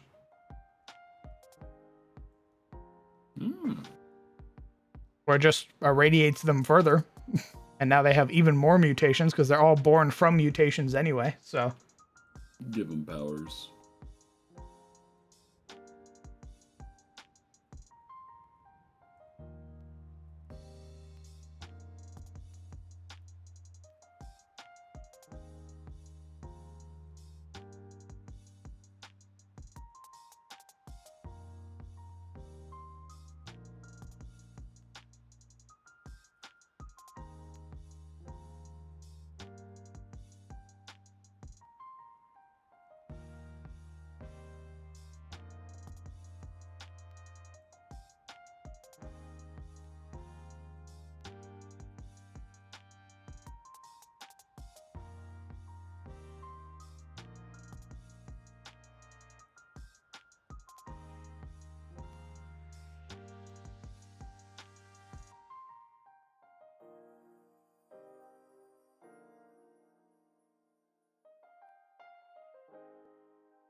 I need something that I can substitute. It's like a Wing Chun training thing.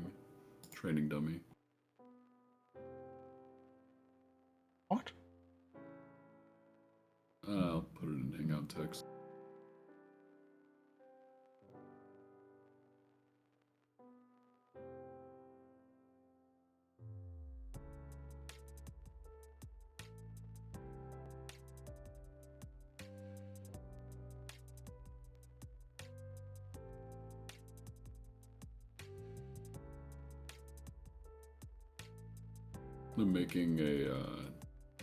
I'm making a map for the Scoundrels campaign, and I was like, oh hey, what would each person have in their room? So I was gonna hit them next session with the, oh, look at this little map I made that just happens to have all the stuff that you asked for. And one of them's like Wing Chun dummy, and I was like, oh, see if I could find that.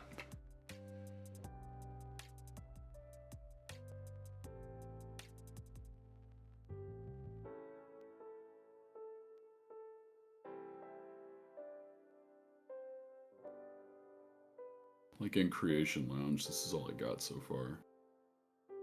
One of them wants like medical supplies, the other wants a bunch of scattered broken weapons and whatnot, so that room's all fucked up.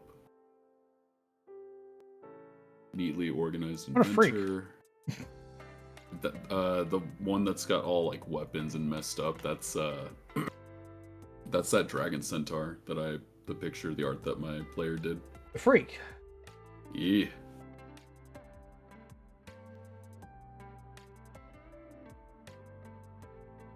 They accepted a rather scary agreement with the benefactor that broke them out, and in exchange they get a nice little place of operations, and they're gonna start committing crimes and building up a faction and regaining their former strength.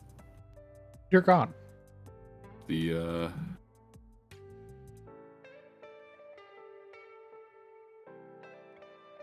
only small caveat is they took what's called a penumbral pact, which is a special kind of oath made under the god Penumbra. And I'll just put the art of that in Hangout text.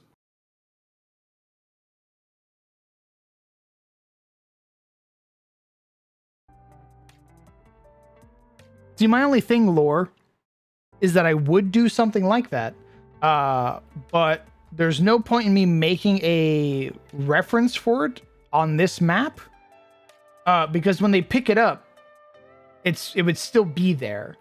Like if I'm gonna make something like that, I'm gonna make it a little handout item that I've put on the Foundry, so that way they go, "What's that, DM?" And I go, "Great question." They pick it up, and then I actually remove it from the map. Like little story beats and stuff like that. That's how I generally do it. Oh, that's cool. So you can just like put little parts on Foundry to remove. Hmm. Yeah, they're called tiles. Oh, you can use tiles that way. I need to play around with tiles more. They're very useful. They're good for like putting down like rubble piles to block doors and stuff like that. That's pretty good. It's better than me just removing the little wall that I put right there. Oh right, found it. It's in Hangout text. So part of the pact is they have this happy little face staring down at them. I bet. Whenever they look in the night sky.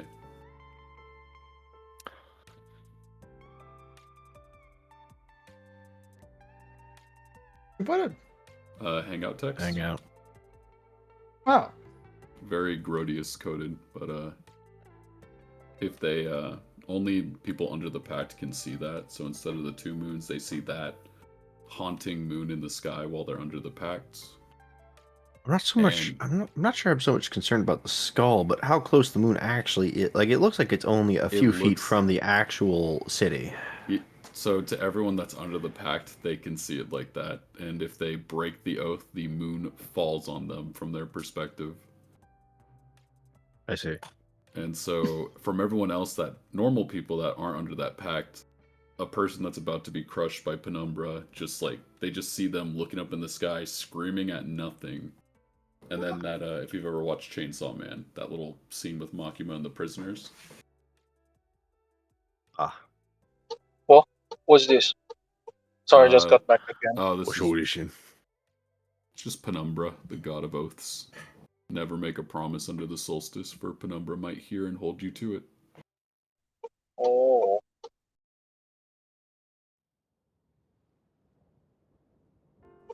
I didn't hear if you guys were like approved or finally, put down the whole uranium blade deal. Oh, I said Sorry. I said the big thing for me is I would want it to be a story point. Oh, I see. So Hale mentioned the Gore King, the one who unifies all of the Morlings, right? I would want that to be something like that he's wielding, and now the party needs to go find how he got it, where he got it from, and like the truth behind it, because they're player characters. They should eventually find all the weird, quirky stuff. So the party eventually finding out what the fuck this thing is, and finding out it's a shard of the atomic bomb that the Allfather used.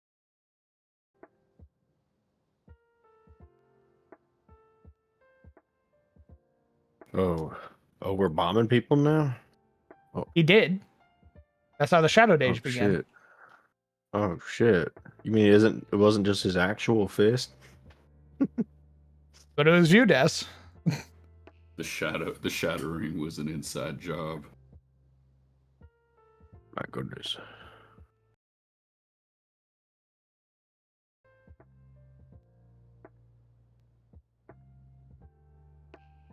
Finally, 10th level fireball. You make it called 10th rank? I shoot you with a 10th rank gun in your abdomen. I duck. You duck? Okay, it's in your head now. I said I duck. Oh, gotcha. To be expected. For unfortunately, it was not the piercing damage that killed me. It was the lead entering my body. I died of bullet poisoning, unfortunately. Oh. Unfortunate. My roommate's playing Marvels. Can you Sorry, I hear just them heard her raging? yelling about Cloak and Dagger. Ha ha ha. Why don't you join them, It's boss everywhere. man? Join them. I'm working. Join us. You've done some good work already, haven't you, boss man? You deserve a reward. A reward. Yeah, stress. Take a load off, boss man. Fucking Iron Fist, get off me! Fucking Marvel Rifles is so relaxing. Yeah, couldn't you hear how relaxed the three of Where's us my were? fucking healer? Yeah, you know, Lore, he was basically comatose that entire game. It was crazy.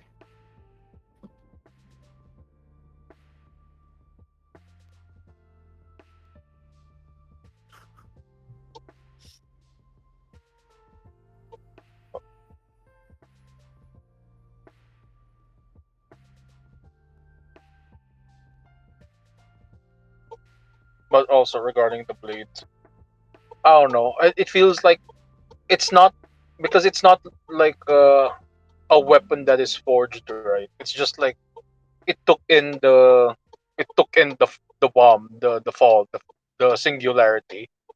The bomb. So it's like a current. It's like again the whole current touch thing. It's not like something that's intentionally done upon the blades or the weapons. So I feel like it'll be the one of those weird things wherein it's like it has such tremendous destructive power, but it's not even a named blade. It's not even like a blade that's given form like a Frostmourne or like one of those famous weapons in fiction. I don't know.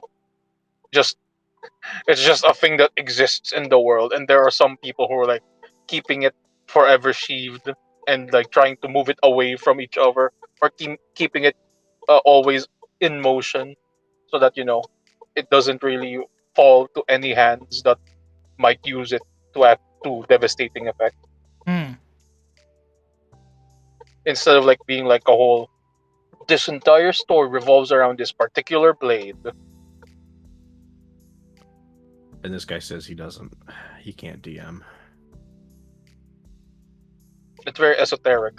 My suggestions are very ephemeral, not really structured. Sizzle, you know, it's like we say. It's like some people say, the hardest lies we tell are the ones we tell ourselves.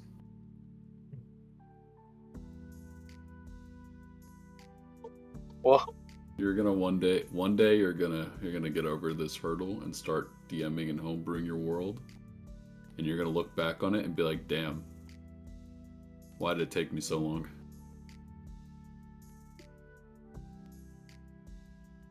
I don't know about that. I know my reason. It's because I like video games. I don't think that's an excuse.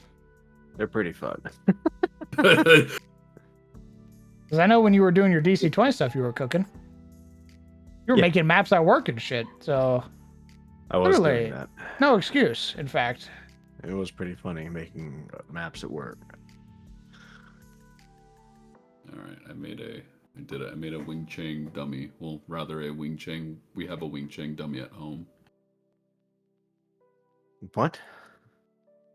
One of my players wants a martial arts training dummy in their quarters. They don't know I'm making a map for them, but each of the rooms are kind of detailed to their liking. They punch it once, it explodes. They have to go buy a new one. Yeah, pretty much. I already have to go buy a new chair because the fucking 8-foot dragon centaur sat on one and broke it because they're people-sized chairs. Ron, Fat bastard. what do you think was gonna happen? What do you think was gonna happen? Huh? He was like, "Hey DM, are there any like chair?" Because they were sitting down with the guys. Like, "Hey DM, are there any chairs for like someone of my size?" And I'm like, "No, There are no chairs for your size. There is a nice like laid down pillow that you could sit on." He's like, "Ah, I see." I go sit on one of the other chairs at spite and break. Okay, it breaks. He's like, "I sit in the broken pieces." Like, all right, freak. Okay. What? I don't know. He got arrested because someone's like, "Hey, you see that decorated officer over there? I'll give you 10 gold pieces to kill him." And he said, okay. Holy shit. Not Kill that guy now. That's death penalty right there. Literally, the only reason he didn't get death penalty was because the victims were like, no, death's too severe. Let him rot in Grey Rock, which is Fantasy Alcatraz, where the creature would languish until this day, or was supposed to. And then a giant kraken came and attacked it. Dang it. Why would you let that psycho out? Gee, and then join parties with him, no less. Do people not have any self-preservation? Literally, It's surprising how some people don't. I asked, what's your character's motive? It's like, yeah, no, I think I just want to fight stronger and stronger things. And I'm like, all right, Goku. Except he didn't, though. He killed a guard. He killed just the guy. You got to start off small, I guess. He killed a decorated officer. How this giant scaled fucking monster managed to even get to him is another story. Kill that guy. Yep. Fucking the Fury movie. Hey, shoot that guy. They tried. They tried. They didn't try. They put him in Alcatraz and said, let him rot. Yeah. I mean, to be fair, if if the warden was not on leave for his birthday, they wouldn't have been getting out. That warden needs to hunt that centaur. That needs to be like the targeted guy. Like, oh, you killed one of my dudes. You killed a fellow officer. Death. This is like a decorated, not even a guard. It was like it's like an officer that was like literally one day away from retirement. You're trying to sell me this guy because you're doing a terrible job. I'm not. Guys, There's a reason this campaign's called Scum and Scoundrels. They are not good people. Goodness gracious. And their first job is going to be involuntarily displacing somebody that owes a lot of money to somebody else. Is everybody else a murderer? Let's see. Let me look at my list. One of them ran a sort of small. They were all allegedly level 5 before their half a decade or so in Grey Rock. Kind of. No. Are they murderers? Okay. Is there wanton killing for no reason amongst anybody else in the group? Your response should be no, not I just want you to know that you've already lost. I have to double check. What? You have to double check. I have to double check. Wait, no, never mind. One of them is a cannibal. Oh. Let's see. One of them's a cannibal. I'll put it this way. There's only one innocent person that is stuck with this group. And up until recently, they could not speak a lick of common because they were from Shinsei. And they got set up. I would be pissed. They got set up by... So their person that not even intentionally set them up, but the person that got set up for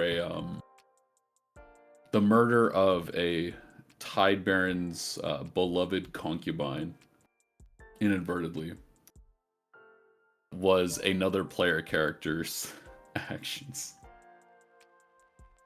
One of the murderers? Nope. That is another character in my other campaign. And she definitely committed a murder in a whole vengeance arc thing, but did not think about the consequences. What is with your play? I thought I had players that like just wanted to play elves and stuff. What is with all your characters being murderers? Let's see. It's just in that group, it's only one of them that's a murderer. Or that is a murderer with whatever reason. Okay, explain the cannibal. Okay, the cannibal. Not a murderer? Explain the cannibal, please. I have two separate groups. The group with the Sunfall. He only has one murderer per group. Gotcha. 2 separate groups of cannibals. Nice. No. No. Come on, let's hear it. Okay, in Sunfall's group, the cleric was the one that set up the innocent person in my criminal game, the Scum and Scoundrels. Okay. By taking their shape. Okay. By taking their shape. Uh-huh. By taking their shape because their heritage is like a blood hag changeling. Jesus. Okay. Oh God. But anyway, okay, so in the criminal group, not important. In the criminal group, we have one definite two definite murders because one of them's a cannibal. Uh-huh. The number just keeps going up. We have two murderers. One's a cannibal, so like the ultimate murderer, by the way. Like actually should have been put to death. Go on. We've got two of them that are I wouldn't say that. We got two of them that are indirect murderers because one of them ran a pretty healthy drug market, and one of their drugs they sold, or one of their special concoctions they sold, was used to try and assassinate someone. And it failed, and they snitched on the person who supplied them. And the other person's an inventor who made, in his mind, he believes he's creating peace, weapons of peace, if that makes sense. Peacekeeping weapons. There is no such thing as weapons of peace. Exactly, but he believed his character's mentality is, yes, in order to maintain, violence must be used to maintain the peace. So he was a black arms superior firepower. Oh God. He was selling. Yes, he was. He was selling on the black market, rather illicit inventions, and then in a sting operation got caught. How? Yes. Sony Okay, Tark. hold on. So I make weapons of peace. Oxymoron, by the way. Yes. And then I sell those weapons of peace to criminals. I sell them to interesting clients who are interested in promoting peace. No. No, you I went am to the making black the world- market, which I am is a making- haven of criminals. I am making the world a better place. If it's not welcomed in normal markets, then people who want direct access to my wares can use them. Dude, hang that guy especially. Jesus. War criminal. That You know, guy, after that dude, fucking make sure he never sees the light of day. I mean, he's selling them. He's not acting. That's Instant just axe grinding. as bad, motherfucker. That's just as bad. Guess what? The dudes selling guns to militia groups overseas are responsible for the people they kill. No, I'm in agreement, but his mind, no, he doesn't see it that way. Under the jail. I'm the Giga Chad. Hey man, I didn't say they were any of them were of sound mind. I feel bad for the one person who was framed. She doesn't. The thing is she, for whatever reason, because I was like, oh, what kind of criminal are you gonna play? She's like, oh, I'm not playing a criminal. I'm like, huh? I'm like, oh, I see. All right, so you were set up, and she's like, yeah, I'm just going along with it, and I just assumed that very naive Yao Guai that can turn into a food stall or a food cart. Huh? They're an alchemist. Oh. I don't know That anything doesn't about the explain alchemist. What does the anything. alchemist do? They make explosives and mutagens, but she's like, oh, I do cooking, and just, I guess slowly gets indoctrinated into, making more lethal things. Oh. Oh. Yeah, so, because I was like, hey, you can start out as not a criminal, but I can't guarantee you won't end up as bad as the rest of them by the time this is done. She came from the Far East. Yep, she was I think she was like a celestial something as like her heritage. So her divine spirit came to inhabit in a small village of Tanukis, a popular food stall. And the Tanuki owner was surprised, but just kind of rolled with it because she was very good at cooking as well. I don't remember what reason she told me she decided to go across the seas. I think she got on a boat just to check it out and didn't realize that she'd have a hard time getting back. I get on the airplane. Pretty much. I'm now in France. I don't know how I got here. It's literally that, and it's even harder because Shinsei is protected by these mists that make it hard to enter. Oh, what are you? You fool! Well, she's like a naive little she's like, oh, I'm gonna check this out. And she's like, I can't get back. Dang it. Oh, dang so she it. was just Barova, what are you doing? Yep.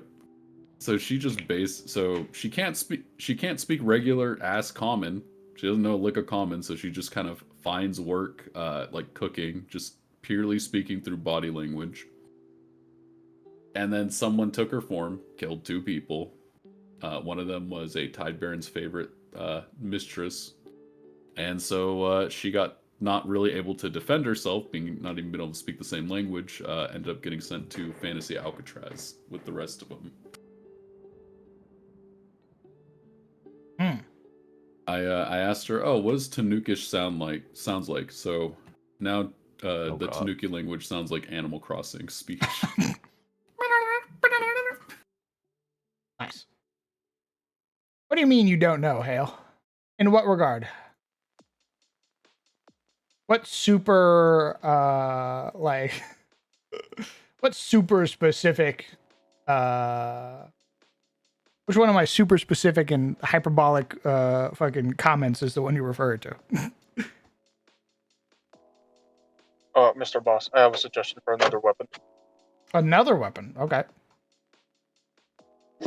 1 second, I'm driving. 1 So second. I'll let you know already that at least in terms of Pathfinder, there aren't I guess you would need to actually stat out the weapon. Because there are very particular runes. Also, hey, Necro. Howdy. Dork. Dork.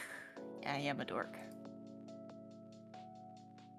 This guy plays role-playing games. Get a load of this guy. Damn, you got me.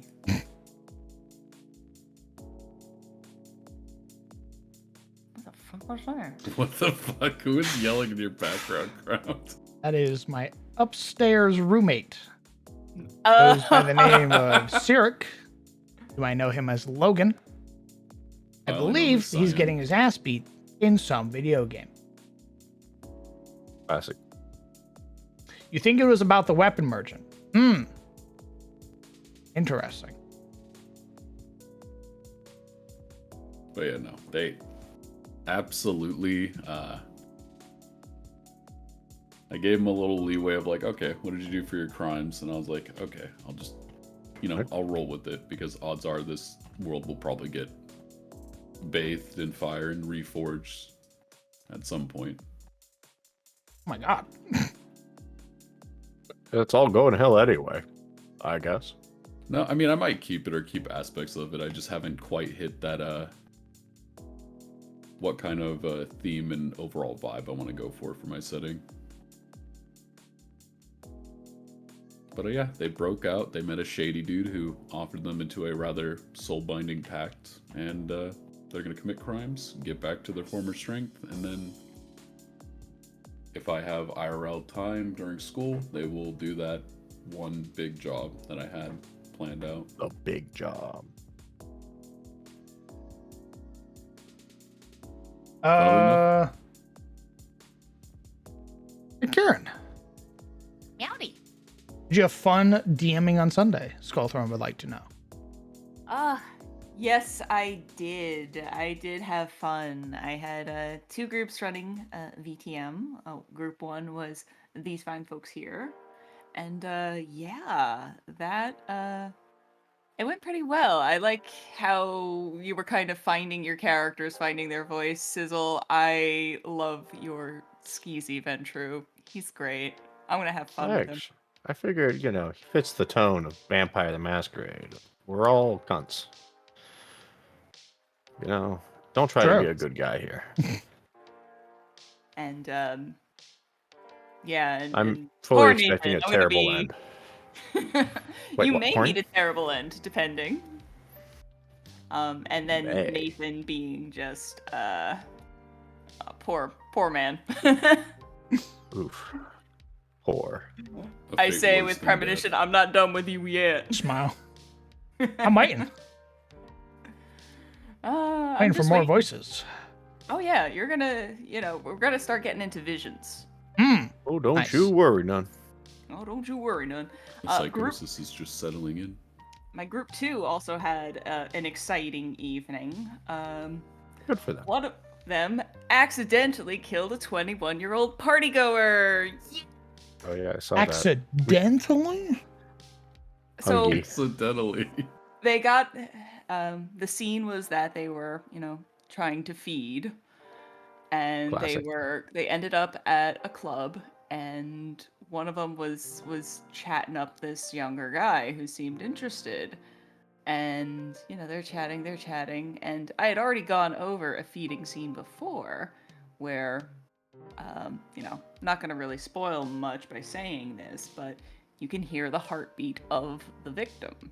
Think if you've ever played, Vampire the Masquerade Bloodlines. Dude. And I asked this person, they were at like 4 hunger by the, actually no, they were at 3. So they were still pretty hungry. And it was like, are you listening to kind of feel that out? How much are you taking? And the player said, I'm just gonna feed until I'm less hungry. I'm like, less hungry? Oh, you dumb bitch. I said, less hungry or not hungry? And they were like, less, I'll wing it. I'm like, I'm feeling a little peckish, but like not that much, Take and I clap my hand and I go, great. I need a medicine and intelligence check. And they go, what? How much blood is too much blood? Exactly. How experienced are you? And they failed. They used willpower to re-roll and they still failed. Nice. I don't know shit about the human No, body. no, no, my son. You live with these consequences. Yep. RNG First diff, night TBH. out. First night out the gate, and we've got a murder. And hilariously, Dang they were it. one that resisted the body in the freezer. Oh, Well, they dude, Rozzy, I obviously- can't wait for Rozzy to go fucking crazy and just kill somebody yeah. like Oh outright. yeah. I have some Rip their head off. machinations- I have some machinations in the works to see how he handles things. Hmm. And we'll see what happens. That's great because then I get to be a pretentious cunt about it and be like, "Oh yeah, Mister Goody Two Shoes Oh, won't eat the I'll be dead right guy, there, but you'll brother. rip some fucking 30-year-old I'll in be half, right won't you?" there. Oh look, it's the gangster yelling at us about being violent, huh? Damn, man, you had to rip him in half. That's crazy. Hey, he just wanted it fresh from the tap. All right, can you blame him? Oh yeah, it's I can and I will. it's gonna be exciting with the two Bruja and then y'all. Hey. But yeah, I did really have fun with it. Another complication my second group ran into is we have a Hecata as part of the coterie. A what? They're Ooh. Hecata. They are known as the Necromancers. And Oh, they were also at amazing. the club. Yep. They were also at the club and trying to seduce their way into a snack. Are they However, really bad at it? they aren't bad at it. They succeeded in luring someone away. However, the Hecata have a bane, like all vampire clans do. And theirs is that their bite, instead of being enjoyable for the victim, is very, very painful. Oh, are they Giovanni? Are they reflavored Giovanni? Yes. So, in V5 lore, all of the quote-unquote clans of death, so the Giovanni, the Cappadocians, the Samedi, I forget how to fucking pronounce their name, but the one that Banu begins- Hakim. not the Banu Hakim, they're different. But the Yeah, clans idiot. of death, Yeah, fucking. Oh, Fucking the Dork, Najara or fucking whatever. idiot. What, you think you know this place? You think you know Right. vampires? Stone that guy to death. I did. But, Mods break his ankles. Not again. Ah! but those clans have been kind of combined into one, the overall term of Hecata. But yeah, so she successfully lured someone away, but could not fight them off when they resisted being totally nibbled on. Uh-oh. So that eventually led to the other three, which the other Malkavian did not have any luck trying to chat anyone up. Because he's awkward as fuck. Nice. Real. Oh no, I'm a really cool vampire. Hey. No, you're still a fucking nerd. Hey. You're just as awkward and Nice congrats. night we're having, Mike. Get away from me, So it weirdo. eventually led to those two Oh. accompanying the Bruja as they snatched a mime off the street. What the fuck? Oh. At least he won't scream. She was terrified the entire time. Oh my god. Why a mime? I rolled on a table, which you may also encounter. Jesus Christ. Why did the mime put up a wall? Bunch of Bruja assholes, man. What the fuck? You can't trust a Bruja.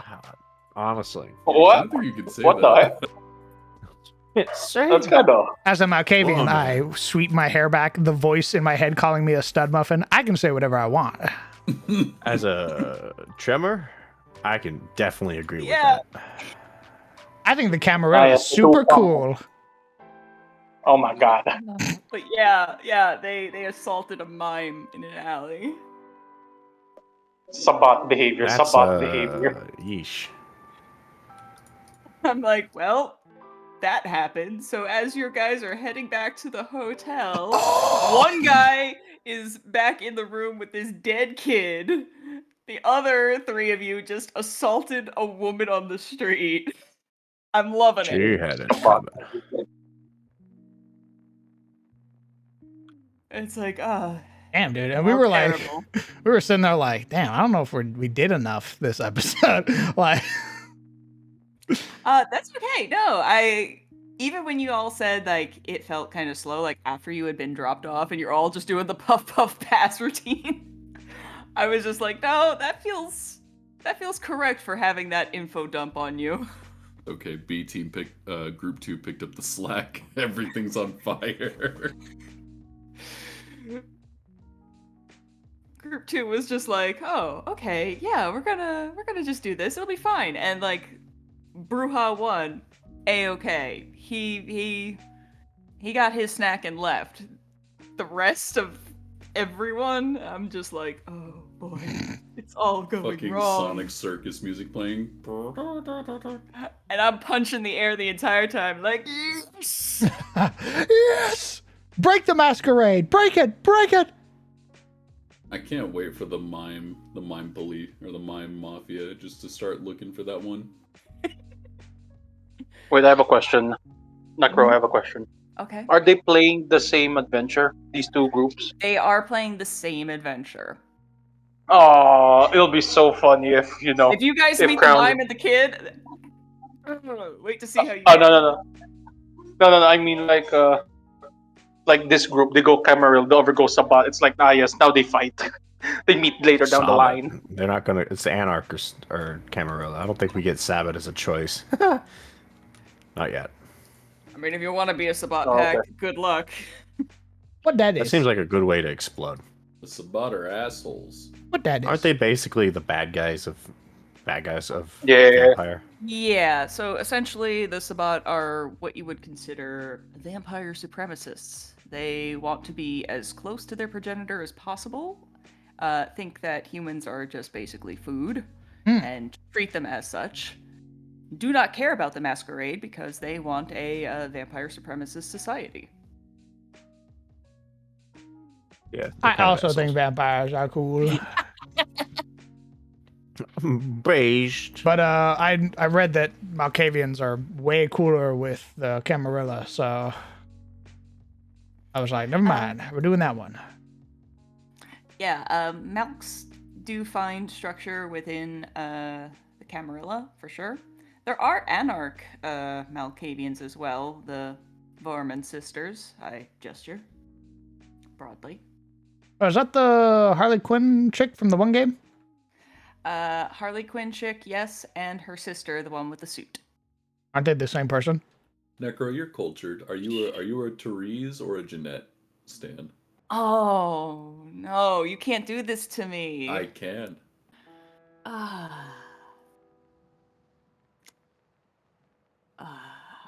Just because I've been catching up on LA by night and I've seen her more often so far, I really like Therese. Okay. She's a freaking, hashtag boss bitch. Okay. Cool.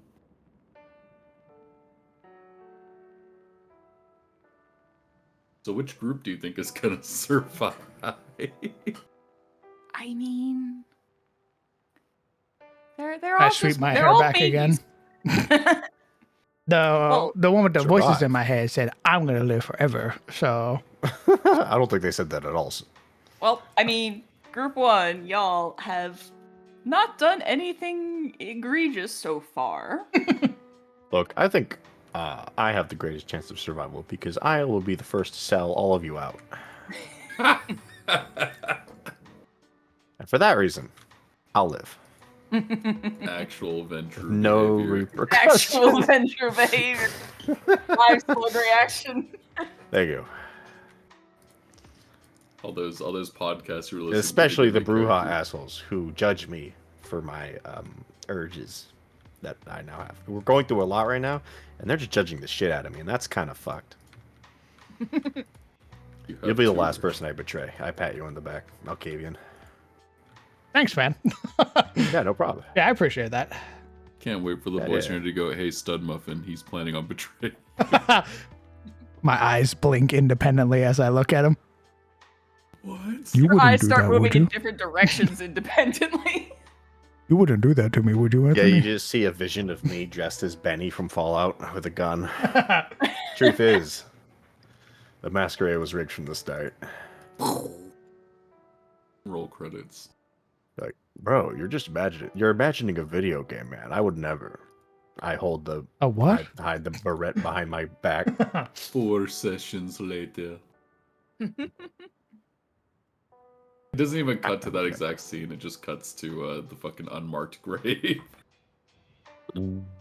Yeah, just jump cut, smash cut, boom. But yeah, I am reading up further just to kind of get ahead on this box and see where we're gonna go. As well as figure out the parts that I'm going to add. Because I'll be fucking honest. Looks at book. There is no Yakuza safe house in the Cicero as written. He's starting to sweat. Oh, But I did roll, and The it what? is not on the first floor, so that was good. oh, good. They walk through a door suddenly. I was They're in very confused Japan. about that part. I kind of blanked out, and I came back and like, why is he just patrolling like a wear the- weirdo? Why is he being a freak? He's been a little fucking weirdo. What's he looking for? And just the more floors he goes up, hey buddy, Hey man, I'm gonna need you're you on to, your own. I'm gonna need you to make another roll. You should have told him that this is actually a rival gang's den. So check yourself, Oh, and then watch him sweat. I have plans. Oh yay! Wait, Necro, if you're thinking about adding stuff, I'm gonna DM you. Hear me out. Hear me out. Say nothing out loud. Of course. Oh wait, I can't message. Oh, I'll just have to accept it. There we go. There we go. Meowdy. Did not work. I got it. I got it. There we go. See? Oh. Hey, Crayon. What? What's at the bottom of that auspiciously dark well? Doom. Water, idiot. Death. Why? An orb of Armageddon. I was just curious. You asked a lot of questions. There's this girl, and she starts climbing out. Look, I can't help it that I'm looking at like this whole beautiful autumn-themed map, and then in the center of it, there's this eternal pit of darkness. Fine. Hold on. Well, wait, what? Is this That like a really yawning ain't the portal surprise. situation? I can't believe there's like a. I want to throw a village child into it and see what happens. Would. Nice. Oh. And straight to Grey Rock you go. Oh, he gets sent to. Hey, whoa! Your setting You get is sent flawed. to prison just for throwing a kid in a well? Yeah, You wouldn't was die. There's water at the bottom.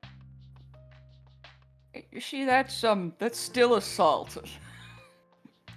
Cool mode Yeah, is still only- murder. Only See, if he presses charges. Oh wait, he can't do that. He's stuck down the well. Exactly. Circumventing the legal system. And then I go inside the inn, and then I come back outside the inn, and I start yelling, pretending that I found the kid in the well, and everyone will believe me because I'm the adult. What do you mean? The kid's gonna be like, he pushed me down. Not if he hits enough walls on the way down. Oh my god. Oh, this is what you take umbrage with, Leo, but not your cannibal murderer in your fucking group? Pushing a kid down the well's the fucking your limit, huh? Psycho, Yeah, psycho. I mean, yeah. Yeah. I mean, speaking of which, the cannibal wasn't even arrested for cannibalism. Holy shit. He got picked up. Bro. He got picked up for buying 100 pints of oil. Huh? He got flagged for picking up 100 points of What is this pints of ditty oil. nonsense? They were questioning him, or they tailed him back to his little hideout, and it's then they found all the evidence of cannibalism. I swear, it's just for cooking. That guy He was should have cooking all right. That guy shouldn't even gotten to the cell.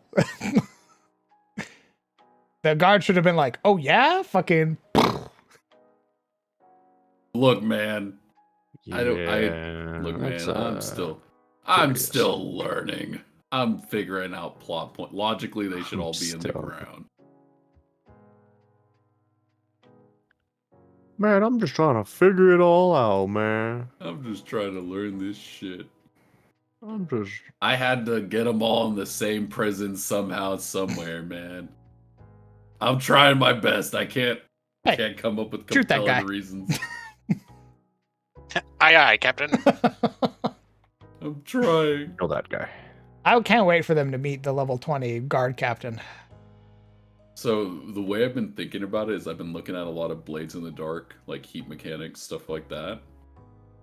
So my thought is because especially with the Barbarian, they're definitely going to jobs are definitely not going to go as quiet as they might plan. So I just imagine like once they hit a certain threshold on one of their jobs, oh, just an unassuming yet familiar looking face down the corridor. You. And he says, I've been hunting literally, you. I already figured it. Like if one of them try to fight it, and as they're being gripped, they're gonna say, once I finish, I'm going to rebuild Grey Rock and I'm going to put you back in it. I'm going to use the fangs of the Kraken I killed to fucking... Oh! I was gonna say use the bones of the Krakens, but squids don't have bones, I don't think. That one could. I'm going to use the bones of the Kraken I killed and rebuild Grey Rock and throw you in there. Oh. Looks back at the party as he's being choked out. I think this guy's serious. Yep. I think one of my favorite guard quotes was, I'm going to have you break rocks into smaller rocks, then use those rocks to build the jail that I'm going to bury you under. I like that.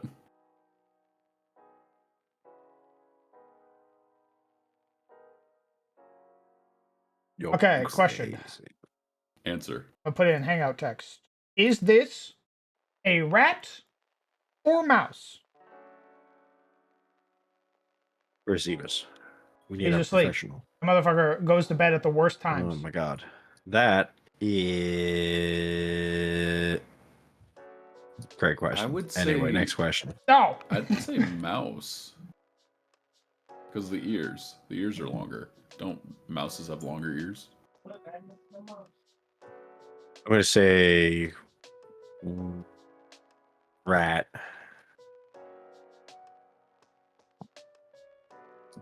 Yeah, Rats are more it's a- angular. I think it makes me upset. It makes you upset. Why does it make you upset? Upset because I don't know which one it is. And that pisses me off. Can I make a recall knowledge check? Yeah, man. You're just as confused as the DM. Fuck. Yeah, let's I feel ponder like this if it- together, I say. I feel like I if think- it had like a crooked nose or something like that, it'd be much more obviously a rat. I think it's mouse because of the yeah, I rounder think it's a ears. mouse. Longer, rounder ears.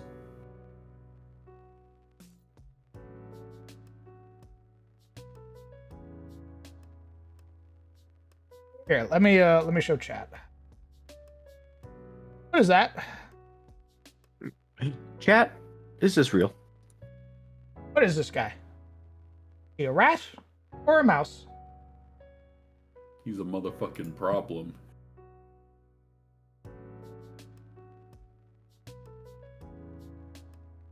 Mouse, mouse, mouse, mouse, mouse. Okay. All right. Ugly ass fucking mouse. It's not dirty enough to be a rat. I'm telling Evis you said that. Rats aren't dirty. At least ones that are kept in like captivity. Captivity. Kieran will remember this. Civilization. Cat. Skaven Going. would like to know your location. I think the main thing that throws me off is the teeth are too short and the face is too round. Rats, Hey. to me, they're like, but they're more angular. It's too round, too soft. They got long snouts.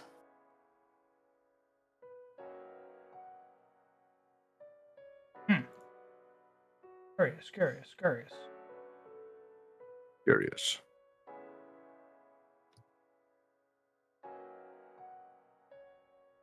This.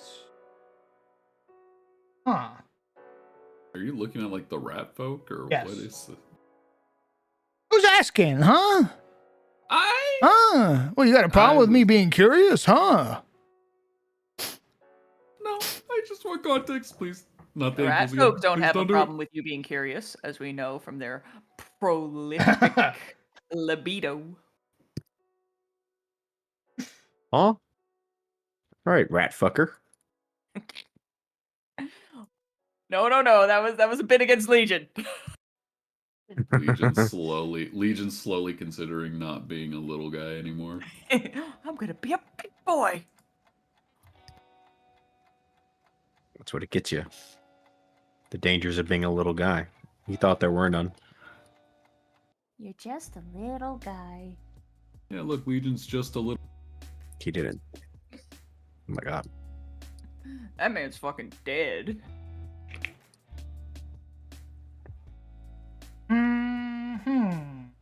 What do you think, Ron? Is it a rat or a mouse? What's your opinion? What do you think I asked everybody? Because I didn't know. I know, but you didn't give your opinion on it. He looks weird. True. There you go. He looks like he's in between. That don't make no I sense. tell you, he makes me mad. I hate him and his stupid face. Not a rat, not a mice. He's See. rice. I put it in hangout text. Rice. What is? Tell me, is that a rat or a mouse? Meow, meow, meow, meow, meow, meow, meow, meow.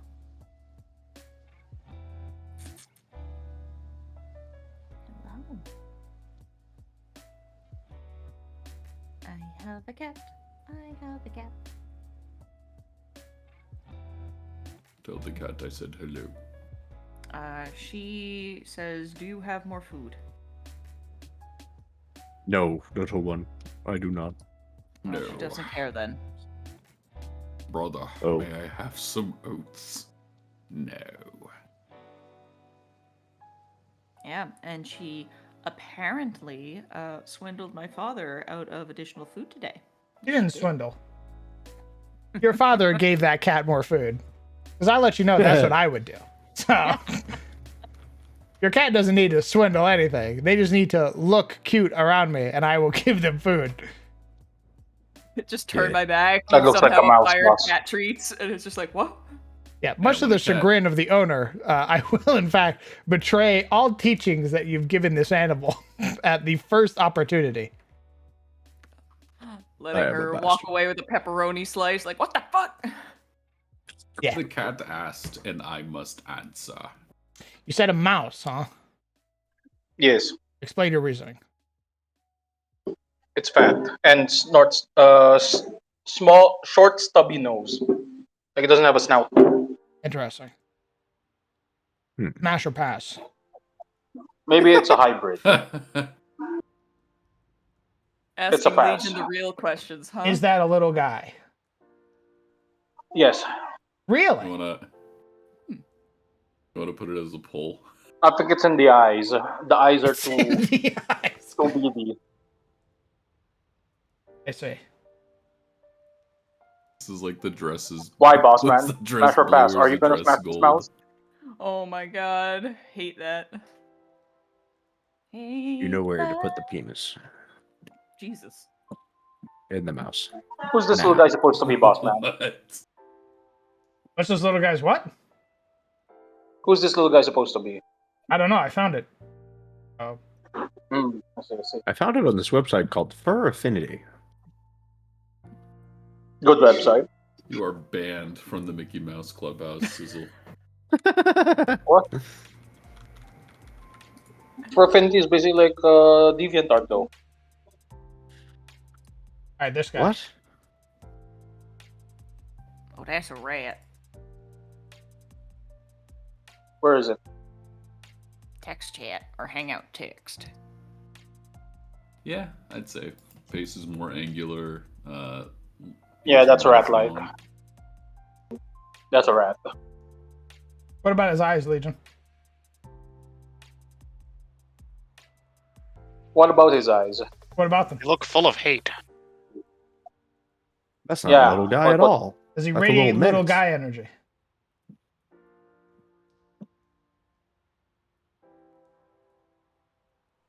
Why? Why? That's not an answer to my question. Why? Who wants to know? Why do you want to know? Does he radiate little guy energy? Yay or nay? Why do you want to know? Why do you want to Because know? I want your opinion. You want my That's nice. opinion? That's right. Yeah. Yeah. Yes. Yes. A little bit. A little bit. Hmm. An itty Despite bitty the bit. scowl, huh? Okay. Where are you Yeah. getting that energy from? Where do you get off? Excuse Over me? there.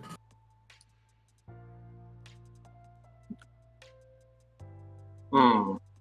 Hmm. Hmm.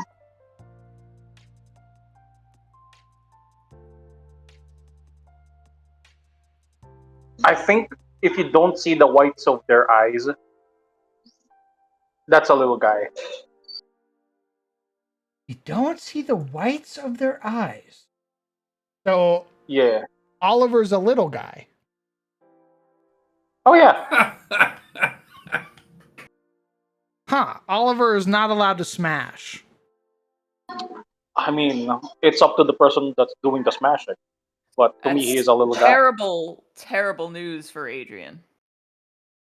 Very Yeah. unfortunate. Sadly. Somebody's sending Adrian. They're crying right now. Send Bari back with the unfortunate news.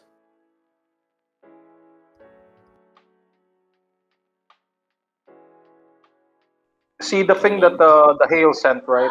The thing that Hale sent, those are little guys. You can see the whites of their eyes. They have like pupils and stuff.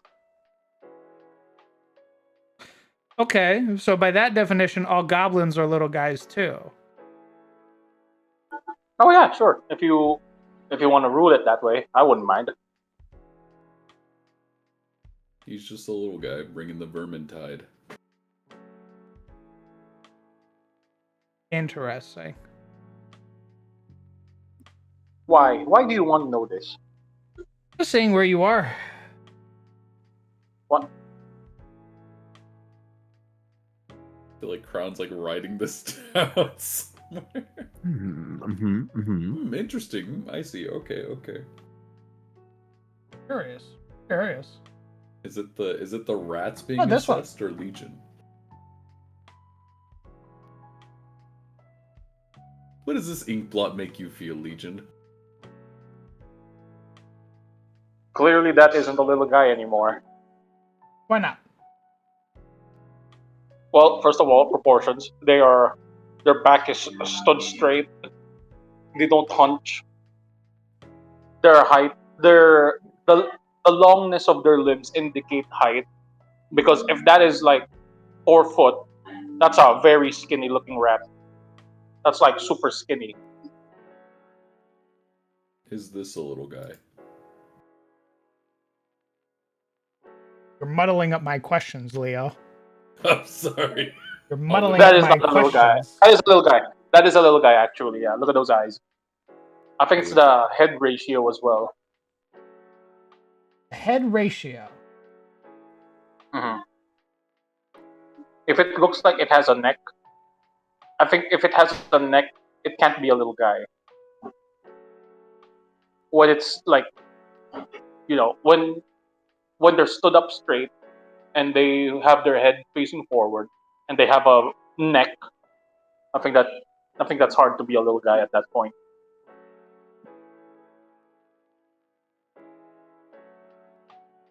Now, would you say I would call the bacon waifu a little guy? I guess, yeah, they'd still count. But they're like at the precipice of not being a little guy anymore. What? Huh.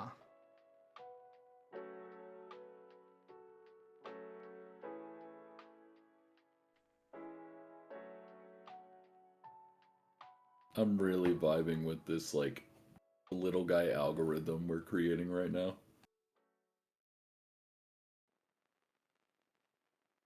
Interesting. So it's posture and the ability to see the white of their eyes. Head. Yes. Yes, like look at Hales. Hale Why stood do up I straight. feel like this is going to end in a Diogenes-style "behold a man" argument?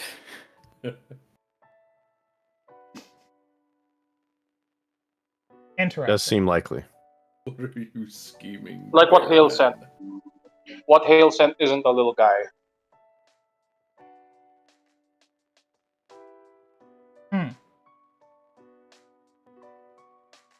What is the crowned bear plotting with these inquiries?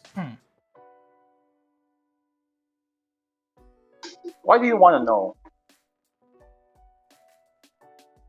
It is very all this peculiar. What? You're an odd little one. You're just very you know that? peculiar.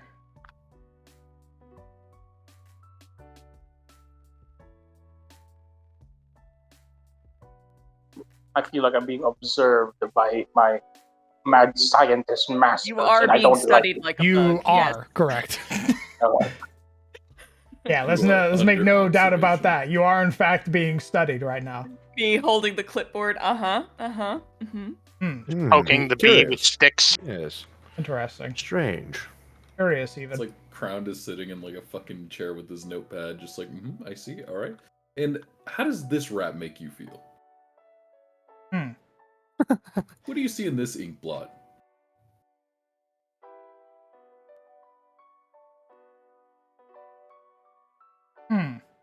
How about this little guy? Okay, clearly, what Sinju sent isn't a little guy. Are you insane? That's not a little guy anymore. What about it specifically makes it not a little guy? That rat's got fat yams. Brother, that's just a furry. That's just a straight up furry. Well,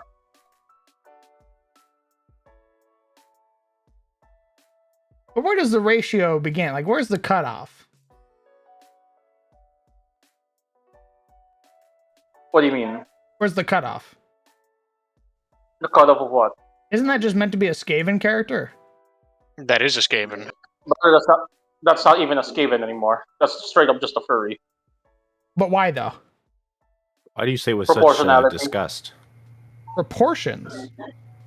Because a Because of Skaven. titties? No, it's look at the length of the body, look at the length of the torso. Okay? I don't And the think titties. I don't even think they make The proportion. fursuits that slender. It's furry art, brother. It's not the furry costumes. What? Have you seen furry art? No, I'm pretty sure you even haven't seen furry a art. furry fox guy, huh? I Answer don't know, me you're the that expert. one. Tell me. Proportion. Do you Yes. even know what a furry is? I doubt I like you how would. grumpy that archer looks.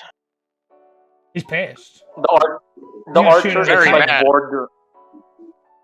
The archer is bordering almost outside of little guy territory. He's The body pissed proportion because looks he's in little guy territory. That's Oh, why. the human body, like the human part, like the archer part. It looks pretty human.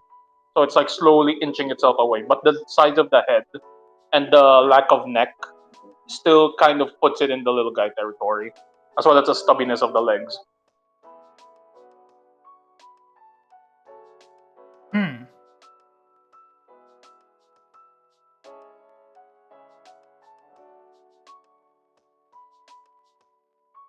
What is the point of this? What's this line of questioning? Where are we going? That's for me to know and for you to not find out. He's like, what am I, under arrest? What is this? Who's asking? What is this all for? Wouldn't you like to know, Weather Boy? Okay. How about this guy?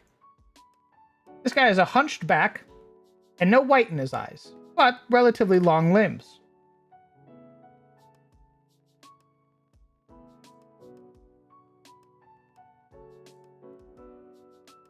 He's close also to. got a gun. He's close. Yeah. He's That's his vital to the body American short, small guy. Gun. His body type is away from little guy territory, but his face and head something about it still says little guy. Something about it still littles me. Convinces me he is, in fact, a little guy. Can we put him next to a normal-sized person for scale?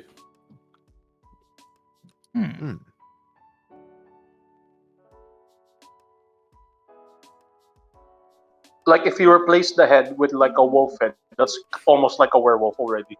I feel like you should be putting these on screen and be like, chat, seeing like, how it matches with a pole. That's what I was saying. Put it up as like a poll in chat. Is this relevant to the map? Oh, now we care about the map all of a sudden. Chat, is this a little guy? I guess. Legion, when was the last question that pertained to a map that you asked? Consider. The bare necessities.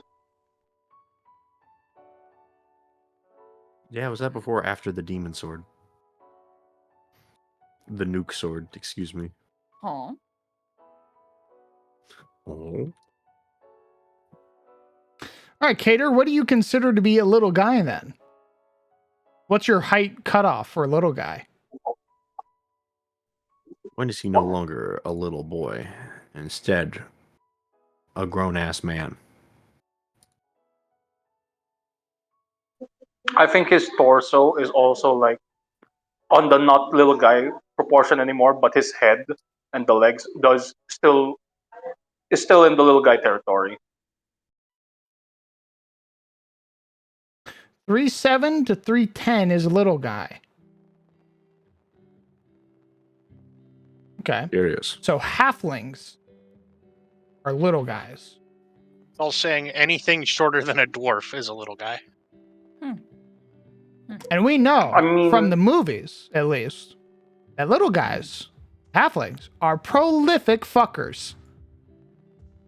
Yes. Wait, what? Yes. However, I did not say I did not say that halflings, or I did not base my criteria on height alone. I see.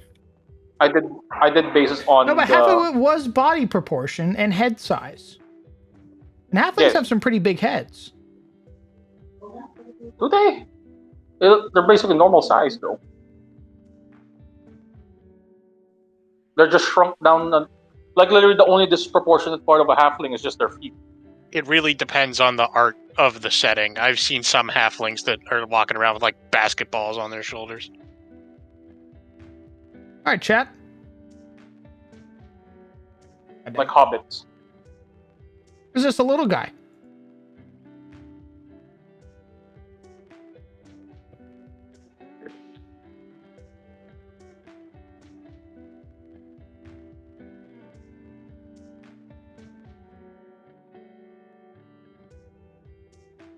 Yes, during every map making Mondays, we do a little guy or not little guy showcase. It's important.